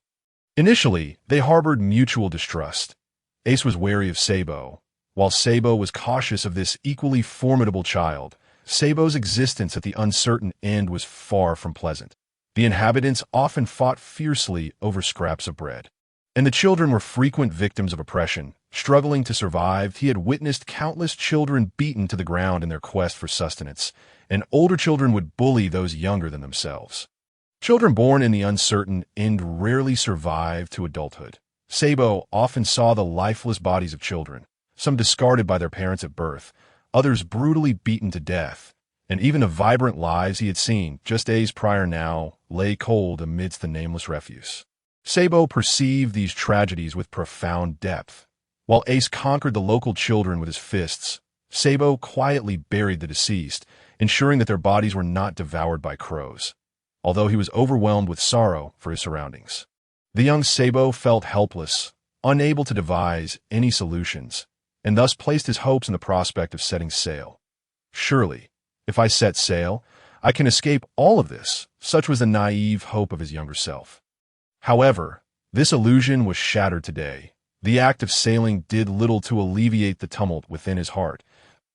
If problems remain unresolved, he would never attain true happiness. Like a tea this moment, he recalled the words of Nietzsche in philosophy class.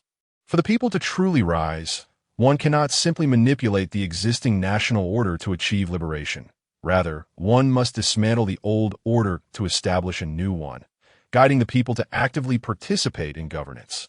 This phrase, derived from Marxism, was rephrased by Leah for the children as comprehension. Those familiar with Marx know that many of his theories can indeed be deemed truths, yet they are often challenging to grasp. This was a small boon Leah provided to the more astute children, aiming to expand their thoughts. Intelligent individuals can derive countless ideas from a single statement, and Leah endeavored to unlock their minds. Especially for Sabo, who would one day become a key figure in the Revolutionary Army, it was essential for him to grasp these concepts. With Sabo's intelligence, he was destined to play a significant role in the Revolutionary Army. Teaching him strategic thought now would spare him many future detours. Previously, Sabo had been puzzled as to why Nietzsche would single him out in class to discuss matters of national reform and social revolution when he merely wished to set sail and become a pirate. Feeling such topics were irrelevant. Yet now, he understood, Nietzsche may have foreseen that one day he would walk the path of overthrowing the world government. Having spent so much time with Nietzsche, Sabo recognized her keen intuition regarding the future. However, considering the radical ideas Nietzsche had shared with them, Sabo was not particularly surprised. To some extent, he felt that the philosophies she shared were exceedingly advanced, at least compared to the texts he had previously encountered, which had never touched upon such concepts. If Leah were aware of his thoughts, she would undoubtedly retort, if such ideas existed, would the world have become what it is today? Would someone not have risen to lead the people against the world government centuries ago, rather than being subdued without a ripple? The power of the people should not be underestimated. Water can both carry a boat and capsize it. I am Dorag, the current leader of the Revolutionary Army. If you, Sabo, share that desire, perhaps you might consider joining us in our quest for a solution to this world. Observing Sabo's inner turmoil, Dorag formally extended an invitation, not underestimating him for his youth. Initially, Sabo may have hesitated, but upon witnessing the admiration in the fierce-looking man's gaze, he nodded in support from Leah. That moment, Leah felt a sense of pride mixed with reluctance, akin to a parent watching their child embark on a journey of growth. After all, he had been with her for several years, one of the family she cherished. Having resolved Sabo's situation, Leah began to inquire about how Uncle Long intended to deal with the celestial dragons. After interrogation, we shall release them that if we were to kill those scum, it would undoubtedly attract the Navy. The movements of the Revolutionary Army must remain concealed, and we presently lack the strength to confront the Navy directly. Uncle Long's words were strikingly candid, not shying away from the awkward truth of the disparity in power. Leah pondered for a moment, sighed, and expressed her resignation. Since you have already perceived certain matters, I do not mind revealing a bit more to you, but we must find a private place to converse. That it regarding Dragon, about to inquire further, was promptly interrupted by Leah. That it pertains to how we should deal with those celestial dragons. Uncle Long did not take long to contemplate before nodding in agreement, proceeding to delegate the necessary arrangements here, and instructed Ivankov to oversee Sabo. Following this, Uncle Long accompanied Leah to a secluded area. Once he confirmed their surroundings were devoid of listeners through his observation hockey, he gestured for Leah to speak. That it was evident that Dragon did not position himself as a superior elder, but rather engaged Leah as an equal peer. Simply returning those scoundrels seems rather lenient, don't you think, Uncle Long? I have a method that could alleviate your current concerns, and furthermore, it would significantly ease the process of embedding spies within the world government in the future. Leah lowered her voice slightly, articulating this with a hint of detachment. Oh, what might that entail? Leah began. There exists a region in the human brain known as the prefrontal cortex, primarily responsible for memory and the accumulation of experiential knowledge. If this area is damaged, a person could regress to a state of intellectual deficiency that I possess a capability I refer to as puppet mastery, which allows me to exert psychological control over an individual's actions, particularly those who are intellectually diminished. Moreover, this ability can be transferred to others. Are you suggesting you intend to assist us in controlling this celestial dragon, thereby enabling our revolutionary army to acquire intelligence on the world government? While this would indeed be advantageous for us, I must inquire, why would you choose to assist us? Dragon posed this question with a calm demeanor.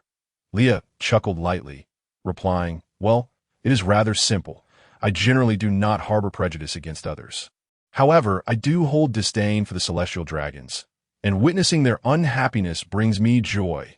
Such a bold notion, Uncle Long commented, sharing his perspective. You could assign someone to follow Charlos, disguising themselves as a slave, thus avoiding the attention of the world government. I believe, given the current strength of the Revolutionary Army, we are not yet in a position to confront the world government directly. Although Charlos himself is a fool, his status among the celestial dragons is not insignificant. With some maneuvering, many matters could be handled with ease. Leah spoke with enthusiasm, her eyes sparkling. Uncle Long regarded this young girl, who rarely displayed such youthful exuberance. Her eyes shone with vitality, and he found himself softened by her presence, especially considering his household was filled with rascals. Despite her youth, she exhibited an astute sincerity, perhaps a reflection of her lineage as Luffy's father. Thus, Leah felt more at ease, her emotions evident upon her face. This young girl was decisive, unencumbered by hesitation. When she recognized something was irretrievable, she would act preemptively, a quality that spoke to her courage. As a shrewd politician, Uncle Long understood that thoughts should not be confined to narrow margins, even if Leah's methods were somewhat ruthless. Yet the nature of the actions he undertook was hardly compassionate. Revolution invariably entails bloodshed and sacrifice, and to unseat a ruler, one must navigate the potential loss of lives that eluded the throne prior.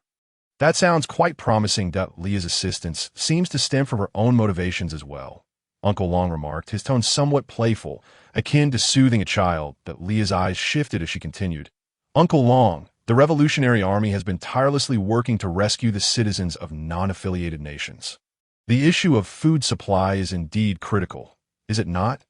Dragon nodded candidly. Were it not for the need to replenish our supplies, we would not have ventured into the Goa Kingdom and encountered the events of today.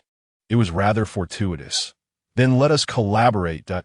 In light of your standing, I am willing to provide you with food supplies at half the market price, with the stipulation that I require intelligence on the various islands within the Grand Line that you gather.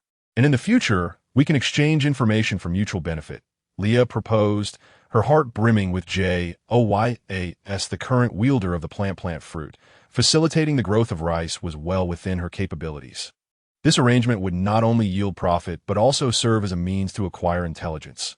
A win-win situation. Well, Uncle Long began to respond, but Leah interjected, moreover, our collaboration extends beyond this. I intend to establish my own laboratory to research new weaponry. Once I produce results, I will prioritize supplying the Revolutionary Army. Additionally, I possess ample reserves of not only food, but also medical supplies and other military necessities, with partnerships spanning the seas. I even plan to venture into the Grand Line for scholarly pursuits. And as our scale grows, I can offer you corresponding discounts, ensuring that collaborating with us will be undeniably beneficial for you. Uncle Long, what say you? In pursuit of her laboratory ambitions, Leah had recruited numerous renowned scholars from across the seas, employing a mix of persuasion and incentives. For those scientists resistant to joining her, she resorted to the traditional method of painting grand visions. Leah was exceptionally skilled at this, having accumulated countless years of knowledge and experience. Leah could converse with experts in various fields, even if she struggled to grasp complex formulas and theorems. She understood research directions and could discern the progress of collective studies, while sharing her own academic insights and suggesting directions when others felt lost. She painted a vivid picture of a promising future, enticing them to join her cause. Of course, Leah was not exploitative. She ensured that the welfare of her associates was safeguarded. To motivate others, one must offer sustenance. As a leader, It was unnecessary for her to delve deeply into any specific field, but her breadth of knowledge was essential. Otherwise, those with genuine talent would perceive her as an inadequate mentor. In the world of OP, strength alone could attract followers. That Leah's nature was indeed one of self-interest. However, she recognized that significant initial investments in research were necessary for fruitful outcomes, while the upfront costs were substantial. Once results emerged, it could propel advancements, ultimately benefiting humanity as a whole. At times, Leah pondered whether there might come a day when technological means could alter the very fabric of the world. She allowed her dreams to soar, resolved to live a life of freedom and strength, safeguarding those she cherished. While she was cautious regarding her family, in other aspects, she pursued her desires without hesitation. After all, money could be earned anew, and failures could be rectified. Yet, death was irrevocable, prompting her to act with restraint, striving to minimize trouble for those around her. With Leah's words reaching this juncture, what reason could Dragon have to refuse? He would need to inform the financial department of these arrangements, and specific details could be discussed at a later time. After a moment of contemplation, Uncle Long acquiesced. In truth, had it not been for Uncle Long's connection to Luffy, today's events would not have unfolded so smoothly. His involvement had relieved Leah of a significant burden, and her spirits lifted considerably. Then let us forge a pleasant partnership, Leah declared, extending her hand to a fruitful collaboration. Uncle Long replied, sealing the agreement. Uncle Long could not help but reach out to stroke the little girl's head, seemingly regarding her as his own daughter. Leah gazed at Uncle Long with a wistful look in her eyes and said, Uncle Long, please refrain from touching my head so casually. It might hinder my growth. In anticipation of the celestial dragon's arrival, the townsfolk gathered at the port, which considerably eased the Revolutionary Army's operations. The king, unable to muster even the royal guard in time, found himself and his family swiftly subdued. Stunned, the king was overwhelmed by the day's events, each more shocking than the last. In the square, a beautiful woman appeared, one he had never seen before, and he had planned to capture her for his own enjoyment after entertaining the nobles. Little did he know, right before his eyes, she would transform into a figure reminiscent of a demon. He wondered why anyone would venture out to sea today, and how those beneath him could act so recklessly. That child had the audacity to approach the esteemed celestial dragon's ship in a small boat. If they angered the noble, they would surely suffer the consequences. Just then, an even more astonishing event unfolded.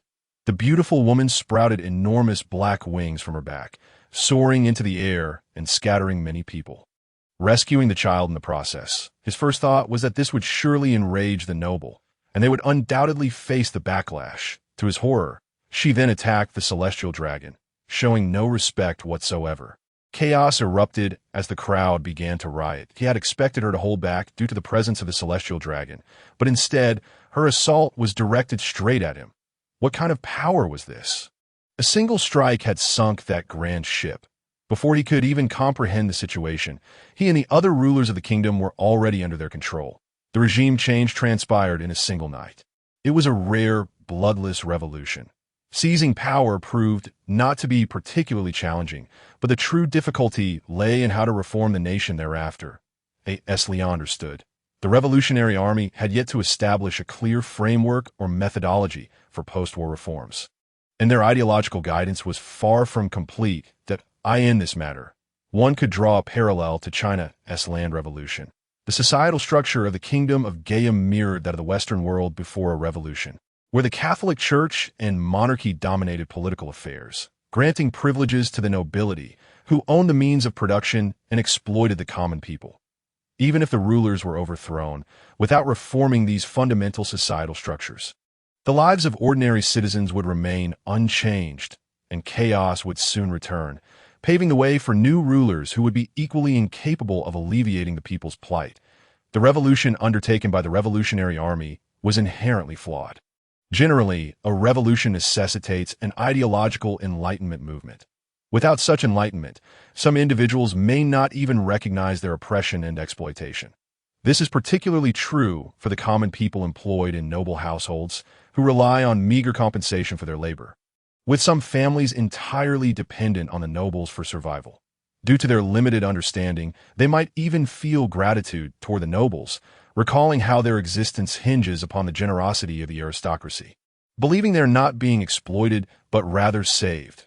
In light of this, Leah displayed a generous spirit, sharing the lesson plans she had previously prepared for her students with Uncle Long, urging him to study them carefully and adapt them to their circumstances, explaining that they were the ideas of two long-deceased great thinkers. Of course, those thinkers were Marx and Engels, the illustrious mentors and leaders of the world's proletariat, who guided laborers globally on the path to socialism.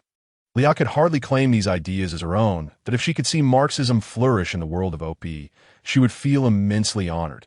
Although Leah was somewhat greedy and cunning, she dared not desecrate the legacy of great figures. As for the fate of the kingdom of Gaia, it was a matter for the Revolutionary Army to ponder. Implementing reforms from the top down was not something Leah alone could resolve with a few ideological concepts. Thus, we shall momentarily set aside the future of the kingdom of Gaia, as Leah had numerous issues to address. First, she needed to assist the Revolutionary Army in selecting an undercover agent to control Charles, and then make arrangement for the survivors at the uncertain destination, ensuring they received medical treatment and training for those willing to work for her, while also collecting payment or promissory notes from those unwilling to stay.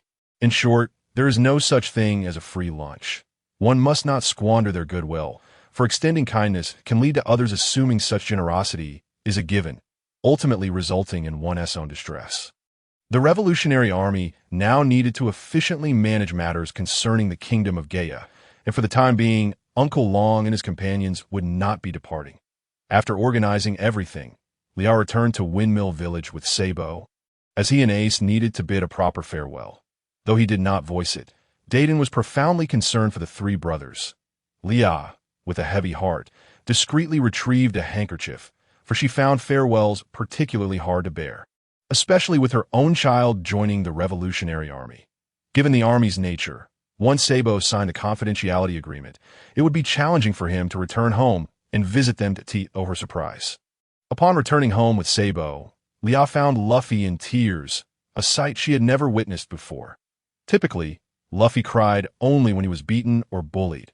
His current sorrow felt entirely different. Ace stood beside Luffy, his fists clenched, visibly upset but holding back his own emotions due to Luffy's presence, uncertain how to comfort his grieving brother. The moment Leah and Sabo opened the door, Ace and Luffy turned to look at them, and time seemed to freeze for an instant. It was Luffy who reacted first, rushing towards them with tears streaming down his face. Uncle, the fishmonger told us that Sabo died. He also said you were captured by a fierce-looking man.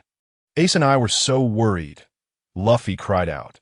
Sabo caught Luffy as he leaped into his arms, and Luffy wrapped his rubbery arms tightly around him, weeping uncontrollably. Ace rubbed his eyes, seemingly incredulous, and exclaimed, "Nichan Sabo, you're all right." Leah covered her face, incredulous at how absurd the rumors had become.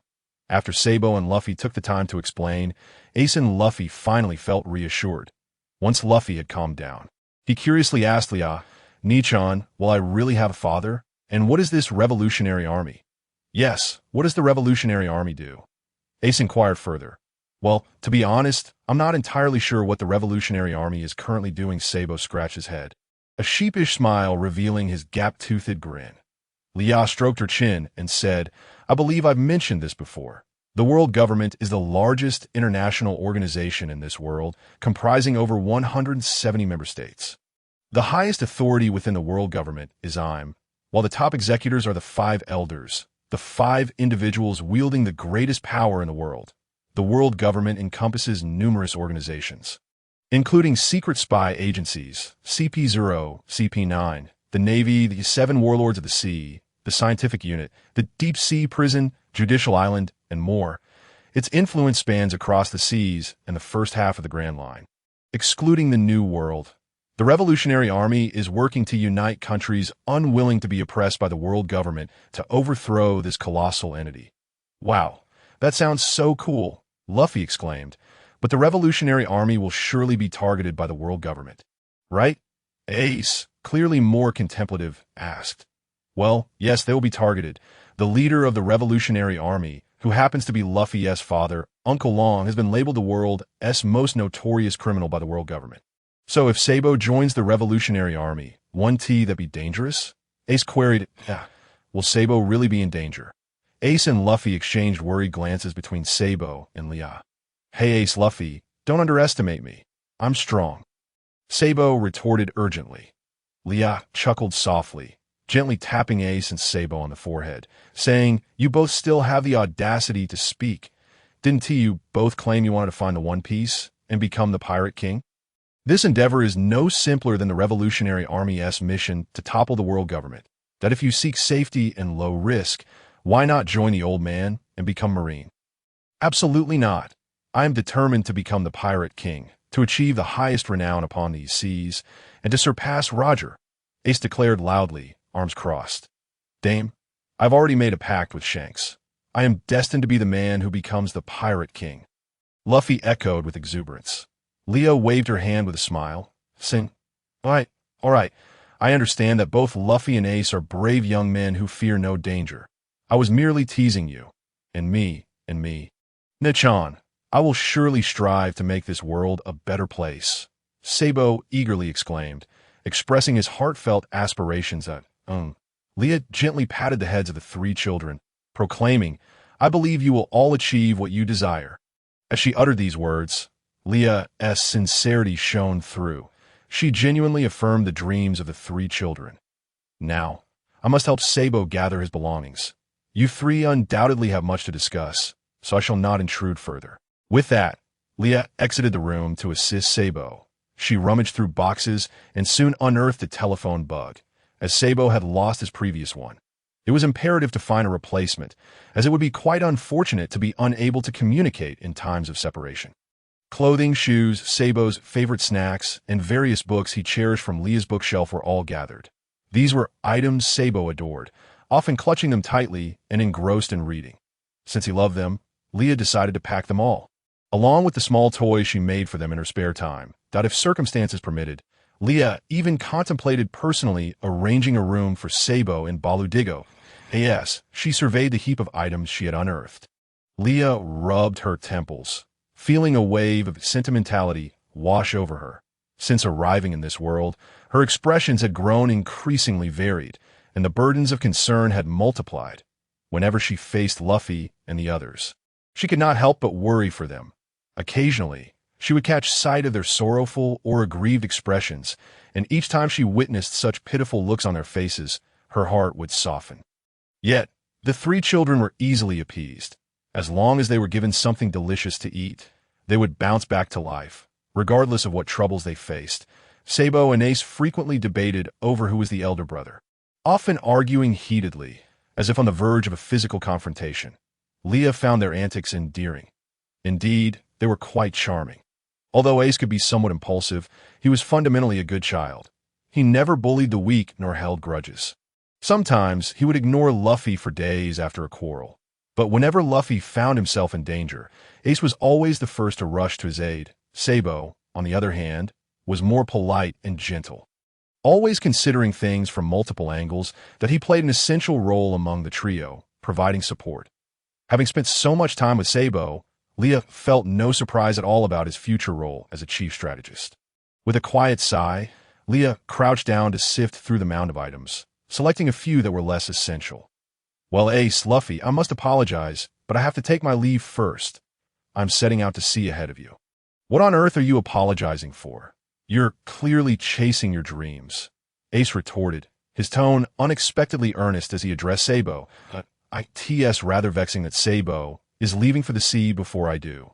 Luffy pouted, expressing his dissatisfaction. Luffy, you remain just as you are, focusing on entirely different matters, Sabo smiled. Turning to the seemingly displeased Ace, Sabo continued, by the way, Ace, who exactly is the elder brother between us? 2 elder brothers and 1 younger brother. It may be a bit peculiar, but this bond is the most precious treasure to me in this world. Hey, what's with that sudden sentimentality? It's mortifying, Ace exclaimed, his ears turning red. Sabo's tone shifted to seriousness as he patted Luffy on the shoulder, saying, Ace, Luffy is weak, cries easily, and attracts trouble. However, he is our younger brother. and while I am not by your side in the future, you'll need to take good care of him. Hey, Sabo, when have I ever been weak? My arms are as strong as a pistol. Luffy protested indignantly. I really need to tell you. I am also Luffy's elder brother, Ace declared, crossing his arms with a haughty demeanor. Hi, Ace, don't speak like that in the future. You mean well, yet it comes off as annoyingly arrogant, Sabo chuckled, giving Ace a friendly pat on the shoulder. Humph, Ace huffed. In that case, let's make a pact here. Sabo extended his small fist, and Luffy and Ace followed suit. Their fists meeting together. Sabo spoke, when we meet again, we will all have grown stronger and become independent, that I will be training hard elsewhere. Who knows, by then, Ace, you may no longer be my match. Hey, I will also grow strong, and I will definitely defeat both you and Ace. Luffy declared confidently. That you're just boasting. The strongest will undoubtedly be me, Ace proclaimed. Sabo concluded, then let us each strive diligently, and we shall meet at the peak. To the peak, Ace echoed. Naihe, to the peak, Luffy chimed in joyfully. As for Uchiha, I'm sure everyone is quite familiar with her. Uchiha is a celestial dragon and one of the exceedingly rare intelligent individuals among them. She possesses a profound love for learning. With a wide array of interests and hobbies, it can be said that if something piques Uchiha's curiosity, she will dedicate her time and energy to mastering it. Of course, everyone has their own areas of expertise, and the skills acquired through learning vary. However, Uchiha is significantly obsessive-compulsive. She aspires to be a well-rounded individual, feeling incomplete without mastering every aspect. Some subjects she may choose not to pursue. But once she decides to learn, she commits to mastering it entirely. Coincidentally, when Uchiha first encountered Leah, she was deeply engrossed in the world of commerce. Uchiha is not only intelligent, but also a clever learner, which sets her apart from nearly all other celestial dragons. The celestial dragons regard themselves as the descendants of creators, perceiving themselves as gods, while viewing others as mortals. 800 years ago, 20 ambitious kings from 20 nations formed the world government, bringing their families to reside in Mariewa as the creators. The Nefertari royal family, residing in Alabasta, refused to integrate into Mariewa. The descendants of these 19 kings now dominate the world government, enjoying privileges and considering themselves the descendants of creators. The celestial dragons revel in the greatest privileges of this world, possessing immense wealth and extracting substantial tribute from over 170 allied nations each year. Nations unable to pay the tribute naturally become non-allied states. While the world government is nominally controlled by the World Conference, the celestial dragons have long since manipulated it into a tool for their own dictatorship over the world. Thus, the celestial dragons can be considered as the truly privileged elite from birth. For the majority of celestial dragons, their sole purpose in life revolves around indulgence and pleasure. Yet Uchiha stands out remarkably among those who only know how to revel in luxury. She is so exceptional that one of the 5 highest-ranking officials of the world government, the bald-headed, mustachioed Gorosei, once intended to groom Uchiha as a successor, treating her as an heir in a world where a lazy individual mingles among a group of exceptional people, is often the lazy one who feels guilt. Conversely, when an intelligent person finds themselves among the indolent, the latter may harbor resentment towards the former. Why should we all revel in pleasure while you choose to stand apart? The celestial dragons have perched atop the world for 8 centuries. Your efforts will not grant you greater rights, so why strive so hard? Uchiha merely pretends to be industrious, even foregoing the enjoyment of the lively Colosseum, as if she alone knows how to put on a facade in all of Mariewa. Certainly, all the malevolence lies concealed within the hearts of those individuals.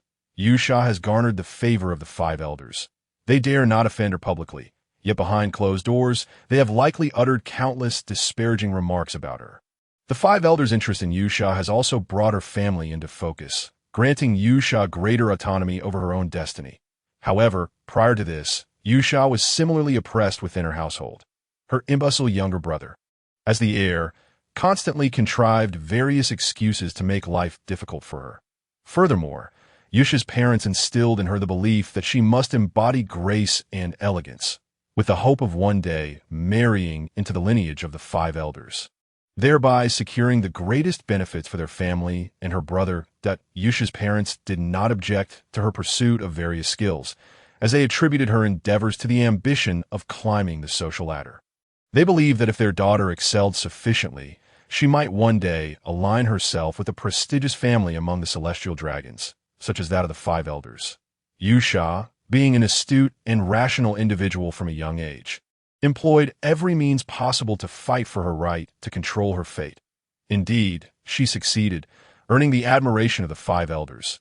This achievement prompted her parents to even consider relegating her brother from his position as heir, intensifying her foolish brother's resentment towards her. Consequently, when Yusha was diagnosed with an incurable illness, gradually weakening until her demise, that so-called brother took great delight in expelling her from Mariewa. From an early age, Yusha harbored a disdain for Mariewa and loathed the surrounding celestial dragons, who were devoid of talent and brimming with arrogance. Yet, she was not to the extent of feeling shame for her noble status. Akin to Sabo, she merely questioned why those around her took pride in their ignorance. As a genius with an intellect far surpassing the norm, Yusha felt a profound contempt for such lack of ambition. Yusha exhibited a distinct individuality, particularly in one notable aspect among the celestial dragons. She abhorred the notion of keeping slaves. This disdain was not rooted in a sense of human rights, but rather in her belief that only those incapable of self-sufficiency would engage in such foolishness. Deeming it devoid of value, in summary, she scorned anything that might hinder her intellectual prowess. Yusha's demeanor towards her parents was relatively indifferent. She understood that they regarded her merely as a commodity with a set price tag. Thus, she positioned herself as a product displayed in the most opulent showcase. Furthermore, Yusha merely equated her parents to her value, as their presence alleviated her concerns regarding educational resources, allowing her to leverage her worth to benefit the family. However, this exchange hinged upon her need for autonomy over her own life. As for her brother, she had never held him, a mere child connected by blood, in any regard, viewing him as someone who merely resorted to petty tricks. If she truly wished to usurp his position as heir, she could devise 100 methods to displace him. Even in her final days, as Yusha suffered from her grave illness and faced comprehensive oppression, her brother's attempts at revenge remained trivial and inconsequential. In truth, Leah harbored a degree of sympathy for Yusha. Leah possessed a keen sensitivity towards human life. Upon their first encounter, she discerned the pallor of illness beneath Yusha's meticulously crafted exterior. Yusha's body resembled a vast funnel, with life ceaselessly leaking away. Leah could even surmise the day when Yusha's life would extinguish. This was not a matter easily explained by illness alone. Yet, Leah was reluctant to offer any reminders or intervene, disliking the unknown and the complications that accompanied it.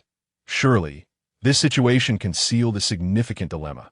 However, the intricacies of human connections are often unfathomable. From the very first glance, Leah felt a certain affinity for Yusha, a sentiment that transcended her disdain for the celestial dragons. In Yusha's eyes, there resided two unmistakable emotions, a cold indifference towards humanity and a yearning for the world. Upon their initial meeting, Leah experienced an inexplicable intuition that Yusha would one day serve her purpose. The depth of emotions cannot be measured merely by the passage of time. Some acquaintances grow closer over decades, while others feel an instant camaraderie upon first meeting. Leah's initial plan was to regard Yusha simply as a useful tool. Utilizing Yusha's status as a celestial dragon undoubtedly facilitated Leah's endeavors. Bolstered by Yusha's considerable financial backing, it must be acknowledged that a significant portion of Leah's early entrepreneurial success was attributable to Yusha's support. Perhaps it was the lingering fondness Leah held for Yusha that stirred a rare sense of conscience within her. Considering Yusha's limited time left, Leah felt compelled to fulfill Yusha's desires. Thus, Yusha commenced her quest to gather renowned scholars from across the seas. From her initial aim to satisfy Yusha's thirst for knowledge by collecting scholars to earnestly investing in the establishment of advanced laboratories, Leah did not contemplate the potential advantages and disadvantages involved. Perhaps, within Leah's heart, she yearned to witness the power of technology and the transformations it might usher into this world dominated by strength. At the inception of the laboratory, Yusha eagerly followed the scientists around, her eyes sparkling with curiosity. Tea times, she willingly took on menial tasks, recording experimental data and preparing basic reagents. Among the scholars, Yusha was particularly captivated by a botanist named Tutankhamun, who dedicated his life to compiling a comprehensive work on the flora of the North Sea. This scholar truly traversed every island of the North Sea, documenting all the plants he encountered throughout his life, including medicinal herbs and lethal poisons, cheerful sunflowers and carnivorous plants that could swallow a child whole. The diversity of flora recorded in his work was astounding. Leah first met this scholar while conducting trade in the North Sea, where she discovered him on a floating plank. Having drifted at sea for too long, the bald head of this professor had sprouted a tuft of verdant seaweed, exuding an air of, well, let us not delve into that. Tutankhamun was quite remarkable, having endured more than 10 days without food, relying solely on his own strength to traverse the entire North Sea. This world is far from peaceful. Leah only dared to venture out to expand her business once she regained some strength. In his quest to compile the flora of the North Sea, Tutankhamun devoted his entire life, never settling in one place for long and remaining unmarried. Perhaps it was his experience of isolation and vulnerability while adrift at sea that led him to recognize the limitations of human endurance. Subsequently, he chose to remain at Leah's research institution to diligently refine his work. In fact, by the time Leah rescued Tutankhamun, his body had already suffered irreparable damage. To put it bluntly, his days were numbered. Perhaps it was the genuine, scholarly spirit embodied by Tutankhamun that resonated with Yusha, inspiring her to develop a fondness for botany. There was a spirit within Tutankhamun that compelled Leah to take notice. Perhaps he sensed that his life was nearing its end. Thus, in his final days, he devoted himself to completing his manuscript, working tirelessly, neglecting sleep and sustenance. Fortunately, Tutankhamun ultimately finished the final revisions of his book. It can be said that Yusha and Professor Tutankhamun stood at similar crossroads of fate. Initially drawn to the study of botany due to her interest, Yusha continued to follow Tutankhamun out of bewilderment. She could not fathom why someone on the brink of expiring would persist in writing. Upon the completion of the manuscript, Yusha gazed at Tutankhamun, who appeared momentarily revitalized, though his complexion was poor, as if he might collapse at any moment. Yet he still wore a genuine, serene smile. "How can you still smile?" She pondered. "I have seen slaves in Mariewa on the verge of death, their eyes filled with resentment and fear of death. Are you not afraid of dying?" Yusha inquired at the bedside of Tutankhamun, the flickering flame of the oil lamp casting a dim light upon her countenance, rendering her expression indistinct. Tutankhamun extended his frail arm to grasp the nearby tome. The comprehensive flora of the Northern Sea, his hand trembling slightly. Nevertheless, he began to caress the book tenderly, articulating in halting phrases, "Since my youth, I have been resolute in my ambition to complete this work. The joy of my life has stemmed from this pursuit, as have the tribulations I have endured. Initially, my aspiration was to compile a global compendium of plants. Yet my abilities are limited, and I have only managed to reach this point. Should I succeed in finalizing the comprehensive flora of the Northern Sea, my life will have reached fulfillment. My only regret may be the absence of a worthy successor to carry forth my vision. However, it matters not, for as long as this book endures, there will inevitably emerge someone to inherit my legacy and expand it into a global compendium. Miss Leah has already pledged to ensure its preservation until such a successor appears." Despite his quivering voice, a smile of satisfaction graced Tutankhamun's lips as he spoke. "Mr. Tutankhamun, perhaps, just perhaps, you might entrust the book to me. Though my days are numbered, I vow to dedicate myself to enriching its contents during the time I have left." The final moments of Tutankhamun's life were spent in the company of Yusha. Ultimately, moved by her sincerity, he chose to bequeath his life's work to her, the dim light of the oil lamp casting their intertwined shadows upon the weathered walls.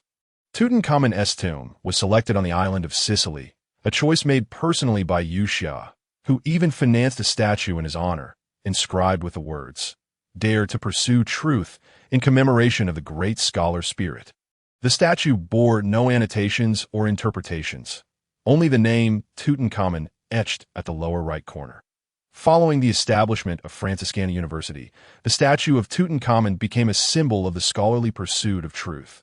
From that moment on, Yuxia, as if she had discovered a purpose in life, ceased her exploration of other esoteric subjects. Devoting herself exclusively to botany, she began offering rewards for rare plants, promising monetary compensation to anyone who could present her with specimens in pristine condition, which sparked a fervor for plant collecting throughout the kingdom of Goya.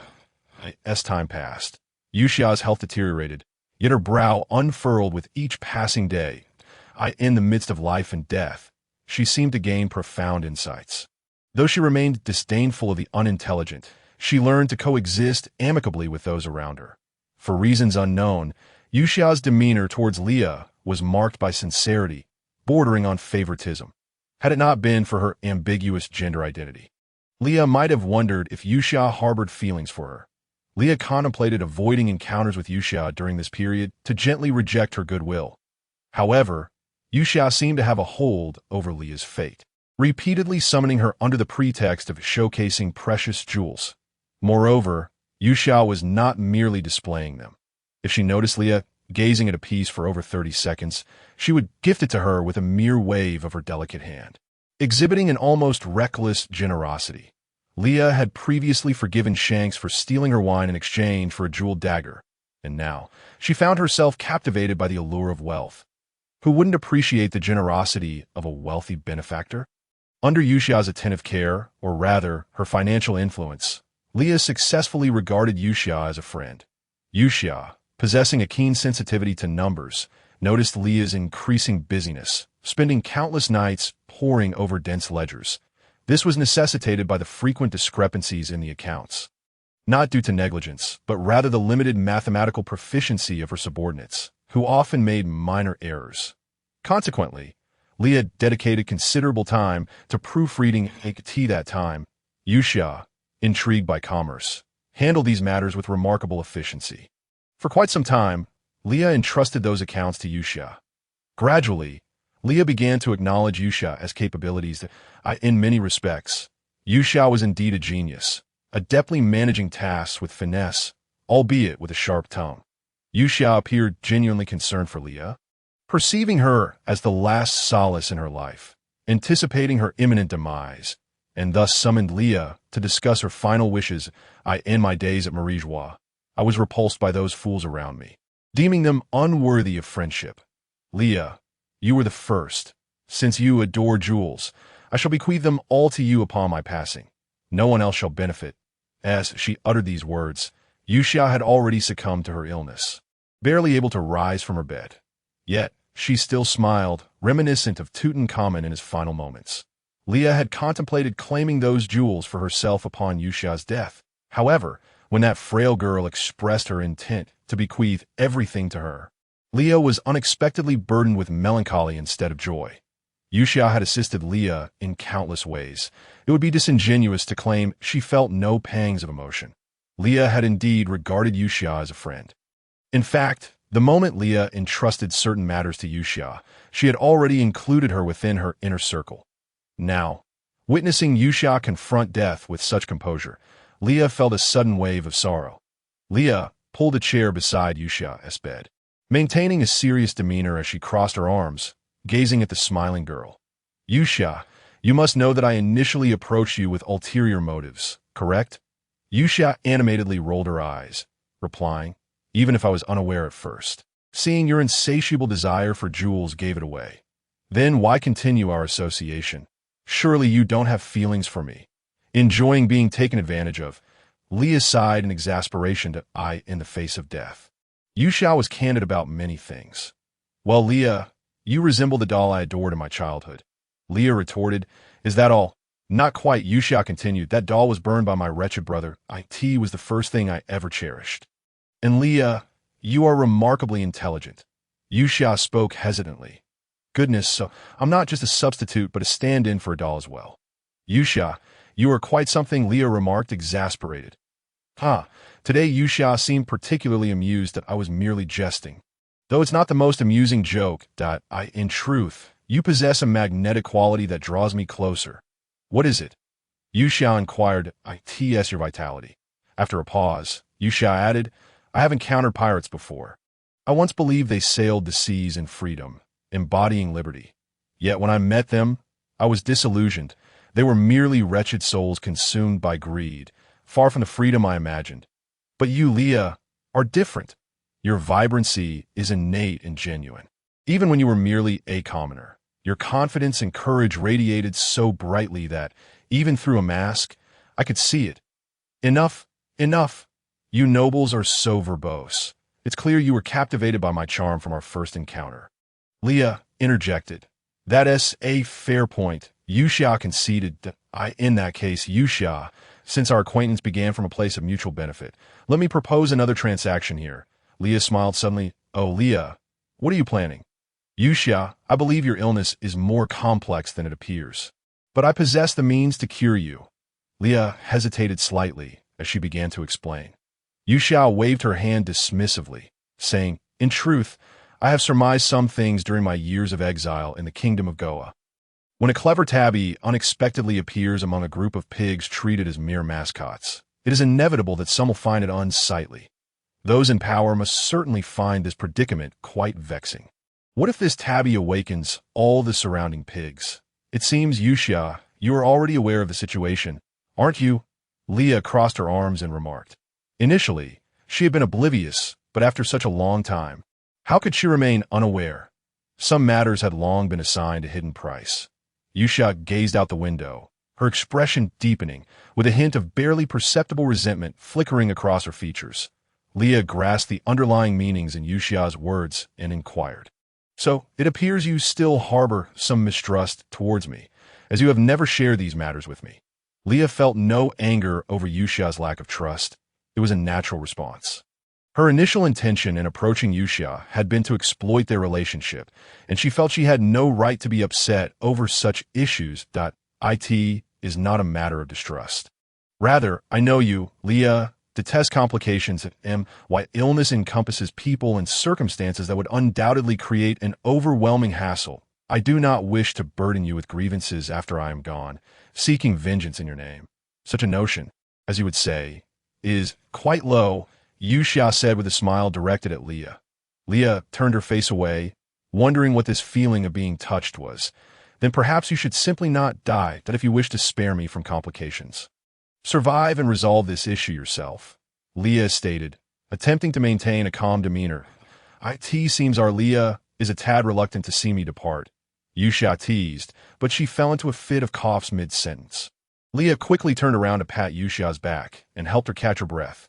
Yusha waved her hand to signal Leah to stop, saying, I am fine. Leah, if it were possible, I would, of course, wish to live. But you have mentioned you are a businesswoman. Tell me, what would be the cost I must bear, Leah? Forget it. Life is priceless, and I am unsure how to quantify. Oh, how about this, Yusha? You shall work for me. Leah hesitantly proposed, I will work for you for a lifetime. Yusha promptly added, Isn't that a rather long commitment? Leah asked, a note of doubt in her voice. That matters little. Among all the individuals I have encountered in my life, I feel the most at ease when I am with you. Additionally, being by your side grants me the opportunity to fulfill Professor Tutankhamun's grand vision of global flora, and most importantly, it allows me to personally address the issues plaguing me. Viewed in this light, I would say I stand to gain. Yusha articulated with clarity. Shall we consider this an agreement, then? Leah inquired, and a faint smile appeared on Yusha's pale face as she replied. Of course, Leah. From now on, you shall be my employer. Not so. You ought to call me captain, for I intend to become one of the 7 warlords, Leah declared, sharing her future aspirations. Indeed, to expand and strengthen a business. You, as the president of the Chamber of Commerce, must possess sufficient strength and reputation to deter those of ill intent. Yusha concurred with Leah's perspective. Yusha, would you consider becoming the vice president of the chamber? Leah began to solicit Yusha's opinion. Leah, I can certainly manage the affairs of the chamber. However, I possess a critical flaw. Aside from my celestial dragon lineage, I lack true power, which renders me unable to maintain authority over subordinates. Yusha candidly acknowledged her shortcoming. You need not worry about that. Treat your ailment. There is but one solution. Consume the plant fruit. Allow me to be direct. Your vitality is rapidly waning, much like a deflated balloon, and this lost vitality cannot be replenished. The plant fruit represents life itself, and only it can function as a generator within your body, supplying the necessary life force to sustain your vitality. Leah explained rapidly, clarifying the matter to Yuxia. Moreover, after consuming the fruit, you must enhance your application and training with it to elevate your physical condition, thereby supporting the operation of that internal mechanism. However, I currently lack the means to eliminate the hidden dangers within your body. This method can only ensure your survival, but to entirely resolve your predicament, we must identify the individual tampering with your body and eradicate the threat. Leah added after a pause, I believe I understand your intent. Leah, I will diligently train and strive to confront that individual myself. Yuxia declared firmly, clenching her fists. Leah patted Yuxia's shoulder, offering no words of consolation, as she suspected this issue was closely tied to Yuxia's dysfunctional family. The pursuit of the plant fruit proceeded relatively smoothly, as previously mentioned, and I shall not elaborate further. After consuming the fruit, Yuxia underwent a period of rehabilitation, during which Leah constructively provided numerous ideas and strategies for developing the fruit's abilities. Once Yuxia's strength reached an adequate level and garnered the support of most of her subordinates, Leah officially announced Yuxia's appointment as the vice president of the chamber. That Yuxia's own capabilities also brought considerable profits to the chamber, which I will detail later. Upon encountering Mr. Corazon, he was leading little Luo out of the diagnostic room once again. They had walked quite a distance when the terrified and disdainful voices of doctors and nurses echoed from within. News spread rapidly, and it seemed that in an instant, everyone in the hospital was aware of the child afflicted with the plague of white lead. When those doctors, nurses, and even patients caught sight of the white patches on Luo's skin, they either fled in terror or covered their mouths and noses in disgust, and some even attempted to arm themselves to drive them away. Yet they were all deterred by Mr. Corazon's fierce glare. Little Luo clenched his fists, lowering his head as he trailed behind Mr. Corazon, silently enduring the malice directed at him from all sides, time and again. He faced the contempt and fear of others, who labeled him the white monster, as though he were an omen of misfortune to all. Corazon walked ahead, with little Luo following closely behind, both enveloped in silence as they traversed the corridor. Initially, Mr. Corazon would confront those who spoke ill of them, but after countless disappointments, Luo's time was running short, and they needed to proceed to the next hospital. Meanwhile, Leah was on her way to the hospital director's office on the upper floor to discuss drug procurement, as today proved relatively uneventful with no pressing matters to address. Thus, she had brought Makabaka along for companionship. Currently, Makabaka was nestled entirely in Leah's arms, its tail wagging like a great propeller. Only after Leah gave its rear a gentle pat did it retract its tail.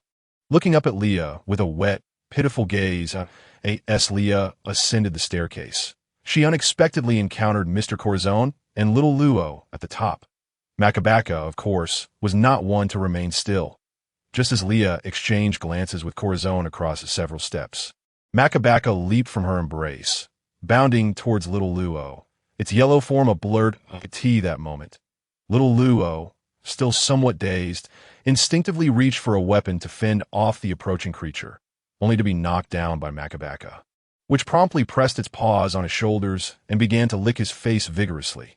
Startled, little Luo forced his eyes open, realizing his face was now damp from the dog's affection. He hastily pushed the dog's mouth away in mild annoyance. Yet he did not truly hold a grudge against the dog for its licking.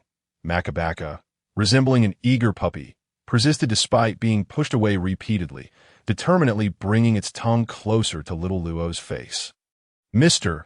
Corazon quickly glanced down, and upon realizing it was merely a pet dog, he felt a wave of relief, for he knew little Luo well enough by now. If Luo truly detested that dog, he would not have allowed it to cling to him. Rather, he would have simply flung it away. Leah found herself in a rather awkward position due to Makabaka's antics, gazing at Corazon's signature clown makeup. And she couldn't help but muse that this foolish dog had an uncanny knack for choosing whom to lick, and it just so happened to select a popular character. Makabaka, come here, Leah called out to the dog. Upon hearing his name, Makabaka, despite gazing longingly at little Luo, reluctantly leaped off him, and with a leisurely shuffle, plopped down beside Leah. Little Luo quickly rose from the ground, wiping the drool from his face with his sleeve, maintaining a stoic expression that revealed little change. However, Leah noticed that his eyes would occasionally dart towards Makabaka, who sat beside her, his fingers subtly fidgeting. When he caught her gaze, little Luo swiftly tucked his hands behind him and lowered his head, retreating behind Corazon as if to hide it. "I apologize, sir, and to that little one as well. My dog here has rather thick skin," Leah said, lowering her head slightly in apology to Corazon and his companion. Corazon, adorned with his clown makeup, waved dismissively, indicating it was of no concern, as he retrieved a lighter, intending to ignite the cigarette perched in his mouth, only to inadvertently set his coat ablaze. Upon closer inspection, Leah noticed several charred marks on Corazon's coat and couldn't help but internally scoff. "Do you ignite your clothing every time you light a cigarette?" Little Luo's subsequent actions were painfully familiar. He adeptly darted from behind Corazon to extinguish the flames on Corazon's coat. I could see that moment. One of Leah's subordinates, tasked with managing intelligence, leaned in and whispered, "President, that child has white spots on him, resembling the lead plum disease that once led to the downfall of Fervans. Should we avoid them?" Despite the warning, he remained stationary, awaiting Leah's command. The moment little Luo and Corazon heard this, their gazes towards Leah turned somewhat hostile. Leah understood the implication. Shaking her head without uttering a word, she found herself quite intrigued by the boy, especially since Luo would eventually become the wielder of the surgery fruit, which would be crucial in her efforts to save Ace. Moreover, she had no desire to engage in any trivial pursuits that might further harm this unfortunate child, since Ace and the others had come in her life. Leah had softened significantly towards children as she observed little Luo's gaze directed at her. Leah stroked her chin, pondering for a moment before lifting Makabaka and addressed little Luo. "Would you like to pet him?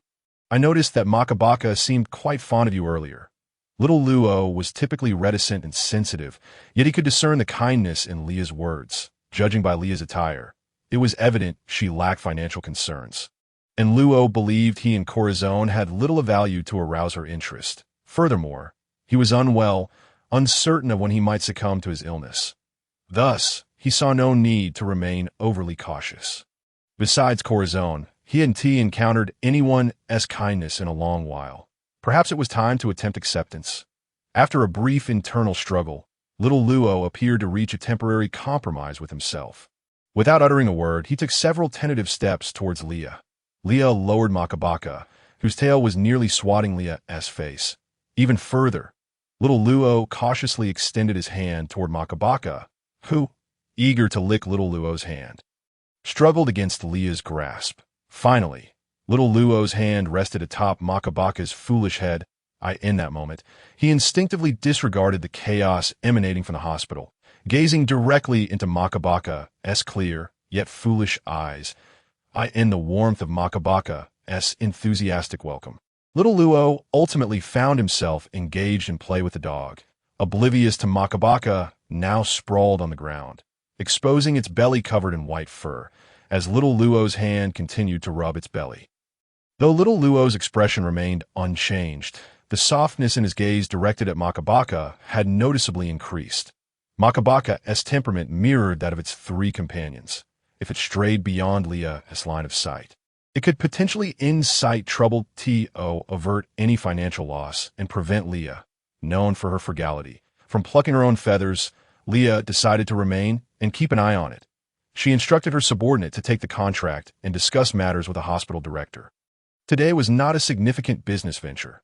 Leah had merely brought her dog to the island for leisure and to engage in a minor transaction. With Yuxia's assistance, Leah felt considerably more at ease. In truth, Makabaka was rather endearing. It displayed clear preferences, affectionately approaching some while outright ignoring others, even harboring a desire to bite those it disliked. For instance, Makabaka adored Ace. Whenever Ace returned, Makabaka would present him with a giant bone it had gnawed on for a week. Ace would be greeted with exuberant affection, only to later discreetly dispose of the bone after being inundated with slobber. In contrast, Makabaka's demeanor towards Sabo was considerably cooler. limited to allowing him a few pats. While it completely disregarded Luffy and harbored an urge to bite Shanks, as for Leah, the dog regarded her as weak and helpless. Disobedience could result in a reduction of food, thus she was to be treated with caution. This behavior extended to Makabaka's two brothers, Usopp and Iggy, as well. Today, Leah observed how Makabaka exhibited a level of affection typically reserved for Ace towards little Luo, concluding that the dog had indeed fallen for the boy. Corazon, too, adopted a permissive stance, having not seen Luo smile in quite some time. Although Luo did not smile today, Leah could sense a newfound relaxation in him, as he temporarily distanced himself from the despair of his impending mortality. Throughout this journey, Luo had been grappling with his inner turmoil, entering hospitals with a glimmer of hope only to emerge with renewed despair, his expectations of survival dwindling with each visit. The emotional strain had contorted his inner self. Yet it was Corazon's unwavering kindness that gradually restored Luo's spirit. Whenever these feelings reached a boiling point, Luo would lash out at Corazon, wishing to obliterate everything around him. However, once the tempest subsided, regret would swiftly follow. Over the past 6 months, Luo had heard more about his hopeless condition than he had about the kindness of others. Countless individuals avoided him, as if he were a plague, failing to recognize his humanity. Only Corazon remained steadfastly by his side. Even when Luo had succumbed to despair and abandoned hope for a cure, Corazon persistently led him to the next hospital, never relinquishing his determination to save him. Without Corazon's perseverance, Luo would not have arrived at this point, and Leah would never have encountered them. Leah possessed some knowledge regarding lead plum disease, a condition resulting from prolonged exposure to developed substances, leading to heavy metal poisoning. Those afflicted would experience a pallid complexion due to toxin accumulation, which would be passed down to future generations, ultimately resulting in extinction for the infected. While regarded as an incurable ailment, it was not contagious. However, the populace of the OP world, due to a lack of knowledge, has developed misconceptions about this affliction, perceiving it as a terrifying contagious disease. This misunderstanding indirectly led to the siege and destruction of the town of Freevance in the North Sea by neighboring countries. Within the laboratory established by Leah, a certain pharmacologist has taken a keen interest in this disease. He even ventured to Freevance to collect samples of plumbum, returning with a hope of developing a remedy. His aspiration is that should plumbum disease rear its head again, such a cataclysm as the annihilation of the White Town will not befall the world again. Initially, this pharmacologist believed that the so-called plumbum disease was indeed a contagious illness. However, upon visiting the town, he discovered that it falls under the category of metal poisoning, with the toxicity of plumbum or potentially being passed down through generations, shortening their lifespans. This conclusion is based on medical assessments. But Leah possesses a deeper and broader understanding of the tragedy that befell Freevance. The moniker White Town was bestowed upon Freevance. The residents of this nation lived in affluence, their lands and trees as pristine as a snow-covered fairyland. It was once a realm of breathtaking beauty, akin to an earthly paradise. The source of this dreamlike landscape lay in the discovery of a lead, or known as plumbum, within the earth strata. This plumbum was not only utilized for producing tableware, paints, sweet seasonings, and cosmetics, but also for manufacturing weaponry. High-quality plumbum products garnered numerous buyers worldwide, establishing the plumbum industry as a significant sector in Freevance. The astute world government also became involved in the transport of these goods, as plumbum brought boundless wealth to many, resulting in a frenzied pursuit of opportunity in a once thriving White Town. Yet, a century ago, the world government had already recognized the toxic nature of this plumbum. However, motivated by profit, both the government and the royal family concealed the truth, deceiving the populace into continuing its extraction. By the time the truth was unveiled, it was too late. The poison had nearly consumed the entire nation. Neighboring countries misinterpreted it as a contagious disease, coupled with Freevance's possession of formidable weapons made from plumbum. A coalition of neighboring states united against it, igniting a war. Ultimately, the royal family fled the White Town under the protection of the world government. In the aftermath of the war, Freevance was obliterated. Aside from the fleeing royals, the only survivor left in the nation was the 10-year-old Trafalgar Row, who managed to escape by hiding among the bodies of the slain citizens, it could be said that the doom of Freevance was not wrought by disease, but rather by the selfishness of its royalty and the profit-driven motives of the world government. As the cacophony from outside became unbearable, Leah resolutely closed the door leading to the staircase. With guards stationed both upstairs and downstairs, a semblance of tranquility returned. After nearly igniting his coat once more, Corazon ultimately relinquished the idea of smoking. He tucked the cigarette into his suit pocket, scratched his head, and remarked, "This beautiful miss, your dog is truly adorable. It has been quite some time since Ro has been so relaxed. Makabaka does tend to be clingy, and I sincerely appreciate your patience with its indiscretions." Leah sensed the awkwardness of their conversation, noting Corazon's endearing yet clumsy demeanor as he scratched his head and fumbled for words. Meanwhile, Makabaka and Little Ro were engrossed in their play, leaving the two adults standing in an uncomfortable silence. To alleviate the tension, Leah tentatively engaged Corazon in conversation. "Is that child your son, sir?" That was rather direct. Why did she even bring up such a question? It seemed rather nonsensical that, he's a little fellow I happened to meet. "We are, in a sense, friends," Corazon replied, glancing at Little Ro squatting on the ground. "It appears I misjudged the situation. Yet observing your interaction, it is evident your relationship is quite amicable. Though he speaks little, in some ways he does care for you. By the way, I have yet to introduce myself. My apologies. I am Portgasty. Leah. You may simply call me Leah, Sir D. Is this Miss also of the D clan like Ro?" Corazon pondered inwardly that, in truth, Leah had intentionally revealed her surname to lower Corazon's guard, as she sought to invite him to her stronghold in Sicily. The medical expert researching plumbum disease had been investigating the complications arising from metal poisoning caused by plumbum, developing some medications to alleviate patient suffering, yet lacked subject for clinical trials. If she could bring Corazon and his companions along, it would not only leave a favorable impression on Ro, but also aid the laboratory in exploring new medical approaches. Moreover, Leah was curious whether new medical technologies could potentially alter the trajectory of the world's development. Perhaps that doctor could indeed cure Ro. Leah, I am Corazon, and the little fellow squatting down is Ro. You may simply call me Corazon. Terms like sir sound rather usually just calls him you rascal. Corazon chuckled, scratching his head. His laughter, although framed by his clownish visage, emanated a gentle warmth, the crimson at the corners of his mouth stark against his pale skin. Little Ro continued to play with Makabaka, remaining silent throughout the adults' exchange. "Have you come to this hospital for that child, Ro?" Leah inquired, shifting her gaze toward Little Ro.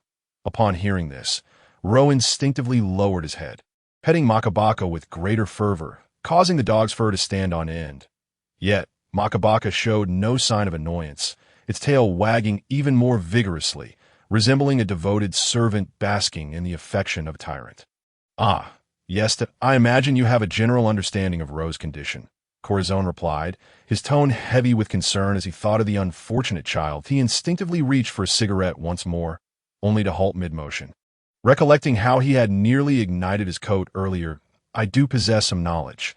I have a doctor under my employ who is currently researching the treatment of plumbum disease," Leah stated slowly, upon hearing this.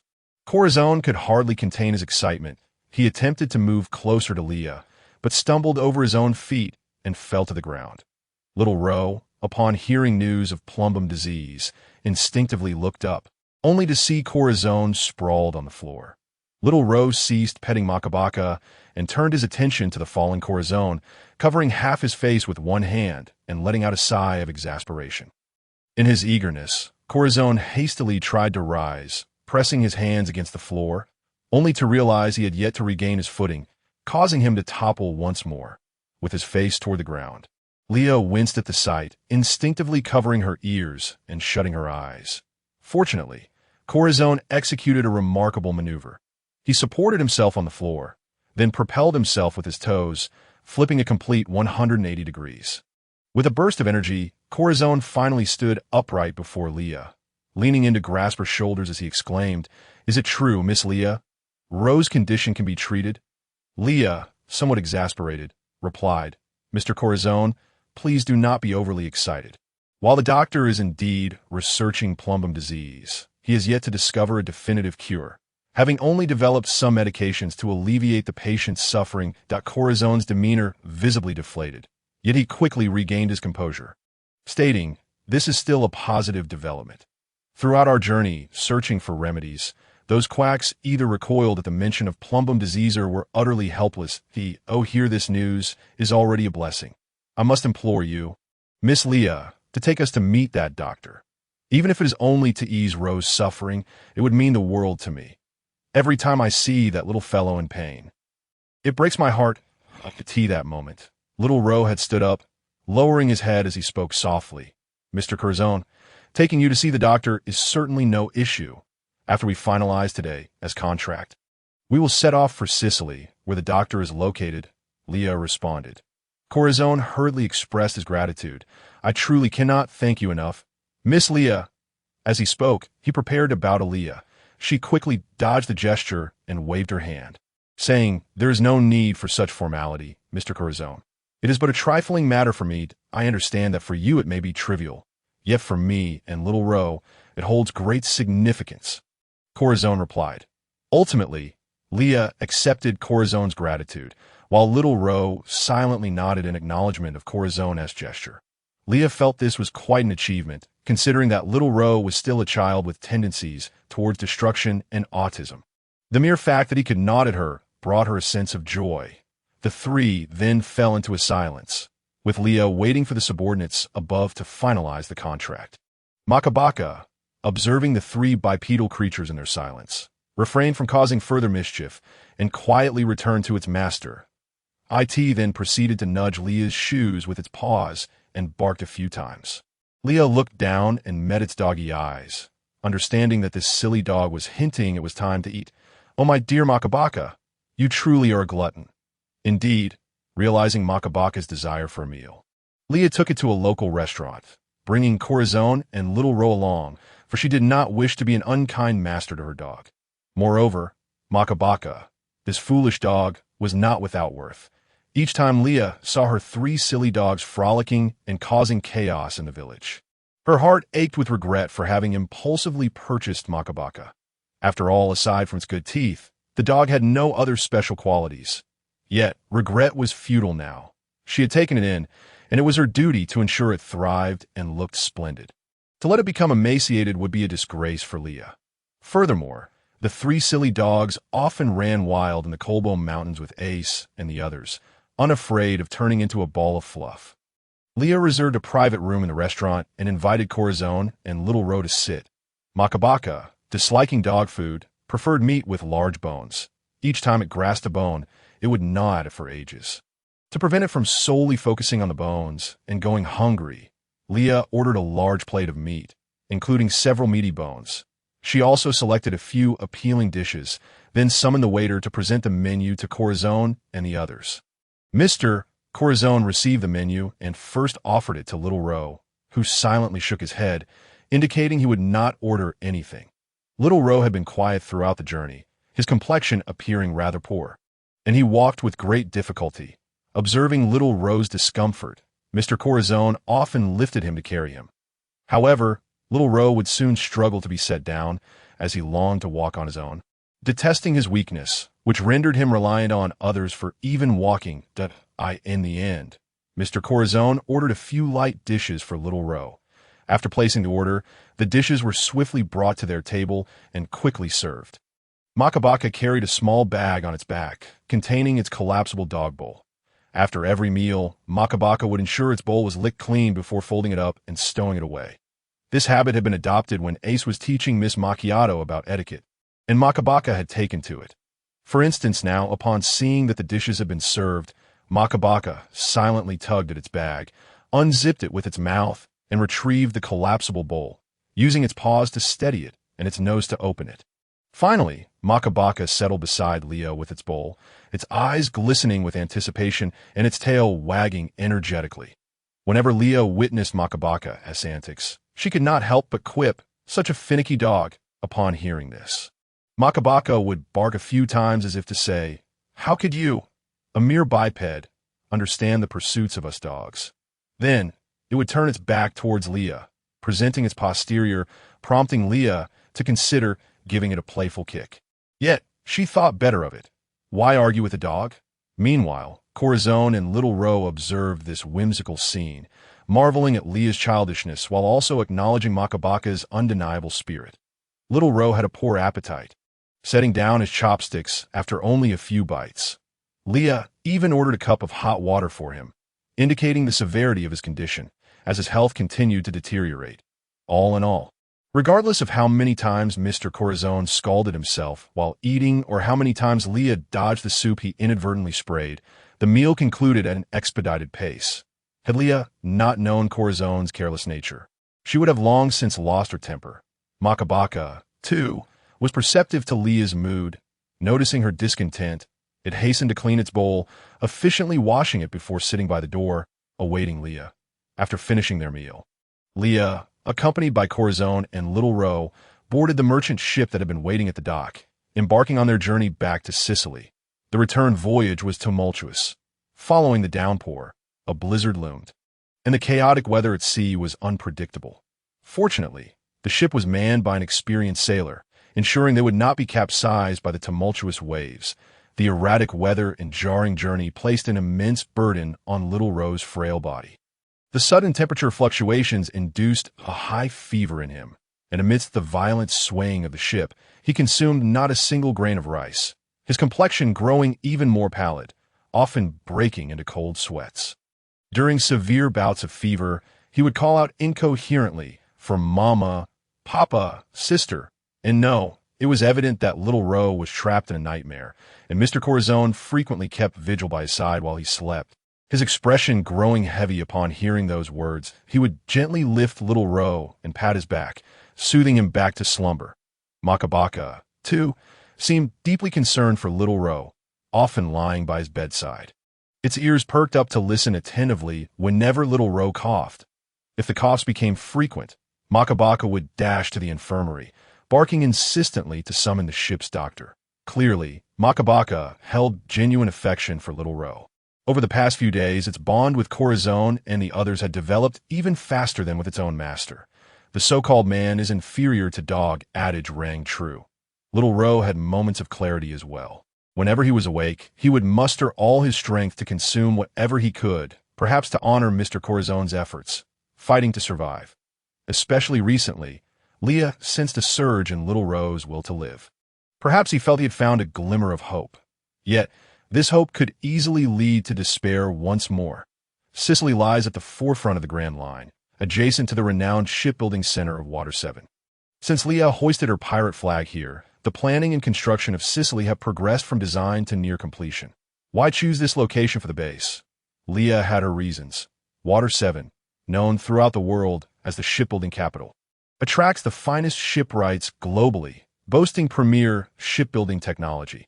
Most pirates entering the Grand Line from all corners of the seas opt to have their vessels rebuilt here, capable of withstanding the tumultuous conditions of the latter half of the Grand Line.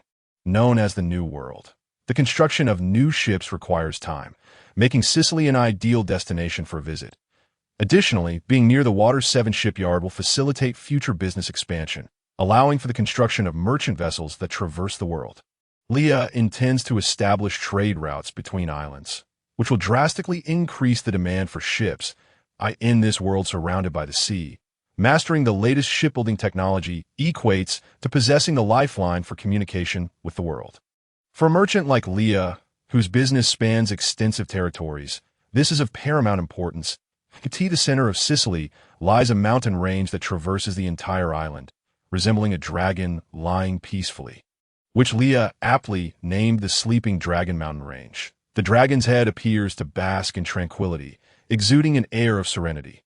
Thus, Leah constructed the data flow hall atop the dragon's head, deftly overseeing the trajectory of commodity and currency transactions across the entire island. The mountainous terrain fortuitously bifurcated the island, rendering the latter half completely invisible from the front. Leah dedicated the island's foremost section to commercial development, with the outermost edges adorned with rows of bustling shopping streets, showcasing an array of beauty products, skincare treatments, and exquisite shell-crafted gifts. Each season, new garments grace the racks of clothing stores, while the jewelry shops boasted the latest trends, making this locale a veritable paradise for female shoppers, fulfilling their consumer desires. Naturally, provisions for male patrons were also essential, epitomized by tobacco shops and bars. The tobacco shops offered a diverse selection of cigarettes, as Leah had scoured the seas for various types. Catering especially to the new pirates who had recently entered the Grand Line, many of whom hailed from the Four Seas. Discovering a familiar brand from one's homeland here could evoke a sense of nostalgia, justifying a slightly elevated price. After all, the most common currency was the bounty of the sea. The bars, too, were a haven for connoisseurs of spirits, serving an array of signature cocktails and fine liquors around the clock. With vibrant dance floors and dazzling light displays, each private booth uniquely designed for affluent pirates, often featuring renowned live performers and DJs, as long as one possessed the means, revelry was assured, provided the local rules were respected. Beyond the commercial streets, the paramount focus was gastronomy. To this end, Leah established a culinary avenue, replete with street vendors, specialty restaurants, and upscale dining establishments, ensuring a vast spectrum of culinary delights to cater to all social strata. In addition to these, Leah constructed a grand amusement park at the heart of the commercial district, where a colossal Ferris wheel offered panoramic views of the island's foreground, complemented by a roller coaster that lived up to its name. With tracks that extended beyond the park, intricately woven along the contours of the Wulong mountain range, Leah had tailored the coaster's speed and angles to suit the physical constitution of the world's populace, ensuring an exhilarating experience. Other attractions, such as escape rooms, were adapted to pirate preferences, evolving into treasure-seeking games. The latter half of the island retained much of its pristine natural beauty, with an array of hot spring hotels, romantic getaways, and expansive resorts strategically located. The preserved forests served additional purposes, which we shall not delve into here. That a particularly crucial feature was the laboratory, situated discreetly at the tail end of the Wulong mountain range. Leah had excavated a central chamber within this segment, outfitting it with electrical cabling and essential amenities for the researchers' daily lives, thereby accommodating numerous large, precise instruments and a cadre of middle-aged professors clad in white coats. Indeed, intellectual exertion seems to induce hair loss, an observation that might hold true across all realms. Furthermore, Leah delineated a residential area adjacent to the commercial district, earmarking it for high-rise apartments and standalone villas, primarily for sale. However, Leah extended significant discounts to her employees, and these residences also served as a means to attract talent. One must not underestimate the allure of a stable home in a chaotic world. For those lacking formidable strength, having a secure abode offers immense appeal. Talent manifests in various forms, not solely in raw power. Managerial, intellectual, and skilled individuals were all sought after by Leah, as for the powerful combatants. Some would be designated as core members of the guild, contingent upon circumstances. Although the island's construction was nearly complete, Leah was not yet ready to inaugurate operations. Firstly, she had yet to finalize arrangements with Morgan's, intending to leverage his news network for global promotion. Several details remained unresolved, and Leah felt further negotiations on pricing were necessary. Secondly, to prevent her establishment from becoming a haven for marauding pirates upon opening, she recognized the need to first attain the status of a warlord and cultivate favorable relations with the underworld's notorious Don Quixote da Flamingo. Establishing such a vast commercial enterprise required more than mere wealth. Navigating the intricate web of relationships was essential. Fortunately, Leah had Yushia by her side, capable of managing most of these matters, while a few would necessitate Leah's direct involvement.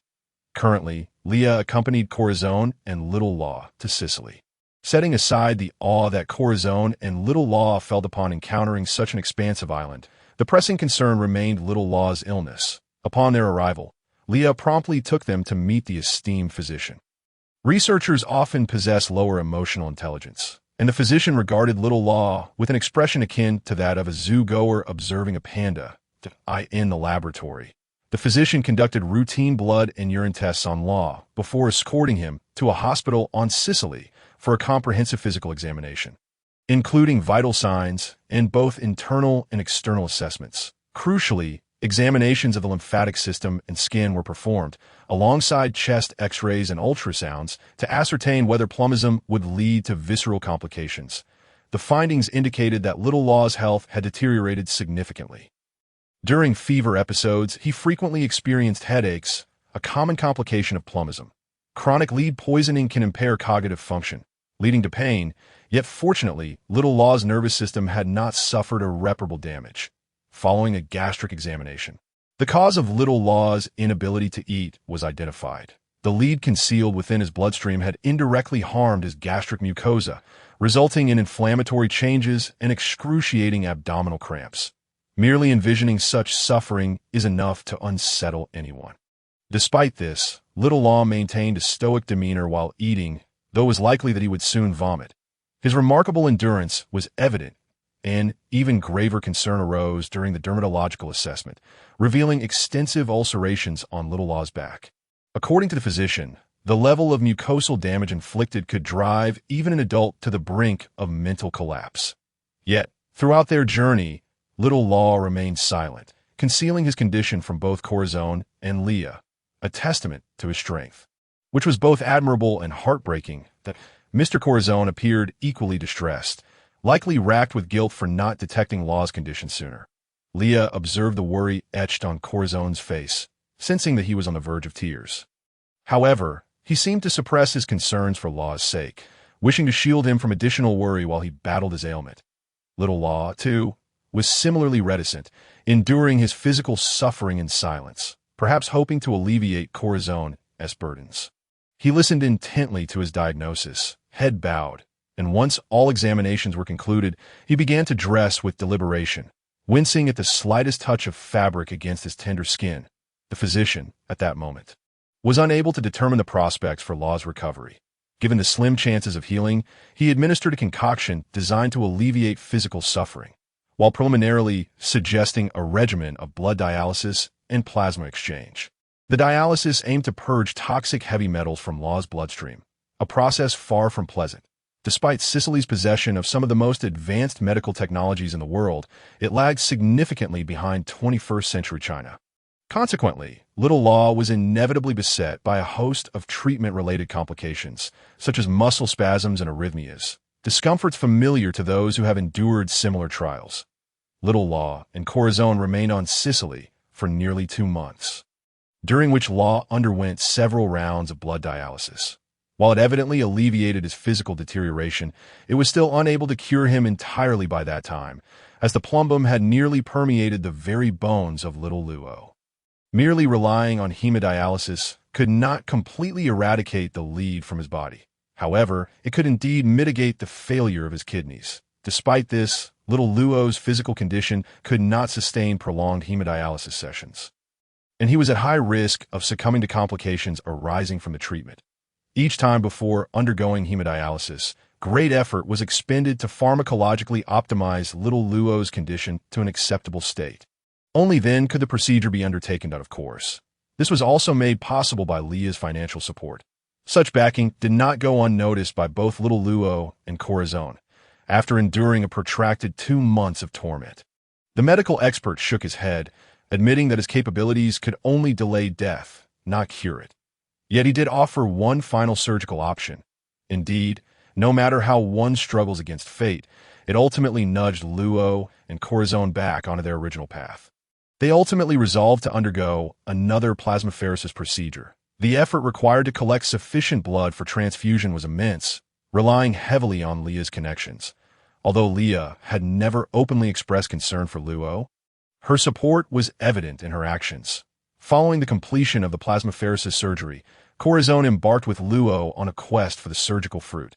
Leah bid them farewell in Sicily, and considering little Luo's condition, she arranged for 2 doctors to accompany them and provided them with a vessel. Their parting was marked by a sense of calm, devoid of excessive words. Nevertheless, little Luo turned back at the last moment, addressing Leah with, "Sister Leah, if I survive this time, I will surely repay you." Leah nodded earnestly at Luo, saying, "Luo, I believe you will survive, and you must not give up on yourself again. Not let Mr. Corazon's unwavering support go to waste. Do not surrender until the very last moment." As the ship slowly sailed forward, Leah called out this message to little Luo. He did not respond but turned away. Waving a silent farewell, Mr. Corazon appeared quite emotional, his eyes brimming with tears as they said goodbye. Yet ultimately, it was Luo who, feeling embarrassed, pulled Mr. Corazon back in a cabin. With sails raised, they set off, uncertain if this journey would lead them home. In truth, Leah had also intervened using her own influence in this matter. However, such actions would undoubtedly offend Don Quixote da Flamingo, potentially disrupting many elements of Leah's plans, rendering it a case of diminishing returns. Leah contemplated the man who was widely regarded as a demon, and she resolved, if possible, to preserve Corazon's life. Was she inherently malevolent? In her previous life, she too had been feared as a natural demon. Watching the two depart, Leah was lost in thought. Deep within her, she grappled with one persistent question. Why did Corazon treat Luo with such kindness? To attribute it merely to gentleness seemed insufficient. Was it because of the D? She mused that Corazon would not go to such lengths for an unverified rumor. Corazon sacrificed everything to heal Luos, an undercover agent of the Navy embedded within the Don Quixote family. He betrayed the Navy in pursuit of the surgical fruit, and externally, he also betrayed his only blood relative, Don Quixote da Flamingo. Leah, appearing as a mere teenage girl, possessed a psychological age far beyond her years, granting her profound insights into human nature. Whether consciously or subconsciously, the initiation of love for another always harbors a reason. Love without any rationale is the most terrifying. However, once that initial affection is refined through time and shared experiences, the reasons for loving become largely disconnected from their origins. Contemplating the bond between Doflamingo and Corazon, Leah arrived at a certain conjecture. Corazon's actions stemmed from a deep-seated desire to redeem his brother. When Luo appeared before the Don Quixote family, both Doflamingo and Corazon recognized that Luo's condition bore a striking resemblance to that of a young Doflamingo. Corazon's presence as an undercover agent beside Doflamingo was motivated by a desire to prevent his brother from descending into darkness. During reports to Sengoku, Corazon had expressed his views on Luo, which surprised Sengoku with Corazon's unwavering dedication. Corazon indeed cared for Luo. Upon hearing Luo's name associated with the D, he even encouraged Luo to escape. Initially, Corazon's heightened concern for Luo may have been due to the child's resemblance to his own brother during their youth. Yet, the moment he resolved to take Luo with him, everything changed. The days spent seeking medical help for Luo, sharing hardships, and empathizing with his resilience were the true reasons Corazon willingly devoted everything to Luo. In truth, Leah believed that what ultimately solidified Corazon's determination to save Luo was Luo's choice not to inform Doflamingo of his ability to speak. Corazon was indifferent to his own life or death. At that moment, Luo's actions brought him joy in Corazon's eyes. This signified that the child, resembling his brother, had not entirely lost his humanity and could still be saved. As a child, Corazon witnessed his brother shoot their father, an event that nearly shattered him. His brother was irretrievable, and now, seeing Luo was akin to gazing at the younger version of his brother. How could he possibly abandon Luo?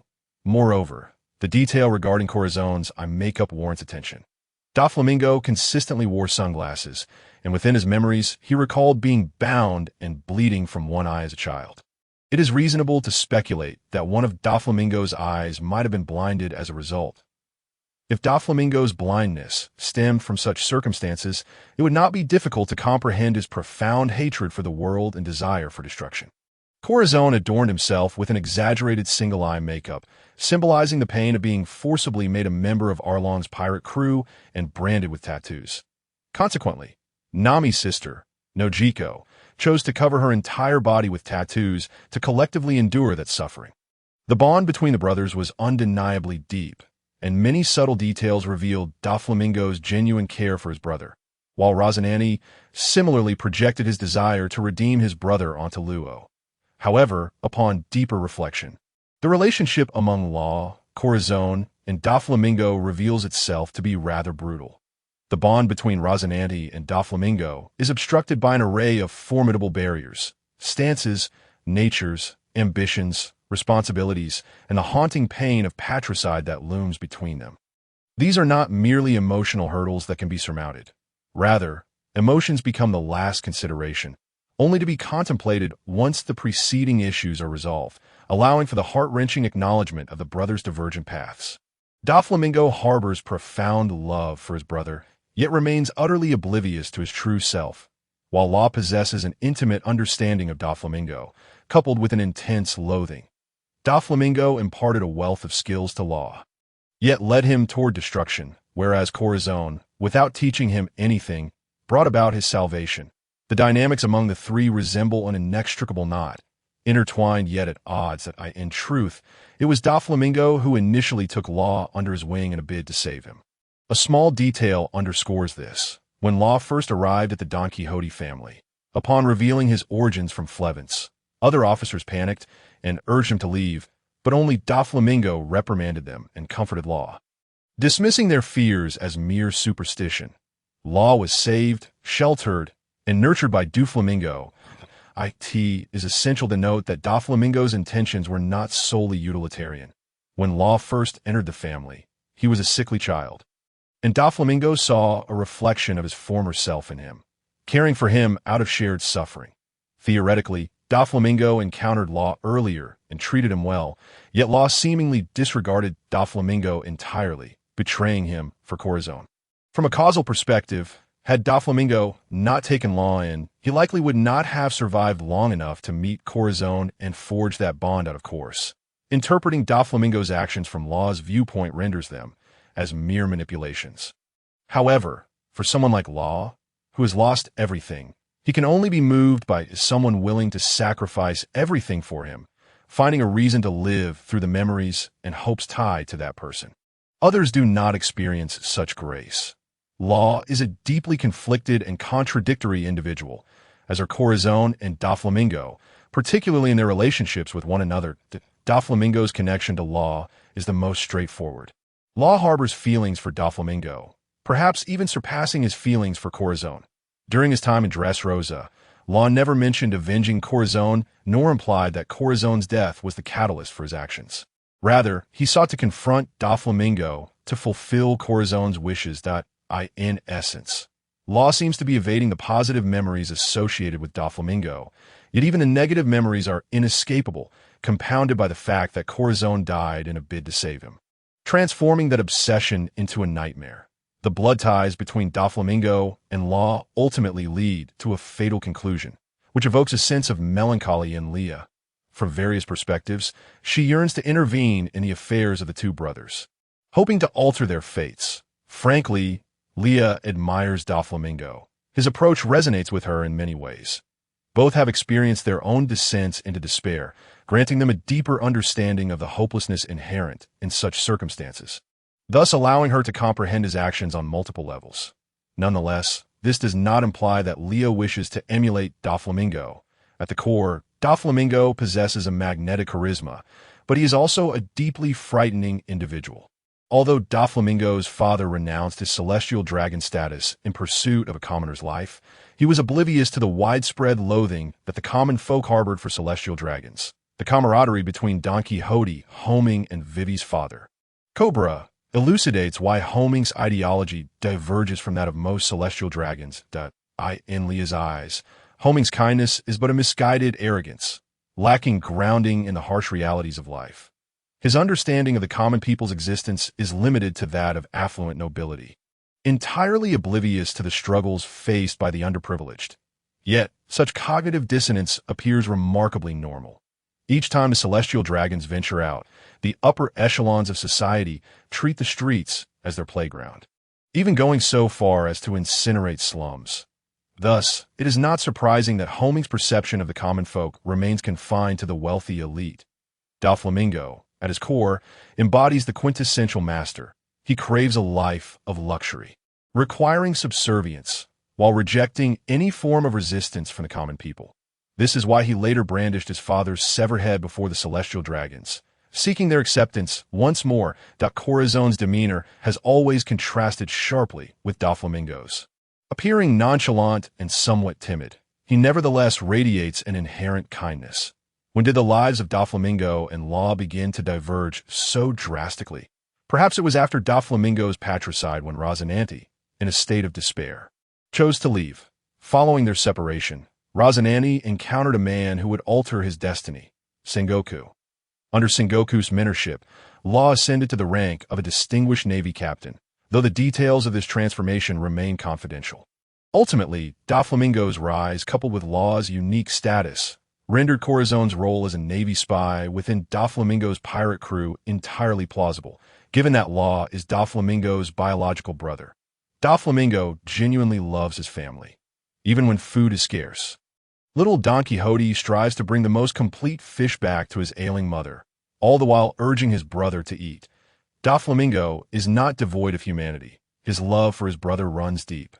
Albeit concealed, Law's capabilities were insufficient to assume a leadership role within the Heart Pirates. Yet Doflamingo appointed him to the highest echelon of the crew upon Law's arrival, demonstrating his favoritism. Moreover, it is crucial to note that when Corazon faced suspicion from the entire family, Doflamingo proposed that Corazon consume the Ope Nomi. Doflamingo undoubtedly valued the Ope Nomi, intending to harness its power to dominate the world. Indeed, the fruit holds immense significance. The suggestion to entrust such a vital fruit to Corazon reveals Doflamingo's intentions, as he sought to ensure Corazon's survival.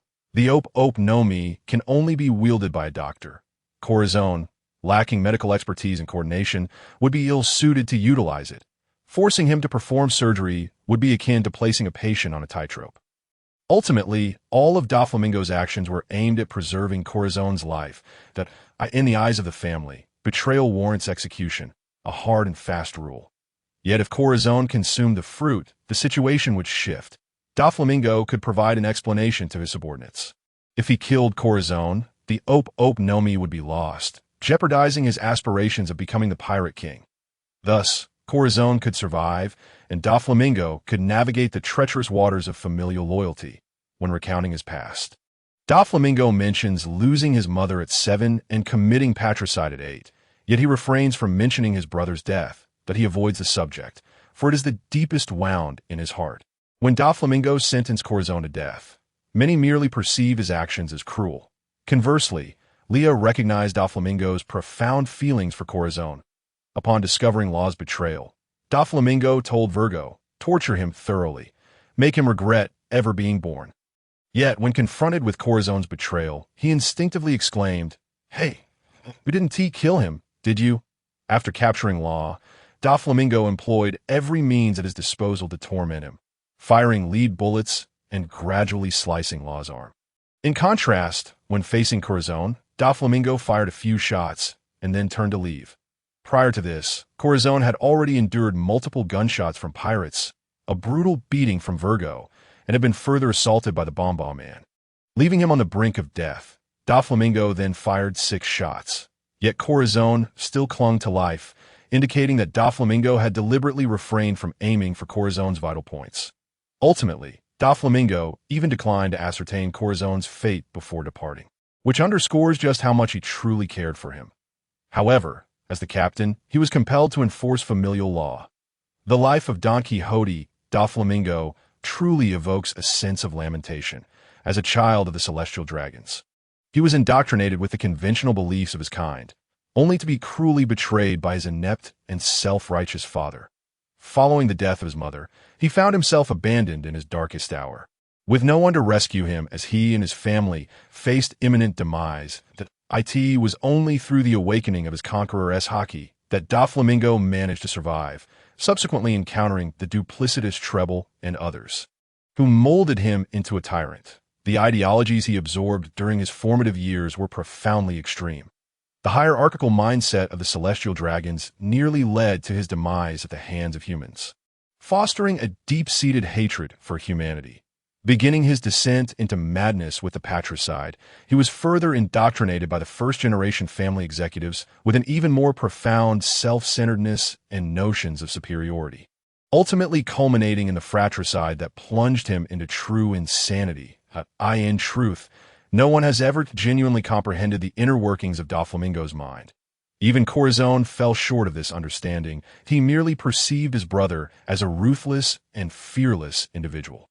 Ultimately, Leah led her team towards the island where Corazon met his demise, and there she encountered the self-proclaimed heavenly demon, the pirate Don Quixote da Flamingo. On that island, shrouded in a colossal birdcage, snow fell gently, blanketing the ground in white. Yet mingled within the snow was the hue of blood, a tea this time.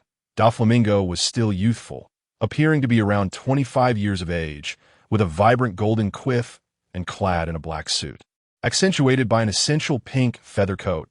Leah. Da Flamingo did not yet resemble the flamboyant flamingo he would later become, though he still donned his signature sunglasses in contrast to his future self. Da Flamingo's gait was less audacious, yet the innate rogue charm he exuded remained unchanged, explaining why the Navy dubbed him the Sea Rogue. Today, Da Flamingo appeared somewhat diminished, lacking the usual brazen arrogance that defined him. His shoulders slumped, followed by several family executives. He stood in silence, gazing intently at the sea, his expression inscrutable behind the sunglasses, leaving Leah unable to discern his current emotional state, perhaps sensing Da Flamingo's discontent. His typically boisterous subordinates fell into silence. Without his orders, they could only follow him in quietude. Moving wherever he went, Leah had, of course, dispatched individuals to retrieve the corpses and to ensure the safety of Rosinante. She had assembled the finest medical team. Yet, she remained uncertain of Rosinante's fate. Her primary focus was still on Da Flamingo, as the vast profits of the underworld held immense allure for her. With Ushia representing the white world, many issues could be resolved with ease, and delving into the underworld would best be achieved through collaboration with the future king of the underground world. Jack. For Law to evolve into the future death surgeon, he undoubtedly relied on the ideological support imparted by Corazon. Only after undergoing Da Flamingo's training, experiencing Corazon's redemption, and enduring years of trials, could Law become the captain of the Heart Pirates. Known for his unwavering integrity, therefore, Leah had no intention of revealing Corazon's fate to Law. One must bear certain burdens to tread a more steadfast path. Furthermore, given Corazon's grave injuries, current medical technology could not guarantee his survival. Leah had done all she could, and now it was left to fate. Naturally, the matter of saving Corazon had to remain concealed from Da Flamingo. Revealing that she had saved a traitor mark for death would jeopardize any prospects of collaboration. Leah also contemplated the hypothetical scenario. Had Corazon, in the end, acknowledged his mistakes to Da Flamingo, what would the outcome have been? Killing his own brother must have pained Da Flamingo deeply. From Da Flamingo's perspective, one might reasonably speculate, given his intellect and strategic acumen, whether he had noticed any signs of Corazon's undercover identity. Perhaps he had long since realized, but still harbored hope, or even a delusion, that his brother would continue to feign ignorance, maintaining their delicate relationship until the moment he had no choice but to eliminate him. Da Flamingo was indeed ruthless, yet Corazon might have been the one he trusted most. Thus, he would assert that the Ope Nomi must be consumed by his most trusted confidant, sending Corazon to seek the fruit. Consequently, upon discovering that his only trusted brother had betrayed him, Da Flamingo unleashed a barrage of gunfire, severing his last vulnerability. The same gun that had slain his father years prior now pointed at his brother. After the demise of his entire family, the only companions remaining were the high-ranking members of the Don Quixote family.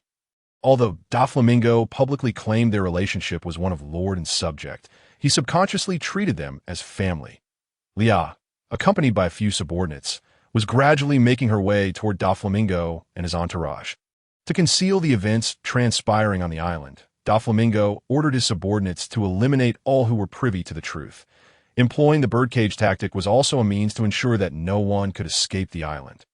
Ironically, while this maneuver could ensnare his enemies, it also ensnared him. The immense birdcage overhead was slowly dissipating, indirectly indicating that almost no other living souls remained on the island to prevent any conflict between her group and Da Flamingo's. Leah had to take the initiative to confront him. As the two factions convened, the atmosphere was palpably tense.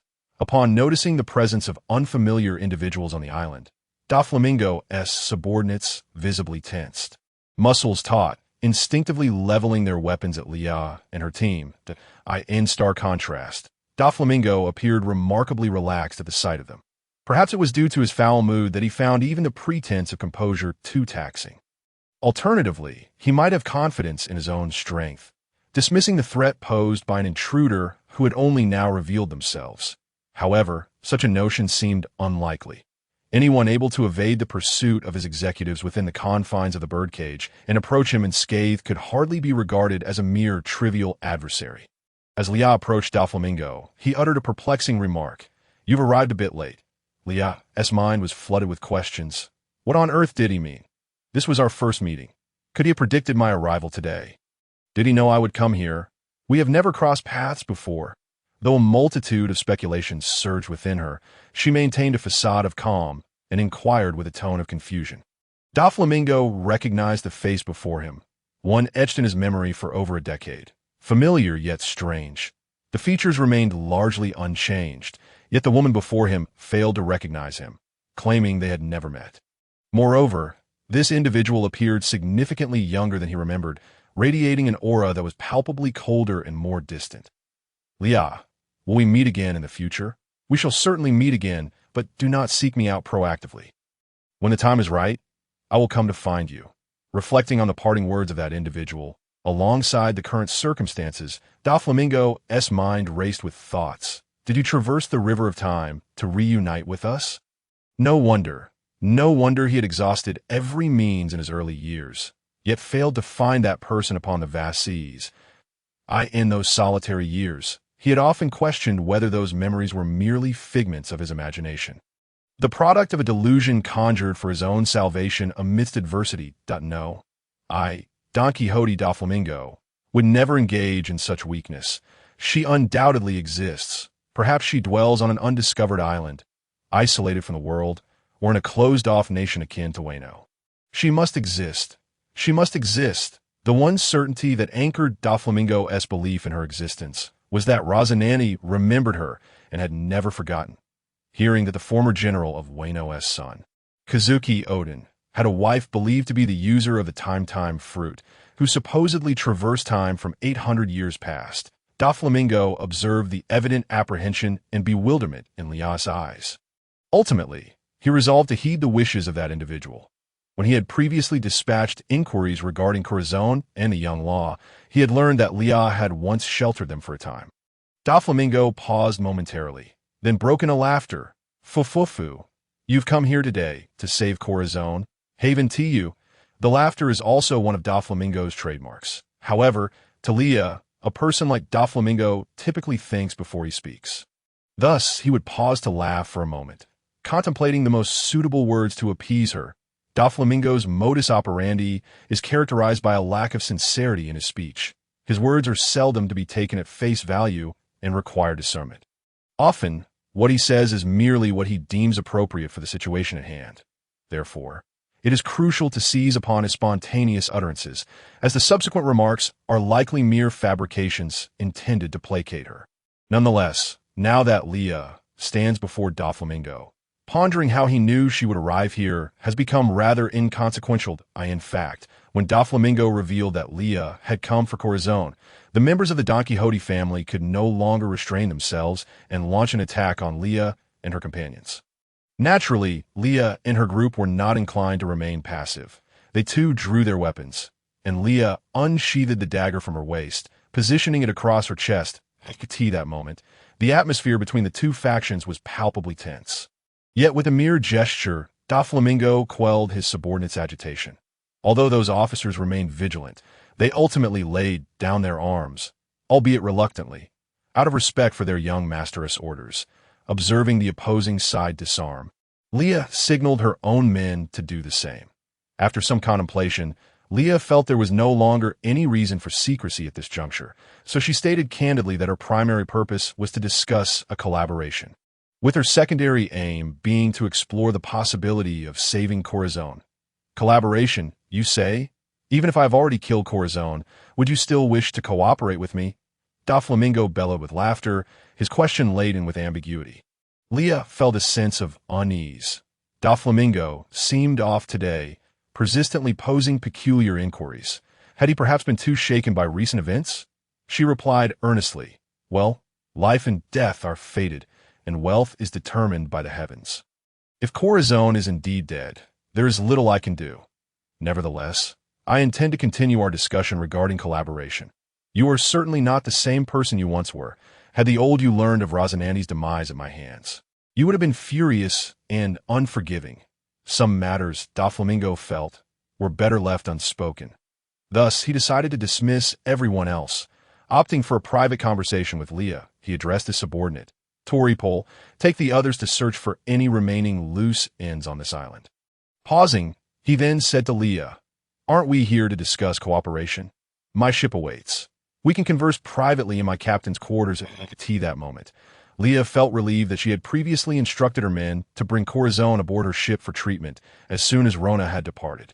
Had Corazon remained in the same location, he would undoubtedly have encountered them if those officers insisted on enforcing some ludicrous family discipline. A confrontation would have been inevitable. Could Doflamingo have overlooked such possibilities? He had considered them, but tacitly accepted Leah's actions, refraining from inquiring about Corazon's current condition. Leah had only contemplated this aspect, yet she was unprepared for the shocking revelation Doflamingo would later disclose during their private conversation. Following Doflamingo's suggestion for a one-on-one discussion, one of Leah's subordinates immediately voiced his dissent. Miss Leah, this man has a notorious reputation, and his actions on this island demonstrate that he is ruthless and exceedingly dangerous. His request for a private meeting clearly harbors ill intent. Leah interrupted his protest, asserting, if he truly meant to harm me, he would not need to go through the trouble of dismissing you all. He could simply attack. They clearly hold the advantage in terms of strength. Moreover, I came here to conduct business with him. What is there to discuss that I cannot? But the man attempted to continue. But Leah promptly issued a command. You and the others should return to the ship and await my return. Once matters here are resolved, I will come back. The man hesitated, wanting to voice further concerns, but ultimately signaled to his companions and led a small group back toward Leah's ship. In an effort to reassure Leah, Doflamingo specifically instructed his chief subordinates not to trouble her or her companions. Evidently suspecting that Leah had orchestrated Corazon's rescue and had no intention of intervening, as Doflamingo's men moved further into the island, he silently led the way, the snowfall intensifying, leaving a somewhat disordered trail of footprints in the snow. The cold was biting, mirroring the chill in Doflamingo's heart as he walked ahead in silence. Doflamingo typically made a grand entrance, often accompanied by his exaggerated and ostentatious laughter, yet today he was unusually subdued. Leah cast another glance at the man draped in a flamboyant pink feather coat, pursed her lips, and silently followed in his wake. The only sounds accompanying them were the muffled crunch of shoes sinking into the snow. Snowflakes fell gently upon Doflamingo, ultimately melting into the fabric of his coat, leaving no trace behind. Eventually, Doflamingo escorted Leah to his pirate ship, which, like him, was a flamboyant symbol of flamboyance. The prow featured a flamingo emblem adorned with red sunglasses, and the ship itself was painted a vibrant pink, undoubtedly one of the most ostentatious vessels in the OP world. Observing the ship's outrageous design, Leah mused that Doflamingo was indeed an ardent flamingo enthusiast, not only donning a flamboyant flamingo guise daily, but also fashioning his ship in its likeness. Upon entering the captain's quarters, Leah was greeted by a wall plastered with densely packed maps, covered in a myriad of colorful symbols and markings. She surmised that the absence of textual annotations indicated that Doflamingo wished to keep his future plans concealed from prying eyes. The bookshelf in the captain's quarters was crammed with volumes on various subjects, including politics and medicine, devoid of any light reading material. Indeed, Doflamingo was serious about his ambitions. Gazing at the clutter of maps, Leah was reminded of her school days, where diligent students filled their notebooks to the brim with notes, the weight of knowledge pressing down upon her. Doflamingo took his seat on the luxurious leather sofa in the captain's quarters, adopting a rather defiant posture. Leah, not one to stand on ceremony, adjusted her heavy coat and sat opposite him. Truly, the comparison was stark. Although Doflamingo donned a coat, he wore nothing beneath but a black shirt, which he ostentatiously unbuttoned once seated. Did he not feel cold? In contrast, Leah was bundled up in a scarf, gloves, and a thick coat, encased tightly, with not a hint of skin exposed, Indeed, a departure from the typical OP aesthetic, yet undeniably warm. Are you that cold? Doflamingo raised an eyebrow, glancing at Leah.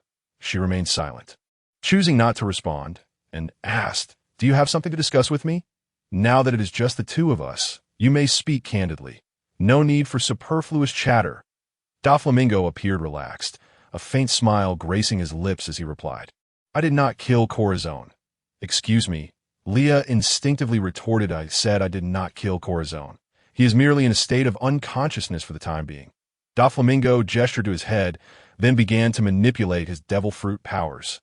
White threads emerging from his fingertips, he toyed with the threads while continuing. "I made some adjustments in his mind, rendering him temporarily unable to awaken. However, he will not die.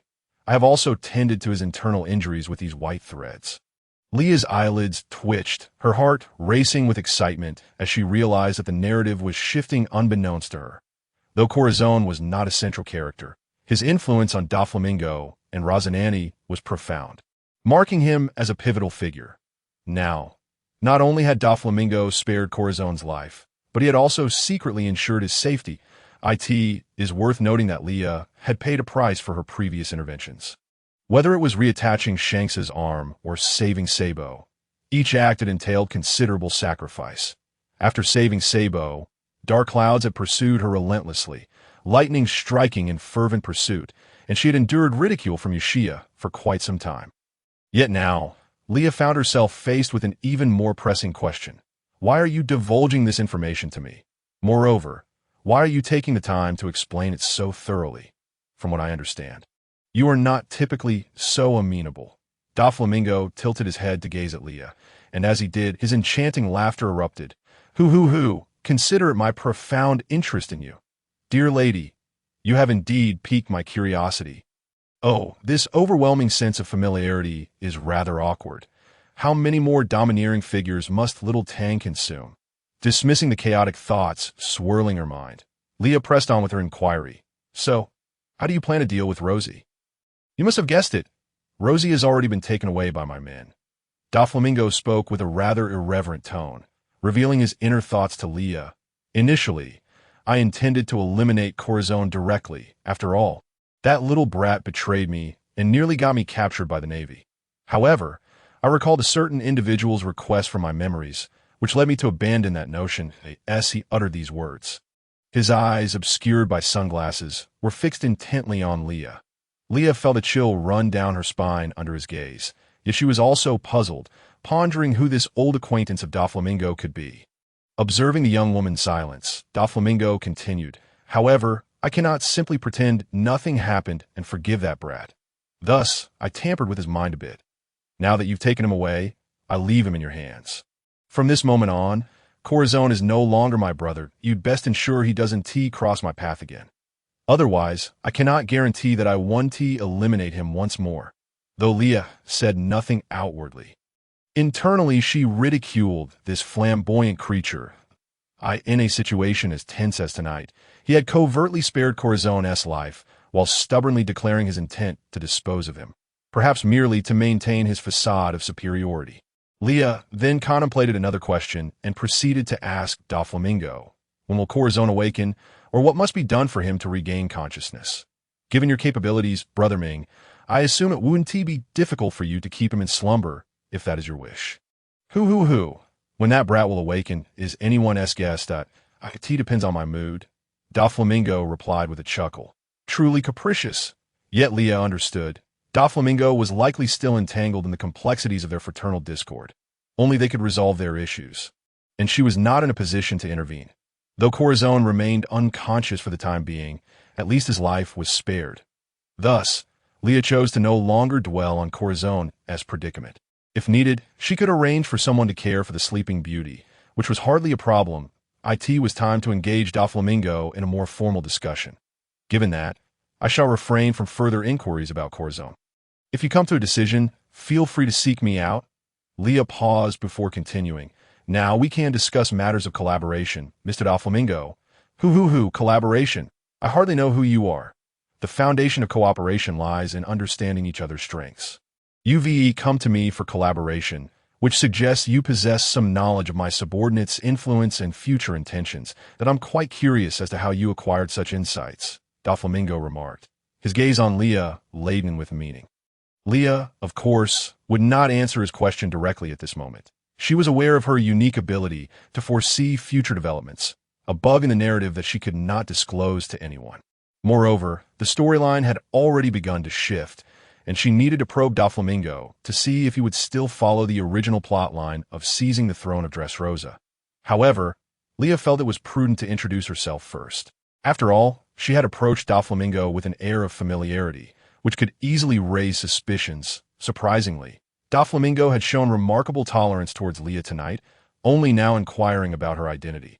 Since I am already aware of how I came to know this, whether you know or not is of little consequence.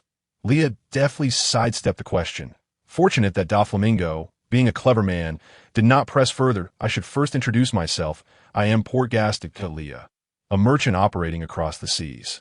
Affiliated with the Don Quixote family of the North Sea, I have long heard of your esteemed reputation. Leah introduced herself.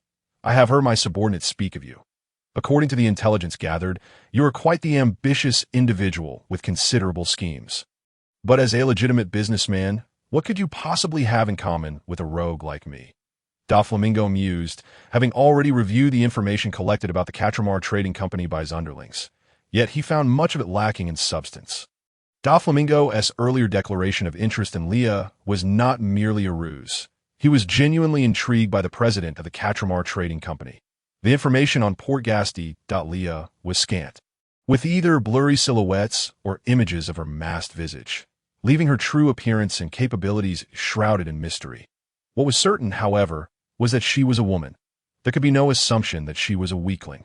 The rapid expansion of her business across the seas indicated a depth of strategic acumen and an intricate web of connections. Furthermore, her company controlled a significant portion of the underworld in all seas apart from the north. Thus, the enigmatic leader behind the trading company was undoubtedly a formidable figure. Now, realizing that the person before him was that very individual, everything began to make sense. It would not be strange for anything to happen in her presence. What could possibly prevent our collaboration? Leah countered, Mr. Doflamingo. I too harbor a keen interest in underground enterprises. Since you have conducted your research, you should be aware that I possess both the financial means and the strength to partner with you. Leah stated with calm assurance, I do not doubt that. However, to ensure our future collaboration does not falter due to the so-called notions of good and evil, I must clarify one matter first. Doflamingo, rarely candid in the face of Leah, understood that in his character, if cooperation did not work out, he would simply eliminate the other party. What is your ultimate goal? Doflamingo inquired, appearing somewhat relaxed, yet internally tense. After all, that person had been the last to truly understand him, beyond titles or other trivialities. Leah was taken aback by Doflamingo's question, but she followed her intuition, sensing that certain things had changed. She chose to answer earnestly. As a merchant, my primary aim is to secure the largest share of the pie, to claim the greatest portion of the cake. Yet, the key point is to pull those self-proclaimed descendants of the gods, the celestial dragons, down from their pedestal. For the first time, Leah candidly revealed her innermost thoughts to an outsider. In this moment, she opted for intuition over reason, feeling that Doflamingo was no longer the man she had known. What an audacious ambition. You truly are that person from back then. Doflamingo amused himself. I agree to the collaboration. Together, we shall expand our reach, and then we will upheave the world ruled by those celestial dragons. I shall see to it that those scum are dragged down from their thrones. Doflamingo concluded with a wild laugh. You will handle the covert operations while I maintain the facade of a good Samaritan. By leveraging our respective strengths, we shall seize the greatest benefits. What say you, Mr. Doflamingo? Leah proposed. For the sake of our objectives, I can assume any role. Doflamingo replied, a tacit agreement to Leah as strategy. One more point I must make clear. Our alliance should remain concealed. All business dealings and interactions must occur in the shadows, so that we can strike unexpectedly when the time is ripe. Leah added, you seem remarkably confident about future developments. That aspect of surprise is quite intriguing. Doflamingo remarked, shifting his posture to face Leah. Leah offered a knowing smile, gazing at Doflamingo as she posed her final question. You need not concern yourself with the details. I have but one last inquiry. Mr. Doflamingo, do you wish to ally with me? It matters not, for as long as our ultimate aims align, the particulars hold little significance. With that, Doflamingo extended his hand, declaring, to a fruitful partnership. Leah clasped his hand firmly, smiling as she replied, to a fruitful partnership.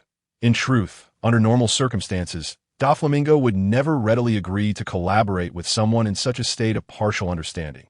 However, due to her identity, he chose to respect the last flicker of trust within himself and opted to work alongside her. Presently, Doflamingo has surmised that this person before him has traversed time to return to the past at some point in the future. Given their prior acquaintance, Leah's decision to save them indicates that their relationship is not one of discord in the future. Since their alliance was forged, Leah and Doflamingo have increasingly maintained contact. The reasons remain elusive. Perhaps it is due to their similar temperaments, as they exhibit a remarkable synergy in many of their decisions. Though Doflamingo occasionally proposes tactics that may seem excessively ruthless, Leah consistently offers more circumspect alternatives. The efficacy of her suggestions leads Doflamingo to begrudgingly tolerate her interjections regarding his decisions. Each time Leah observed the flamboyantly dressed flamingo, suppressing its temper while veins throb on its head. She finds herself both amused and perplexed. She is genuinely curious why this irritable flamingo endures her presence, having inquired multiple times of a particularly haughty flamingo, who always deflects her questions with vague responses about future revelations and numerous other matters. Despite the flamingo's habitual display of impatience upon seeing Leah, the seemingly aloof Doflamingo commands his subordinates to prepare banquets each time she visits. Even if Leah's intention is merely to discuss business with Yuxia, he ensures that familiar delicacies from their previous negotiations are made available. In truth, Doflamingo's indulgence towards Leah is rather excessive, prompting his subordinates to speculate whether their young master has developed feelings for this cunning and enigmatic woman. As for Leah, she simply finds it amusing. Her interactions with Doflamingo often devolve into heated arguments, and his sharp tongue only intensifies their verbal clashes. The particularly irksome aspect for Leah is Doflamingo's disdain for taste and fashion. Thus, she fiercely points at the flamboyant flamingo, exclaiming, "Do you think I resemble you, you fashion-obsessed fool?" Doflamingo, seated on the sofa, smirks slightly at the flustered girl before him, responding, "Oh, do you also fancy my coat? Perhaps I should have some tailored for you as well." "Absolutely not. You can keep your gaudy pink coat for yourself." Leah vehemently declines. "I could arrange a few white ones for you," Doflamingo remarks, scrutinizing Leah and concluding that they would indeed suit her. "Hey, Doflamingo, do you have an insatiable fondness for coats? Do you force your recommendations on everyone?" Leah teases, gazing at Doflamingo's sunglasses. After a moment's contemplation, he replies, "Not particularly. I did gift one to that rascal Rashi."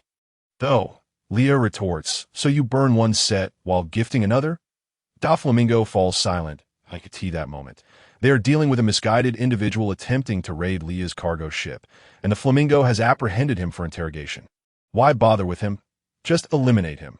He poses no value, the impatient flamingo asserts, pressing against the throbbing vein on its head. Leah, with a smile, gazes at the man kneeling before her, completely stripped of his secrets, and declares, "I am a gentle and kind person. How could I commit such a cruel act as murder?" With her hand covering her mouth, she adopts an innocent demeanor akin to a white lotus. The man, upon hearing her, raises his head in excitement and asks, "So, esteemed lady, do you intend to spare me?" "To spare you? That decision is beyond my authority," Leah replies, shifting her gaze towards Doflamingo. Clearly exasperated, Doflamingo pulls the trigger, and with a gunshot, the man collapses to the ground with a dull thud. Leah steps back a few paces, careful to avoid any splattered blood on her dress. Kindness is indeed laughable. Who knows who has taken his family hostage? With a few words, he kneels here like a dog, begging for mercy. That Doflamingo's remarks may seem to mock Leah, yet he genuinely agrees with her approach. That Leah's eyes are now filled with cold indifference. Having touched my cake, he dares to wish to leave here alive. How Navi, what about my fallen subordinates? If he dares to attempt to rob us, he must be prepared to pay with his life. And what of that man's family? Have you dealt with them? Doflamingo inquires without surprise. Need I clarify? I'm no saint. I do not wish to deal with the offspring once I have dealt with the parent. And besides, that family offered nothing of value, Leah asserts matter-of-factly. The interrogation room is dimly lit, permeated with a strong scent of rust. Doflamingo refrains from further comment, opening the door to the interrogation room and stepping outside first. Leah adjusts her coat and follows suit. By the way, Doflamingo, your recent methods have changed considerably, Leah remarks lightly, her voice echoing in the dim, empty corridor. Did someone not advise me to reduce bloodshed, lest it diminish my merits? Doflamingo's deep voice responds. Leah scratches her head, feeling a touch embarrassed. I did say that, but I didn't expect you to actually heed my words. Your methods are remarkably efficient, Doflamingo states, almost as an explanation. In truth, his inner thoughts resonate. Only you are different. Speaking of which, Doflamingo, when will Rashi awaken? It has been quite some time. We can't have him perpetually in slumber like a sleeping beauty, Leah probes cautiously. Doflamingo remains silent for a considerable while, and just as Leah assumes he will refuse to answer, he finally responds, by the time you return this time, that lad should awaken. Hooray! Well, Doflamingo, we have known each other for quite a while now. Can we consider ourselves friends? Would you like to come and visit me? Leah's excitement is palpable, and she hastily diverts the conversation. Since you've invited me, I certainly won't refuse. However, I must first settle matters in Dressrosa. Doflamingo replies, halting to face Leah. Oh, my dear young master, you speak of such significant matters so casually.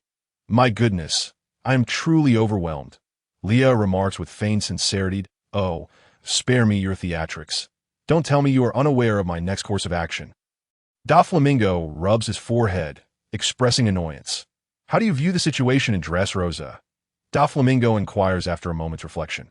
Leah looks up at Doflamingo, who is still wearing his sunglasses, and asserts, the victor is king, while the vanquished are deemed traitors. Regardless of your intentions towards the Curie royal family, it matters little, provided that you capture the goodwill of the people of Dressrosa and treat them kindly. It is only right. The transition of power is a common occurrence, since Doflamingo has chosen Dressrosa as the cornerstone of his new world and has evidently strategized for years. What reason would Leah have to counsel him to abandon that course? Conversely, if possible, Doflamingo should secure as many countries as he can, provided he steers clear of human trafficking and drug dealings. In fact, Leah would be quite amenable to this arrangement. Furthermore, the original royal family of Dressrosa was indeed the Don Quixote family. When Rossi awakened, it was springtime, the earth rejuvenating around him. Clad in minimal attire, he found himself submerged in a nutrient chamber filled with a nourishing liquid. Upon opening his eyes, Rossi perceived he was enveloped in a verdant expanse. He blinked, sensing no impediment, and then attempted to move his limbs, only to realize he was connected to numerous unidentified white tubes. Recalling his last memories, he saw his brother, a man as fearsome as a demon, trembling as he fired several shots at him. The realization that he had survived dawned upon him, yet he grew anxious about whether Luo had managed to escape. In a bid to ascertain his current predicament, he struggled to tap on the glass of the nutrient chamber. Hoping to attract the attention of others, the doctors in the laboratory, hearing the commotion, hurried to his side. When Rossi beheld the familiar, gleaming, bald head of the doctor, he understood that Miss Leah had come to his rescue. Upon receiving the news of Rossi's awakening, Leah rushed over. When she arrived, the sight before her left her momentarily bewildered. The well-known tall, bald professor had his arms around Rossi's slender waist, assisting him to sit upon a pristine hospital bed. Rossi's upper body was devoid of clothing, revealing toned and delicate abdominal muscles, while his lower body was similarly scantily clad. Rossi crossed his long legs, and the bald professor removed a cigarette from his ear, offering it to Rossi's lips, and rather obsequiously produced a lighter from his lab coat pocket to ignite it for him. This was not the end of it. Why did he cast such a lascivious gaze upon Rossi? After inquiring further, Leah discovered that the bald professor was curious about who had performed Rossi's brain surgery, expressing a desire to meet this individual. Rossi, still oblivious to how he had survived, certainly could not know who had operated on his brain. He was still grappling with his circumstances, Leah hastily approached Rossi to greet him and signaled her subordinates to bring him clothing. While Rossi dressed, Leah asked, "Rossi, how do you feel now?" "I feel all right. Just a bit weak in my limbs from inactivity," Rossi replied weakly, exhaling a puff of smoke. Once he had donned his clothes, he tilted his head thoughtfully and asked, "Was it you, Miss Leah, who saved me?" "Not entirely. To put it differently, I brought you back. However, the primary reason you survived is that Doflamingo spared you. He tampered with your mind, causing you to remain unconscious for an extended period," Leah hesitated to express. Understanding that the conflict between the brothers was theirs alone to resolve, she resolved to convey the events that had transpired honestly to Rossi. Rossi remained silent, opting to bypass this topic, and after a moment's contemplation, he inquired, "What about Luo? Did he escape?" At this, Rossi visibly grew agitated. "I have already dispatched someone to verify. Luo is currently in a sparsely populated town in the North Sea, studying medicine," Leah informed him. "That is good to hear. As long as Luo is alive, my efforts were not in vain," Rossi said, his eyes glistening with emotion. Leah swiftly seized upon his sentiment. "Rossi, do you wish for me to take you to find Luo?" Rossi glanced at Leah and nodded eagerly. "I may not be able to do that, and I hope you will refrain from seeking him out for now," Leah said seriously, meeting Rossi's gaze. "Why?" Rossi exclaimed, rising to his feet in agitation. Leah pondered for a moment. Since Rossi had already broken free from the narrative's control, revealing some truths would not pose a problem. Thus, she confided in him about her ability to foresee the future and shared a series of events related to Luo, hoping to dissuade Rossi from appearing in Luo's vicinity. Otherwise, she could not guarantee that fate would not throw further obstacles in Luo's path. Conversely, with Leah's foresight, she could ensure the safety of those around her to the greatest extent. Under Leah's guidance, Rossi consented to postpone meeting Luo until Luo eventually reached Dressrosa. Given that Luo had effectively betrayed the Marines, he could not return to them for the time being. After consulting Rossi, it was decided that he would remain at the elementary school founded by Leah, taking on the role of a teacher. His fondness for children was evident, with Yusha assisting her in sharing the workload. Leah found herself with considerably more leisure time. Besides visiting Windmill Village to see Luffy and the others, she could not help but roam the world, bringing back rare plants for Yusha to cultivate her abilities while compiling a comprehensive botanical guide. Leah had never been one to idle. Inspired by Rossi's silence fruit abilities, an intriguing idea sparked in her mind. After consulting Rossi and confirming that the ancestral graves of the Don Quixote family were not located in the same vicinity as those of other celestial dragons, Leah led the unsuspecting Rossi to excavate the graves of the celestial dragons. Navigating a custom submarine under Rossi's guidance, they arrived at the burial site of the celestial dragons, where numerous enslaved individuals adorned with explosive collars were polishing the glistening tombstones. Leah utilized her domain to cloak the area, rendering it invisible to outsiders, and directed Rossi to employ his abilities to suppress any sounds emanating from within. Quietly signaling, Leah instructed her subordinates to bind the enslaved individuals.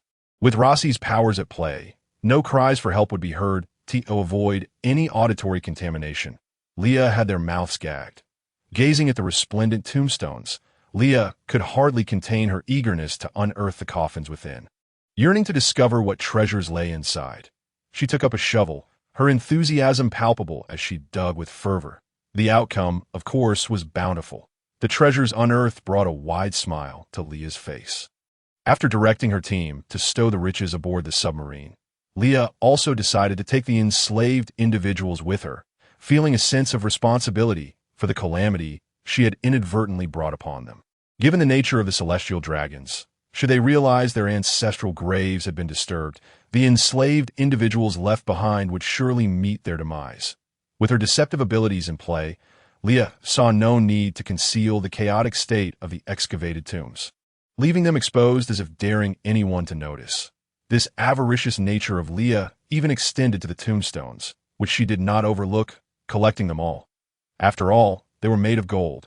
Melting away the inscriptions could yield substantial funds. Leah's actions were executed with remarkable stealth, and in the absence of any awareness from others, she had amassed a considerable fortune, relishing the experience akin to that of Chow Chow leading his troops to plunder graves. Leah completed her clandestine venture, realizing that Rossi's abilities were indispensable for such ventures, perfect for nefarious deeds. The following day's newspapers spread the news across the Grand Line. Initially, the enslaved individuals were gripped by fear and despair upon witnessing Leah and her crew's actions. Knowing full well that the celestial dragons would not spare them, their fate seemed sealed. However, as they remained bound for a prolonged period without any discovery of their plight, their courage began to swell. Regardless of the outcome, we are destined to die. Why not vent our frustrations before the end? They resolved, struggling fiercely against their restraints. Observing their fervent attempts, Leah contemplated listening to what they had to express. Thus, she removed the cloth they had been biting down on, allowing one to exclaim with fervor, "Tell them to let me go. I won't flee. Since we are fated to perish today, we must at least have our say." Leah tilted her head, pondering, and asked, "What do you wish to do?" "Desecrate the corpse," the individual shouted from deep within their throat.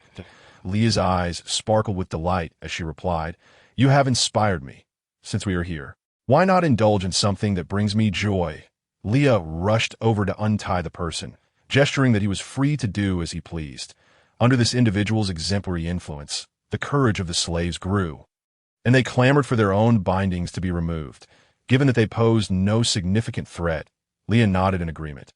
Indeed, they did not disappoint her.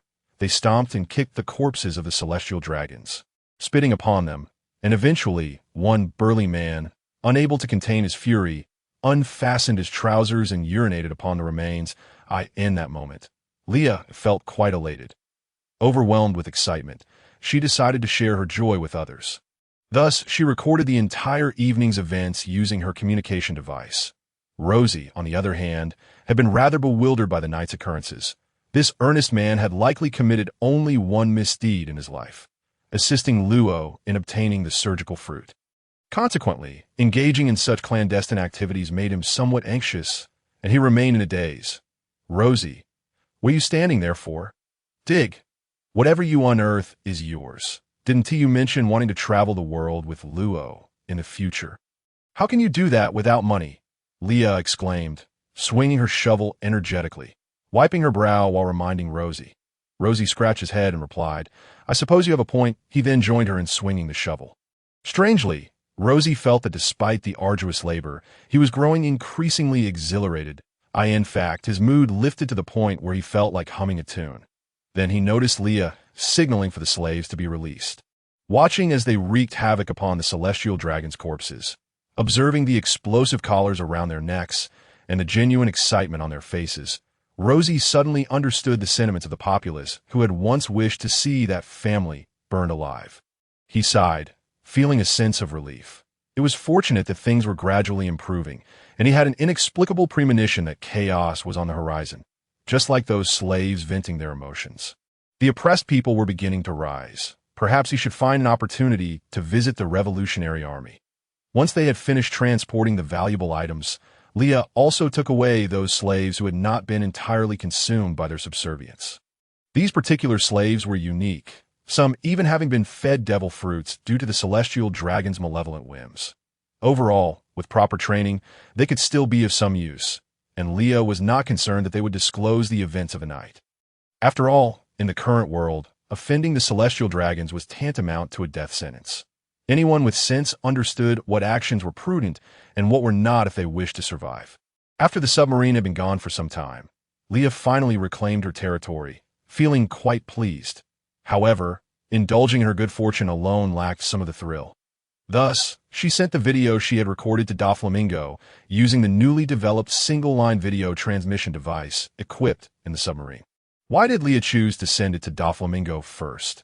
Because they shared a certain affinity for mischief, and he was the one who would best understand her wicked delight upon viewing the footage.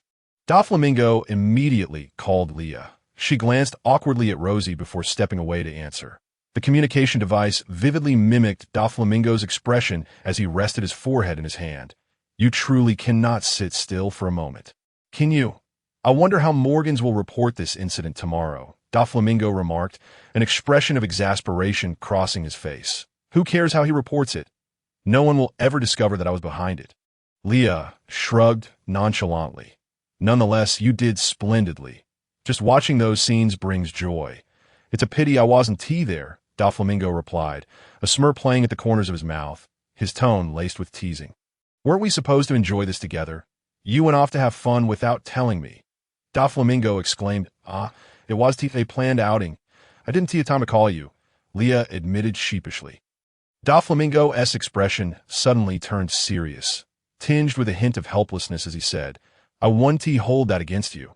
But why did you record those filthy images? You're still a minor. Don't let such sordid visuals taint your eyes. His tone resembled that of a concerned father confronting a rebellious daughter. First of all, I'll be an adult next month. Secondly, these are mere trifles. I've seen far worse, Leah retorted, her tone carrying a hint of pride.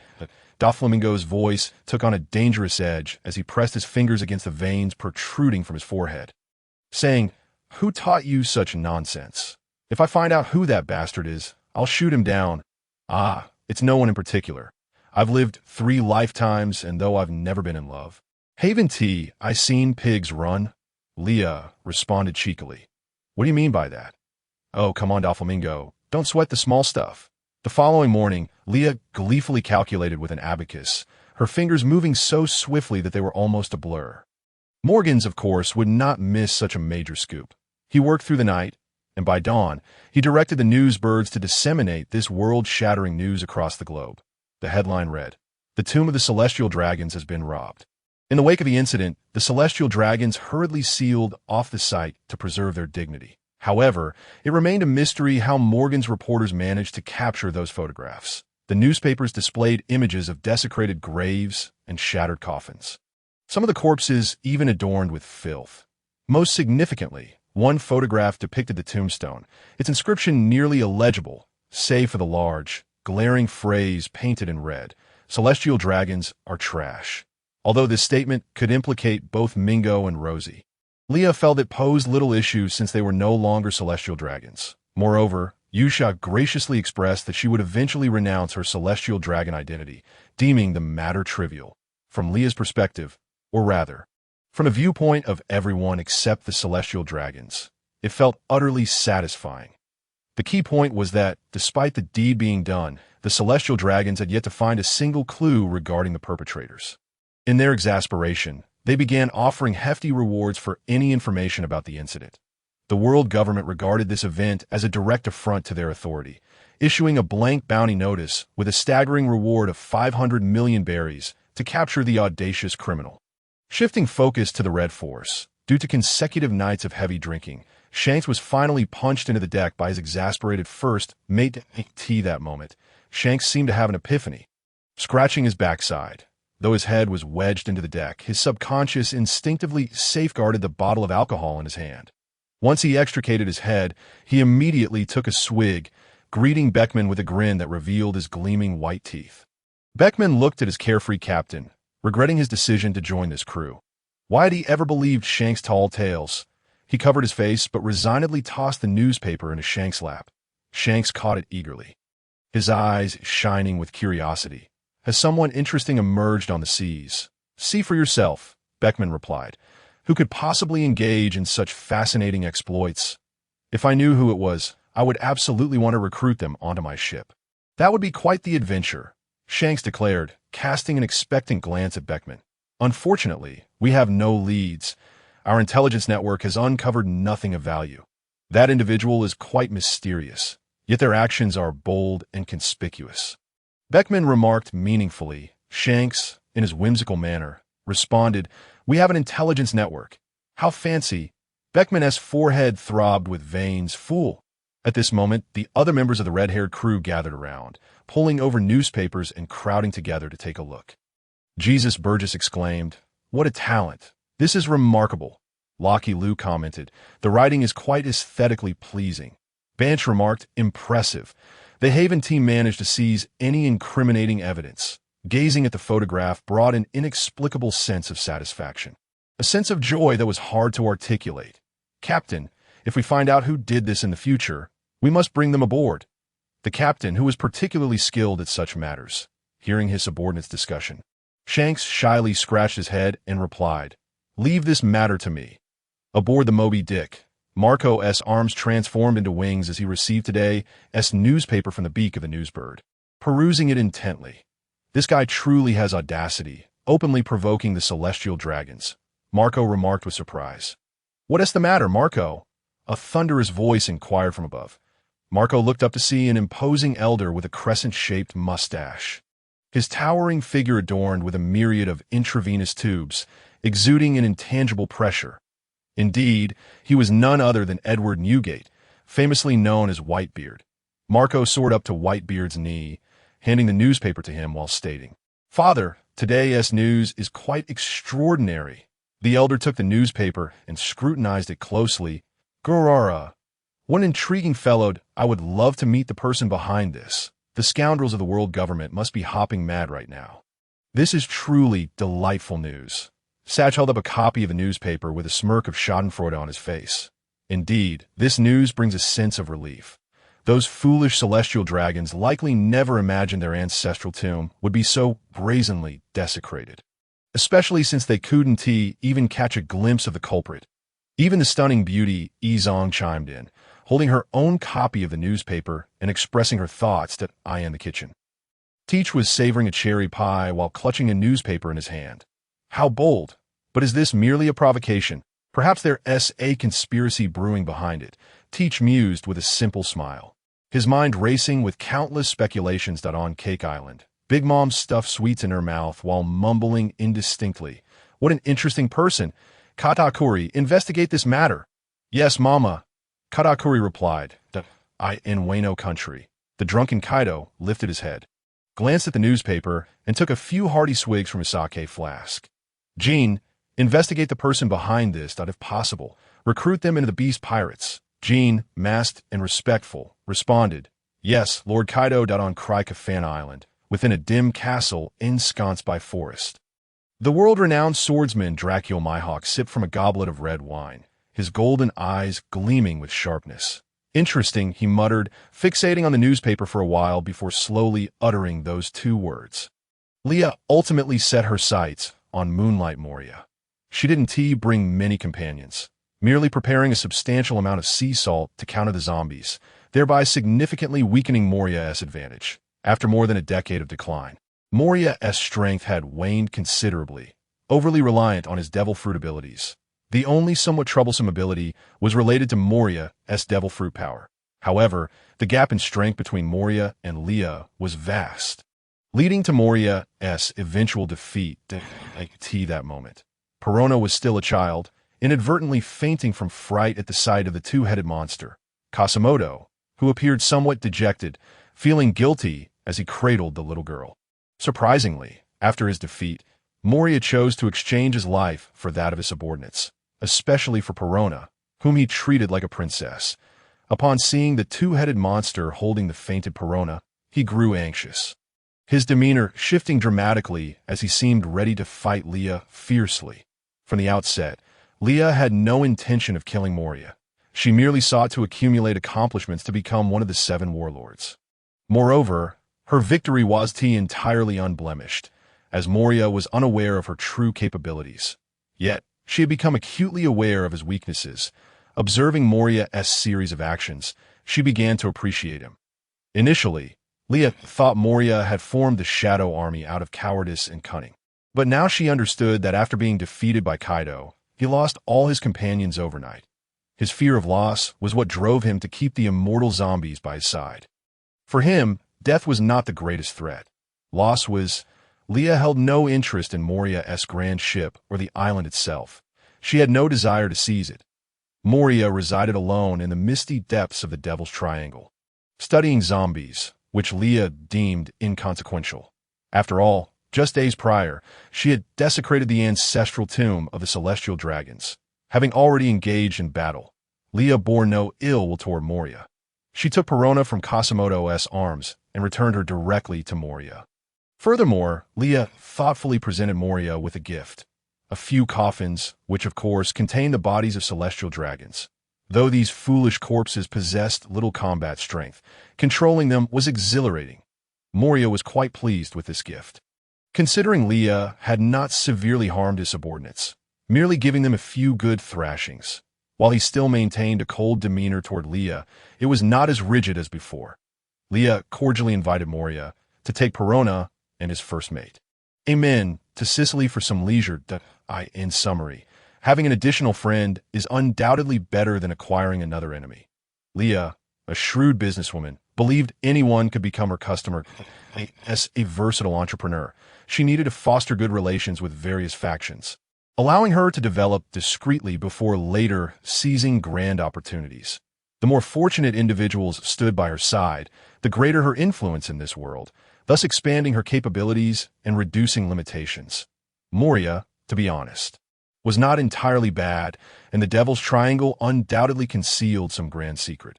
Otherwise, the higher-ups of the world government have hinted at Doflamingo resolving the issue with Moria.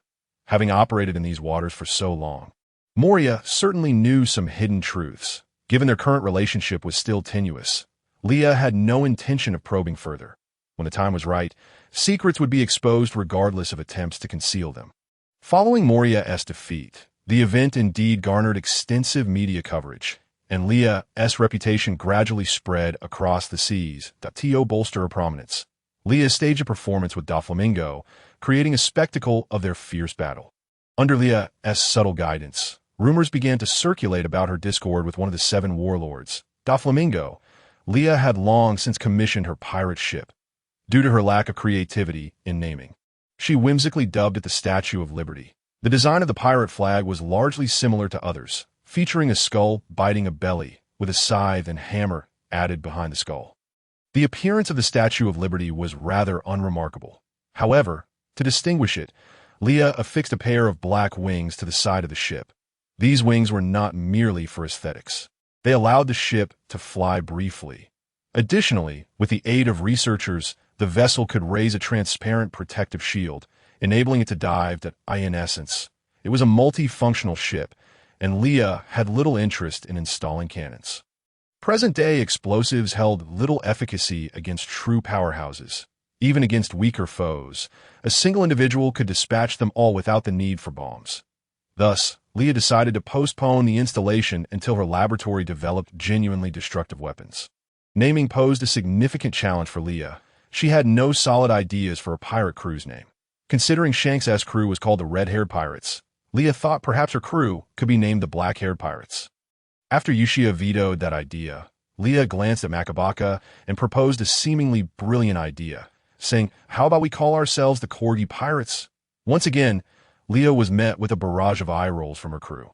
Resigned, she shrugged her shoulders, exclaiming, "I genuinely have no good ideas.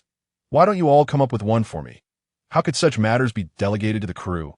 Yuzha remarked while standing beside Leah.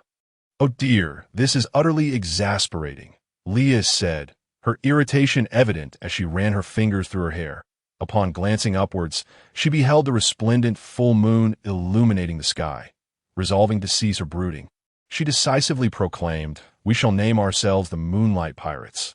The symbolism of the moon is quite splendid."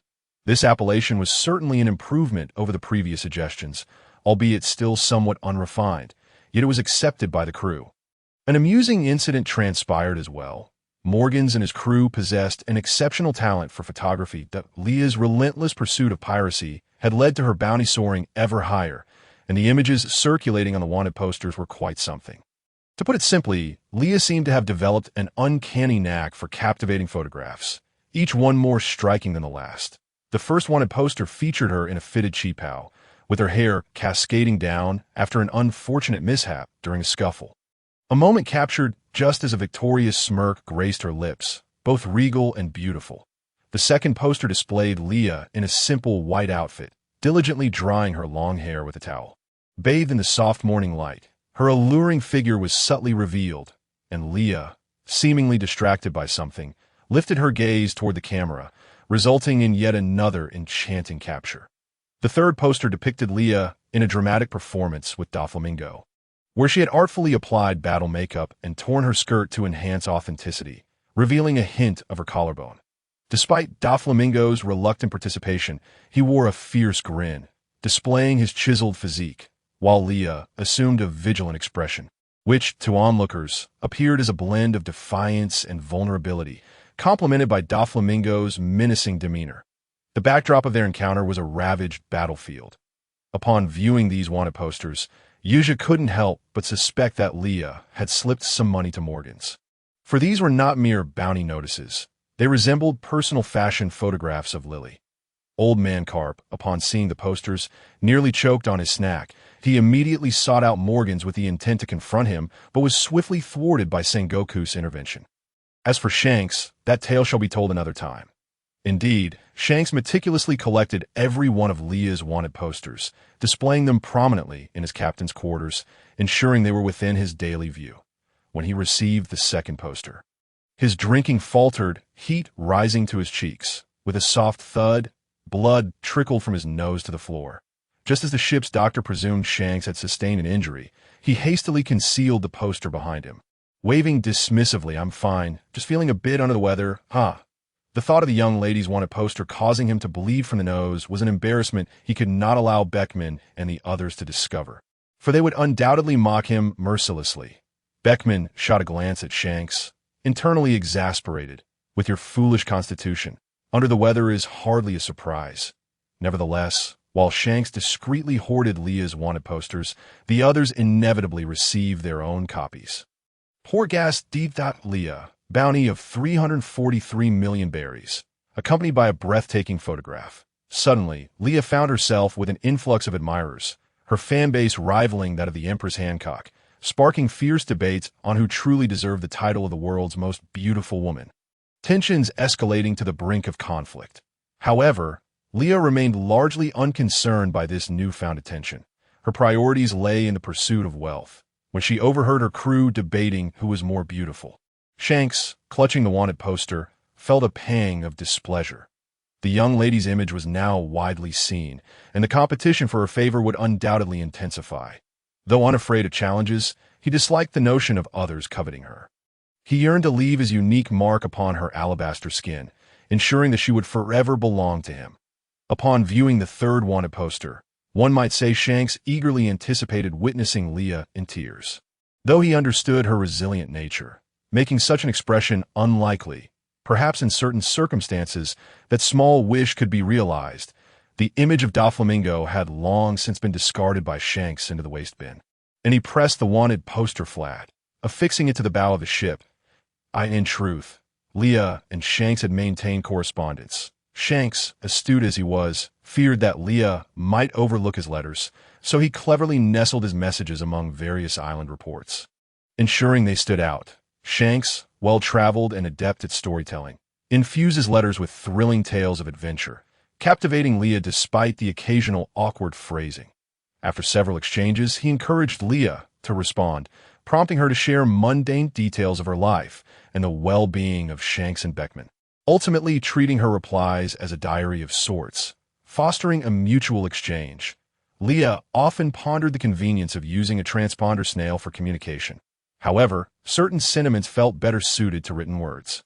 Thus, she grew accustomed to corresponding with Shanks via letters, occasionally including photographs. In one such letter, a snapshot of Leah and Doflamingo slipped out. Doflamingo lounged casually on a sofa, his height allowing him to meet Leah's gaze even while seated. With a mischievous glint in his eye, he watched as Leah, flustered, pointed an accusing finger at him while he teasingly pressed his finger against her forehead. This photograph had been captured by chance when Leah gifted Baby 5 a camera transponder. Baby 5 inadvertently snapped the moment and later slipped the developed photo into Leah's pocket alongside her letter to Shanks. Baby 5, eager for her young master to find her destined princess, playfully supported the idea of the two, oblivious to Baby 5's subtle actions. Leah, in a fit of annoyance, sent the letter along with the photo to Shanks. The letter detailed Leah's burgeoning friendship with Doflamingo and their explorations into business ventures. A simple sharing of her joy in making a new friend, yet the inclusion of that photograph stirred a sense of jealousy within Shanks. This seemed far too intimate. Even as friends, such closeness was questionable. Why did Leah let her guard down around that rogue? He recalled how he had been reprimanded for merely holding her hand.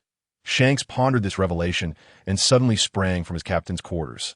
Heading straight for Beckman's room, he forcefully burst through the door, causing it to slam against the wall with a resounding crash, scattering the neatly stacked documents Beckman had just organized across the floor. Beckman, veins bulging on his forehead, clenched his fists, ready to admonish the reckless fool before him, only to be halted by Shanks' next words. "Beckman, I want to learn about business. Will you teach me?"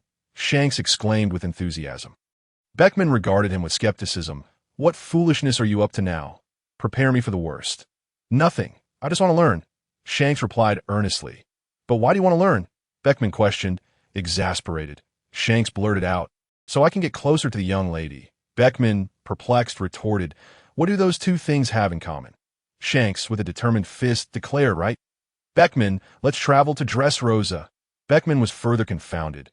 "What on earth are you plotting?" Shanks, undeterred, pressed on, "You should know that the current king of Dressrosa is Don Quixote da Flamingo." Shanks lowered his head slightly, admitting, I'm aware. It seems someone was feeling a tinge of jealousy indeed. Ultimately, someone's plan to visit Dressrosa was thwarted. At this moment, Shanks received an invitation. Under Leah's influence, she, as expected, caught the attention of the higher-ups in the Navy. Leah successfully received an invitation to join the warlords of the sea and graciously accepted the appointment from the Navy headquarters. Old Man Garp, rarely silent, gazed at Leah with a complex mix of emotions. After a while, he closed his eyes briefly and placed his hand gently on her head without uttering a word. Initially, Leah felt a bit awkward upon seeing her grandfather, but as she noticed his unusually serious expression, a wave of guilt washed over her. However, she quickly shook off that fleeting emotion. She needed to amass sufficient power and influence before her two younger brothers set sail, ensuring that she could protect them to the fullest when the time came. Having finally acquired family, she would not allow anyone to harm them at any cost. Leah gently grasped Garp's hand, and he silently led her to his office. The decor of the office was distinctly Garp, devoid of any paper documents or traditional office supplies like pens. Instead, the desk was adorned solely with senbei of various flavors. The most conspicuous item was a picture frame containing a photograph of Leah at 12, cradling 3-year-old Luffy in one arm while holding 5-year-old Ace's hand with the other. At that moment, all 3 children were laughing joyfully, the sunlight perfect and the passage of time gentle. Leah naturally noticed the prominent frame, feeling a twinge of moisture in her heart, despite Garp's usual brusque demeanor and lack of concern for others. He occasionally relied on Leah to help him clean up his messes. Yet Leah understood that deep down, he cared for them immensely. He simply did not know how to express it. Leah had a penchant for photography, relishing the moments of her life, especially the growth of the 3 children in her family. Garp had secretly pilfered many photos from Leah's album, making copies for himself before quietly returning them. Leah was well aware of this, yet pretended not to notice. Since the arrival of his grandchildren, Garp often found excuses to return to the East Blue. However, as a vice admiral and a symbol of the Navy, he bore the weight of justice and responsibilities that prevented him from being with his family as often as he wished. Thus, he secretly collected photographs of his adorable grandchildren, now filling 3 substantial albums. Resting quietly on the top shelf of his bookcase, Garp's aide, perceptive as ever, discreetly exited the room, leaving the space for the grandfather and granddaughter. Leah silently embraced the elder, though no longer youthful. His robust form contained a strength that could instill fear across the seas. "Gigi, you should know, with Luffy and Ace's personalities, they will never become Navy officers. Rather, it's far more likely they will become pirates." Leah buried her head in Garp's embrace, her voice muffled. I know. Those 2 brats will certainly not behave," Garp replied, unusually lowering his voice. "Therefore, Gigi, our family needs someone who can openly protect them before they fully mature." Leah began, but she knew Garp understood everything without needing her to finish. Luffy's father was the revolutionary leader dragon, and Ace's father was the pirate king Joel the Roger. Their identities would inevitably come to light. When that time arrived, all eyes would surely be on them, and neither the Navy nor the world government would let them slip away easily unless they possessed the power to pose a threat to the government themselves. Garp fell silent. Leah continued to persuade him. "Gigi, I have become a warlord of the sea, aligning with the Navy that if I encounter trouble, you can protect me. I just think it's south too much to place all this on a young girl like you. It is truly, truly unfortunate, Garp suddenly exclaimed, pulling Leah in tighter. Leah's eyes glistened. Garp indeed understood her completely. The feeling of being cared for was truly wonderful. It's all right, Gigi, we are family, and that will never change. Leah reassured him with a silent embrace. Garp quickly shifted from that atmosphere, returning to his sunbae, which Leah had brought him in abundance during her visit to Marineford. During her time at Marineford, Leah also encountered other Navy personnel. The last time she had seen Akiji and Kizuru was when she fell ill, and Garp had brought her to the headquarters for treatment, being Garp's granddaughter. 3 admirals had visited her with fruit baskets, but at that time, Leah was too feverish to pay them any mind. Sakazuki, perhaps merely fulfilling his duties, dropped off a fruit basket and left.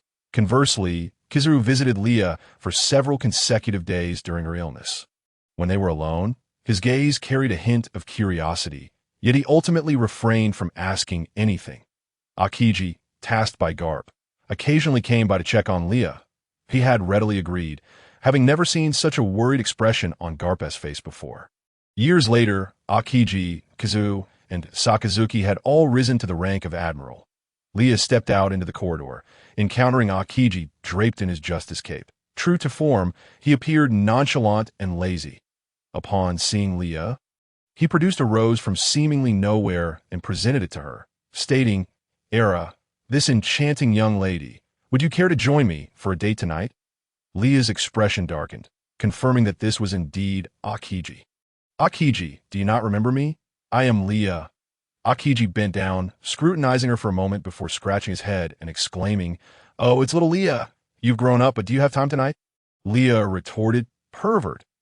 Akiji waved his hand dismissively. "Little Leah, I am not a pervert.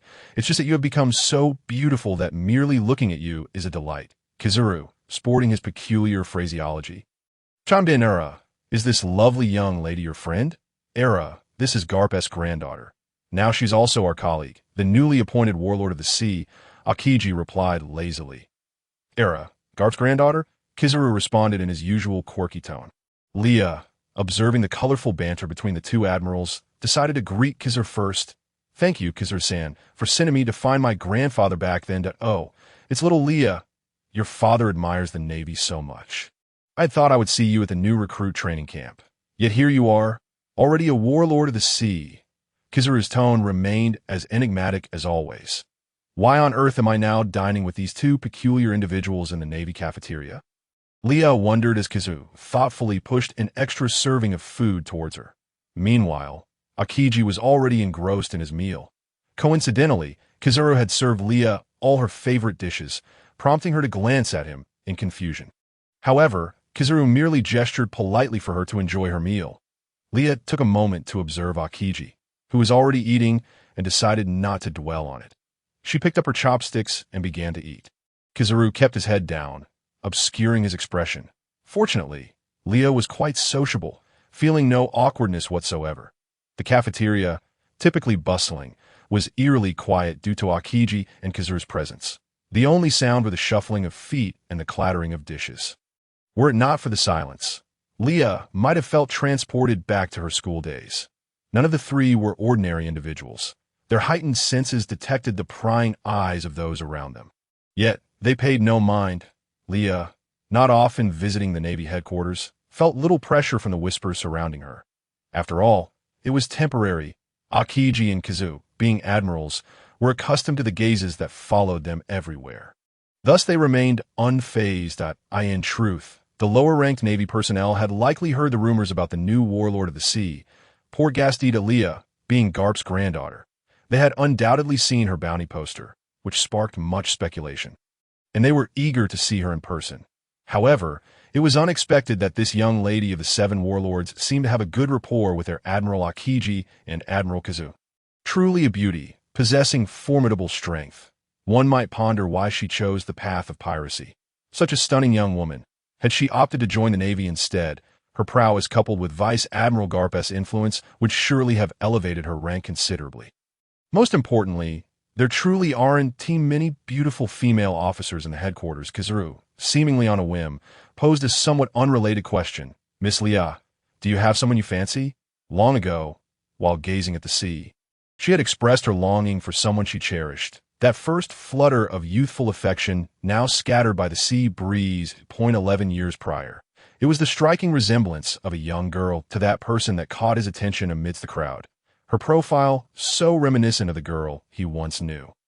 Now, aside from hair color and age, they were virtually identical. Leah was exceedingly perplexed. Although she recalled Kizuru as laid-back and cunning, he never struck her as particularly gossipy. Akiji, intrigued by the question, lifted his gaze, casting a cryptic glance at Kizuru before resting his chin in his hand and turning to Leah. "I too am quite curious about this matter. If Miss Leah has no one special, perhaps she could consider going on a date with me?" "Uncle Akiji, are you suggesting a date with my grandfather's iron fist? Please, spare me such absurd jokes. However, I must admit, at the moment, I do not have anyone I fancy." Strangely, upon hearing the question, a vision of a figure with red hair flashed through Leah's mind. So that is how it is. Kizuru's eyes gleamed with a hint of realization. "It seems I encountered you before you met your beloved." Given Kizuru's intellect, he was capable of forming various hypotheses about the current situation, and with the science division currently investigating time travel experiments, he could certainly speculate further. He felt a sense of joy at this revelation. "Mr. Salino, are you speaking of Leah?" she inquired, but her words were abruptly interrupted by the sudden stillness that enveloped the cafeteria. Leah turned her gaze to the source of the commotion, and it became clear Admiral Sakazuki had entered the dining hall. Unfazed by the unusual quiet, Sakazuki collected his meal and seated himself at a table not far from Leah. Upon spotting Kizuru and Akiji, his expression soured, particularly since they had carelessly piled their paperwork on his desk. His demeanor remained stoic, almost as if someone had defaulted on a large debt.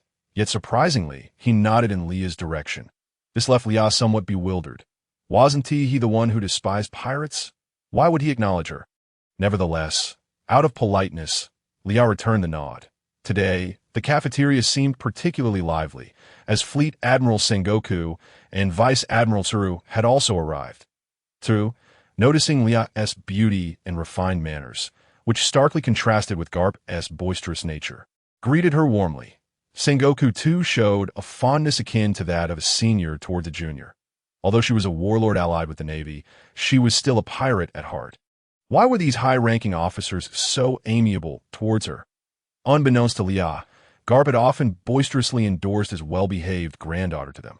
Though they hadn't witnessed Leah's growth, they had heard of her exploits through Garp's enthusiastic accounts.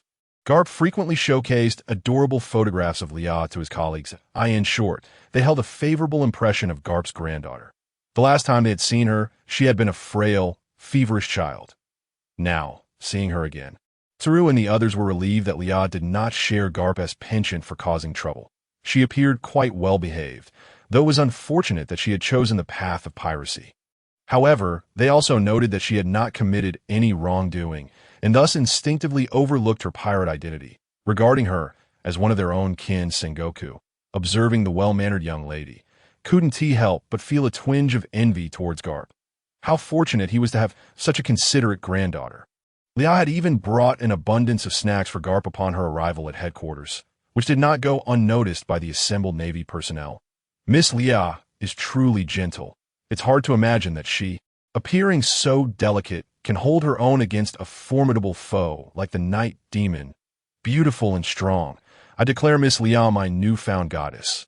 Leah did not linger at the Navy headquarters for long. After her meal, she returned to her ship, as there were numerous matters awaiting her attention. Just before leaving, Kizuru requested her den mushy number, to which she readily obliged, much to her surprise when Kizuru accompanied her to the port. Next, she needed to prepare for the grand opening ceremony in Sicily. It was certain to be a lively affair, and Leah promptly sent invitations to Shanks and the others. Time flew by, and soon the day of the opening arrived.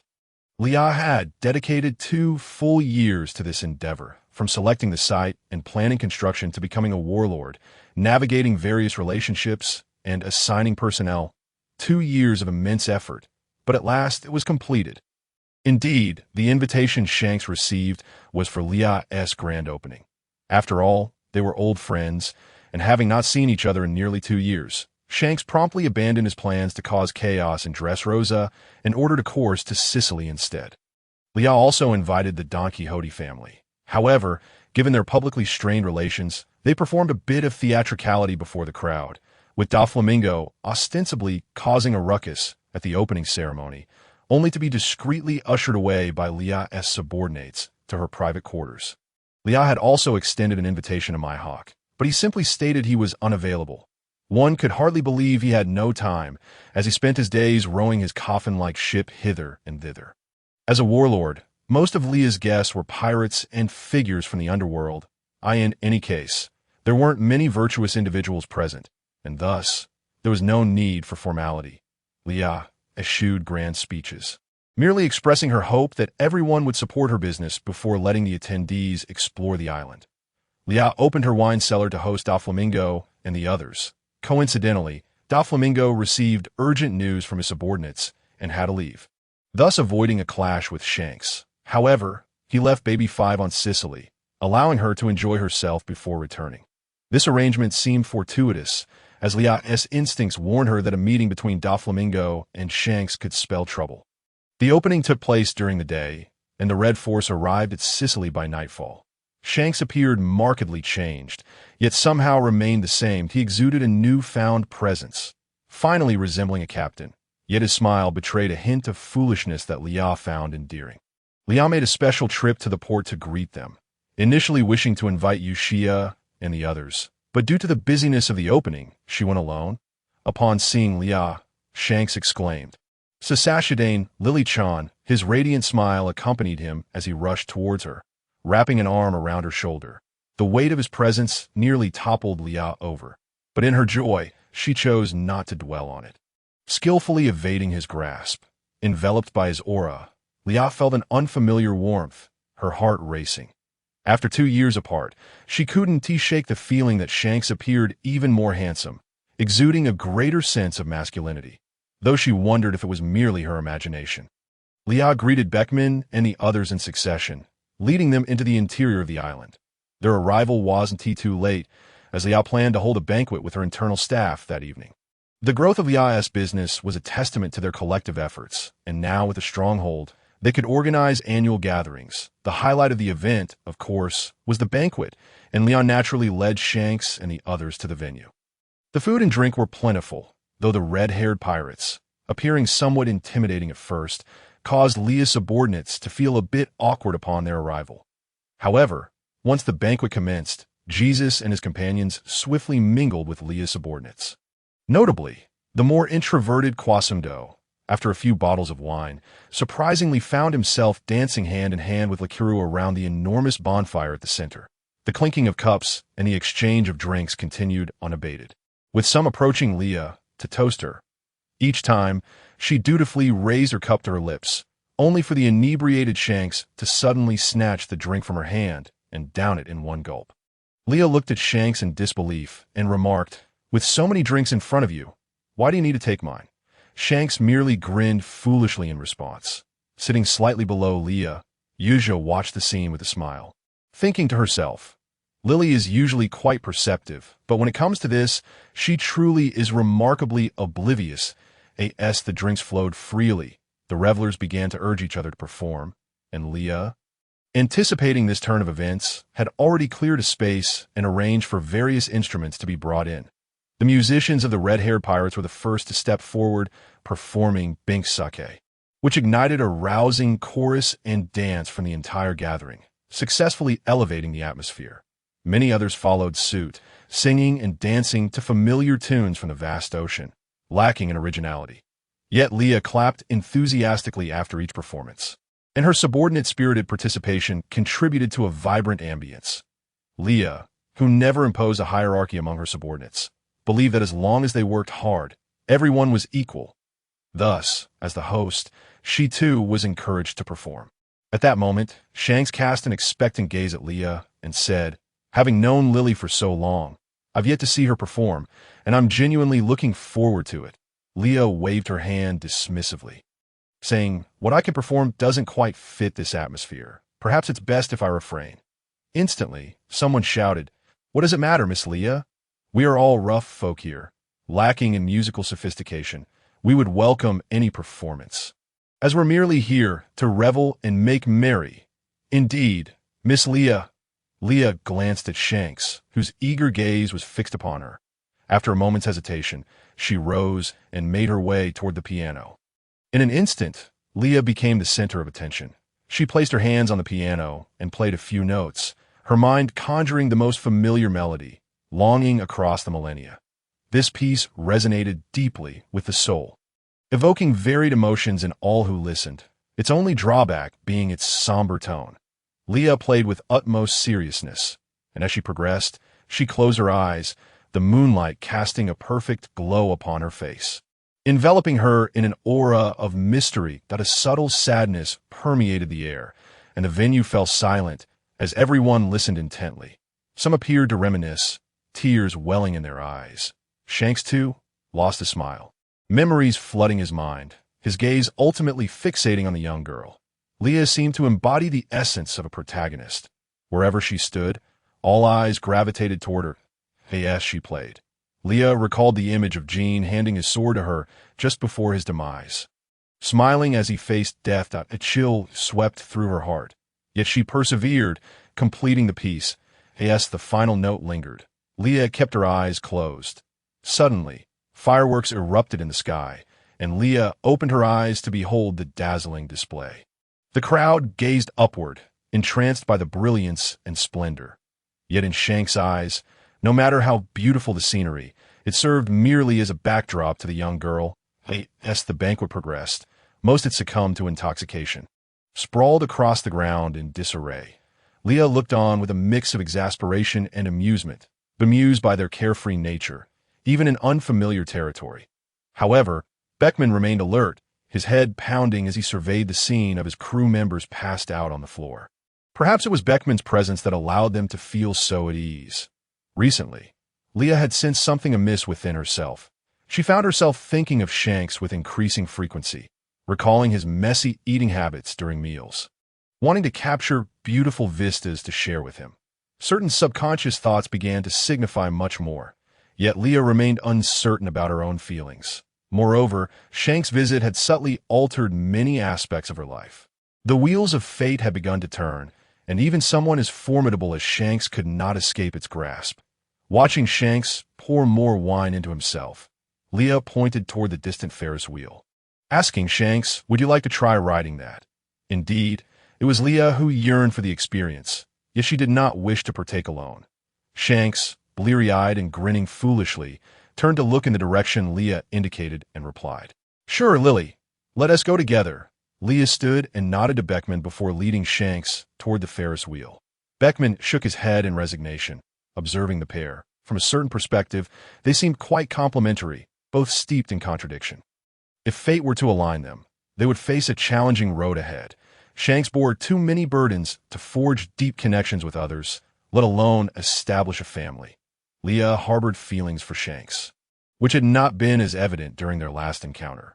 Yet now, her subordinates were whispering about the two of them, and the fools sprawled on the ground were keenly observing the interactions between Leah and Shanks. Perhaps it was best to let them be. While Shanks often appeared unreliable, he maintained a sense of decorum in such matters. Beckman glanced around, relieved that Leah's dog was not present. Otherwise, Shanks would undoubtedly have been bitten. As Shanks followed Leah with a drink in hand, he hesitated before taking another sip, realizing that this was a rare opportunity for the young girl to invite him to be alone together. He quietly set the drink down. Leah remained silent, leading the way, acutely aware of the intense gaze directed at her from behind, feeling a flutter of nervousness as she unconsciously tightened her grip on her sleeves. The heat of that presence drew closer, yet oddly, Leah found herself not entirely averse. Her sensitivity merely straightened her back. Shanks, accustomed to Leah's playful punches, was unafraid of her ire. Rather, he feared provoking her anger, knowing he couldn't soothe her if he did. Thus, Shanks silently lengthened his stride, inching closer to her, tentatively reaching out a hand toward hers. Just as he was about to make contact, he retracted it suddenly. Leah, perceptive as ever, sensed Shanks' approach and realized she did not mind his actions. God knows how much restraint it took her to suppress her instinct to withdraw her hand. Yet, when Shanks pulled back, Leah felt a flicker of disappointment. After several tentative attempts, Shanks finally grasped the edge of Leah's sleeve. Leah, slightly irked by his actions, felt a surge of emotion and, without hesitation, took hold of Shanks' larger hand. An inexplicable joy welled within her, prompting Shanks to quicken his pace to match hers, even daring to squeeze her delicate hand. Intertwining their fingers, a radiant smile spread across his face, impossible to suppress, rendering him almost foolishly charming. Leah glanced at the grinning redhead and suddenly felt warmth rise to her cheeks. The Shanks' hands were rough, marked by calluses and faint scars from an unknown past. Leah quickened her pace, seemingly eager to reach the Ferris wheel. Shanks matched her stride, appearing as carefree as ever. Yet Leah sensed a profound change within the 29-year-old Shanks compared to the 26-year-old version. He carried a heavier burden now, and his laughter often masked deeper, unspoken thoughts. Leah's quickened steps were not born from anger at Shanks for wearing a fade in her presence. Rather, it is because she has come to realize that she seems to genuinely harbor a fondness for that red-haired fool. It is only when one cares deeply that they can so acutely perceive the subtle changes in those around them. Even if the change is nearly imperceptible, she still notices this moment. Leah's heart is in disarray. Such occurrences have never transpired in her past. Her ability to reach this point has relied heavily on her calm and formidable inner strength. She fears that if this continues, she may lose that keen perception, which could adversely affect her plans for the future. Leah has always been one who prefers to meticulously plan everything in advance. She is terrified of being influenced by unforeseen factors, to the extent that she prepares multiple contingency plans to ensure her original intentions proceed smoothly. Now, Leah is quite flustered. Her heart is unsettled, and her emotions have been stirred. She dreads the uncertainty. Shanks seems to sense Leah's unease. He gently squeezes her hand and turns to her with a smile, pulling her towards the Ferris wheel. The evening breeze caresses their cheeks, and Shanks's red hair dances in the wind. In the midst of this hurried moment, Leah's gaze is solely focused on the tall red figure ahead. She relinquishes her anxiety and completely entrusts the direction of their path to Shanks. Leah smiles slightly, quickening her pace to keep up with Shanks's stride. Shanks leads Leah to the base of the Ferris wheel. This grand structure, when at its zenith, offers a panoramic view of the entire commercial district, its sight line extending over a significant portion of the island. The Ferris wheel has yet to officially open, and Leah and Shanks are among the very first to ride it, under Leah's careful arrangement. The operators have long been ready at their posts, and the lights of the amusement park gradually illuminate with their arrival. Mighty searchlights beam across the various corners of the park, while the Ferris wheel itself is adorned with a circle of small lights, changing colors every so often. Present. It is bathed in a lovely pink hue, quite fitting for the occasion. As they stand there waiting for the staff to unlock the Ferris wheel, Leah feels a tinge of awkwardness under the gaze of so many onlookers as she holds Shanks's hand. Just as she contemplates withdrawing her hand, it is firmly grasped by Shanks that Leah's face grows warmer, a blush creeping from her cheeks down to her neck. With a hint of annoyance, she shoots Shanks an exasperated glance. Observing Leah's haughty demeanor, Shanks's smile widens, his heart brimming with joy. As if it might overflow with happiness, he is delighted, his smile radiating genuine warmth. In truth, Shanks is thinking that since the young lady has taken the initiative for once, he must seize this rare opportunity.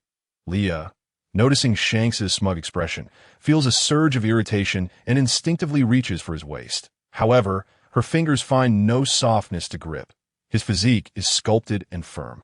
She accidentally brushes against him, and though she cannot pinch him, she is surprised by the delightful sensation. No, what is she thinking? Why is she suddenly imagining such things? Fortunately, they do not linger beneath the Ferris wheel for long. They soon find themselves seated inside, away from the prying eyes of the staff. Leah feels a wave of relief wash over her body relaxing considerably. The atmosphere settles into a comfortable silence, punctuated only by the gentle sounds of the Ferris wheel in motion. In an effort to dispel the awkwardness, they both seek a topic to discuss. Shanks. Leah. Both pause mid-sentence, their hands still intertwined. They share a glance. and in each other's eyes, they see reflections of themselves. Leah cannot help but laugh, and her face is no longer as flushed. She gradually becomes accustomed to holding hands with Shanks. However, Shanks, at this moment, feels a blush creeping onto his cheeks. The transparent glass surrounding them separates them from the outside world, where the lights of the island twinkle like stars. Through the glass, the exquisite young woman smiles sweetly at him, causing Shanks's heart to race even faster. Make the other blush might just be the purest form of affection. The sight of the young lady smile overlaps with someone from years past. And suddenly, Shanks realizes he has never truly lost anything. He has always possessed it. He reaches out with the hand Leah had previously placed on him, now hidden for reasons beyond their control, and gently tucks a stray lock of hair behind her ear. He gazes intently into her eyes and declares, "Leah, I have liked you for a long time." Shanks feels a warmth rise to his cheeks.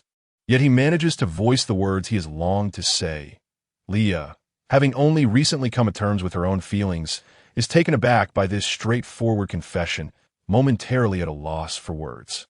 Love can indeed render one foolish, and given Shanks's not-so-bright nature, he grows anxious upon seeing Leah's stunned silence at Leah-chan. "Did you hear what I just said?" In his excitement, he even shakes her shoulders lightly. Leah snaps back to reality from his gentle shaking, her emotions in turmoil, one moment elated, the next slightly melancholic.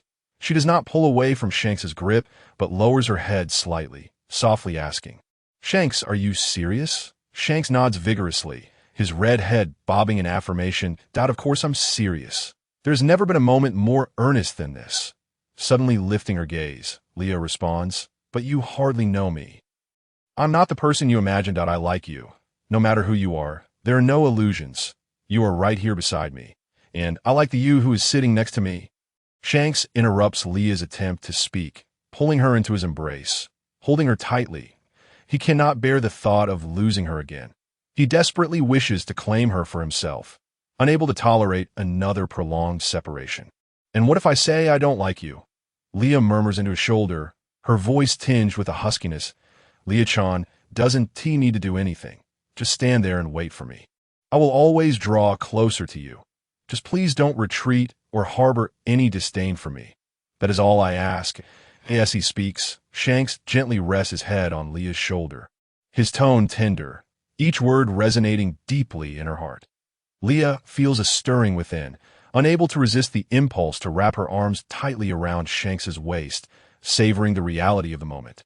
After a while, she finally speaks. "Actually, Shanks, I do have some feelings for you as well." Shanks, elated by Leah's admission, is overwhelmed with joy that if not for the cramped space, he would have lifted her and spun her around in delight. Leah senses Shanks's exhilaration as she leans against his sturdy chest, feeling the rapid and powerful rhythm of his heartbeat, which inexplicably fills her with a sense of fulfillment. Leah pulls back slightly from Shanks, raising her head to say, "Shanks, while I do have some feelings for you, I cannot agree to anything just yet. I cannot simply abandon everything for you. I have my own career and aspirations, along with many concerns. None of that matters, Leah-chan. I like you, but you are free, and whatever you choose to pursue, I will silently support you from behind. It does not matter if we are not together for now. As I said, Leah-chan, you only need to stand there and wait for me."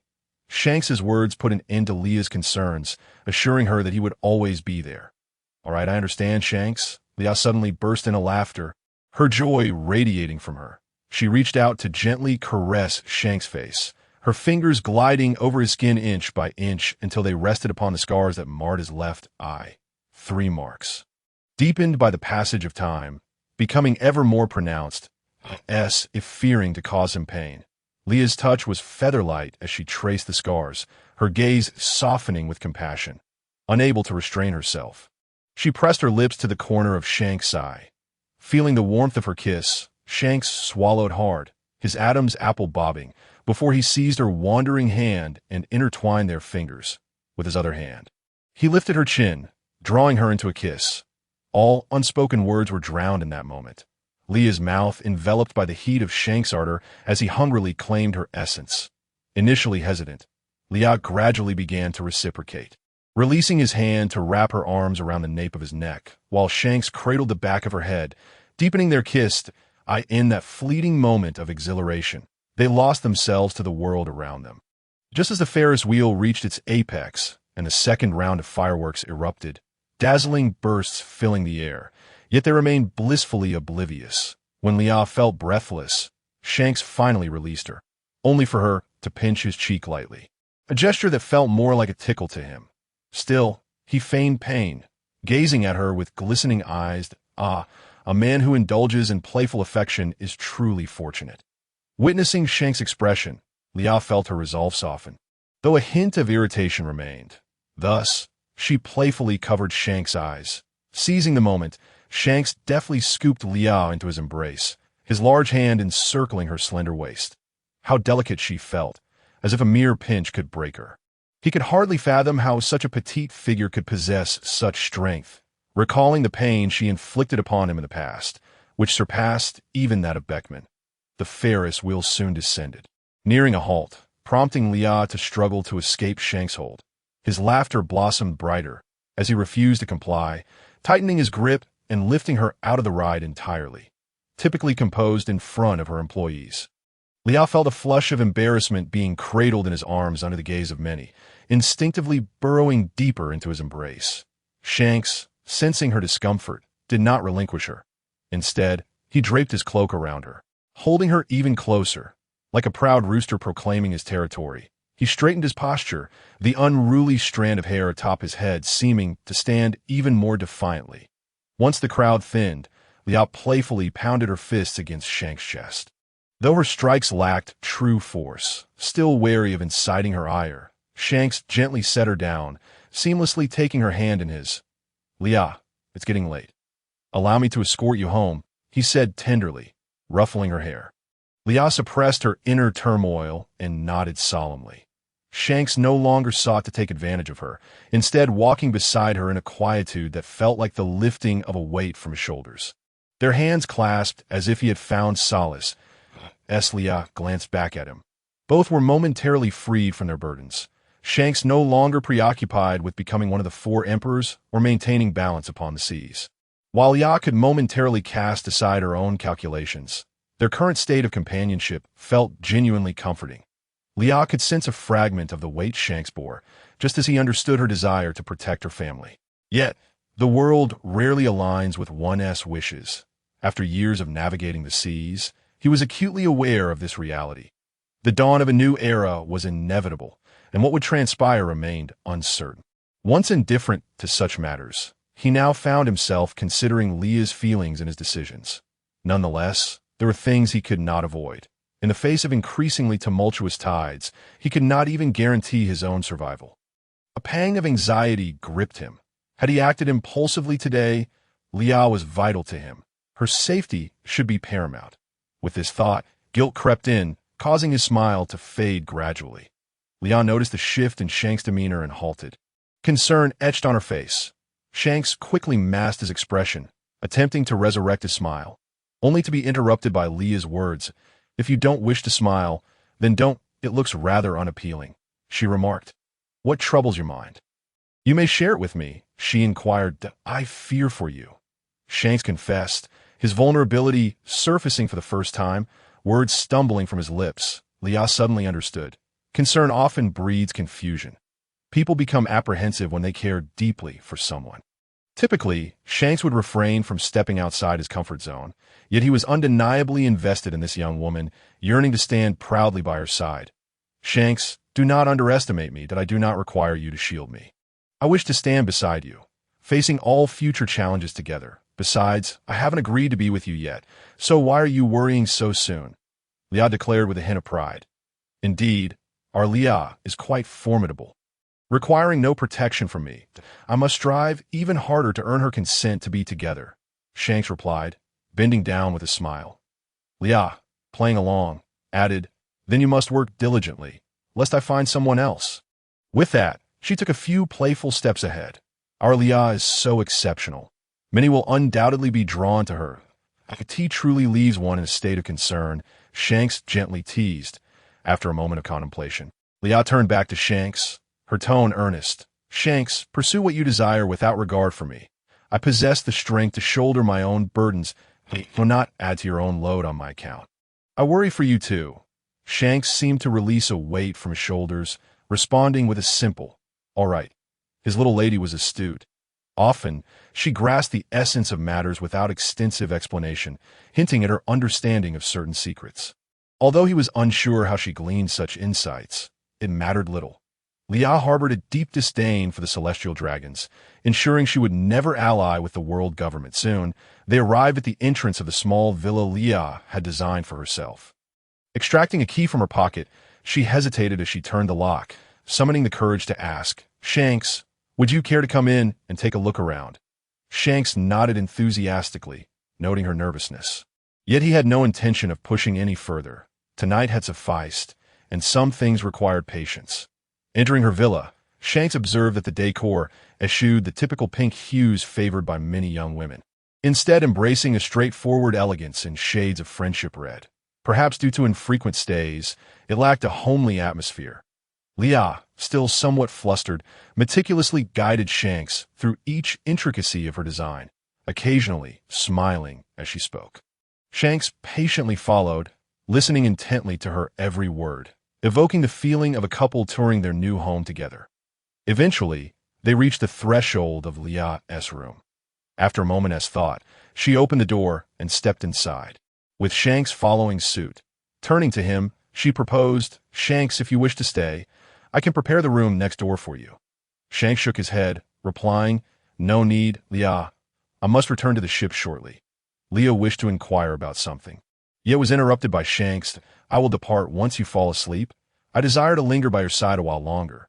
Shanks paused momentarily before continuing, We shall set out before dawn tomorrow. Leah was somewhat taken aback. So soon? I had planned to show you around Sicily and let Beckman and the others enjoy themselves here for a while.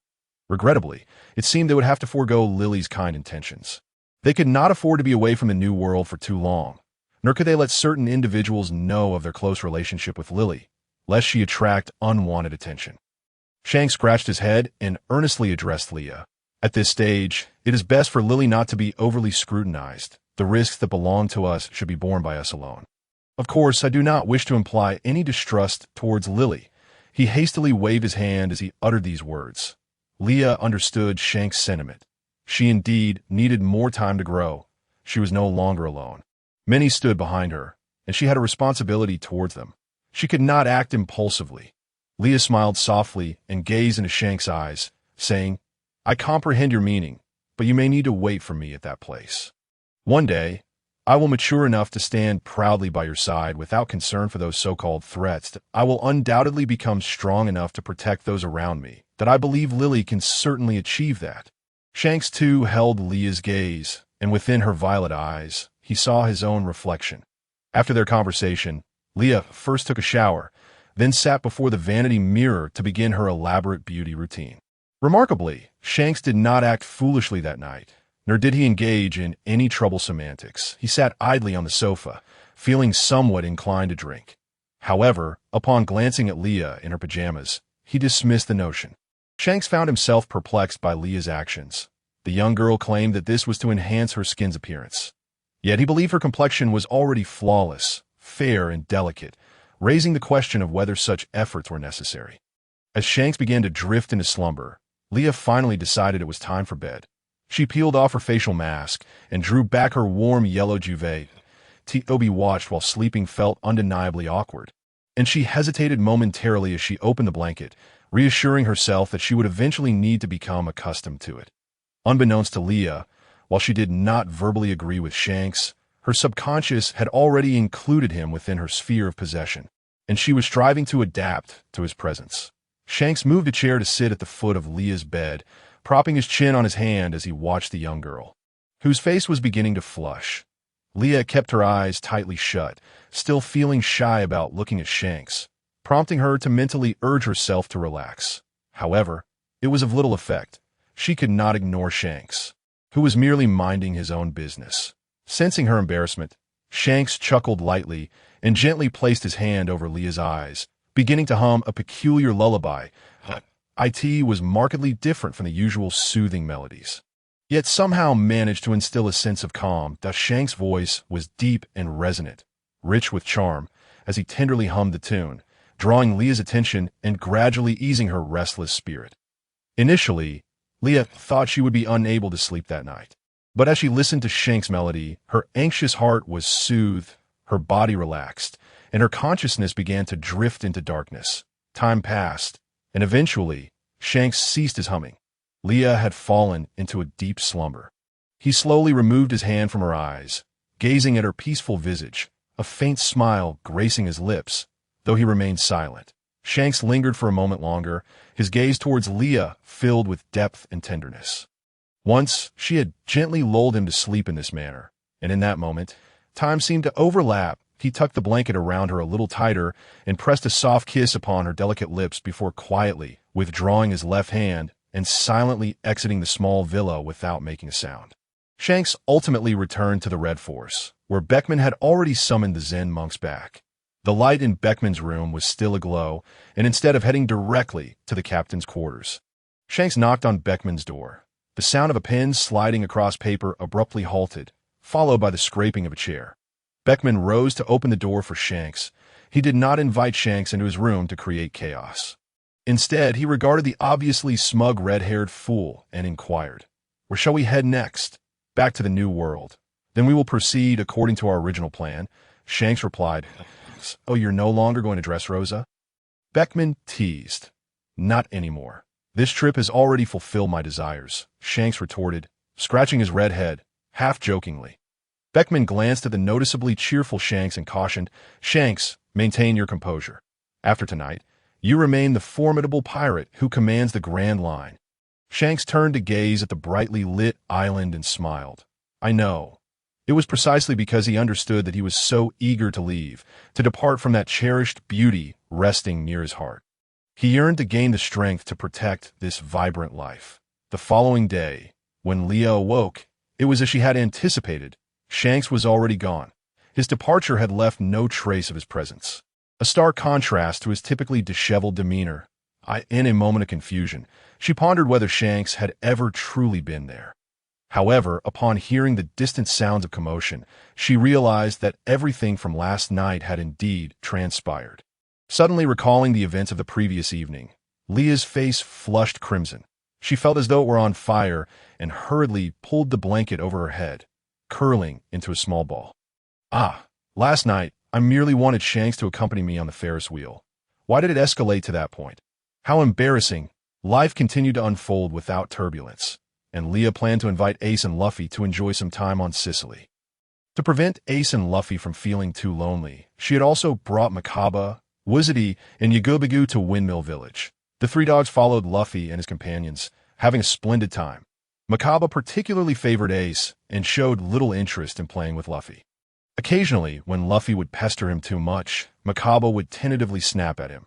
Yet, each time he remembered that he relied on this family for meals, he would discreetly withdraw his mouth.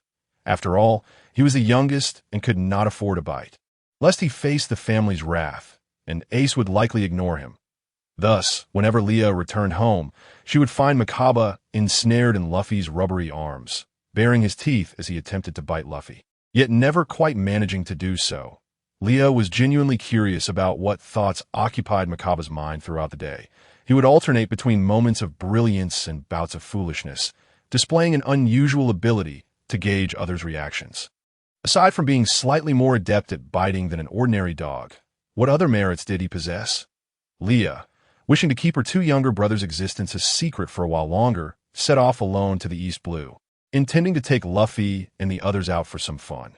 Children need not be confined to one place for too long, and the Goa Kingdom was not particularly large, which hindered the expansion of her brother's horizons. For Luffy and Ace, who had already undergone professional training at school, the Corbo Mountains were insufficient for their daily training.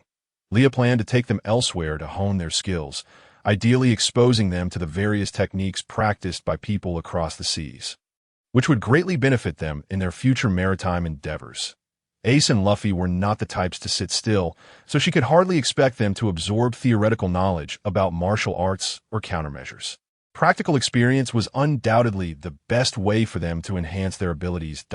In summary, The primary purpose of his trip back to the East Blue was to take her two younger brothers around to challenge others, with the intention of sparking some excitement along the way. However, it matters little. Should she encounter a suitable individual along the way, she might as well invite them to join her, after traversing the Red Soil continent. The King of the Near Seas awaited her arrival. Once Leah imprinted her spiritual mark upon the king, she would be able to communicate with it from afar. Thus, she had summoned her small companion early on to assist her in navigating the waters.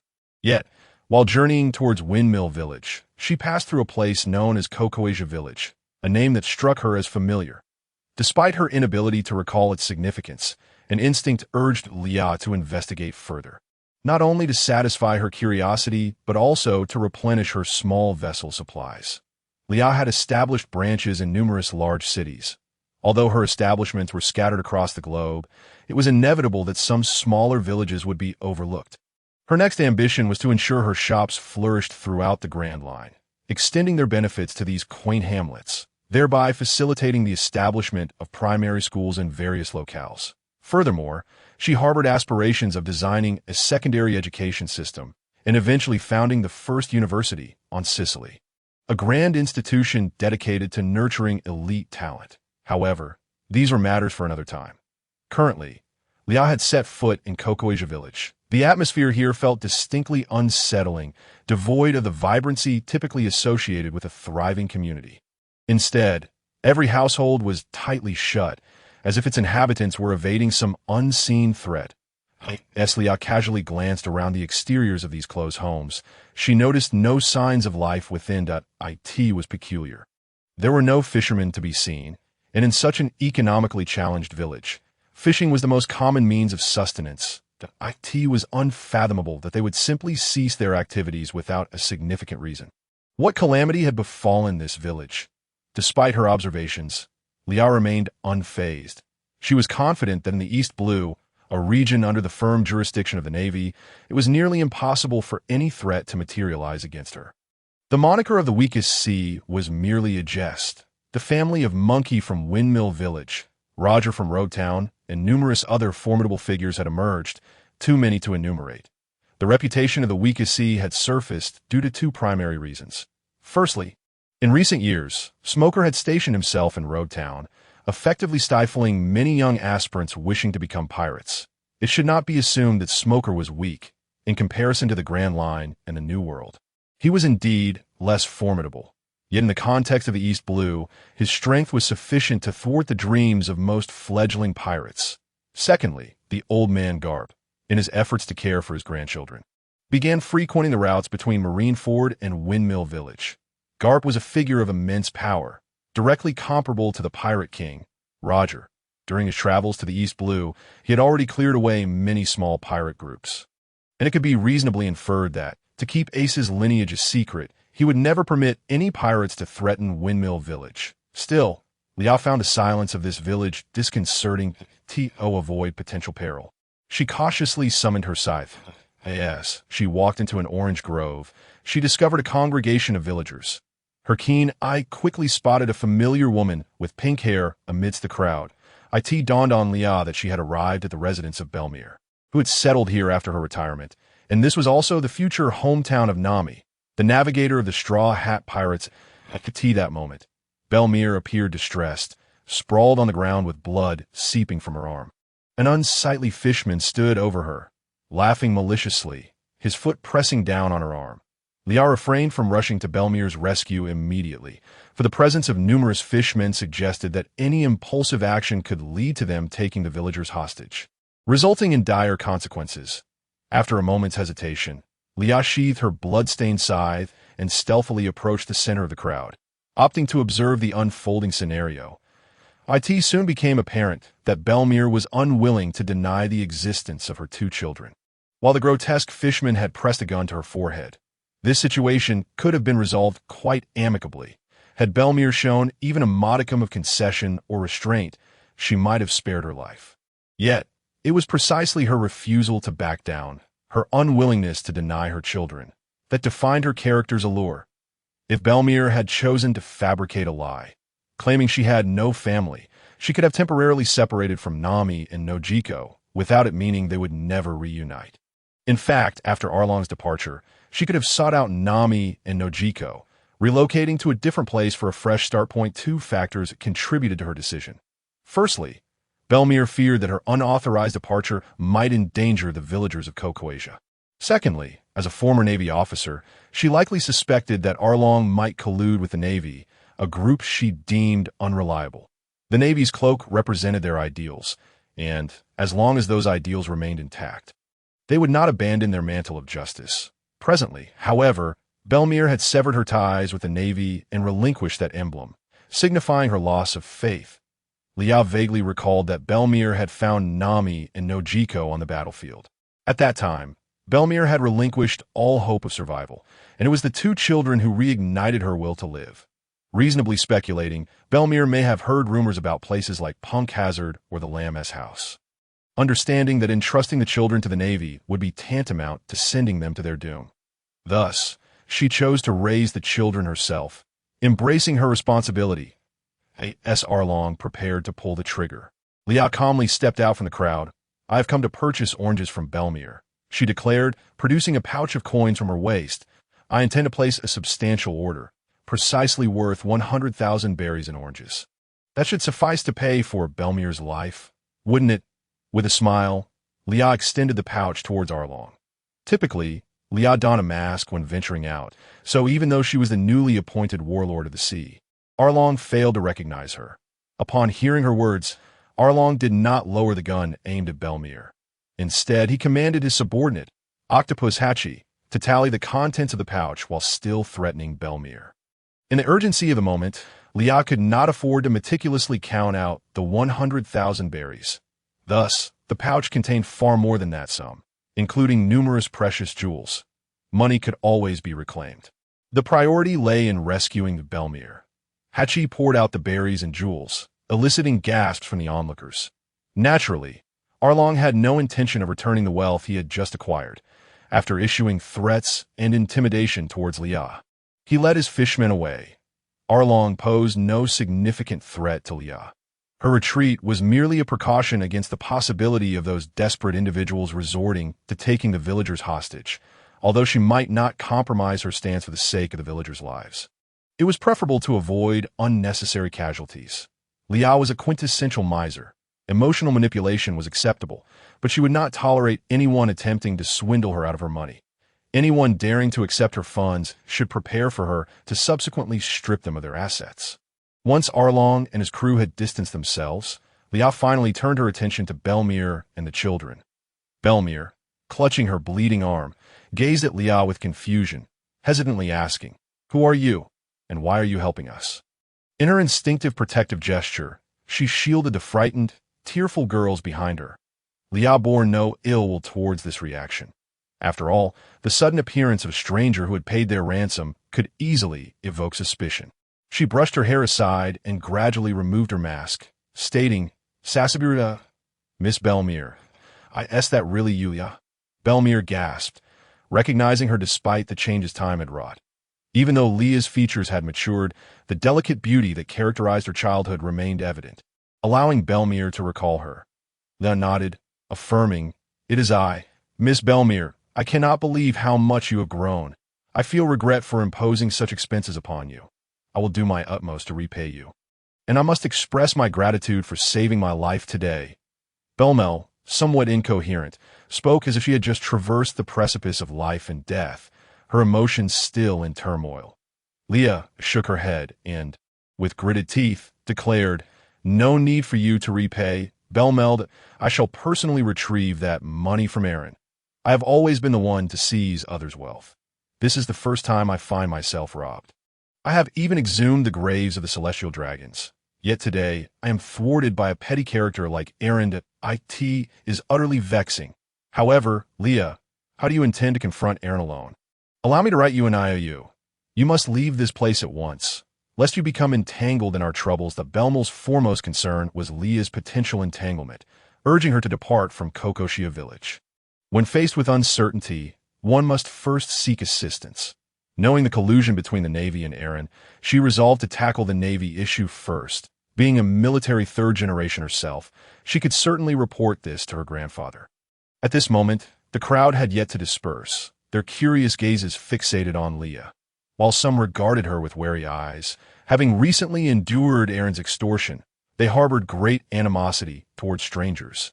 Yet, witnessing Belmel's demeanor towards Leah, coupled with the fact that this beautiful young woman had saved Belmel, their expressions gradually softened. Leah, noticing the attention she garnered, snapped at the crowd. "What are you all staring at? Hurry and fetch a doctor to attend to Belmel. If she does not perish by Aaron's gun, it would be utterly ironic for her to succumb to excessive blood loss." Leah had never been one to suffer in silence. If you treated her unfavorably, she would not bestow upon you any kindness in return. Moreover, she was still seething from the indignation of being robbed.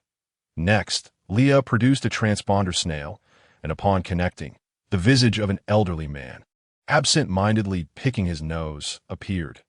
Initially, Karp's expression was one of indifference, but upon realizing the call was from Leah, his countenance underwent a dramatic transformation, radiating joy, and his tone shifted.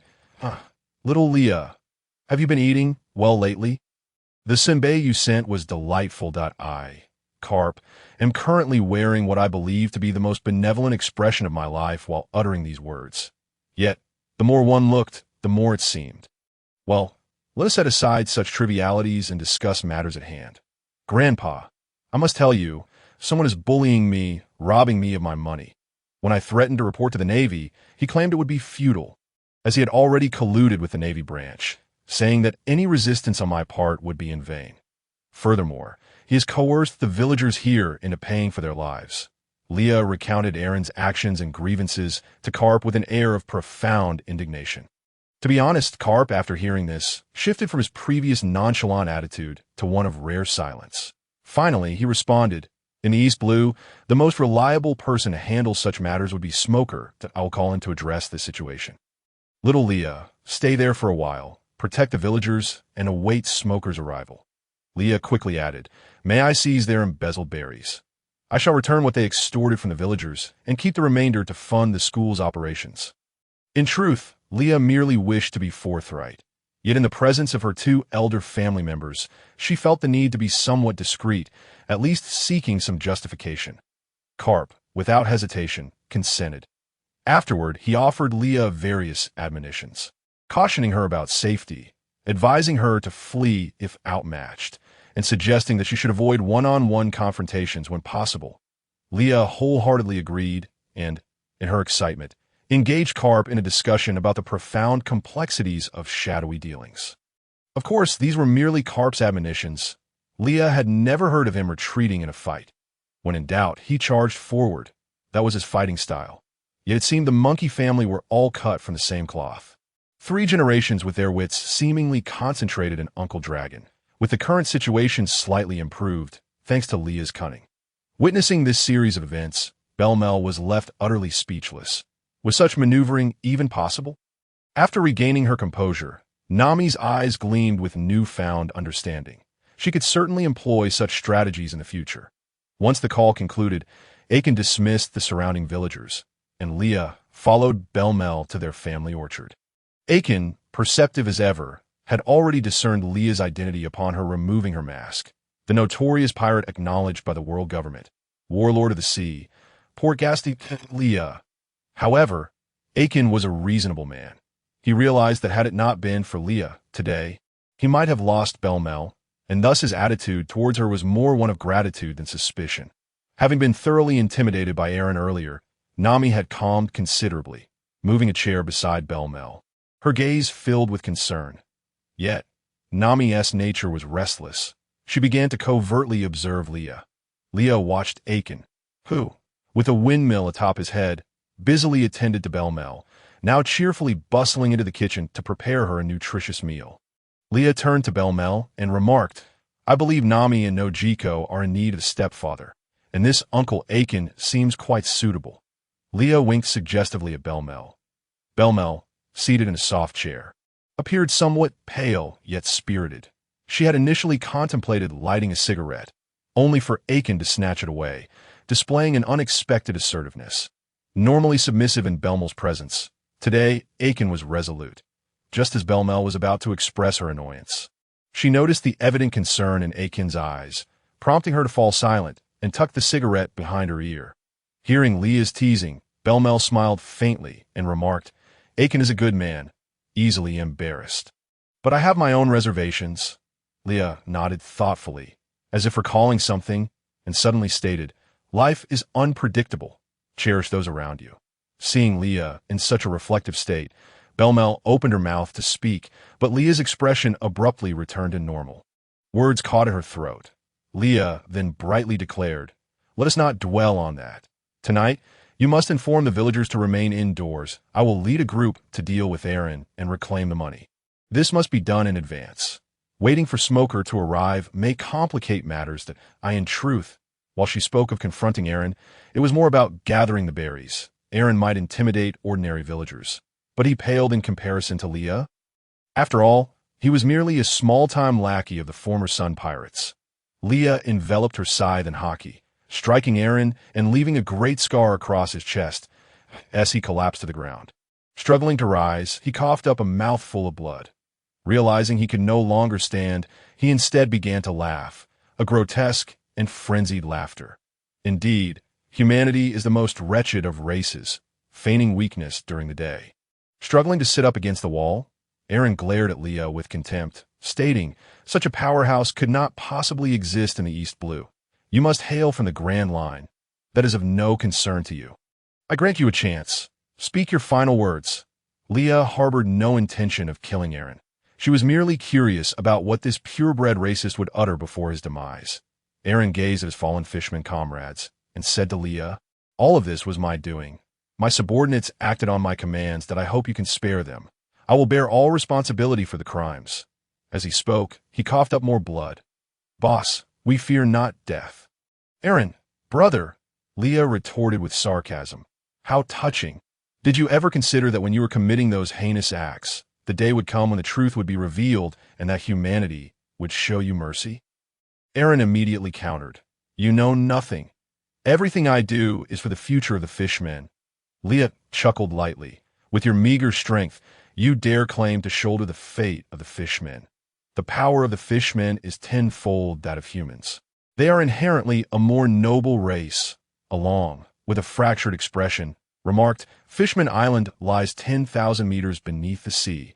You traverse the Grand Line to arrive in the East Blue. Surely, you must be aware of the formidable strength of its inhabitants.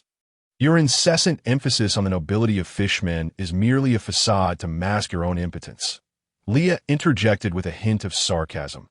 "Enough of your idle chatter. If you wish to kill me, then do it." Leah gazed at the flustered Arlong and continued, "Did I ever state my intention to kill you? What is it that you truly desire? Do you seek to defeat me merely for the sake of humiliation?" Arlong hoarsely shouted, "I lack the patience for such trivial pursuits. The wealth you extorted from the villagers now belongs to me. Moreover, I wish to inquire if you would be interested in serving as an intermediary for trade between myself and Fishman Island." Leah declared, stowing away her blood scythe and crossing her arms. "Absolutely not. I despise humans and shall never conspire with them, that I shall forever harbor resentment towards humanity." Arlong retorted, his original intent not to kill Leah. For at this juncture, he had yet to commit grievous wrongs. Leah, however, sought to leverage Arlong to uplift Fishman Island. Undoubtedly, had she encountered him years later, she would have unhesitatingly taken his life. "I never ask you to forgive humanity. Regarding those scoundrels who harm fishmen, my view is to repay them in kind." Leah stood there, illuminated by the light, her tone dripping with conviction. Arlong was momentarily taken aback by Leah's words and blurted out, "But you are human too. All beings are equal, that I regard every race in this world with the same fairness, and I equally disdain those who maliciously oppress others." Leah articulated her beliefs calmly. "You..." Arlong's pupils widened in disbelief. "Thus, I hold you in contempt, Arlong." Leah paused before continuing, "I do not object to your vengeance against those who have insulted your kin. However, you ought not to unleash your wrath upon the innocent villagers who have done you no wrong.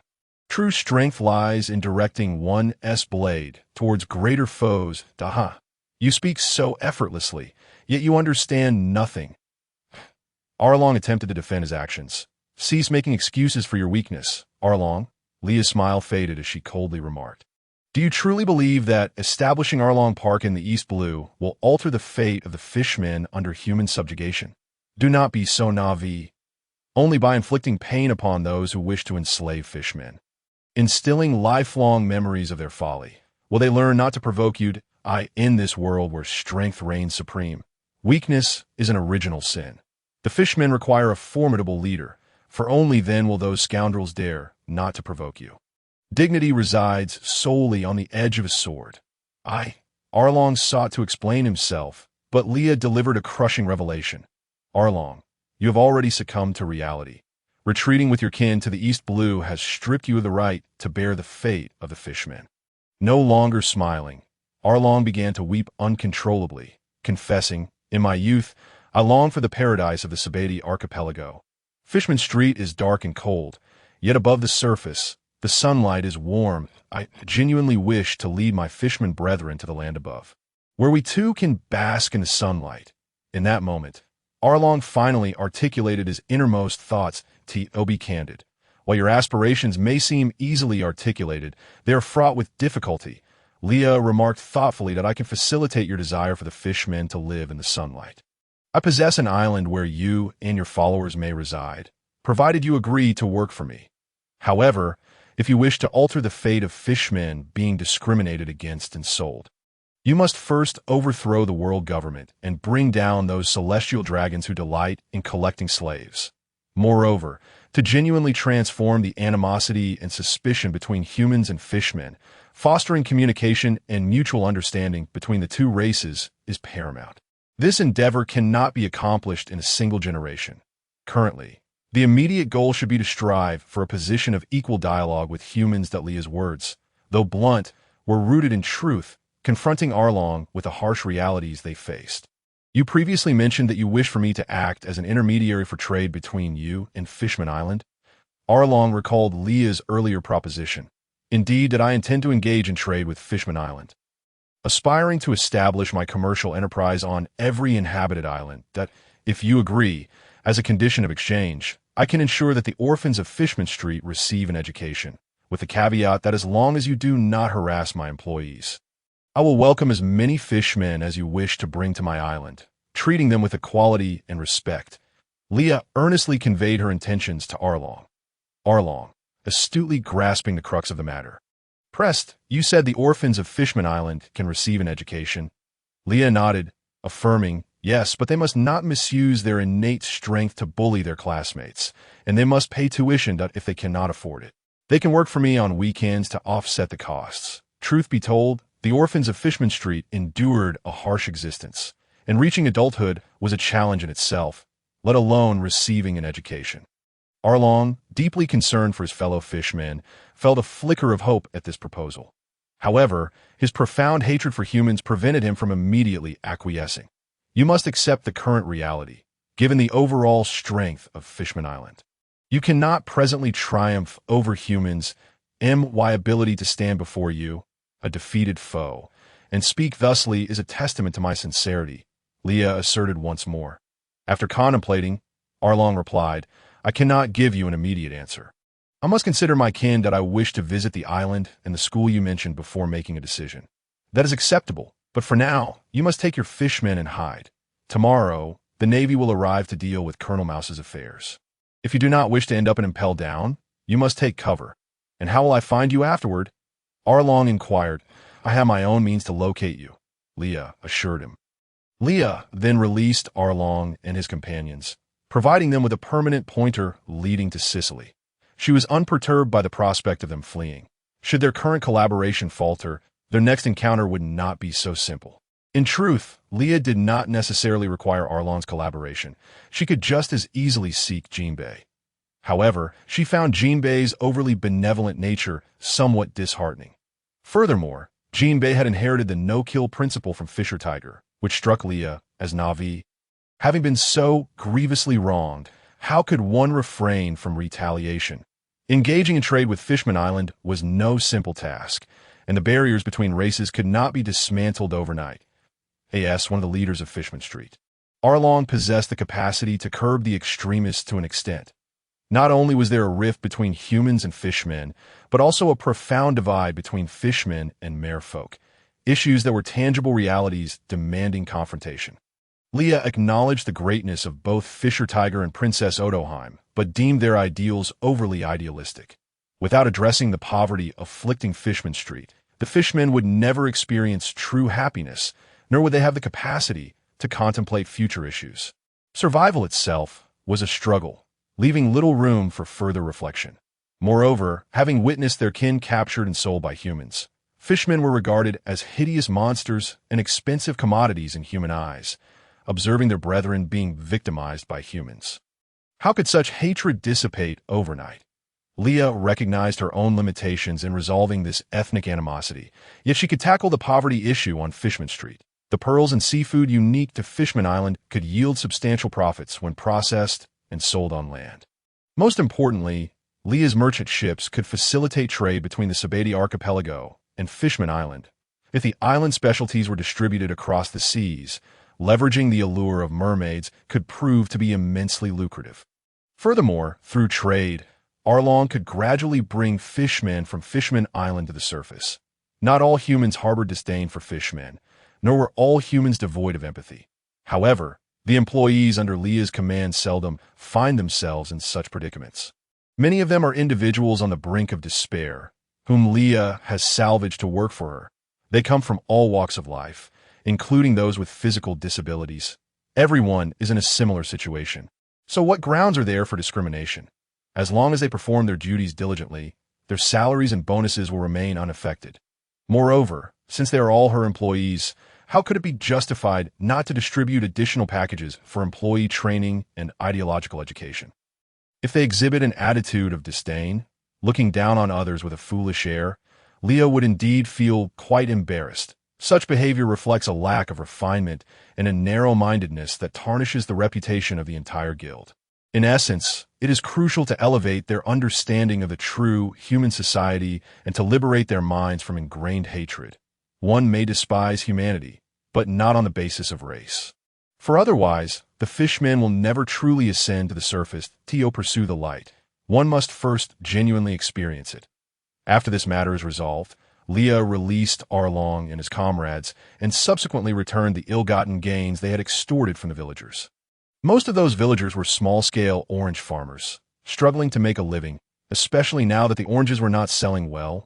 Leah, despite her greed, could not bring herself to steal their hard-earned money.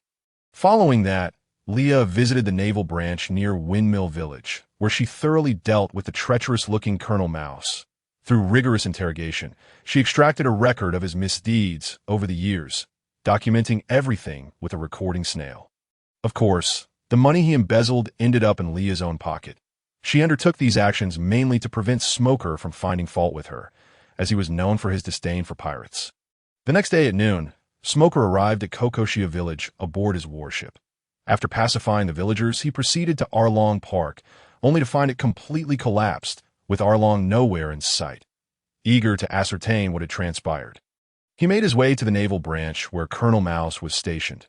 Inside the tower, all was silent, an unsettling sign. Upon further investigation, he discovered that all the patrolling Navy officers had collapsed on the ground. Smoker checked their pulses. They were alive. He examined the unconscious officers for injuries to determine the nature of the assailants, but found none to appeared they had been drugged. Taking a deep drag from a cigarette, he exhaled a cloud of smoke and, without hesitation, headed straight for the office of the highest commander. That moment, Tashiji had not yet become Smoker's subordinate, and being still young, she was impulsive and brimming with youthful fervor. Her sense of justice genuinely strong, he kicked open the commander's office door, and the sight that greeted him left him astounded. There sat Leah, leisurely igniting an alcohol lamp with a lighter, placing it beneath a small tripod, supporting a teapot, and elegantly brewing tea. Even as Smoker barged in, she remained relatively unfazed. The scene was quite tranquil, that is, if one disregarded the gruesome mass of flesh and blood on the floor. The figure bound there was so mutilated that his original appearance was unrecognizable. Were it not for the occasional convulsions, Smoker might have assumed he was already dead. With limbs twisted and countless holes puncturing his body, blood pooled around him. It was incomprehensible how he had survived thus far. Smoker had a fair tolerance for psychological stress and quickly acclimated to the horrific sight, but his subordinates were far less composed, with some rushing outside to vomit. Smoker cast a sharp glare at Leah, about to reprimand her when she tossed an unidentified object at him. Upon catching it, he realized it was a recording snail. "What is the meaning of this?" Smoker inquired. "If you have any questions." "Wait until you've watched the footage," Leah replied, taking a delicate sip from her teacup. Observing the situation, Smoker refrained from further inquiries and began to watch the recorded images in truth, Leah seldom resorted to such cruelty. However, this so-called Colonel Mouse was exceptionally contemptible. His offenses ranged from bribery to collusion with pirates, leading to the ruin of ordinary families, not to mention his involvement in the abduction of women and the trafficking of children, crimes that transcended human decency. Frankly, merely imprisoning him and impelled down would be too lenient. After viewing the footage, Smoker fell into an unusual silence, taken aback by Leah's ruthless approach, which indeed aligned with her identity as a pirate. Yet, he recalled Vice Admiral Garp's insistence on not appearing too fearsome, lest he frighten his beloved granddaughter. Could this woman, so contrary to Garp's description, truly intimidate his granddaughter? Was Garp making some kind of obscure joke? Did her beauty and charm have any bearing on the monstrous reality before him? Indeed, she was striking. Smoker cast another glance at the composed woman, momentarily pausing to ponder the extent of her abnormality. Performing so nonchalantly in such a grotesque environment, he momentarily contemplated before retrieving Leah's bounty poster from his pocket. He maneuvered around the grotesque form on the ground and slammed the bounty notice onto the table where Leah was brewing tea. The force of the impact sent the lid of the teapot flying, splattering tea everywhere. Leah smirked and swiftly rose, instantaneously positioning herself behind Smoker, as he felt a chill at his neck, beads of cold sweat forming. It turned out Leah's hand had come to rest at his throat. Was this the might of the warlords of the sea? He had not even seen how she had moved so swiftly behind him, and he couldn't react in time to use his elemental form. Had she not halted in time, he would now be lying on the floor. Even without deploying any special abilities, he found himself in such a precarious situation. Truly, she was deserving of her lineage as Garp's granddaughter. This woman appeared quite youthful, yet possessed formidable strength. Why, then, did she choose the path of piracy? Such a promising talent ought to serve the Navy and uphold justice. How could Vice Admiral Garp allow his granddaughter to become a pirate, not recognizing that pirates are the very source of chaos at sea? Once she achieved the desired intimidation, Leah withdrew her hand and leisurely circled back to face Smoker. She refrained from speaking first, instead raising an eyebrow at him. Suppressing the myriad thoughts racing through his mind, Smoker's demeanor remained unchanged. He snorted derisively and said, "Poor Gastic Leah, I want to hold this incident against you this time. But don't let me catch you harming civilians again. Otherwise, I will personally see you imprisoned and impelled down. Oh, I'm so frightened. You seem to have forgotten, I'm a warlord of the sea, a pirate recognized by the world government. Even if I were to openly seize treasure, I would not be violating any laws. On what grounds would you imprison me and impel down?" Leah feigned a tone of fear as she delivered her retort. To be honest, Leah was not a paragon of virtue. Her kindness towards others stemmed from her regard for those who mattered to her, for those who were inconsequential and offered no benefit. She displayed far less amiability. Hearing Leah's mockery, Smoker clenched his fists in frustration, exclaiming, "The system of the warlords of the sea is utterly flawed." Leah nodded in agreement. "Indeed, you are correct, but it already exists. I'm not joking. I've helped you deal with the scum within your navy, and you ought to be thanking me rather than being so aggressive." "How rude of you," Leah lamented. After bidding farewell to Luffy, Ace, and Belmare, she set off alone on the road back to Windmill Village. Life had been exceedingly busy lately, and it had been nearly half a year since she last visited Ace and the others. She genuinely missed those two little rascals. Xiao Jin, too, seemed to be brimming with excitement, perhaps because it had finally returned to its territory, and it could not help but splash several mouthfuls of water towards Leah. Wiping the droplets from her face, Leah gazed at Xiao Jin frolicking in the water ahead, feeling somewhat exasperated. "I know you're thrilled, but there's really no need to spray me with water, is there? Moreover, Leah felt reluctant to chastise the foolish fish. After all, Makabaka and the others might be feigning ignorance. Yet, Xiao Jin was truly foolish, akin to a child, simply expressing its joy in a rather, well, difficult-to-accept manner. Never mind, she decided it wasn't worth dwelling on. After approximately half a day, Leah arrived at Windmill Village. Upon landing, she unfastened the lead from Xiao Jin, signaling it to go play to IT was the weekend and with school out. Luffy and Ace were typically not in the village, but rather frolicking in the Kolbo Mountains with 3 silly dogs, 2 mischievous monkeys, and 3 foolish dogs were already enough to give Dayton a headache. Leah was well aware that these 2 little troublemakers would not behave as obediently in front of Dayton as they did in her presence. Sometimes, Leah found their interactions quite amusing. Dayton was tough on the outside, but soft on the inside. Often worrying about the 2 kids while stubbornly refusing to express her concerns, maintaining an air of indifference. Initially, she may have genuinely been under the influence of Garp's authority in taking care of Ace and the others. However, over time, she truly began to regard them as her own children. With Leah and Machino around, Ace and the others would never lack for clothing. Every time she returned, she would refill the children's wardrobes. Not merely for them to wear once and discard. Rather, Luffy and the others frequently returned with their clothes torn to shreds, beyond repair. Thus, it necessitated regular updates to their wardrobe. Of course, the 2 children were quite diligent. They never discarded any clothes that were still wearable, washing them before donning them again to frolic in the mountains. Another reason for the wear and tear on their clothes was that Luffy and Ace often gave their garments to classmates facing tough circumstances. In school, these 2 boys acted like little tyrants, yet they were genuinely kind-hearted, never bullying the weak, and would even share the game meat they hunted with starving children. In terms of fighting, these 2 had never acknowledged anyone as their match. But they would never use their strength to intimidate their peers. Everyone could sense the goodwill from these 2 little tyrants. Thus, in terms of academics, their classmates were always eager to assist them, especially the ones fond of helping the goofy, smiling Luffy, that Bartolomeo's current ambition was to become the underworld boss of the 4 seas. Initially, he proposed to follow Luffy and the others to seize territories. However, due to his lack of intelligence, he was swiftly tricked by Leah into enrolling in school. Leah even promised him, as long as you can defeat all the students in school, I'll let you go out with them to claim territories. Sure enough, Bartolomeo, brimming with pride, agreed to Leah's terms, only to find himself trapped in school for 2 years, and he had yet to escape. Indeed, Leah had arranged for Bartolomeo to attend the same school as Luffy and Ace. At first, he would constantly challenge Luffy and Ace, relentlessly pestering them for fights, and without exception, he lost every time that it was quite a revelation that he couldn't even defeat those younger than him. Thus, Bartolomeo became increasingly determined, ultimately transforming into Luffy and Ace's little fanboy, spending his days at school causing mischief with the 2 boys to mitigate her financial losses. Once Bartolomeo turned 16, Leah sent him out to hone his skills. If he wished to become an underworld boss, he first needed to experience the underworld for himself.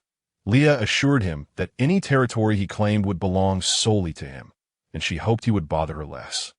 However, Leah would periodically summon Bartolomeo back for some moral education. Thankfully, such measures seemed unnecessary. Ever since he became a fan of Ace and Luffy, his temperament had softened considerably. Yet he often found himself staring at photos of Luffy and the others, grinning foolishly, which could be quite a headache. After greeting the village chief and Machino upon her arrival in the village, Leah hurried to Dayton's home. Upon entering, she noticed a few chickens had been added to Dayton's yard, all carefully enclosed within a wooden fence. Additionally, a cow was tethered in the yard, while Dugula sat on a small stool, feeding the cow bundles of grass, and Magula was diligently milking it. The other mountain bandits were either feeding the chickens or chopping firewood, creating a remarkably harmonious atmosphere. It was hard to imagine they would engage in such chores. Leah pushed open the yard gate and greeted Dugula. "Dugula, what are you up to?" Ace instructed us to take good care of the cow before he left.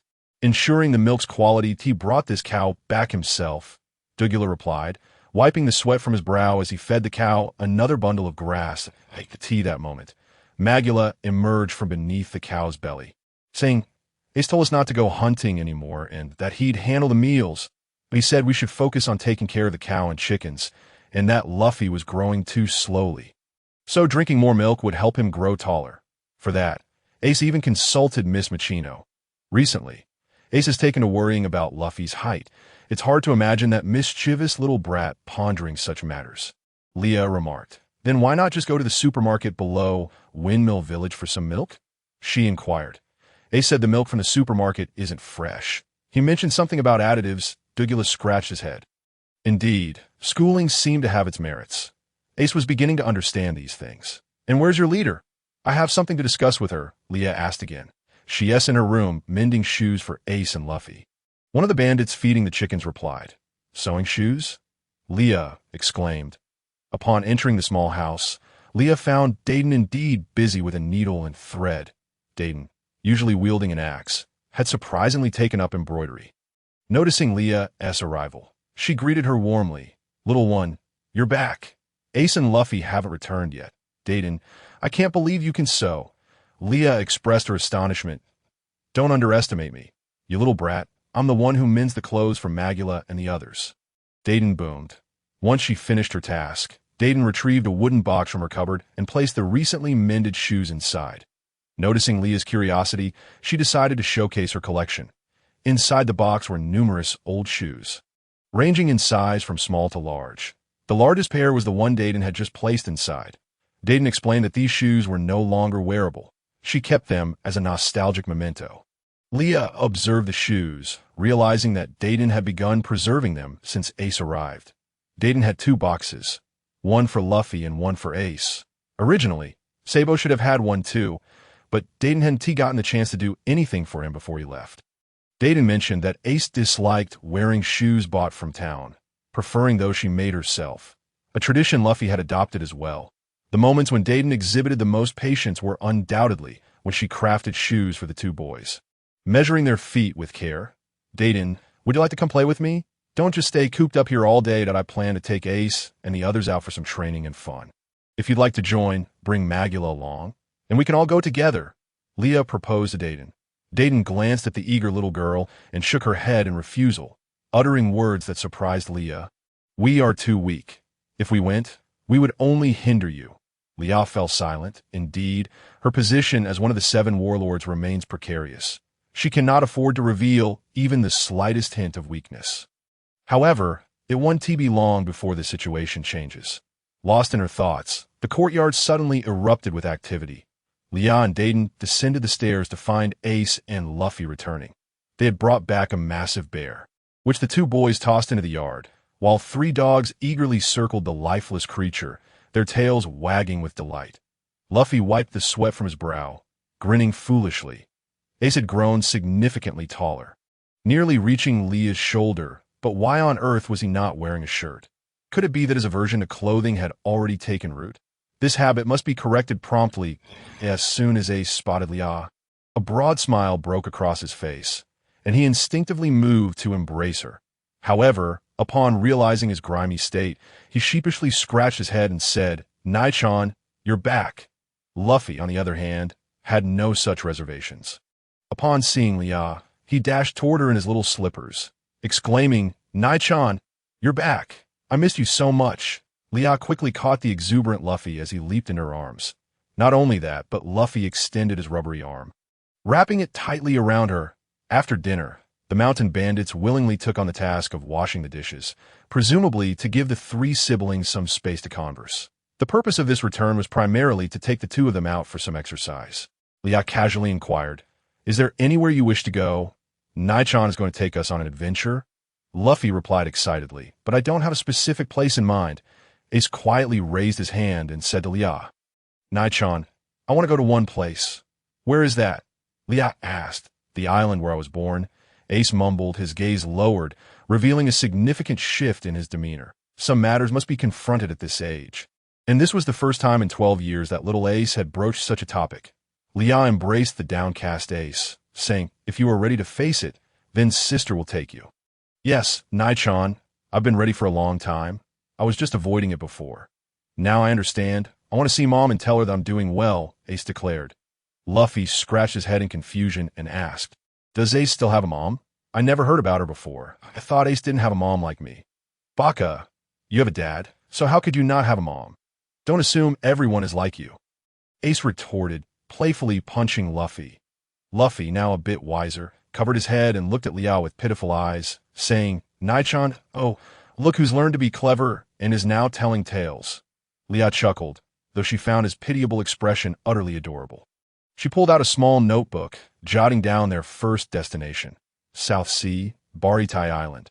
And what about you, Luffy? Where do you want to go? Leah swiftly changed the subject. Immediately, Luffy's sorrowful expression vanished as he exclaimed, Nai-chan, I want to go to a place with lots and lots of meat. An unsurprising reply, and Leah noted the food festival at Pulley's Island in her little book, after spending about 2 days in Windmill Village. Leah set out again on a small boat that could accommodate the 3 siblings. With the intention of testing Ace's skills and assessing what he had learned in school, Leah entrusted the steering of the boat to him while she watched from the side. Occasionally offering corrections that AS for Luffy, Leah placed a pile of food on a small table for him, grateful that he wasn't causing trouble, as long as he could manage to read a few words. She had no further expectations of him. Luffy was instructed to behave a little more, to avoid falling overboard, not to provoke passing sea beasts, and to refrain from chasing after newsbirds simply because of his cravings. Poor Ace found himself repeatedly jumping into the sea to rescue Luffy, battling sea creatures that dared to nip at him, all while trying to maintain control of the boat's course. Truly exhausting. Yet over these past 2 years, Ace had increasingly embodied the role of an older brother, showing remarkable maturity. His adeptness at steering suggested he was becoming quite proficient. Once he ventured out to sea, he wouldn't be as clueless as before, seeking out lackluster companions. At the very least, he would possess basic nautical knowledge. Regardless, Leah was profoundly grateful to Kizaru, for he had come specifically to alert her. As for the matter of destroying an island, there was truly nothing she could do. Time had slipped away, and the world government had even dispatched Kizaru to ensure the mission's flawless execution. What could be done? To avoid implicating herself, Leah hurriedly took Ace and Luffy with her, making no further delays as she headed directly toward Baritai Island in the southwest. Her haste. Leah missed the revolutionary army that had come to their aid, as well as the clandestine meeting between Kizaru and the revolutionary leader. Had she witnessed it, she would likely have been taken aback, exclaiming, Nanny, you're an undercover agent for the revolutionary army. Had I known, I wouldn't have had to pretend so hard in front of you. Of course, that was merely a jest. Perhaps our Admiral Kizaru was indeed a strategic mastermind. But he also wished to avoid taking the blame for the destruction of an island.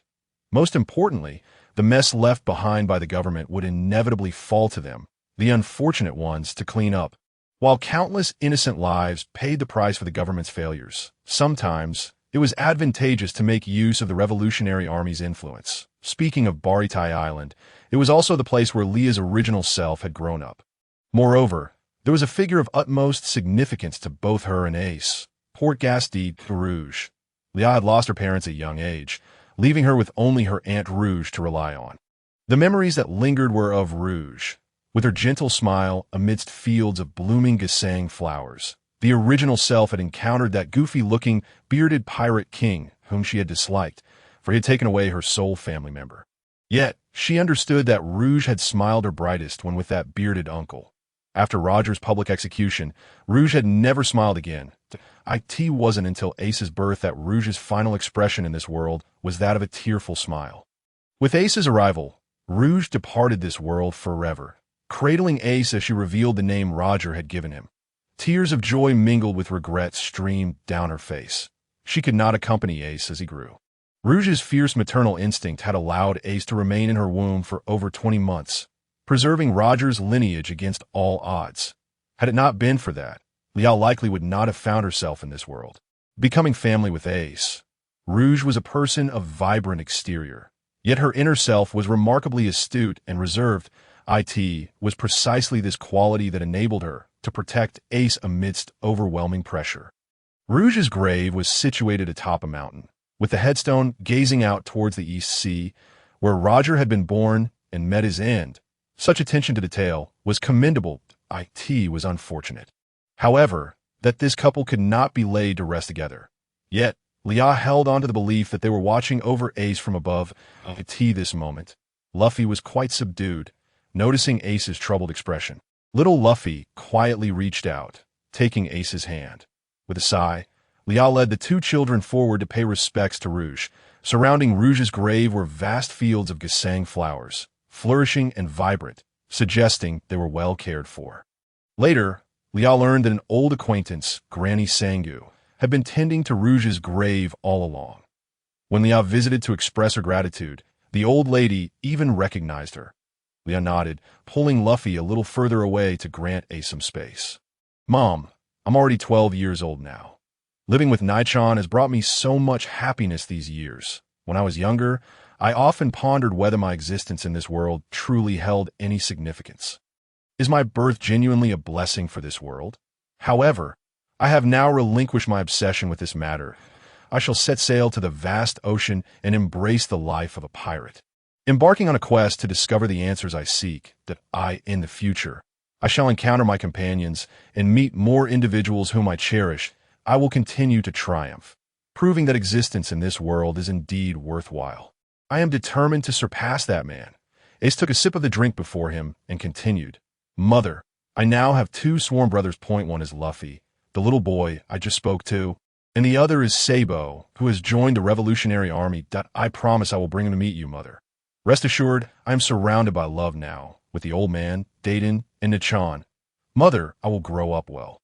After bidding farewell to Roji, Leah led the two children to the former residence she shared with Araji. It was a quaint wooden house nestled in the corner of a small town, adorned with a charming garden overflowing with sunflowers. Judging by their thriving state, Granny Sangu had taken excellent care of the flowers. As the saying goes, the most dangerous place is often the safest. Leah's decision to bring the children here was not merely for nostalgia. More importantly, Roger had buried his sword beneath the garden. Upon hearing that Roger's sword was named after Ace, his expression darkened, and one could imagine him pondering whether to change his name. Leah, noticing the foolish expression on Ace's face, couldn't help but imagine how he might consider renaming himself Kanjiunki upon meeting Whitebeard. No, that would not do. Kanjiunki sounds rather unappealing. Ace is far more melodious. Leah unearthed Roger's sword and formally entrusted it to Ace for safekeeping. Whether Ace would choose to wield this sword himself or pass it on to a worthy successor would be entirely up to him. In summary, although Ace was upset, he accepted Roger's sword and even requested a photograph of Roji from Granny Sangu. With these tasks accomplished, their mission on Baratai Island was complete. Thus, Leah set off towards Sicily with the two children.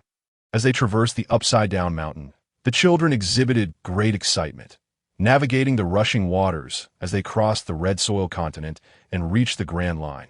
Upon their arrival, Yuxiao awaited them aboard the Statue of Liberty.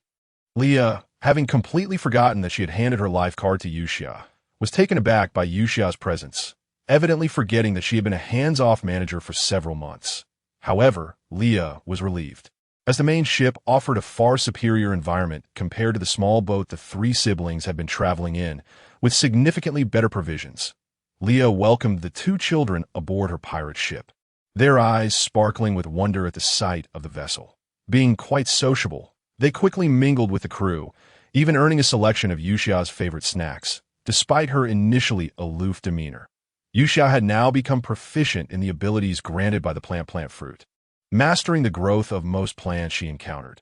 Essentially, any plant that passed through her hands could be created, nurtured, or utilized through her powers. This ability was not only incredibly useful, but also immensely valuable in the field of medicine, allowing Leah to control resources for rare medicinal plants and ensuring she never had to worry about logistical support. In terms of offensive capabilities, this fruit's powers were formidable, enabling her to summon a variety of aggressive plants to entangle and attack foes during combat. The potential for devastating team attacks made this ability particularly advantageous. Most importantly, according to ancient texts, the awakening of the plant fruit could even allow one to draw upon and absorb the life force of living beings. Given that Leah harbored powers associated with death and life deprivation, her guidance proved invaluable in developing Yuxia's abilities. In the next chapter, I will introduce the members of the Moon Pirates and the capabilities of Gezi. Initially, I intended to craft a series of short stories, but my patience has waned, and I am eager to dive into the main narrative. First, let us discuss Kasamoto, a combatant of the Moon Pirates. Kasamoto's body houses two souls. The other belongs to his twin brother, Stalier. From birth, they have existed within the same body, resulting in Kasamoto possessing two heads. Apart from their separate heads, the brothers share all other organs, with Stalier remaining in a prolonged state of slumber, awakening only in times of peril for Kasamoto. Kasamoto is a kind-hearted individual, yet he has faced ridicule and scorn due to his appearance. In adulthood, determined to alleviate the poverty in his hometown, he established a salt field. After earning money, he built an orphanage, helping countless homeless children and even forgiving those who once mocked him. However, not all virtuous individuals meet a favorable end. Those he sheltered conspired against him, spreading rumors that Kasamoto was a demon reincarnated. When the townsfolk learned that interacting with him brought misfortune, they forgot the contributions he had made to their impoverished community, ultimately deciding to burn him alive. Though Kasamoto possessed the strength to resist, he was deeply affected by the emotional turmoil and felt that life held no meaning, that he allowed himself to be bound to an iron frame. Overwhelmed by despair, believing that death would be preferable to a world devoid of kindness. Yet fate intervened, for Stalier awoke, not only rousing himself, but also exacting vengeance upon those present, leaving a trail of devastation in his wake. When the Navy arrived to investigate, they found only the smoldering remains of a town and countless shredded corpses. Thus, Kasamoto became a wanted man. Following this, Stalier awakened several times, each instance corresponding to a moment of danger for Kasamoto. And each time he unleashed a bloody rampage, causing Kasamoto's bounty to soar. It was during Leah's travels that she encountered the fleeing Kasamoto, and upon learning of his plight, she took him in and welcomed him into her crew as a combatant. This young man may lack other talents, but he possesses extraordinary physical strength, surpassing 99 of humans. He demonstrated remarkable aptitude in martial arts, awakening dual hockey within 2 years, showcasing his formidable combat prowess. Despite his kindness, he often expressed a desire to become an elementary school teacher, enjoying the company of children. However, after receiving a scolding from his awakened brother, he dutifully accepted his role as a combatant, as his brother likely felt that their unusual appearance was not suited to frighten innocent children. Individuals with two heads are exceedingly rare, and Kasamoto still manages to startle others.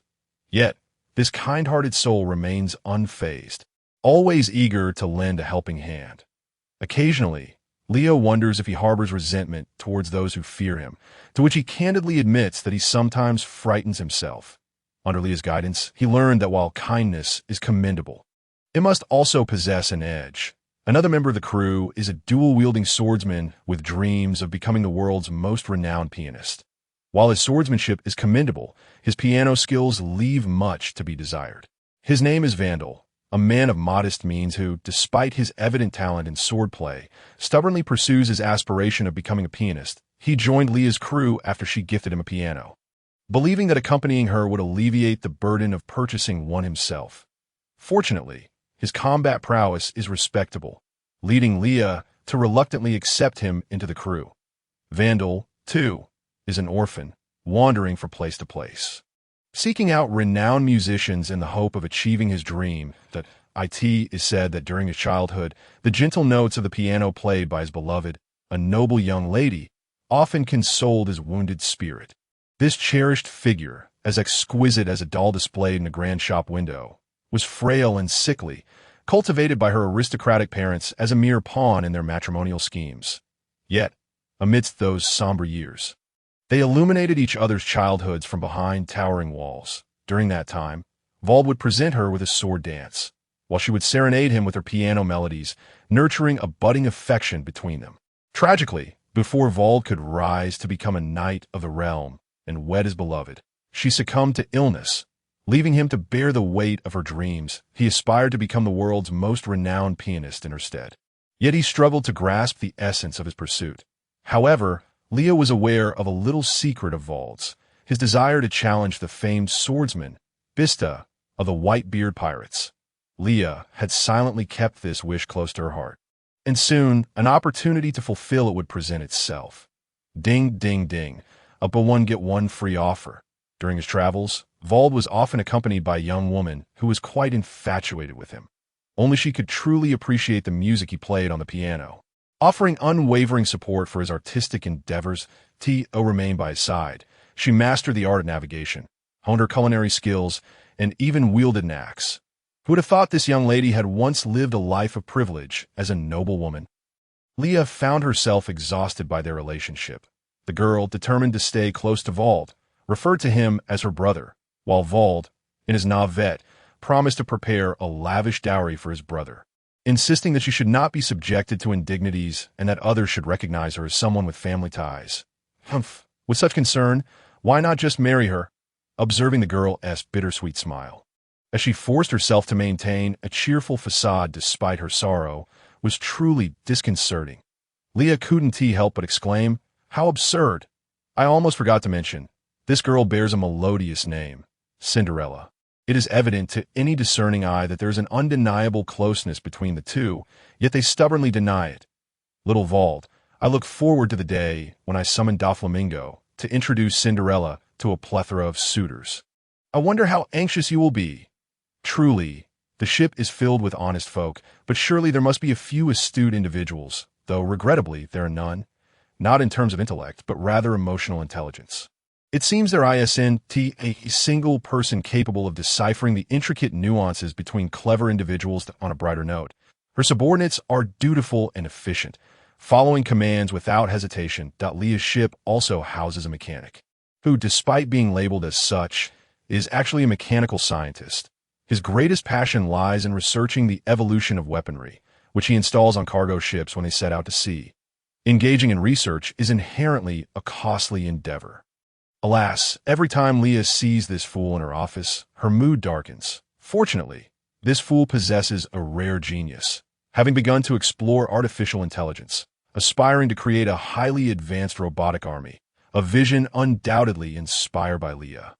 I neglected to mention his name. Bored at a mechanic and shipwright, he has established a workshop aboard the vessel, while a dedicated research team is stationed on Sicily.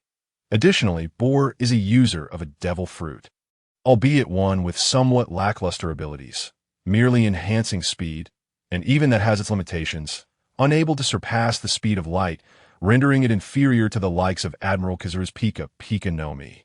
Thus, Bohr's most formidable weapon remains his intellect. Bohr is responsible for the significant construction of equipment in the rear, while Leah has also initiated a farm, which includes a pig-rearing operation, feeding the piglets to their heart's content. Slaughtering pigs is a task he performs with ease, and he is certainly no less adept at dealing with humans. Andy, the head of the pig-rearing team, is particularly fond of the piglets and entrusted Leah with the naming rights for her favorite one, which Leah promptly dubbed Superman upon observing the little creature eagerly munching its food. After all, Leah plays the role of a benevolent guardian to this brood of piglets, thus earning the right to name them. Andy is dedicated to developing the finest pig feed in the world, even contemplating including human flesh in the feed, though she ultimately abandoned the idea. Leah, ever the persuader, promised to help her establish a pig farm. And true to form, Andy, the earnest pig-raising girl, was lured to Sicily by Leah's words. Andy is not the rugged appearance one might expect of a pig farmer. Rather, she is quite lovely, resembling a doll. However, she possesses a fierce temperament, occasionally dispatching pigs that displease her with alarming brutality. Although Andy is undeniably adorable and enjoys wearing Lolita fashion, the male compatriots on the island harbor a deep-seated fear of her. Furthermore, Leah's ship also accommodates a literary figure, a survivor of the kingdom once obliterated by Emu.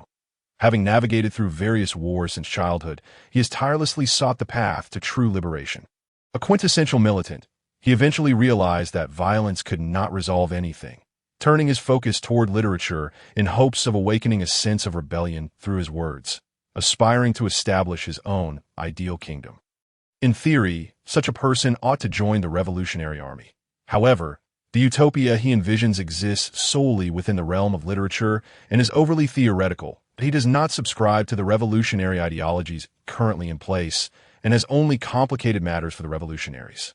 During an escape from the dragon and his pursuers, Leah rescued Carmo, who, under Leah's charismatic influence, became utterly obedient to her, showering her with compliments regarding her literary acumen and taste, in terms of combat prowess.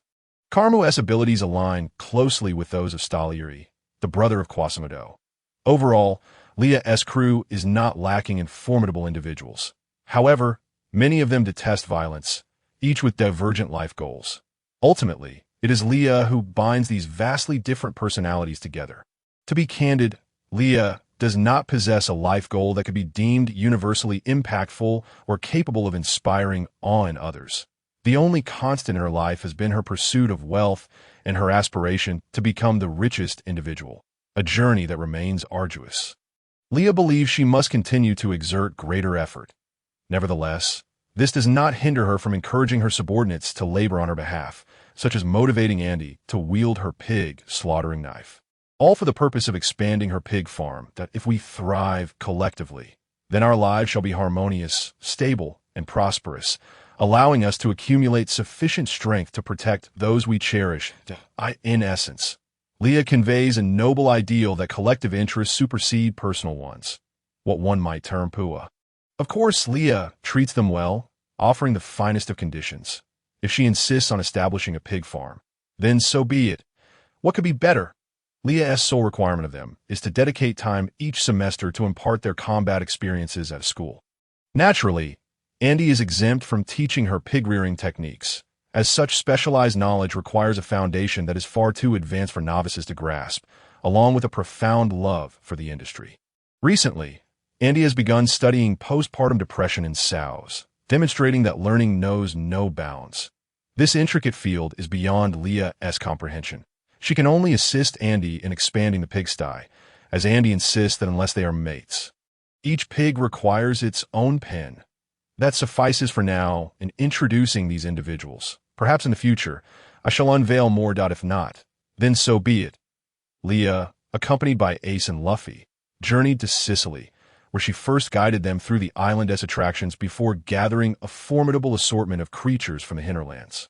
The vast expanse of untouched jungle was designated for training the children, with Luffy and Ace becoming the inaugural participants in this educational endeavor. It is frequently said that Leah intends to establish a genuine university in a designated area.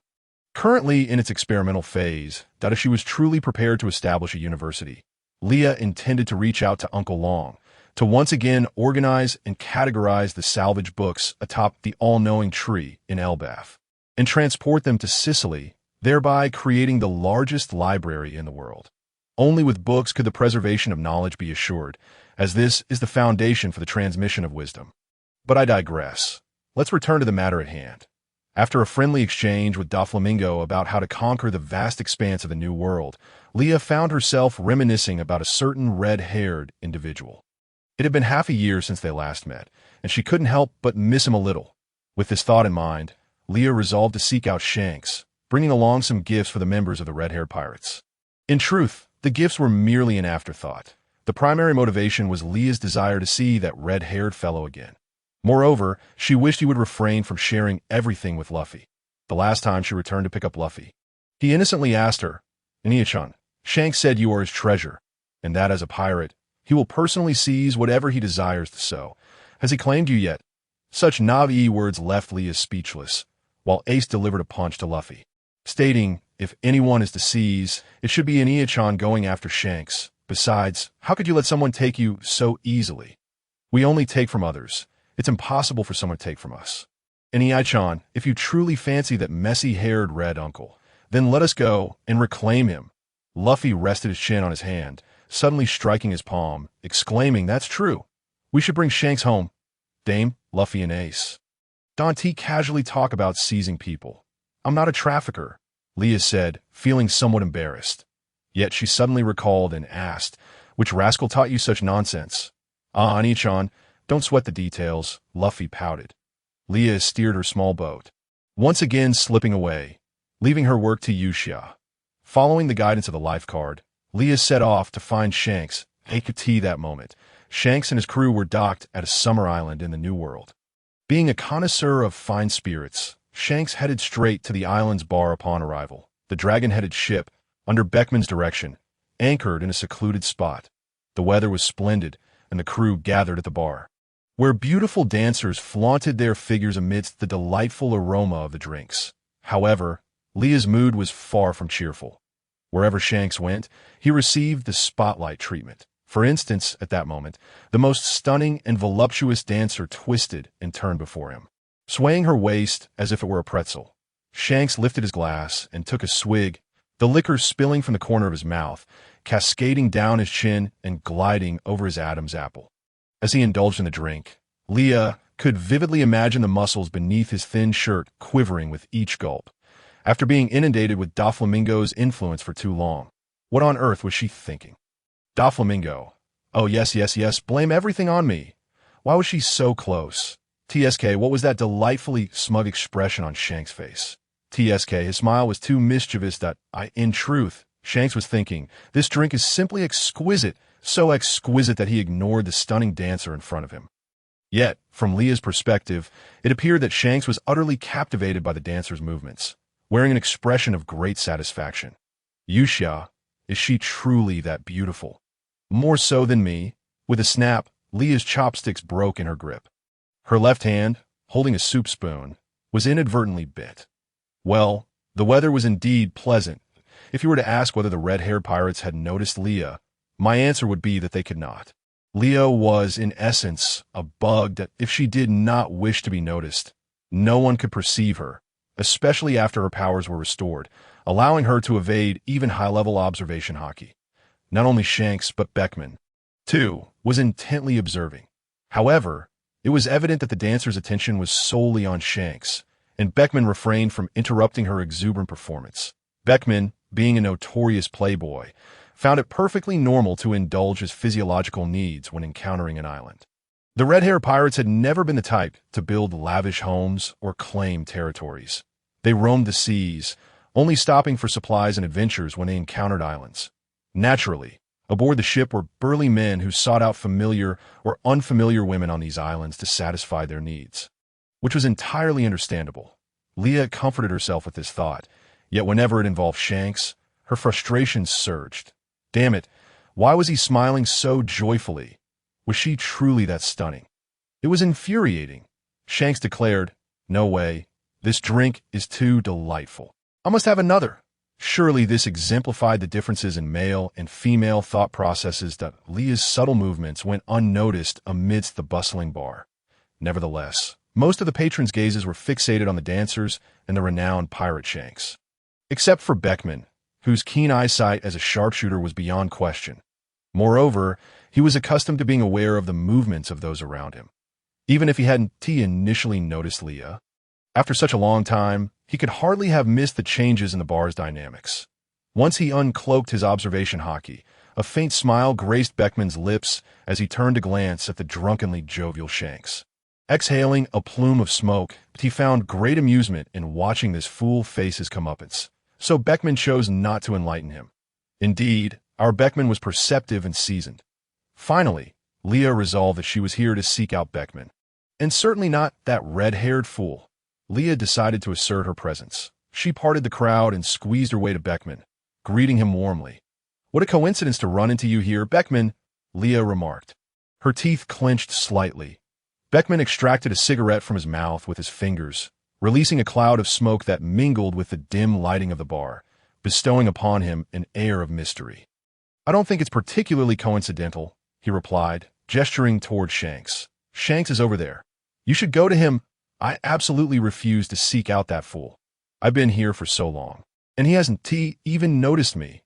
Besides, he seems so engrossed in watching the dancers. I have no intention of acknowledging him."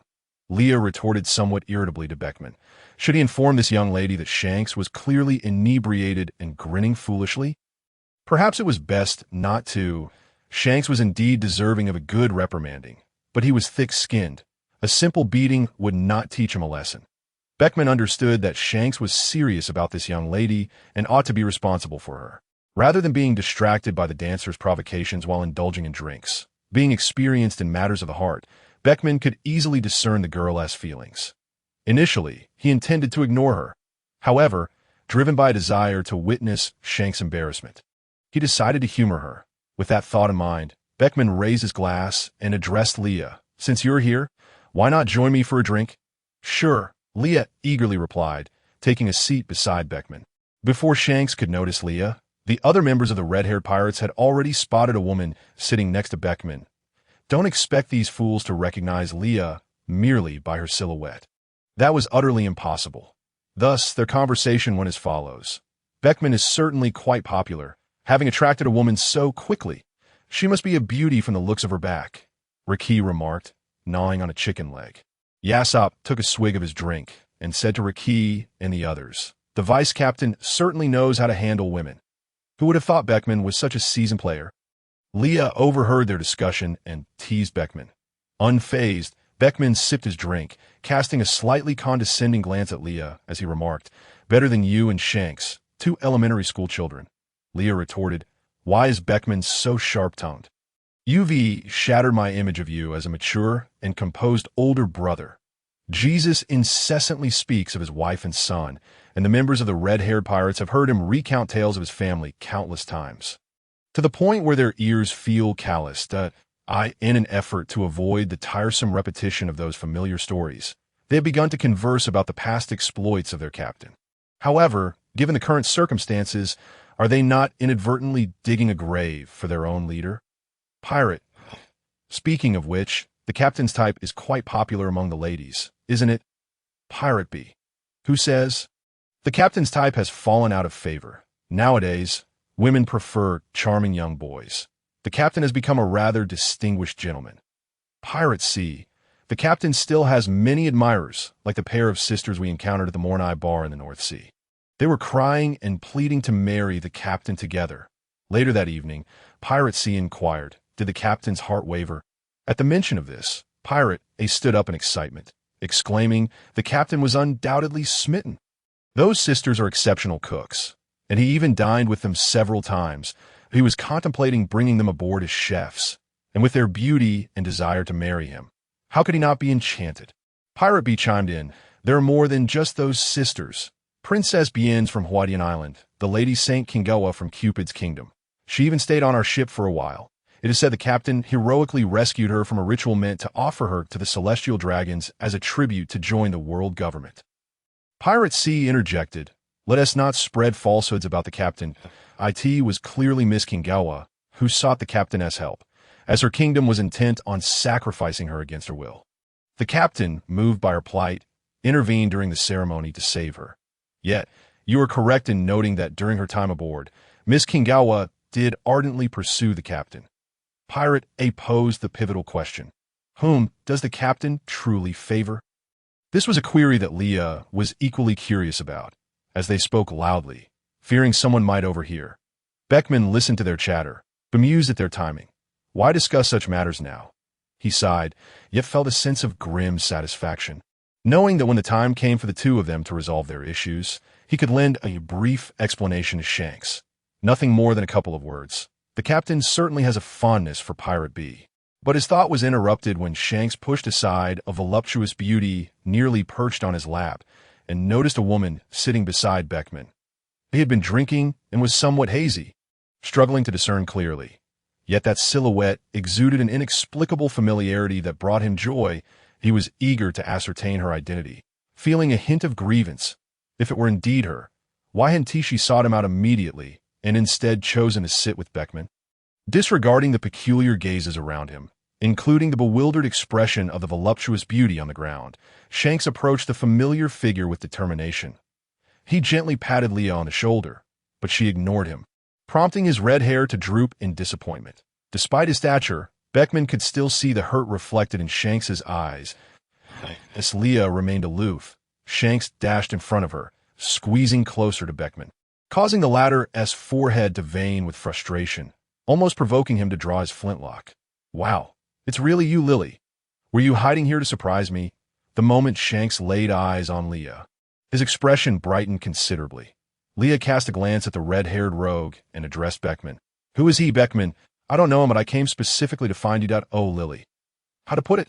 Leah was indeed angry.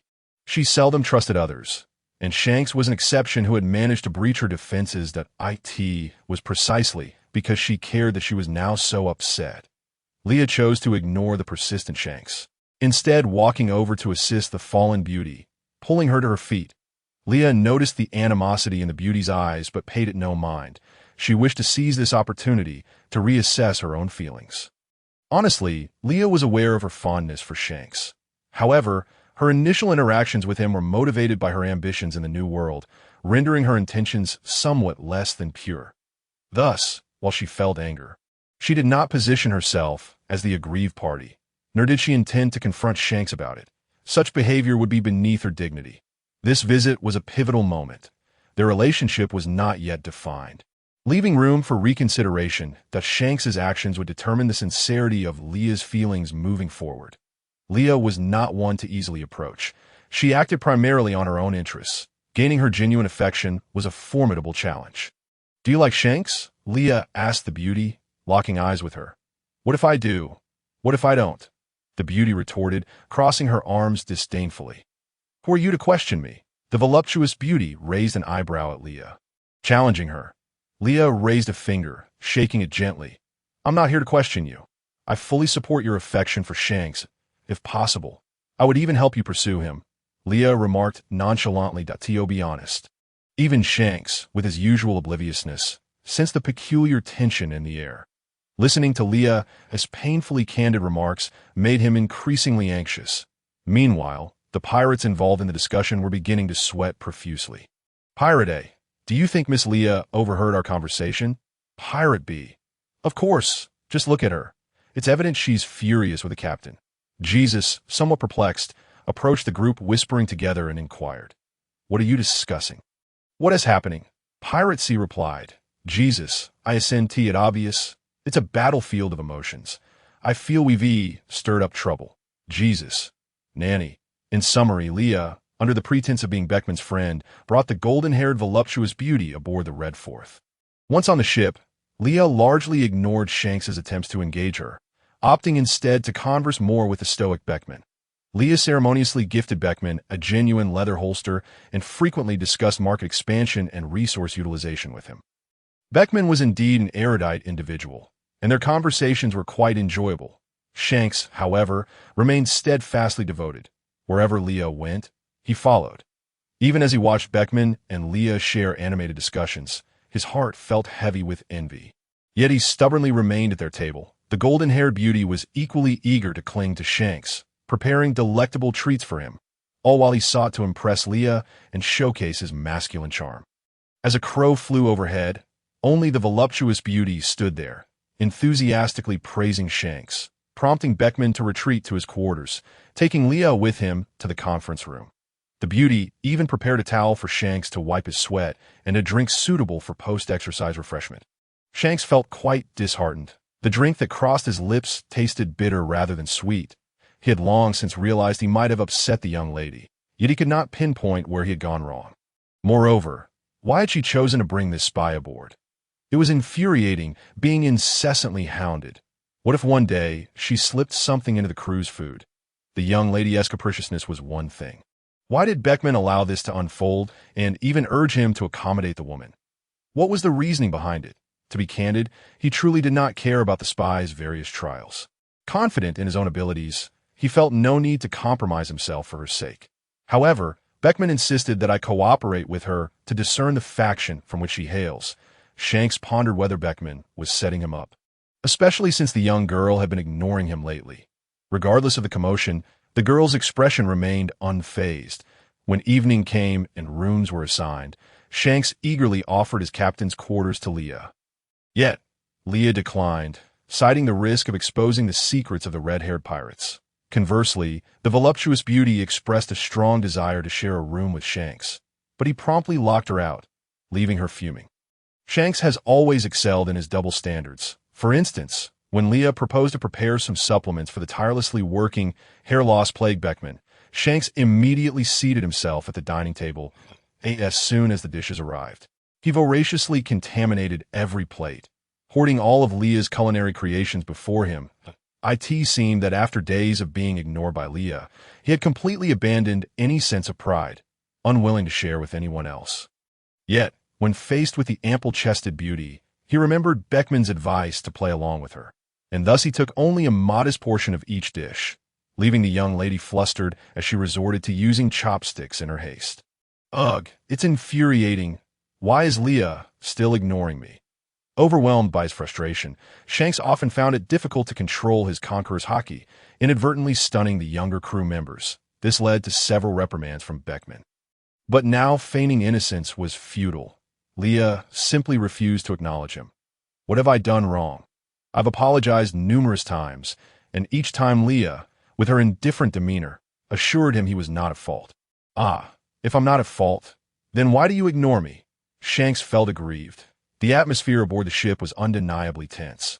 Though it appeared inconspicuous, everyone noticed that their usually carefree captain had been in a foul mood for the past couple of days.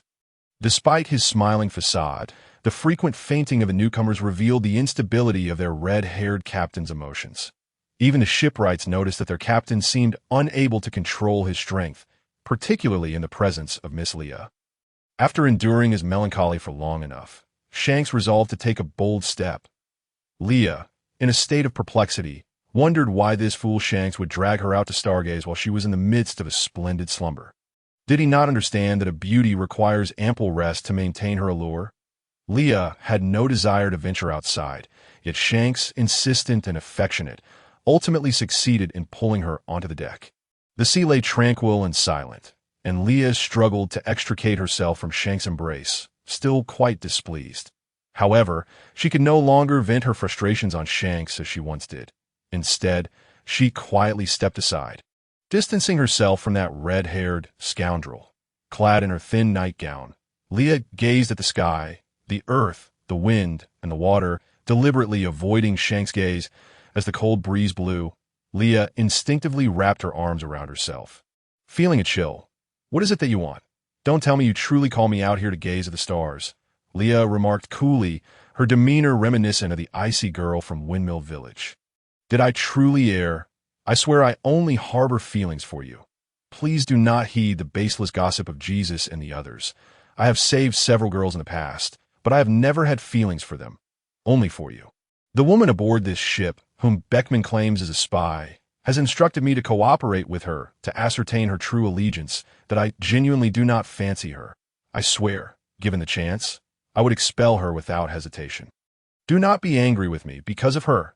As Shanks spoke, his words came out in a jumbled rush, revealing his genuine anxiety. Leah interrupted him, saying, Shanks, did you not already know what I was upset about?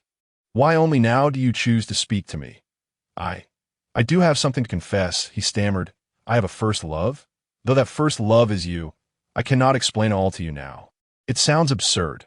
Unless you experience something similar, you would not believe me. Revealing this now is simply my way of assuring you that I do not wish to deceive you in any aspect. More beautiful than me? Leah suddenly questioned, Oh no, just as beautiful as you. Shanks hesitated to respond. Leah, at that moment, erupted with fury, her pin-up anger finally surfacing. She leapt up and struck Shanks squarely on the head. Her punch infused with genuine rage, even incorporating armament hockey. Shanks crouched down, clutching his head, his eyes welling with tears as he looked up at Leah and whimpered, That hurts. Unbeknownst to them, they were not alone on the deck. Many crew members had been awakened by their commotion, initially fearing an enemy attack. Upon discovering the situation, they realized it was merely the classic scene of their captain being forced to endure a beating. Witnessing the swelling bruise on Shanks' head, they collectively gasped, realizing the formidable nature of their sister-in-arms. From this day forth, they would ensure to never provoke her wrath. Leah, with no mercy, squatted down and grasped Shanks' face, exclaiming, Do you still remember what she looks like? Are you still thinking of her? Shanks instinctively wanted a nod. Indeed, he was still preoccupied with thoughts of her. However, upon seeing Leah's menacing gaze, he stifled his response and declared, No, I don't remember what she looks like. You lie. I clearly saw you about to nod, Leah retorted, releasing her grip on Shanks' face. Yet, the more she thought about it, the more aggrieved she felt. Shanks, you bastard. Even at this juncture, you still deceive me. How to articulate this matter? Shanks felt immensely wronged at this moment. Remembering the time travel theory someone had once shared with him, he feared that revealing the truth might trigger unforeseen consequences, possibly endangering the young girl. Yet, Hearing her voice laden with grievance made it difficult for him to remain unaffected. If they both felt miserable, then he would leave the next day, Leah declared, swiftly returning to her room, leaving Shanks alone in his despondence. What Leah failed to notice was that Shanks had clenched his fists, no longer concerned with any plans. All he desired was to ensure that woman was expelled from the ship at the crack of dawn. Meanwhile, the blonde beauty secretly opened her eyes, retrieving a transponder snail from her bosom. After dialing, she remained silent, instead rhythmically tapping on the bedside table. The implied message conveyed through her knocks was, "I intend to kidnap the woman who has suddenly appeared on the red-haired ship." It seemed that red-haired cared for her, a potential leverage to threaten him into surrendering Momo Bay. The tapping continued, delivering the inquiry, "Are you certain you can threaten red-haired?" The woman's expression twisted with rage as she clenched her fists, her nails nearly embedding into her flesh. She reinforced the tapping. "Absolutely certain. At times, a woman's jealousy can be the most formidable force." The cold treatment she received from red-haired fueled her desire to reclaim her dignity at Leah's expense. Originally, she had considered that if she could win over red-haired, there would be no need to return to her former pirate crew. She could simply relish being the captain's wife aboard red-haired's ship. However, red-haired's blatant disregard for her advances made her feel humiliated, and she perceived Leah's presence as a deliberate insult. Driven by jealousy, she resolved to contact her former pirate crew and kidnap Leah, intending to teach her a lesson. After the conclusion of the Summit War, Leah unexpectedly vanished for over a year. Fortunately, after this lengthy absence, Leah returned, her prowess now seemingly unfathomable. Simultaneously, with Leah's reappearance, the comatose Ace also awakened. Although Ace had lost the power of the Mera no Mi, he paid it no mind. In the past, he had relied too heavily on the strength of devil fruits. Now, however, it was fortuitous, as he could set aside the abilities of the devil fruit and focus on honing his haki. Ace had awakened his conqueror's haki at the tender age of 10, while both observation and armament haki had also manifested during his 2 years at sea. Now devoid of his fruit's powers, he could dedicate time to enhancing his haki. The seas were tumultuous, and the former Yonko, Whitebeard, was missing. Yet, only Whitebeard's crew and Shanks were privy to the truth. Whitebeard had chosen to return to his hometown to enjoy a peaceful retirement. Throughout his life, he had dedicated himself to the welfare of his homeland, and thus, returning to his roots to rest was a fitting conclusion. The Whitebeard pirates officially announced their dissolution, and Marco, along with the other surviving members from the Summit War, chose to temporarily return to Whitebeard's hometown, both to recuperate and to comfort their old captain's heart. Meanwhile, the fortunate Ace was taken by Leah to enhance his haki. Leah could assist with the training of both observation haki and armament haki. However, when it came to the mastery of Conqueror's haki, Leah found herself lacking in profound insights. Since her last epiphany regarding the essence of protection, Leah had fully grasped the powers that had accompanied her from a previous life. When it came to the cultivation of Conqueror's haki, Shanks claimed second place, asserting that no one dared to claim first. Thus, Shanks became the most suitable mentor for Ace's growth and strength. After all, Shanks was Ace's brother-in-law, and Ace was the son of Captain Roger. It was only reasonable for him to guide Ace in mastering his haki. To be candid, Shanks and his crew took a rather direct approach, alternating in instructing Ace with ferocious blows until he could barely lift his arms. Ace's growth in strength was rapid, with significant advancements in both observation and armament haki. However, the enhancement of his Conqueror's haki was not as pronounced. He had already mastered the fundamental applications of it. Yet, higher-level applications like Conqueror's binding saw little progress. Shanks had mentioned that such concepts were difficult to articulate, as he had only grasped them during life-and-death battles against formidable pirates. Having endured the Summit War, Ace experienced considerable psychological growth. He accepted himself and recognized what he wished to protect. Furthermore, he began to internally embrace his father. Leah had long entrusted Ace with Roger's sword, yet he had not found anyone worthy to inherit it. Deep down, he was reluctant to part with the blade that a sword and its master share a bond. Each time Ace grasped the sword, he felt no aversion towards it. On the contrary, he found a peculiar affinity for the blade that bore his name, reminiscent of the feelings he associated with Luffy. Reflecting on this, Ace shook his head. How could that scoundrel, who abandoned his wife and child, be likened to Luffy. Luffy was endearing. Nonetheless, despite his thoughts, he unfurled the cloth wrapping the sword. It was now deep into the night, and his body bore numerous wounds. Yet, he paid them no heed, knowing that a hearty meal would suffice for recovery. Ace gently caressed the sword that stirred such turmoil within him, extending his right hand to summon flames. However, as expected, no flames responded to his call. He felt the weight of losing the Mera no Mi keenly. His thoughts drifted to his brother, who had unleashed a sea of despair during the Summit War. Although Ace had sat on the execution platform, he could still sense the anguished cries of those below, akin to the infernal flames punishing the damned.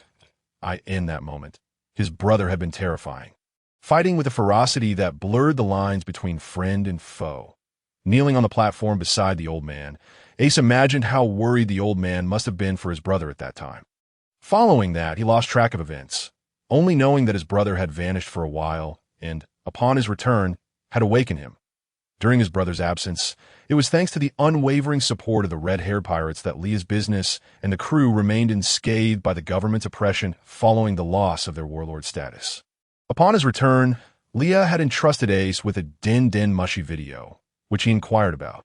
Leah explained it was a recording left by their scoundrel father. Upon receiving it, he hesitated to watch it, still mired in his own turmoil. But now, as he caressed the cold blade of the sword, he felt an urge to uncover its contents. Acting on impulse, Ace was not one to dwell too long on indecision.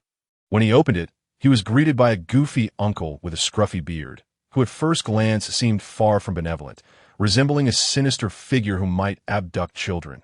The recording was lengthy. It contained 20 segments of birthday wishes from his first year to his 20th, with each year featuring a unique message. From various details, it was evident that Roger's health was failing, marked by uncontrollable coughs and the occasional tremor in his hands. Yet, despite these signs, the legendary Pirate King remained spirited, his eyes glistening with vitality. Ace finally heard Roger's concluding remarks. "Child, forget me, not let my shadow hinder your life. You have your own adventures to pursue." Following this, the Din Mushy screen went dark, yet the sound of Roger's hearty laughter echoed. Just when Ace thought the recording had concluded, another segment emerged, featuring Roger once more. This time, however, he spoke not a word but instead gazed solemnly at the vast ocean before him, where countless warships surrounded the Oro Jackson. The situation was dire. Nonetheless, Roger stood resolute before his crew, unwavering in his refusal of the Golden Lion's invitation. Drawing his sword, he silently gathered his strength, his piercing gaze locking onto the Golden Lion. In that instant, the world seemed to shift. The clouds and sea parted for the two titans, their conquerors' hockey clashing, creating shockwaves that split the clouds and churned the sea into colossal waves. With his power fully amassed, Roger unleashed his signature move, God's Avoidance. The slash, imbued with tremendous force, surged towards the Golden Lion. Even the mighty Golden Lion found it challenging to withstand Roger's attack, barely managing to block it. This footage profoundly impacted Ace, resonating within him as much as his earlier confrontation with his father had done. In that moment, Ace felt a strange sensation swell within him, compelling him to act instinctively. His mind was devoid of thoughts. He merely yearned to seize that peculiar feeling. Without conscious effort, he clenched his fist, which began to shimmer with armament as time passed. Conqueror's hockey began to entwine around his fist, emanating a dark crimson aura that radiated from Ace. Suddenly, the inebriated Shanks opened his bleary eyes. His gaze sharpened as it fell upon Ace, with his observation hockey unfurling. He clearly sensed the commotion surrounding Ace. Understanding what was transpiring, Shanks relaxed his tensed muscles, a smile of satisfaction gracing his lips. At long last, this boy had awakened that technique, validating their lengthy investment of time in him. Moreover, he could finally report back to the young lady. It had been ages since he last saw her. Ever since she brought Ace to them, she had been frolicking around the world under the guise of not interrupting their training. Despite her prolonged absence, upon her return, she had not chosen to accompany him first. Shanks suddenly felt a pang of rejection. Why had he been entrusted with that troublesome brat? He had been such a delightful child, constantly threatening him not to bully his sister. What had he seen in him that led him to believe he would dare to mistreat the girl? Ace unleashed a powerful punch, causing the trees before him to topple one after another. The force of his blow carved deep ravines into the ground, shattering the trees in succession, leaving the entire forest in utter devastation. The tremendous noise roused the inebriated members of the red-haired pirates, sprawled on the ground, their eyes widening in disbelief at the sight of the forest's ruin, jaws nearly dropping to the earth. That kid has made astonishing progress. It was not long ago when defeating him was a simple task. Yet in recent days, it has become increasingly arduous. Just a while ago, Beckman could still hold him back to some extent. However, it now seems that the only one capable of overcoming him is their captain. Having grasped the essence of hockey from Roger's move God's Avoidance, Ace felt invigorated, as even his injuries no longer pained him. Subconsciously, he had embraced Roger, and through intense training and profound realizations during this period, Ace's strength had surged remarkably, now surpassing even the prowess he wielded when he possessed the Mera Mera no Mi. Reflecting on this, and the sacrifices made by those who cared for him, a radiant smile broke across his face. Having traversed the chasm between life and death, he understood the magnitude of what he had gained. He was now immensely satisfied, having completely vanquished his former self. Emerging as a renewed individual, he longed to see Luffy, to reunite with Nami, and to meet Sabo. He also wished to visit Dayton, for there was a time when he believed he would never see her again. Now, he yearned to reconnect with all those who had shown him concern, finally realizing that he had truly survived. Surprises often arrive without warning, and the following morning, Leah came to seek Ace. Coincidentally, Ace's birthday was just a few days away, and Leah wished to celebrate it in a grand manner. Marking Ace's rebirth, to ease the minds of the Whitebeard pirates, Leah took Ace to Whitebeard's homeland. Shanks insisted on joining them, prompting Leah to bring along the entire red-haired crew. She even sent someone to Windmill Village to fetch Dayton and her companions. During their time atop the mountain, the old man and Leah had agreed that as long as they survived the war, they would take the old man to retire in Sicily, and now that wish was being fulfilled. After retirement, they would no longer need to concern themselves with the Navy's affairs, so Leah conveniently brought the old man along as well. She also informed Luffy and Sabo. Leah could sense that the future was unpredictable, and thus, beyond celebrating Ace's birthday, she sought to gather all those dear to her that on Ace's birthday, the once tranquil island buzzed with excitement. The old man had long since sought out Whitebeard for drinks, and the two elder statesmen were increasingly behaving like children. They could bicker over trivial matters, and due to the development of new medicines, Whitebeard's health was gradually improving, allowing him to enjoy a drink once more. Leah prepared a grand feast. The island's power dynamics were quite complex, with the red-haired pirates, the remnants of the Whitebeard pirates, members of Leah's trading company, Rayleigh and Shaki, and the Empress who had come with Luffy all present. Nonetheless, the banquet was a resounding success, as everyone set aside their differences for the occasion. They feasted on meat and drank together. And since this was Leah's birthday celebration for Ace, all attendees were either family or acquaintances of Luffy. Thus, the typically proud Empress was momentarily subdued, her gaze fixated on Luffy, her face flushed whenever he called her name. She even trailed behind Leah, calling her sister. Ace was momentarily startled by the unexpected Nissan, but seeing Luffy's silly grin, he took another swig of his drink and chuckled. That guy Luffy is grown up. Sabo raised his glass to clink with Ace's, grinning. Indeed, Luffy is getting closer to his dream. At that moment, Shanks announced his engagement to Leah, a declaration devoid of romance, yet brimming with sincerity that it was unexpected to see this man. Usually so composed, fumbling and mumbling during his proposal, completely lacking the demeanor of a sea emperor. However, Leah awkwardly accepted, realizing that they had known each other for 11 years, and there was no need to prolong the matter. Furthermore, according to Beckman, during her absence, Shanks had been restless, fearing she might never return. Even though he knew where Leah had gone, he could not find peace of mind, as the future remained uncertain. He could not ascertain whether Leah would return, so he resolved to safeguard everything she had left behind. That was her solitary battle. A magnificent cake was wheeled in, and Leah personally placed 22 candles atop it for Ace, with his eyes closed. Ace made a wish, hoping that no matter what the future held, everyone would remain together. As Ace's red bead necklace had broken during the War of the Summit, Dayton had given him the string of red beads she had worn for many years, fastening it around his neck herself.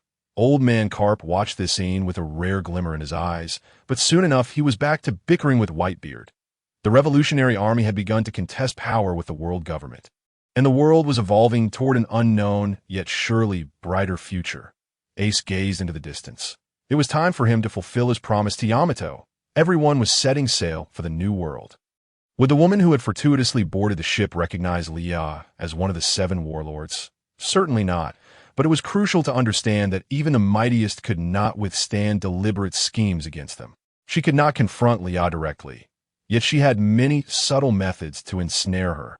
Having navigated the world of pleasure for years, mingling among various pirates, she had seen her fair share of depravity.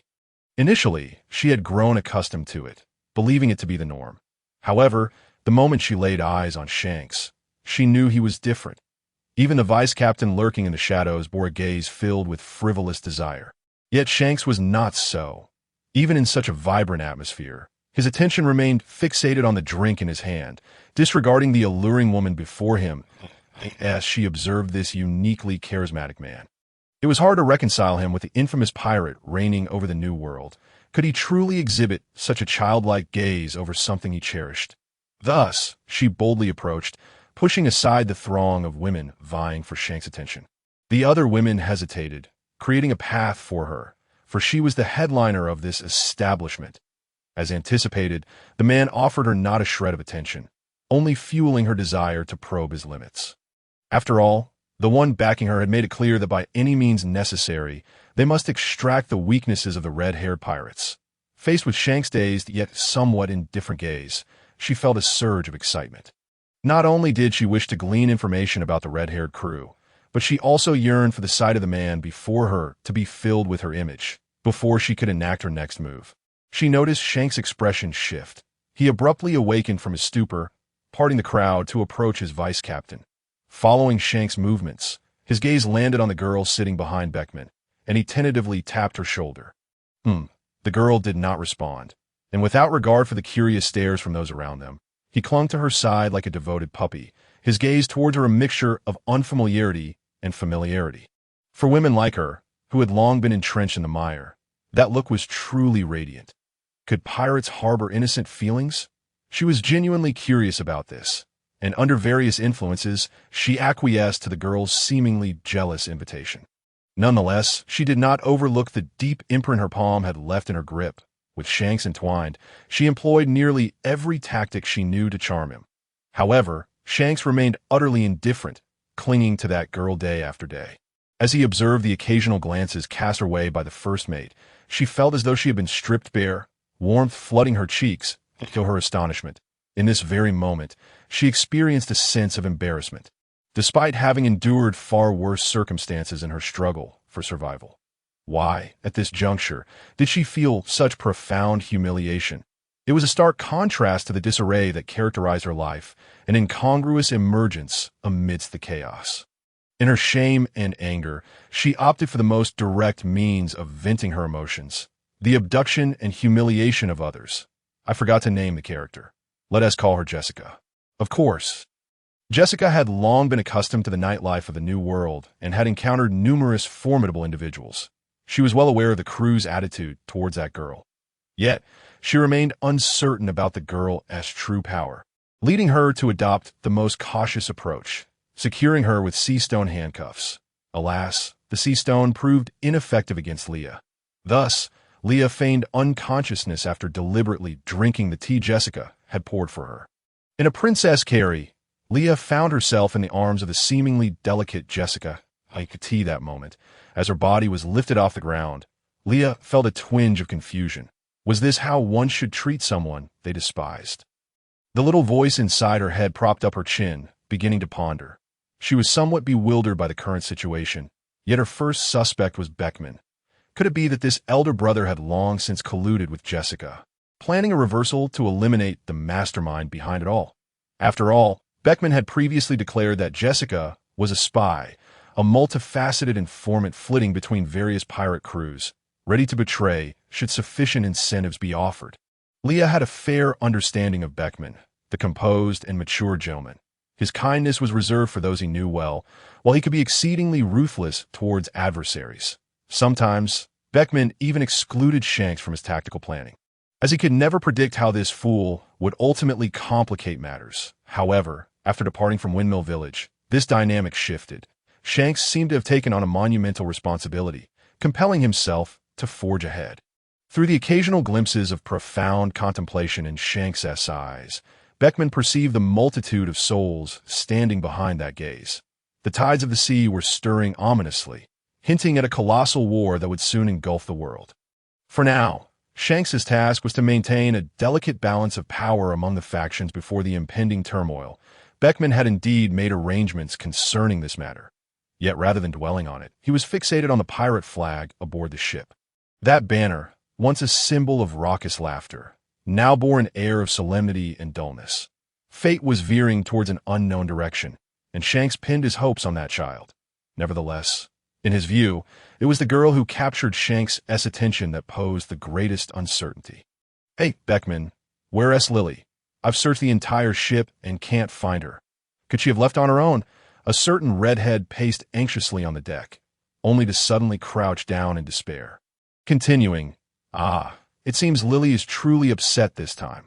She didn't even say goodbye to me." Beckman exhaled a puff of smoke, casually responding, "She has left. She has just been kidnapped." Beckman's tone was remarkably calm, as if he were discussing a trivial matter. "How wonderful. She hasn't left. Wait, what? Kidnapped?" When Leah opened her eyes once more, she found herself confined within a vast cage. She feigned rubbing her head and pretended to just notice the sea-stone handcuffs binding her wrists. As she surveyed her surroundings, she discerned that she was in a space resembling an interrogation room. A faint musty odor mingled with a barely perceptible scent of blood permeated the air. Leah glanced at the stark white walls, and it dawned on her that the original bloodstains had likely long been obscured by a coat of white paint. The glaring lights were painfully bright. It had been ages since she had subjected herself to such a predicament. Noticing that no one was currently watching her, she discreetly reached behind her, firmly grasping the bars of the cage. Soon, the concealed bars twisted and warped under her grip, and Leah sighed in relief, grateful that they were not made of some insurmountable special metal. She shook the sea-stone handcuffs binding her arms and legs, a glimmer of cunning flashing in her eyes.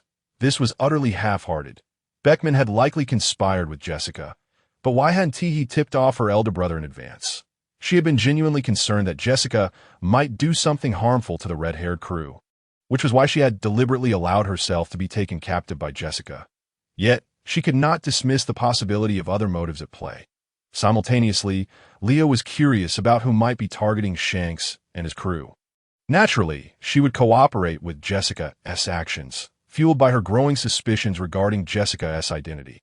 According to the information she had gathered, Jessica had arrived at that bar 8 years in the cutthroat world of the New World. Her meager strength had allowed her to establish herself there for so long. Beyond her abilities in gathering intelligence, she must possess some sort of background.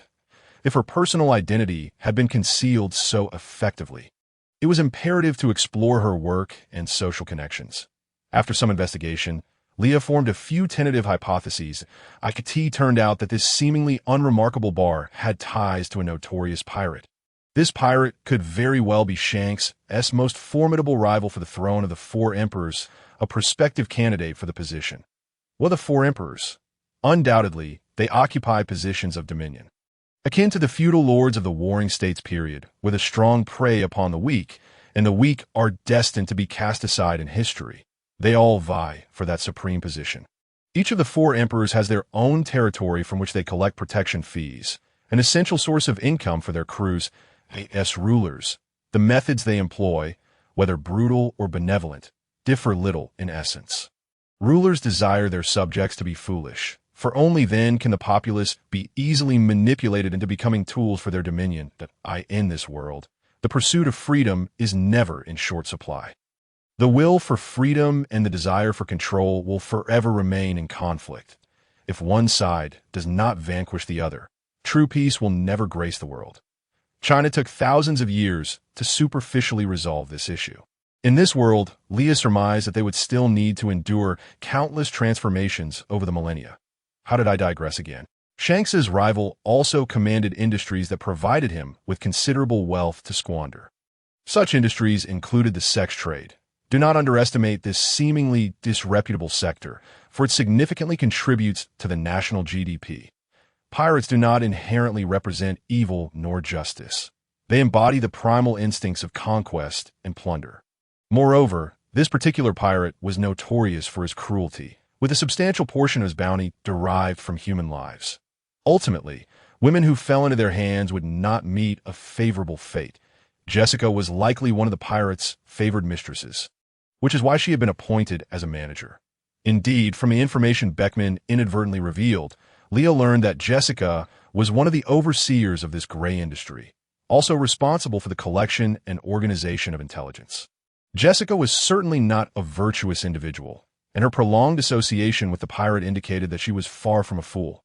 Yet, during her time aboard the red-haired crew, she exhibited numerous flaws, and her timing seemed overly deliberate. Leah could discern this. So how could Beckman, the apex of the narrative, fail to notice? Contemplating her earlier deductions, Leah considered the possibility that Jessica had struck some sort of agreement with Beckman, which would explain the apparent vulnerabilities she had displayed. In such circumstances, Jessica had still engaged in behavior that appeared less than astute. I could see that moment. It is highly probable that someone was lurking in the shadows. Observing, Beckman has always maintained a firm grip behind the curtain, orchestrating the entire scenario. Judging by his conduct in Windmill Village, it is inconceivable that his intelligence could have come to light only after encountering Jessica.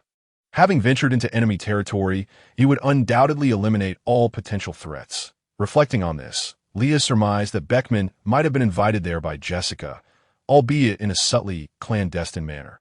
Her presence may have, to some extent, disrupted the delicate equilibrium within that bar. With this thought in mind, Leah began to perceive Jessica's actions in an entirely different light.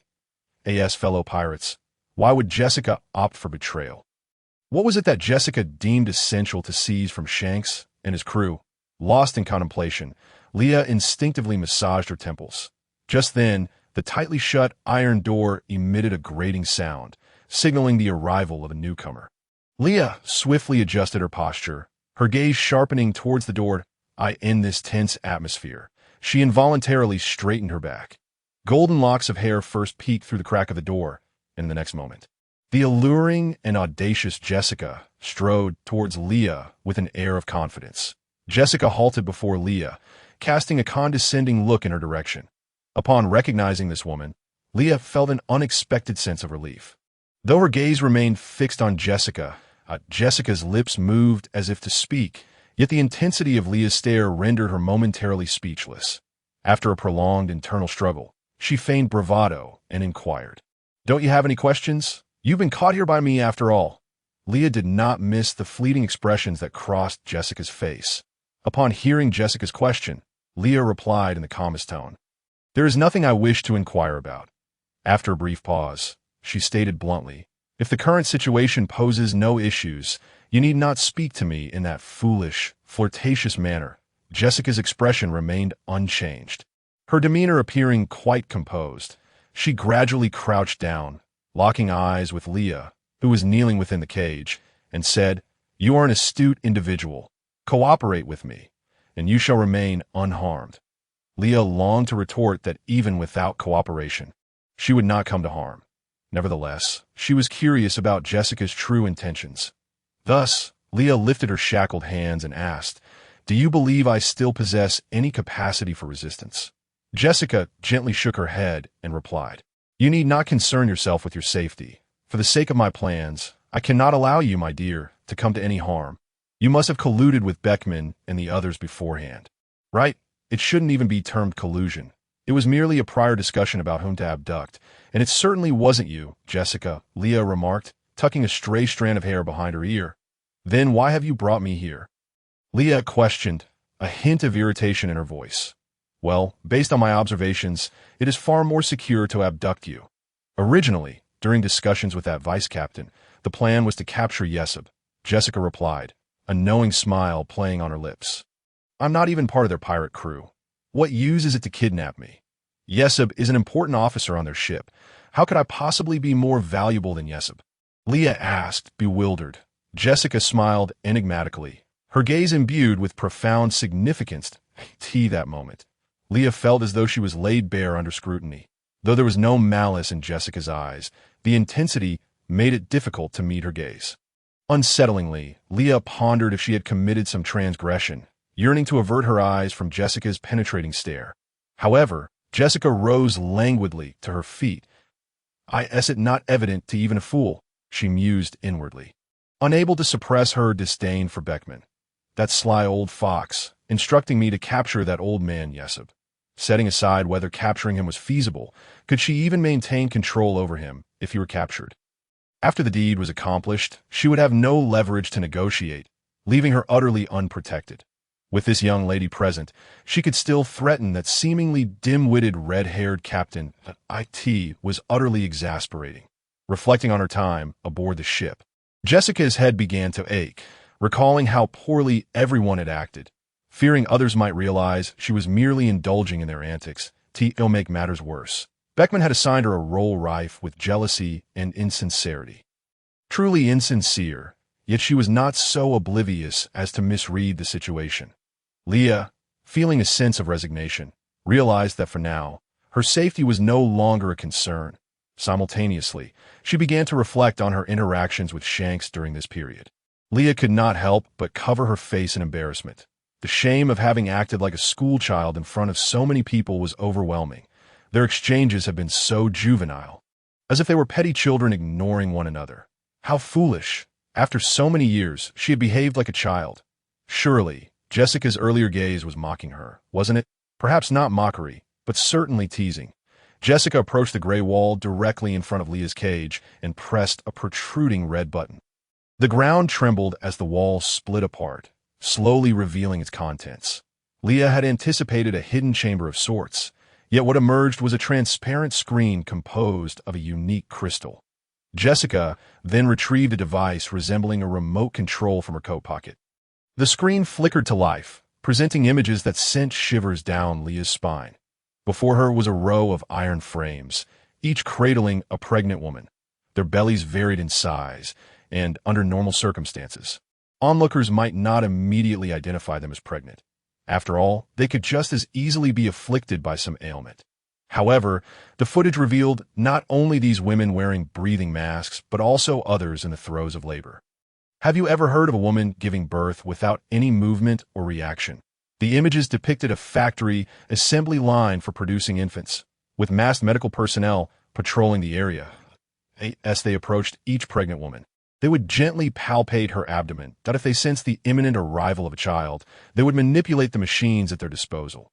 Before long, several individuals would approach the laboring women to assist with childbirth. The methods employed were brutally inhumane. They injected substances akin to hormones into the pregnant women's bodies to elicit the necessary responses for childbirth, even when the women had lost all consciousness. Indeed, these women were devoid of awareness, likely rendered so intentionally, transforming them into mere instruments of production on the assembly line. Their sustenance was minimal, merely liquid nourishment administered through their esophagus to sustain the energy required for gestation. After giving birth, these women were afforded no time to recuperate. Doctors would immediately perform artificial insemination, perpetuating the harrowing cycle until their bodies were utterly depleted. Deceased pregnant women were callously disposed of like rags, dragged away to be incinerated. Leah's fury intensified with each passing moment as she absorbed the horrifying scene, her pent-up anger surging forth uncontrollably. At this juncture, her expression began to shift, the suppressed emotions swelling within her, making it increasingly difficult for her to breathe. Yet, paradoxically, her body began to relax in an extraordinary manner. Leah did not turn to Jessica. Her gaze remained steadfastly fixed on the screen as she demanded, "What is the purpose of showing me this?" Jessica did not respond immediately. Instead, she began to elucidate the footage. These pregnant women were originally prostitutes or dancers within the soy industries. When they ceased to be profitable, Soy would have his subordinates capture them, damaging their nerves and reducing them to mere breeding machines. The children they bore would be secretly transported to laboratories, information that Soy had drunkenly divulged on occasion. The specifics, however, remained unclear to me. Yet, your esteemed vice captain should be well aware, as he was the one who approached me first. Leah was aware of who Soy was. Indeed, he was the rival of Shanks. The thought of sending these infants to the laboratory made her uneasy, as she suspected there was something unsettling about it. Jessica remarked, as someone like me, devoid of a robust physique and lacking the innate talent to cultivate myself. Having reached my current status is a testament that I am no virtuous individual. I previously assisted Soy in managing his affairs, even helping him deceive numerous women who had been left adrift in the aftermath of war. In truth, I cannot articulate any surplus feelings regarding these matters. In this world, merely surviving is a formidable challenge. Leaving little room for moral considerations, they barter their bodies, and at the very least, they manage to stay alive. Then why do you choose to betray Soy now? Though Soy has been good to me, and I may be a wretched person, I cannot bear this sin. Jessica's voice trembled as she spoke. Yet she maintained her composure. Leah found her feelings towards Jessica to be quite intricate, uncertain how to proceed. She could discern the fear woven into Jessica's words. She had summoned all her courage to defy Soy. As far as Leah knew, Jessica was an orphan, raised amid turmoil, and it was her striking appearance that caught Soy's attention, making her one of his lovers. Soy was undoubtedly no saint, yet he treated Jessica reasonably well, exposing the 19-year-old to the world's indulgences. After such an extended association, it would be implausible to claim that Jessica had no feelings for Soy at all. Having been parentless since childhood, I am acutely aware that one must strive for what they desire. I have resorted to all means necessary for survival. Soy was the first to extend a hand to me. Jessica turned her back to Leah, sliding down the bars to the floor, her gaze fixated on the light above. I genuinely wished to have a child with Soy, but I understand that neither of us would make suitable parents. I do not want my child to endure a childhood akin to mine. Jessica's tone suddenly shifted to one of rare yearning as she spoke these words. Leah interjected, "You have conceived the idea of motherhood, which is why you resonate with the mother on the screen." Initially, I had no inkling that Soy was involved in such illicit enterprises that I stumbled upon it after a quarrel between us. Soy claimed the direct beneficiaries of these experiments were the celestial dragons. However, he admitted his lack of education and was unaware of the specifics of their research, only noting that the celestial dragons were quite generous. Leah, unable to suppress her anger, clenched the iron bars before her with such force that they warped under her grip. The celestial dragons again. Jessica, undeterred by the commotion behind her, continued, "I secretly kept a child from Soy. I yearn to be a mother. I must eliminate all dangers for him. I must survive and carve a path for both me and my child. You Soy," she mused, "would never concede to Shanks. That type of man would fight to the bitter end, and they should not be trapped here." Jessica raised a finger toward the screen before them. Leah's gaze followed. And perhaps due to a circuit malfunction, the screen before her flickered erratically. A shadow crossed Leah's face as she thought, regardless of the purpose, why should their very essence be sacrificed to satiate the insatiable desires of those wretched beings? To be honest, during her days here, she had not been mistreated. Her meals were satisfactory, and sleep was plentiful. Life was bearable, albeit exceedingly dull, so much so that she had bent the bars of her cage numerous times, only to straighten them again. According to Jessica, Soy had gone to negotiate with Shanks, and while the red-haired crew feigned compliance, they had long been preparing to encircle them. Soy believed this was merely a territorial dispute, unaware that Shanks intended to resolve this major nuisance once and for all. Originally, this matter had little to do with Leah, had she not meddled and thrown her own mess at Yuxia before seeking amusement with Shanks. It would have been that unfortunate Jisuspu who found herself imprisoned here. How utterly boring. In moments of tedium, she longed to wreak havoc on Doflamingo. It would not be particularly challenging for Leah to escape this place. However, out of sympathy for the life growing within Jessica, she decided to cooperate, albeit slightly. Leah's thoughts shifted to the fool, Shanks, and she imagined how Beckman, with his cunning nature, would likely relish the sight of Shanks in a fit of rage. When will I ever be free? She pondered. It must be said. To some extent, Leah had indeed grasped the situation. She was adept at fighting, even to the point where Beckman could calmly light a cigarette amidst the chaos of battle. Beckman drew a deep breath from his cigarette, unable to suppress a smirk. After enduring Shanks for so long, today he finally felt a sense of relief. Even Soy, on the opposite side, was perplexed as to why Shanks appeared so fervent today. Given that it was merely a small piece of territory, they had previously clashed over such matters without much consequence. As for Shanks now, who could say if he was merely anxious or if his blows had grown more severe? "Lily-chan, I am coming to rescue you." Emma's exclamation startled Leah's heart. "Wow, Jessica is approaching with the keys," she exclaimed. Could it be that Shanks and his crew had emerged victorious? The notion of defeat had never crossed Leah's mind. Yet Jessica's expression bore a hint of panic, and her attempts to unlock the cage were not as fluid as one would hope. Could something be amiss? Jessica bit her lip, remaining silent, yet she managed to not only unlock the cage, but also freed Leah from her shackles. "Follow me," Jessica urged, just as the entire structure began to tremble. Jessica, not particularly strong, nearly lost her balance amidst the quake, but Leah steadied her, allowing her to regain her footing. "I will take you to a safer place. This location is no longer secure." With that, Jessica led Leah through a labyrinthine path behind the massive factory. What on earth had transpired? Leah hesitated a little, following Jessica, for this was not the time to hinder others. Her 2 children awaited her at home, and she could not afford to falter here. Jessica offered no response to Leah's inquiry. She suppressed the pain radiating from her abdomen and quickened her pace. Leah observed her surroundings, realizing that the building still housed many individuals. However, under the current circumstances, it had been breached by outsiders. Leah activated her observation hockey, witnessing people collapsing in agony as external forces invaded. The inhabitants had no means to resist, resulting in a one-sided massacre. Leah felt no sorrow for those who labored in this place. Their deaths elicited no emotion from her, as for the pregnant women.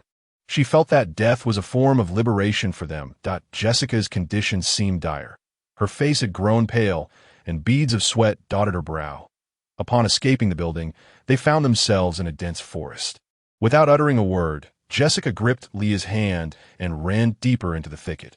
Only after they had distanced themselves from the encroaching structure did Jessica finally pause, collapsing to the ground in pain, sweat streaming from her forehead. Yet, she bit her lip, refusing to utter a sound. That moment, a tremendous explosion echoed in the distance, flames soaring into the sky. Leah held no strong feelings for Jessica, neither affection nor disdain, to the very least. During this time, she had not been mistreated, and this woman bore an innocent life within her. Regardless of her parents, the child was blameless. Thus, Leah summoned her scythe, positioning it protectively before Jessica to shield her from the blast's impact. In that fleeting moment, Leah sensed that they were being targeted. The approaching presence was formidable, causing her brows to furrow in concern. Under normal circumstances, this would not pose a problem, but today, she carried a liability that to swiftly resolve their predicament. She would have to resort to her ultimate technique. The adversaries were numerous, and even if Leah wished to flee alone, it would not be an easy feat. Acknowledging their current situation, Leah found herself surprisingly calm, her gaze fixed on an unseen point in the distance as she inquired of Jessica, "Can you still hold on?" Jessica nodded and remarked, "I can still hold on for now." Those individuals across from us are likely members of CP0. With this statement, Leah understood the situation better. Coupled with the prior mention of human experimentation by the game card, Leah could roughly sketch the outline of events in her mind. Their timely arrival here implied that the conflict between Shanks and Soy was nearing its conclusion, with Shanks and his allies poised to emerge victorious.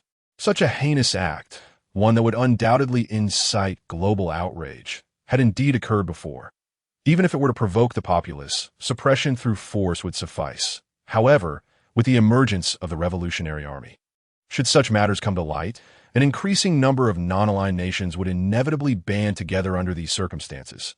Consequently, more countries would join the Revolutionary Army. Leah was not surprised at all by the world government's elders issuing orders to annihilate everyone and obliterate all structures. After all, that formidable figure had wiped out the Lucian kingdom in a single stroke, Was it not fear of leaving survivors to expose the sordid truths here that drove such measures? Leah was determined to ensure the world became aware of it all. From Jessica's pocket, Leah retrieved a transponder snail and contacted Morgan's, urging him to send reporters immediately as there was a significant story unfolding. Without further ado, she hung up the phone, sensing the swift approach of those individuals towards them. At that moment, Leah's appearance underwent a rapid transformation, altering into a form reminiscent of her time in the kingdom of Goya. One by one, the CP0 agents emerged from the dense foliage. Frankly speaking, this group was far less ostentatious than the subsequent one. Most were clad in black attire, wearing masks adorned with ghostly patterns, their gazes frigid, resembling a cadre of highly trained assassins. Leah said nothing, opting for direct action instead. Villains often fell victim to their own verbosity, and she had no inclination to engage in pointless banter. Prior to this, Leah had cast a protective charm on Jessica, a mandatory safeguard. Any attack directed at Jessica would be redirected towards Leah, and unless Leah perished, the spell could not be undone. Leah planted her heel firmly on the ground, pushing forward with force, and swung the blood-red scythe, taller than herself, towards the leader of the group. The CP agents, unaware of the formidable presence before them, perceived Leah's attack as the futile struggle of ants, casually raising their blades to deflect her strike. Thankfully, Leah's habitual concealment of her visage momentarily baffled them. They could not ascertain her identity. Even if they had recognized her, Leah had never revealed this form to outsiders. The leader was an imposing figure, towering at nearly 4 meters. Yet his demeanor remained nonchalant in the face of Leah's onslaught, and his subordinates seemed to possess unwavering confidence in their commander, refraining from launching any counterattacks against Leah. A smirk graced Leah's lips. She had seized the initiative as she swung her scythe. The shadows beneath her feet began to expand, coalescing into a vast mass that swiftly advanced towards the agents. Their attention was predominantly fixated on Leah, and in their moment of distraction, they found themselves ensnared by the encroaching shadows. Simultaneously, at the instant Leah's scythe collided with the leader's weapon, she altered her attack trajectory, aiming directly for his neck. His expression shifted as he hastily enveloped his throat in an armament coating. Yet, whether due to poor mastery of the technique or sheer luck, the metallic sheen of his protective layer cracked upon contact with Leah's scythe. The massive figure found himself unable to withstand the force, his body sinking halfway into the ground. Employing his left arm, he shielded himself with the armament coating, but Leah had no intention of allowing him to retaliate. She leapt and delivered a powerful kick to his temple. This was no mere kick. Leah never engaged in trivial skirmishes. She too was adept in armament techniques, and while it seemed absurd for one to take on a multitude, the surrounding agents were incapacitated, unable to rise as the shadows consumed their corporeal forms. Their limbs were gradually torn away, and anguished cries filled the air as their veins bulged with excruciating pain. Leah harbored no sympathy for these individuals. She would not permit them an easy demise. All she required was to leave 1 or 2 alive, capable of speech. Currently, they were enduring physical torment. Leah had yet to unleash psychological suffering upon them. These wretches, having wielded their vicious dogs to slaughter countless innocent lives, would ultimately be ensnared by the malevolent spirits of their victims, their blood debts destined to be repaid. Indeed, those shadows were not tangible entities, but embodiments of malice. Leah's power derived from a multitude of unwilling souls who had met their end in this world. The more souls that perished with unresolved grievances, the stronger she became. Concurrently, the negative emotions of the dying would continue to haunt Leah. Deep within her heart lay an ocean of darkness. As the wails around her diminished, more lives slipped away. The deceased bore mutilated bodies, yet not a single drop of blood seeped from them. The indistinct shadows continued to ravage the remaining individuals, leaving only 2 barely clinging to life beneath their weight. Even so, they had lost an arm and a leg in the process. Meanwhile, Leah's battle with the leader was fierce. Her strikes were merciless, aimed squarely at his vital points, evidently intending to bring about his demise. Initially, he managed to parry her lethal blows, but as time wore on, he could feel his limbs growing weaker, fatigue setting in, and his reaction speed diminishing. His arms and chest were now riddled with severe wounds, blood flowing freely, refusing to cease. For individuals of their caliber, trained for combat, it was not uncommon for battles to last days or nights. Hence, their stamina and endurance were considerable. Thus, even in a wounded state, one would not expect their physical strength to wane so swiftly. Yet, with each drop of blood lost, his complexion grew paler, the heaviness and weakness of his body increasingly pronounced. Furthermore, the blood he spilled attracted the shadows that had recently fed, causing them to converge and assist their master in the assault. His body became a canvas of wounds, and peculiarly, they showed no signs of healing. Rather, as time progressed, the injuries deepened, becoming increasingly severe, and the speed at which blood gushed from them quickened. However, every drop of blood that flowed was consumed by the shadows beneath him. Meanwhile, Leah hastened her scythe strikes. Around them, a deep pit formed. After approximately 10 minutes, the leader could no longer endure. After expelling a mouthful of blood, his legs buckled, and he sank to his knees. With a dull thud, the ground beneath his knees was further dented. Darkness clouded his vision, rendering the surroundings increasingly indistinct. Yet he continued to glare at Leah with a fierce intensity. However, Leah was not one to be intimidated by mere looks. She extended a hand, leaped up, and seized a man's hair, forcefully slamming his head down onto the ground. She then stepped on his head, conjuring a vivid crimson energy in her hands, which she subsequently infused into his brain. Of course, at that moment, apart from his head, the rest of his body was shrouded in shadows.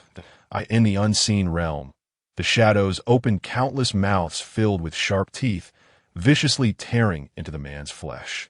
Leah was acutely aware of such agony, yet this man was tough enough not to emit even a whisper of a cry, let alone beg for mercy. Though, even if he had, Leah would not have shown him any leniency. Within the recesses of his mind, Leah extracted fragments of his memories, gaining a comprehensive understanding of the mission he was to undertake. It aligned closely with her previous speculations and even revealed some unexpected delights, including the location of the liaison laboratory. As the man neared his last breath, his value nearly exhausted, Leah waved her hand, and the shadows completely engulfed him in an instant, releasing a sigh of relief. Leah approached the two remaining survivors. As she drew near, their bodies trembled uncontrollably. Once more, Leah gathered the red energy in her hands, implanting it into the minds of the two individuals, ensuring that they would recount the events that transpired here when the reporters arrived. Confirming that their pupils were no longer focused, she then rushed to Jessica's side, only to find her consciousness waning. With a sigh, Leah lamented, "What sins have I committed?" Perhaps it was a momentary act of compassion. She scooped Jessica into her arms, while the shadows obediently returned to Leah's feet, leaving a scene of carnage behind. The dark exoskeleton that enveloped Leah gradually receded as she sheathed her scythe, unfurled her magnificent black wings, and soared into the sky with Jessica in tow. Following the direction indicated by the life card, Leah hastened towards Shanks and his crew, for the pregnant woman required medical attention. She needed to find Ben, and she suspected that their battle was far from over. It would also afford this little mother a chance to bid her child's father farewell. To be honest, driven by a certain malicious curiosity, she looked forward to witnessing that scene. How could I, such a beautiful and benevolent being, stoop to such depths as Doflamingo? By the time she arrived, the tide of battle had been largely determined. The opposing forces were nearly incapacitated, blood soaking the battlefield, with only their leader, Soy, still engaged in combat with Shanks. Leah, cradling Jessica, sought out Ben, though she found herself momentarily silent. Had Ben been confronted by a vengeful lover? His face bore numerous scratch marks, and his hair was in disarray, though his body remained largely unscathed, save for his tattered clothing. It was as if he had been coerced by a woman, only to resist her advances, resulting in his garments being shredded. Leah cast a furtive glance at the plump woman lying not far away, with hair trapped beneath her fingernails. Could it be? Leah felt she had unraveled the truth. In an instant, she forgot to manage her expression, and Ben's face darkened further. "I know nothing, and I saw nothing," he insisted, hastily waving his hands to mask his embarrassment. "What nonsense! Why have you come to see me? And why did you bring this woman?" "To treat her, of course," Just look at her condition, Leah retorted. Are you a fool? Wasn't it he who took her away? Why go to such lengths to save him? If it weren't for your foolishness, I wouldn't have been running around with the captain these past few days, taking care of so many people, nearly losing my dignity. Not losing my dignity. Nearly losing what? Leah inquired with curiosity. Cough. It's nothing, Ben coughed, attempting to hide his embarrassment, and then, as if to evade the topic, he crouched down to examine Jessica's condition. She's not in serious trouble. Just a bit shaken up. Coupled with the prolonged physical exertion, it has disturbed her pregnancy. Once we return, I'll prescribe some medicine, and with ample rest, she should be fine, Ben stated calmly, lifting the pregnant woman's eyelid before looking up to say, I'm not the child's father. You can discuss this with her once she wakes. However, as if by some telepathic connection, Jessica roused from her slumber, her gaze shifting to the two combatants still locked in battle. In truth, Soy's defeat was already evident.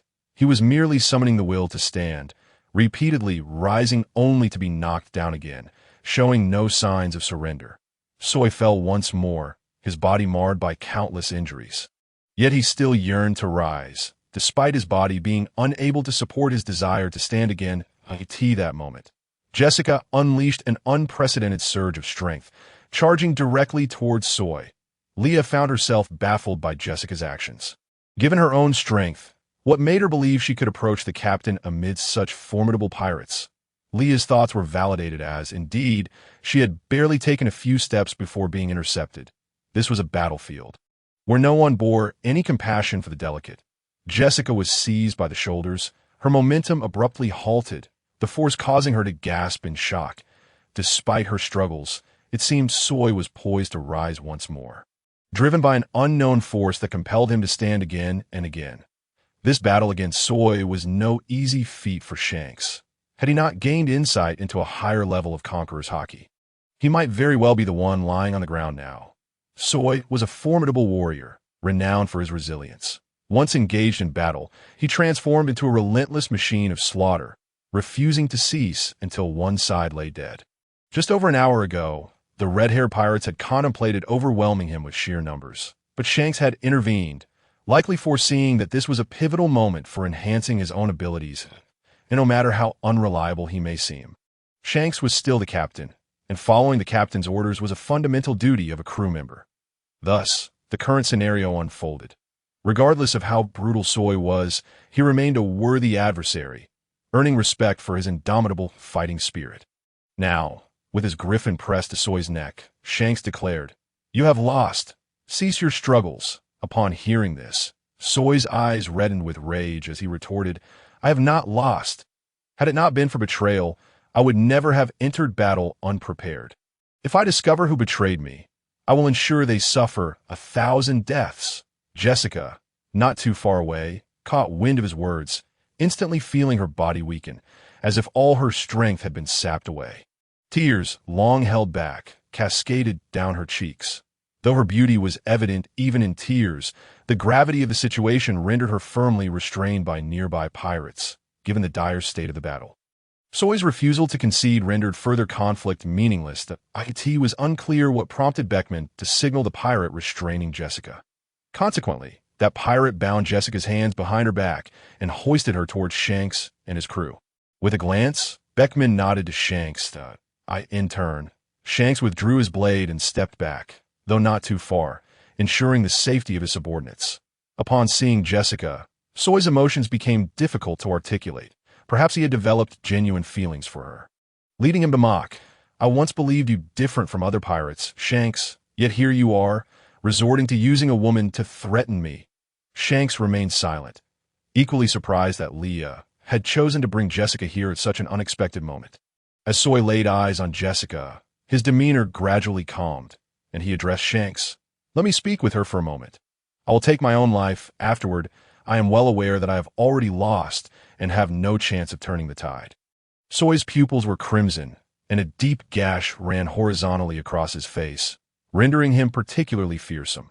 Upon receiving a nod from the captain, the pirate released Jessica and silently distanced himself. Soy was the first to speak. "I know you betrayed me. I suspected at the moment I clashed with Shanks. Though the words were chilling, his tone remained surprisingly calm. Soy, Jessica, tears streaming down her cheeks, found herself at a loss for words. Just listen to me. After all these years of navigating the seas, your petty schemes were never concealed from me. I merely chose not to confront you. It was my oversight to underestimate your audacity. Nevertheless, I believe you will be able to live well moving forward. Soy's breath began to falter, as if the very spirit that sustained him had been severed, and the ghastly wounds upon his body slowly started to consume him. If you knew all along, why didn't you kill me sooner? You have always despised betrayal? Jessica inquired. I assumed you were already aware. Yet this is no longer of consequence that I never anticipated that the last person I would see would be you. I asked for nothing more than for you to bury me upon a high mountain, where I might gaze upon the sea as a token of gratitude for the years I cared for you. After uttering these words, Soy fell silent. His gaze shifting toward the heavens, he drew a dagger from his pocket and plunged it violently into his neck. Such was his nature, merciless to enemies and even more so to himself. He would not permit himself to succumb to death in agony. With resolute determination, he severed his own throat. Even so, he managed to laugh, despite the blood that sprayed from his mouth and nose. Blood gushed forth from his throat, splattering Jessica's face, while she, in tears, frantically pressed her hands against his neck, as if that could staunch the flow of blood. As Soy's pupils began to dull, Jessica leaned closer, trembling as she whispered, I'm pregnant. It's your child. Soy laughed even louder, his bloodied visage appearing all the more grotesque. Yet Jessica could sense that he was genuinely pleased. The resonance within his chest echoed as the sun dwindled, casting a blood-red hue upon the horizon. That I do not regret, were Soy's final words, heard only by Jessica. This statement was not solely directed at her, but was a declaration to himself that I do not regret this life forged in blood. For fate has never afforded me a choice. That it is merely too late to have met you. I shall never have the chance to be a good father. As darkness gradually enveloped the sky, the battle reached a temporary cessation. Shanks stood motionless with his back to Leah, unresponsive until the sun dipped below the horizon. Initially, Leah thought he was merely posturing, but as time progressed without any movement, concern crept in. After a moment's hesitation, she rushed toward Shanks. Everyone was injured. Many lay exhausted on the ground, and Ben had to take turns tending to their wounds. Those with minor injuries had already begun to clean the battlefield, while the newly joined youth eagerly scoured Soy's pirate ship for treasure. Meanwhile, Jessica wept for Soy, suppressing her cries, biting her lip to stifle the sound, for she felt she had no right to weep. Leah had no intention of comforting her. After all, this woman was not known for her kindness, and any attempt at solace would likely be futile. Furthermore, given the gravity of life and death, any word spoken would inevitably seem detached and insensitive.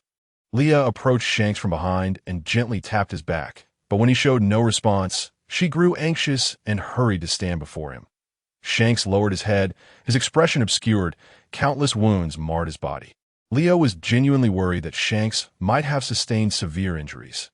After all, it appeared that this battle had taken a toll on him. She turned to call Ben over to check on Shanks. Just as she opened her mouth to shout, a rough hand covered her mouth, and Shanks pulled her tightly into his embrace. Perhaps still reeling from the recent bloodshed, his aura remained formidable, and Leah began to overthink. Surely, Shanks wouldn't be so petty as to react this way just because she hadn't spoken to him for a few days? It was absurd to think he looked as if he might devour her. As a wave of guilt washed over her, Shanks bent down, resting his slightly unkempt head next to Leah's delicate neck. Leah, I'm so glad you're all right. Leah felt the intensity of Shanks's aura gradually dissipate. When she was near him, his heart seemed to settle, slowly relaxing. Perhaps it was merely Leah's imagination, but she sensed a tremor in Shanks's voice when he spoke those words. He was destined to become one of the 4 emperors. In terms of strength, he might not yet match his future self. However, in terms of his mindset, ever since he decided to entrust the straw hat to Luffy, he had undergone a qualitative leap. He shouldn't be so easily shaken by trivial matters. Yet emotions cannot be deceived. Shanks was wholly dependent on Leah's embrace. Despite his towering height and having just vanquished a formidable foe, the emotions he conveyed to Leah were clear. only in her presence. Only when he knew she was unharmed could he truly let his guard down. He was conveying to Leah, through this firm embrace, that his heart's sanctuary resided with her. Feeling this profound emotion, Leah chose to follow her heart. With Shanks holding her so tightly, Leah struggled to extend her small hand and return the embrace, gently patting his back in a soothing manner. In that moment, Shanks, rarely vulnerable, confessed, "I truly almost thought I would never see you again." "It's all right. I'm here." Leah nuzzled against Shanks's broad chest, her voice barely above a whisper, yet it resonated within Shanks's heart, echoing like a reverberation that I cannot falter. I must prevail. I must save Leah. I have comrades behind me. The captain's will has yet to be fulfilled. I absolutely cannot fall. Even in his lowest moments, he remained preoccupied with Leah's safety, determined to live to see her, to witness her happiness. He had always believed that the essence of piracy was to plunder and possess. And his affection for Leah was no different. After their reunion in Windmill Village, he had already claimed her as part of his possessions, thinking that love was ownership, that it meant ensuring that this person's gaze rested solely upon him. Yet, when faced with the brink of despair, Shanks realized that this was not the case. That moment, he understood that even in his absence, she deserved to be happy, even if she was with others. As long as that person could bring her joy and happiness, perhaps he could accept it. But then, he quickly rallied himself. No, that thought was infuriating. It made him want to kill that person immediately. Was his mind truly so muddled? Why would he conjure such enraging images? No, absolutely not. At the very least, while he was alive, he could not allow anyone else to come near Leah, not even in death. Gradually, he found his composure, eventually overpowering soy. And the more he thought about it, the angrier he became. In certain aspects, Shanks really did resemble a child, whom Shanks acquiesced. Ultimately, he did not reveal his fears, his confusion, nor the encouragement he drew from his comrades and beloved. For in Leah's eyes, he found the answer. The feeling of being cherished by someone was truly wonderful. Shanks mused, thought. He nuzzled against the young girl once more. "Shanks, stop being so clingy. It tickles. You're a grown man now. Let us get Ben to tend to your wounds." Shanks had a notably high body temperature, and being held tightly made her feel quite uncomfortable. A lingering sense of conscience reminded her that they should not inflict further pain upon someone who was already grieving. Jessica was still holding Soy while weeping, and she was pregnant to boot, a pitiable sight indeed. After embracing Leah once more, Shanks reluctantly released her grip, though not entirely, as she still held Leah's small hand. Both of them tacitly chose not to mention the prior events, effectively signaling their mutual reconciliation. Meanwhile, the injured crew members exchanged glances, feeling an inexplicable sense of shared suffering. Previously, their wounds had only been superficial. Yet now it seemed their hearts ached as well.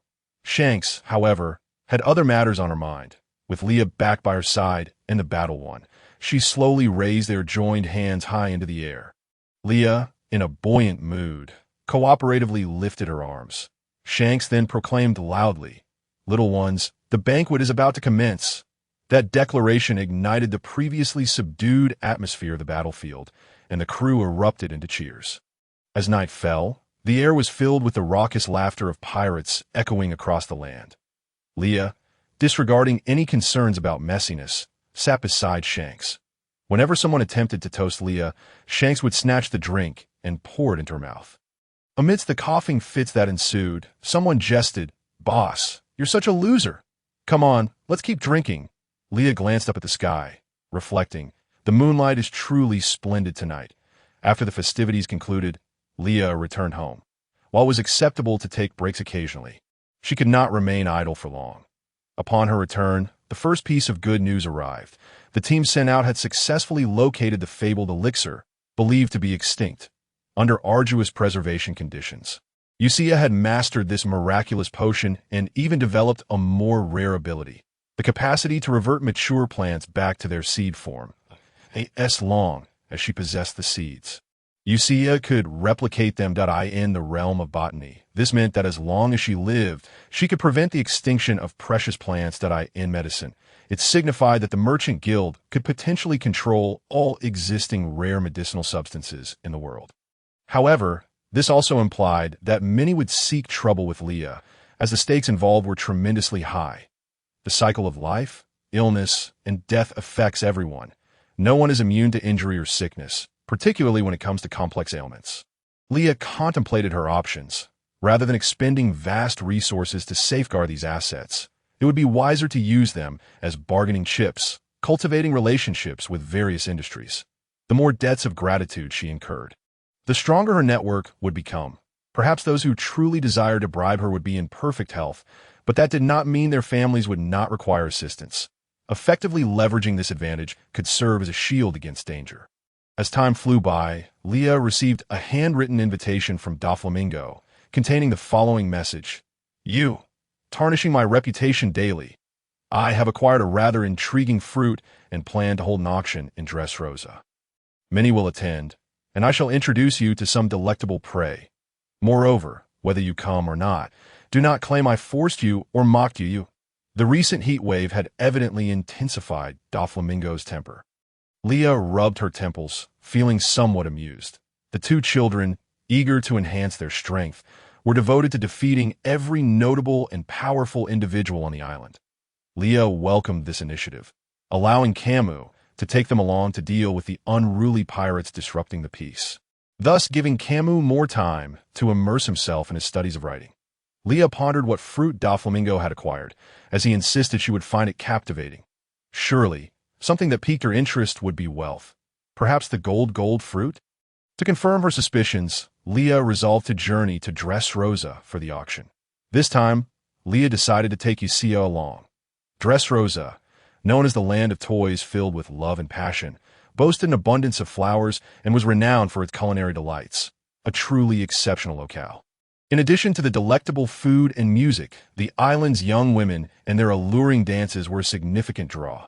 Furthermore, the primary entertainment for the locals revolved around watching the sword fighters in the gladiatorial arena. However, the arena primarily served Doflamingo's interests, helping him eliminate potential rebels and attract tourists through gambling. The combat events themselves were spectacles. To challenge Doflamingo, one must triumph in the arena and present their prize before him. It must be noted that the arena's existence had rid Doflamingo of many overconfident challengers, while simultaneously aiding him in recruiting more family members. No amount of armor or weaponry mattered to the bloodthirsty audience. The sword fighters were mere objects of admiration, and only the blood of the defeated could excite the crowd. Yet, despite the brutality of the arena, Leah remained unfazed. Each individual present had their own motives. To gain something, one must inevitably pay a price. That Doflamingo's ability to manage Dressrosa in such a manner was commendable. Some matters simply did not warrant excessive scrutiny. In this arena, no one's hands were clean. It was merely a case of larger fish devouring smaller ones. Doflamingo's palace was grand and opulent, perfectly aligning with his taste. As Leah made her way through the bustling city, the sounds of the gladiatorial arena filled the air, accompanied by cheers and the enticing aromas of street food and blooming flowers. She headed straight for Doflamingo's chambers, knowing he would either be sulking alone or frolicking with beautiful women in the pool. It is worth mentioning that Doflamingo and Leah had divided the enterprises managed by Soy, with true management rights shared between them. The red-haired pirates received a portion as well, and Leah had also taken Jessica under her wing. Admiring her vision and tactics, she believed Jessica would be well suited to manage some of the more dubious enterprises, though that would have to wait until after she delivered her baby. Following the previous incident, Jessica's plans had encountered some setbacks. Had Leah not been strong enough, she might not have survived. Consequently, Jessica bore no resentment regarding Leah's arrangements. Leah was meticulous in selecting her subordinates, typically favoring a combination of brains and brawn. Since she entrusted Jessica with these enterprises, Leah would assign her a blade for protection. But of course, Leah did not entirely trust Jessica, so she assigned Andy to her side. Andy, who only listened to Leah's commands on Song Island, was somewhat naive. Aside from her obsession with pig farming, she had few flaws, making her an ideal assistant for Jessica. All Andy needed to do was construct pig pens and find piglets. Throughout her journey, Leah greeted numerous members of the Don Quixote family. Once she confirmed that Doflamingo was alone and not engaged in any inappropriate activities, she confidently kicked open the door to his chamber. Doflamingo's bedroom was connected to his study, and at that moment, he was pouring wine down his throat. The sound of Leah's forceful entrance nearly caused him to choke. As Doflamingo dropped the bottle, his neck flushed with embarrassment. Just as he was about to unleash his wrath, he noticed Leah had bounded over to little Gigi, happily petting its fur. "Has Doflamingo been angry with you lately?" Leah inquired. "Don't call it such a disgusting name. Its name is Tiz. Besides, I don't often lose my temper. When have I ever mistreated my subordinates, aside from when you're around? You foul woman?" Doflamingo stood up, draping his feathered coat over his shoulders, and strode toward Leah with an imposing demeanor, seizing her by the back of her collar and lifting her off the ground. How is it that such a small individual harbors such grievances? Though still ensnared in the grasp of a trickster, Leah remained unfazed, lifting her gaze to address the matter at hand. It was indeed thanks to Doflamingo's mention of her that allowed Leah and Doflamingo to meet eye to eye. "Are you in dire need of money? How extravagant it is to auction off a devil fruit. In some respects, you truly are a philanthropist," Leah remarked with a hint of mischief, originally intended for Doflamingo's capable subordinates. He bent down again, placing Leah on the ground as he dragged a chair for himself and sat down. "But what? You wretched flamingo, do not keep me in suspense," Leah feigned anger, crossing her arms. "However, there is no suitable candidate. Although this fruit, once awakened, could bestow immense wealth upon the Don Quixote family, in the early stages, I do not possess the surplus gold to provide for them. If I had such riches, I would rather invest in emerging projects and establish new industrial parks, as that would yield returns far more swiftly," Doflamingo stated, covering half his face with his hand and erupting into laughter. "What I aspire to achieve cannot be accomplished merely with wealth." "Hey, Doflamingo, refrain from such juvenile theatrics." Leah expressed her disdain with an exasperated look, a master of disrupting the ambience. Leah. Indeed, Doflamingo's forehead was adorned with a symbol of frustration, as he felt an overwhelming itch in his hands. This was Leah's rare display of consideration. Despite his perpetual laughter, she knew him well. The brighter he smiled, the more he suppressed his inner turmoil. At times, when his emotions spiraled out of control, he would be consumed by a desire to annihilate everything in such moments. Leah would intentionally provoke Doflamingo. The rawness of anger provided a fleeting escape from the burdens weighing on Doflamingo's brow, granting him a sliver of tranquility. Those who suffer internally accumulate their pain over time, inevitably seeking ways to release their emotions. Is Doflamingo a fool? Clearly, he is not. Perhaps it is because he recognizes the kindness and concern hidden beneath those infuriating actions. Even in anger, Doflamingo has never laid a hand on Leah, instead appreciating her endearing foolishness when she concedes after provoking him. A tad charming. Doflamingo aimed to utilize this auction to identify a suitably gifted individual to wield the devil fruit, integrating them into the Don Quixote family. Am I not correct? Leah, sensing the malice behind Doflamingo's sunglasses, averted her gaze and swiftly changed the subject. Something close to that. If we cannot find anyone, you, my dear fool, are still here. With your wealth, why not procure it for your subordinates? Doflamingo's words occasionally bore a cheeky tone. I truly resemble a jinx, Leah questioned, pointing at herself. Not resembling. You are one, Doflamingo retorted. What fool would stubbornly cling to a child determined to plunge into darkness? Losing everything and living like a dog in this world, with a foul temper to boot? How outrageous! Doflamingo, first you insult my taste, and now you attack my intellect. Leah responded indignantly. Not at all. You are quite the genius. Doflamingo chuckled, shaking his beautifully adorned fingers. Perhaps this time we can gain an ally. Keep a close watch on the fruit and those who gather around it. Doflamingo, Leah, dismissing Doflamingo's teasing, earnestly reminded him. You seem to possess some foresight. Doflamingo leaned on his chin. Intrigued, I merely have knowledge of some intriguing matters. What they are, you shall discover in due time, Leah replied leisurely. You accuse me of being cryptic, yet it seems you are the true enigma. Always shrouded in mystery, Doflamingo shrugged in boredom. While he felt dissatisfied with Laius's secrecy, he refrained from pressing further, having long surmised her reasons for being cryptic about certain matters. Not concern yourself with trifles. Doflamingo will always be my steadfast ally. Furthermore, within 3 years, we shall no longer be subjected to the whims of capitalism. Doflamingo silently supplemented Laius's unfinished thought. That time, we shall embody capital itself, sweeping across the globe and initiating an economic tide worldwide. The policies crafted in the dead of night to diminish the influence of the celestial dragons shall be implemented one by one. Everything is in preparation. We await the influx of fresh blood into this vast ocean.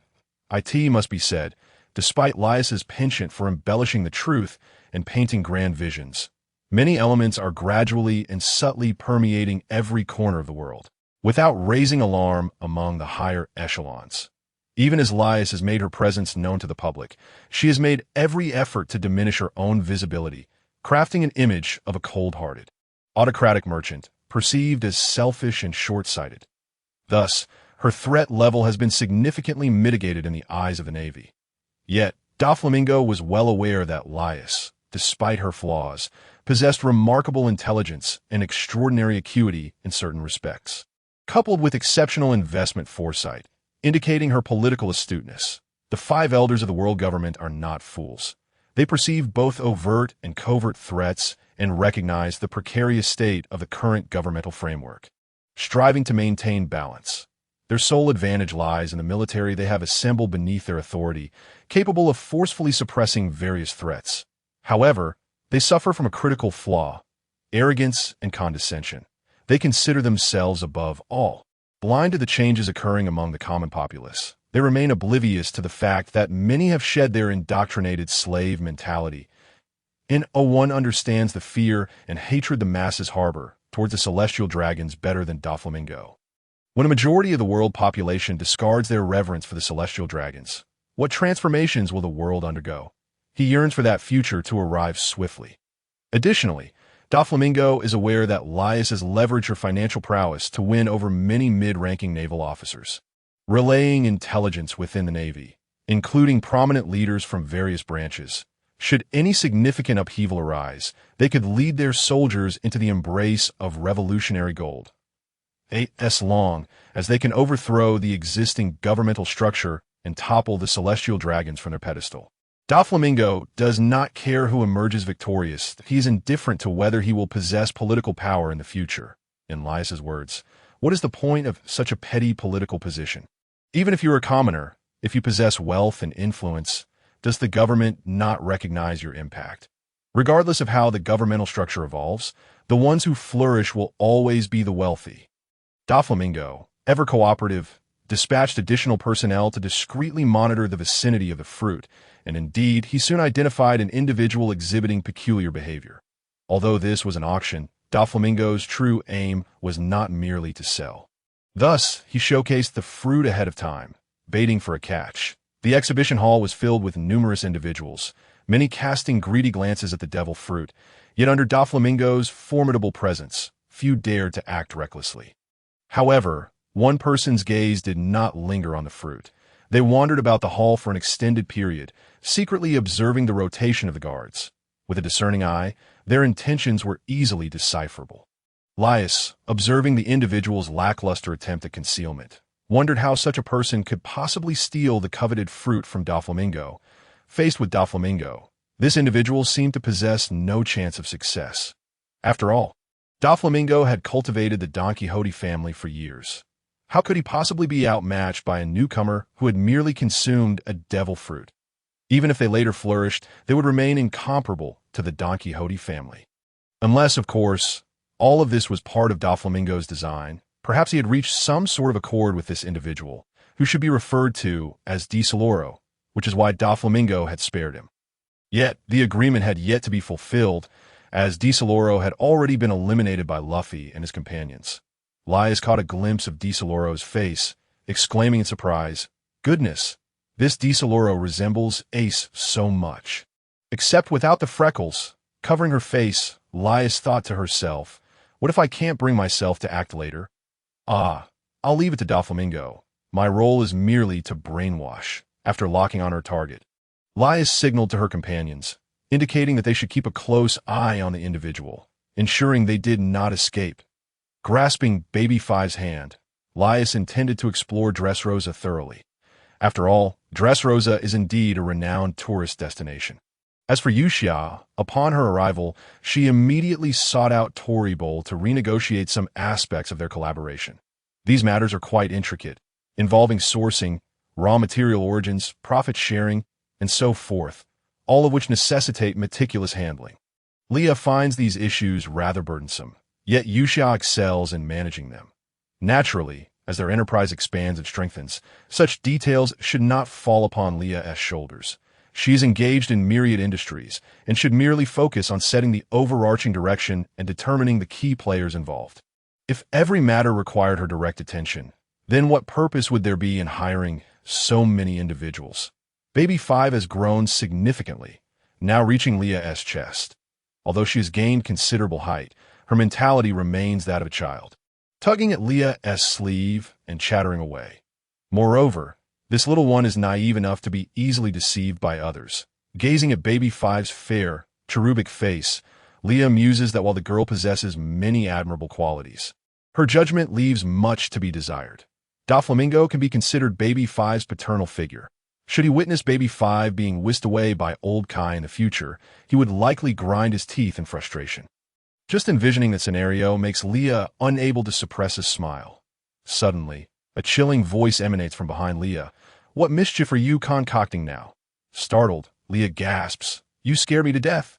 When did you arrive? Were you doing this on purpose?" She pointedly gestures at Doflamingo's waist, her irritation palpable. "Leah's sister, the young master, has been here for quite some time. You didn't notice him standing beside you, and then he just moved behind you." Baby Five chimed in, her little hand waving, causing the bow atop her head to bob adorably. "Baby Five, my dear, when you grow up, make sure not to emulate your young master. With his miserly demeanor, he will never find a wife." Leah remarked teasingly. Before Baby Five could respond, Doflamingo retorted, "My pool is filled with women that if I wanted a queen, it would be an effortless task." Leah exhaled, replying, "However, I hope Doflamingo can find someone who truly resonates with your heart, someone who would never abandon you." Regardless of the circumstances, after a brief pause, she waved her hand dismissively, saying, "Never mind. Why am I even discussing this?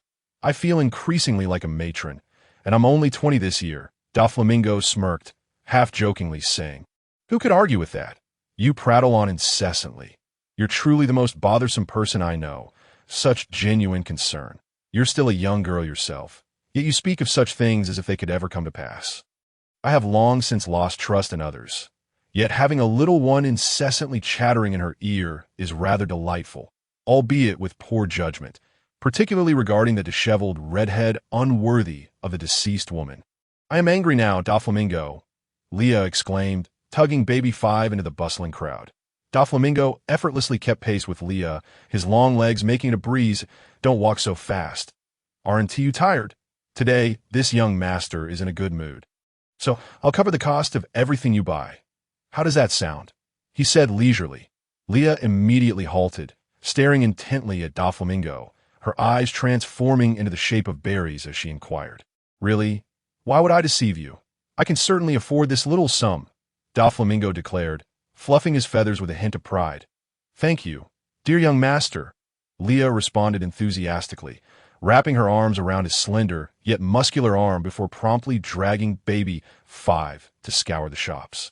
Watching the lively figures of the two women ahead, Doflamingo chuckled softly and signaled to someone emerging from the crowd. Bowing slightly, the individual addressed him, "Young master, have those shopkeepers send everything they've selected to the palace." Doflamingo ordered nonchalantly. "Yes," the man replied before quickly following the two spirited women. Doflamingo chose not to return, maintaining a respectful distance to observe Leah's activities, indifferent to the quantity of items she acquired. Leah indulged in a plethora of purchases, and after a while, she realized she could not neglect her temporary benefactor. What if Doflamingo changed his mind about paying? Thus, Leah led Baby Five to gather an assortment of food. Gesturing for Doflamingo to follow, the trio found an empty table, laden with an abundance of food. Leah graciously handed Doflamingo an ice cream, urging him to eat it quickly before it melted. Doflamingo, though not particularly fond of sweet treats, accepted it because it was presented by Leah that he leisurely finished the ice cream. Subsequently, Leah, holding a piece of meat, mumbled, "Doflamingo, hurry up and eat. Don't be polite." "Do I need to be polite? I'm the one paying." Doflamingo silently grumbled, yet he still picked up his utensils and began to eat. Though Doflamingo's eating pace was not slow, he exhibited an air of elegance in certain details, having received noble education as a celestial dragon. Though it is nearly imperceptible now, remnants of that upbringing linger. Meanwhile, members of the Don Quixote family lurking in the shadows engaged in lively discussion. It truly seems that the young master behaves quite well when in the company of Miss Leah, one remarked, and the young master listens attentively to her, another added. Let us hope our young master can prove himself worthy, mused another. Why, formidable young master. Could it be that? Leah had a fruitful afternoon, also assisting Yuxia in selecting a few outfits. Yuxia has a splendid figure, but tends to dress in styles reminiscent of Western European nobility and shuns extravagant designs, which Leah found quite cumbersome. Thus, she chose several dresses for Yuxia that accentuated her figure. After all, Dressrosa bears the title of City of Love, and the local women's fashion tends to be quite daring that a bit of thoughtful coordination could yield unexpectedly delightful results. Additionally, Leah picked out a few items for Andy, although there were no Lolita styles to her liking. Thus, Leah settled on a few outfits suitable for feeding pigs.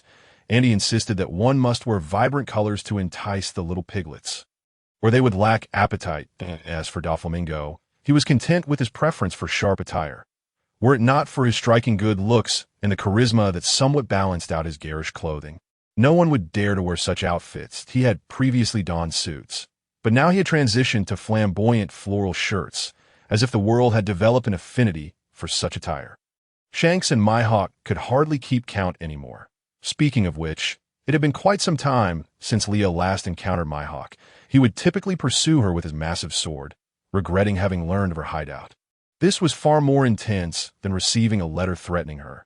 The thought of him chasing her down with a blade made her wonder if he believed she needed more exercise. That evening, DeSoloro finally made his move. Under Doflamingo's guidance, security personnel deliberately delayed their shift change to bait him, allowing DeSoloro to slip into the exhibition hall, just as he was about to touch the fruit within the display case. He was overpowered by a throng of individuals. Perhaps it was fate. Despite being restrained by so many, DeSoloro managed to break free.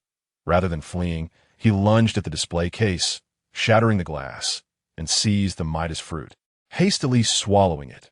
When he was subdued again, his subordinates brought him before Leah and the others. DeSoloro appeared battered and bloodied, a testament to the fruit's notorious distastefulness, as even Luffy had remarked on its unpalatability. Yet DeSoloro seemed impervious to the discomfort, devouring it voraciously. After finishing, he coughed violently due to the lack of water, and with no one to aid him, he struggled for breath. Just as Leah anticipated he might vomit, he forced himself to endure and swallowed the cursed fruit whole. Even so, he erupted in a manic laughter, exclaiming, "I finally possess it. I have obtained the ability I have long desired. With wealth, I can acquire everything in this world." He laughed, his expression contorted in ecstasy in his current disheveled state, with tattered clothing and the marks of others' boots upon him. One might wonder, is consuming that cursed fruit truly the source of his elation? Yet his eyes are clearly shedding tears. Indeed, he is smiling, but the tears are cascading down from his eyes, dropping onto the ground. Even as he is captured, he remains audacious, and the one restraining him is eager to deliver a few more blows, only to be halted by a mere glance from Doflamingo. This pertains to the internal affairs of the Doflamingo family, and with so many subordinates present, Leah refrains from speaking first. Such audacity to dare steal from the Don Quixote family. Do you not fear for your life? Doflamingo, propped up on his chin while seated in the highest position, appears nonchalant yet exudes an unmistakable aura of intimidation. It is only at this moment that Leah begins to grasp the public's aversion towards Doflamingo. However, Leah is a person of great tolerance and does not concern herself with such trivialities. DeSoloro remains silent, still laughing, repeatedly uttering, "I can buy everything. I can buy everything," as his captor sees no response. He kicks him down to the ground and yanks his hair to lift his head. When the young master speaks, you must listen from this angle. While saying this, he also steps on Tesoro. Doflamingo's subordinates are not virtuous. Leah is acutely aware of this. They only act like normal individuals in her presence. However, their extraordinary loyalty to Doflamingo is rare, and it suffices. Doflamingo begins tapping the armrest of his throne, scrutinizing the man below him, seeing his own past reflected in him, which stirs a sense of agitation within him. At last, Tesoro ceases his laughter, as if just coming to his senses, and begins to scrutinize those standing before him, including Doflamingo seated at the head. Leah perceives that the current state of this individual is erratic. She is uncertain if he can engage in a normal conversation. She does not require him to be extraordinarily clever, only to follow orders. Given the current circumstances, the two of them alone cannot manage the vast enterprises. Leah needs to cultivate another individual or force with sufficient weight to share the burden of attention. Yet, this is no easy feat. The students at the school are still quite immature, and those with the potential to awaken their fruits are exceedingly few, rendering any judgment impossible. Therefore, executing this task effectively proves to be quite challenging. Thus, Leah thinks of Tesoro, a man with an extreme hatred for the celestial dragons and a commendable talent, making him a suitable candidate. Leah had prepared for this possibility long before considering him. Doflamingo's gaze shifts to Leah, and the implication is clear. Do as you wish, there is no need for restraint. Leah nods slightly, steps in front of Tesoro, and presents a mocking smile. She raises her hand. Several sheets of documents fluttering down, compelling Tesoro to lift his head. His pupils dilate suddenly as they reveal a photograph of Stella.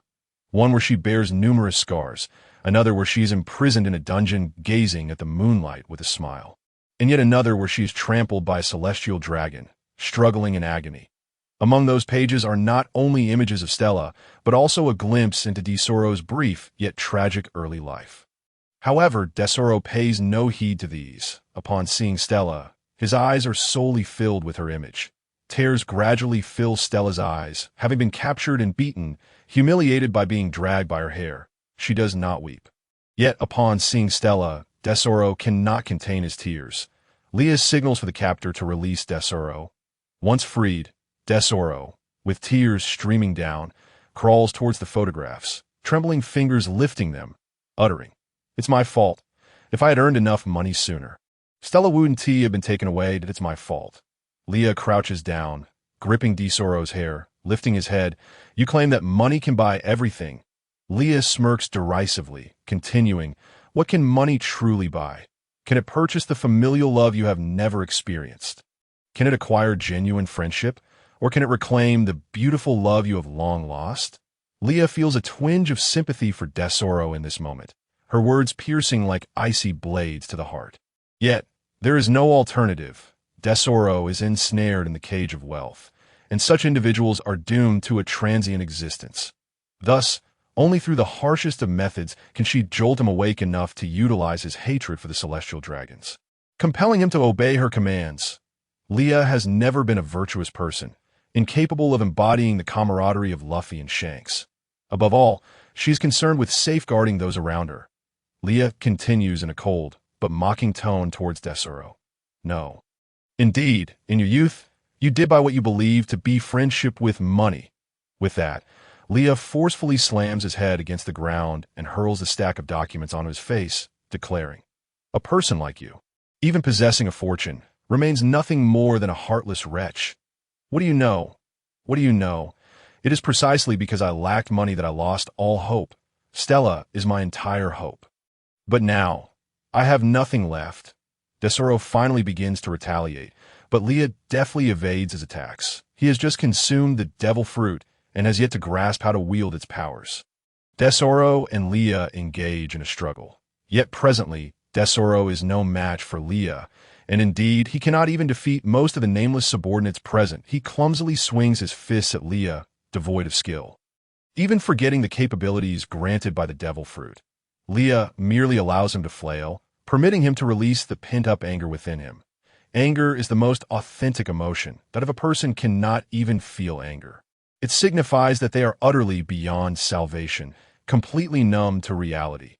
Doflamingo silently observes everything from above, his mind swirling with countless thoughts. Her method of extending goodwill to others is indeed unique. However, after all these years, he has grown accustomed to her clumsy yet warm concern. He can also perceive the hidden insecurity within this woman, who always doubts her own goodness. Yet from his perspective, achieving such a level already surpasses most individuals in this world. However, Doflamingo feels a tinge of annoyance. Why does this woman treat everyone like this?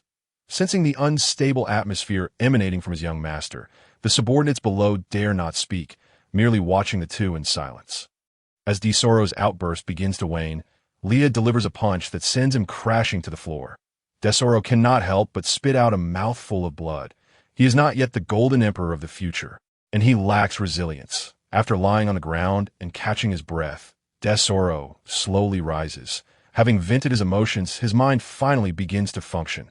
Considering all that has transpired this evening, Desoro realizes he has likely been seen through long ago, merely awaiting the right moment to collide with someone's hand.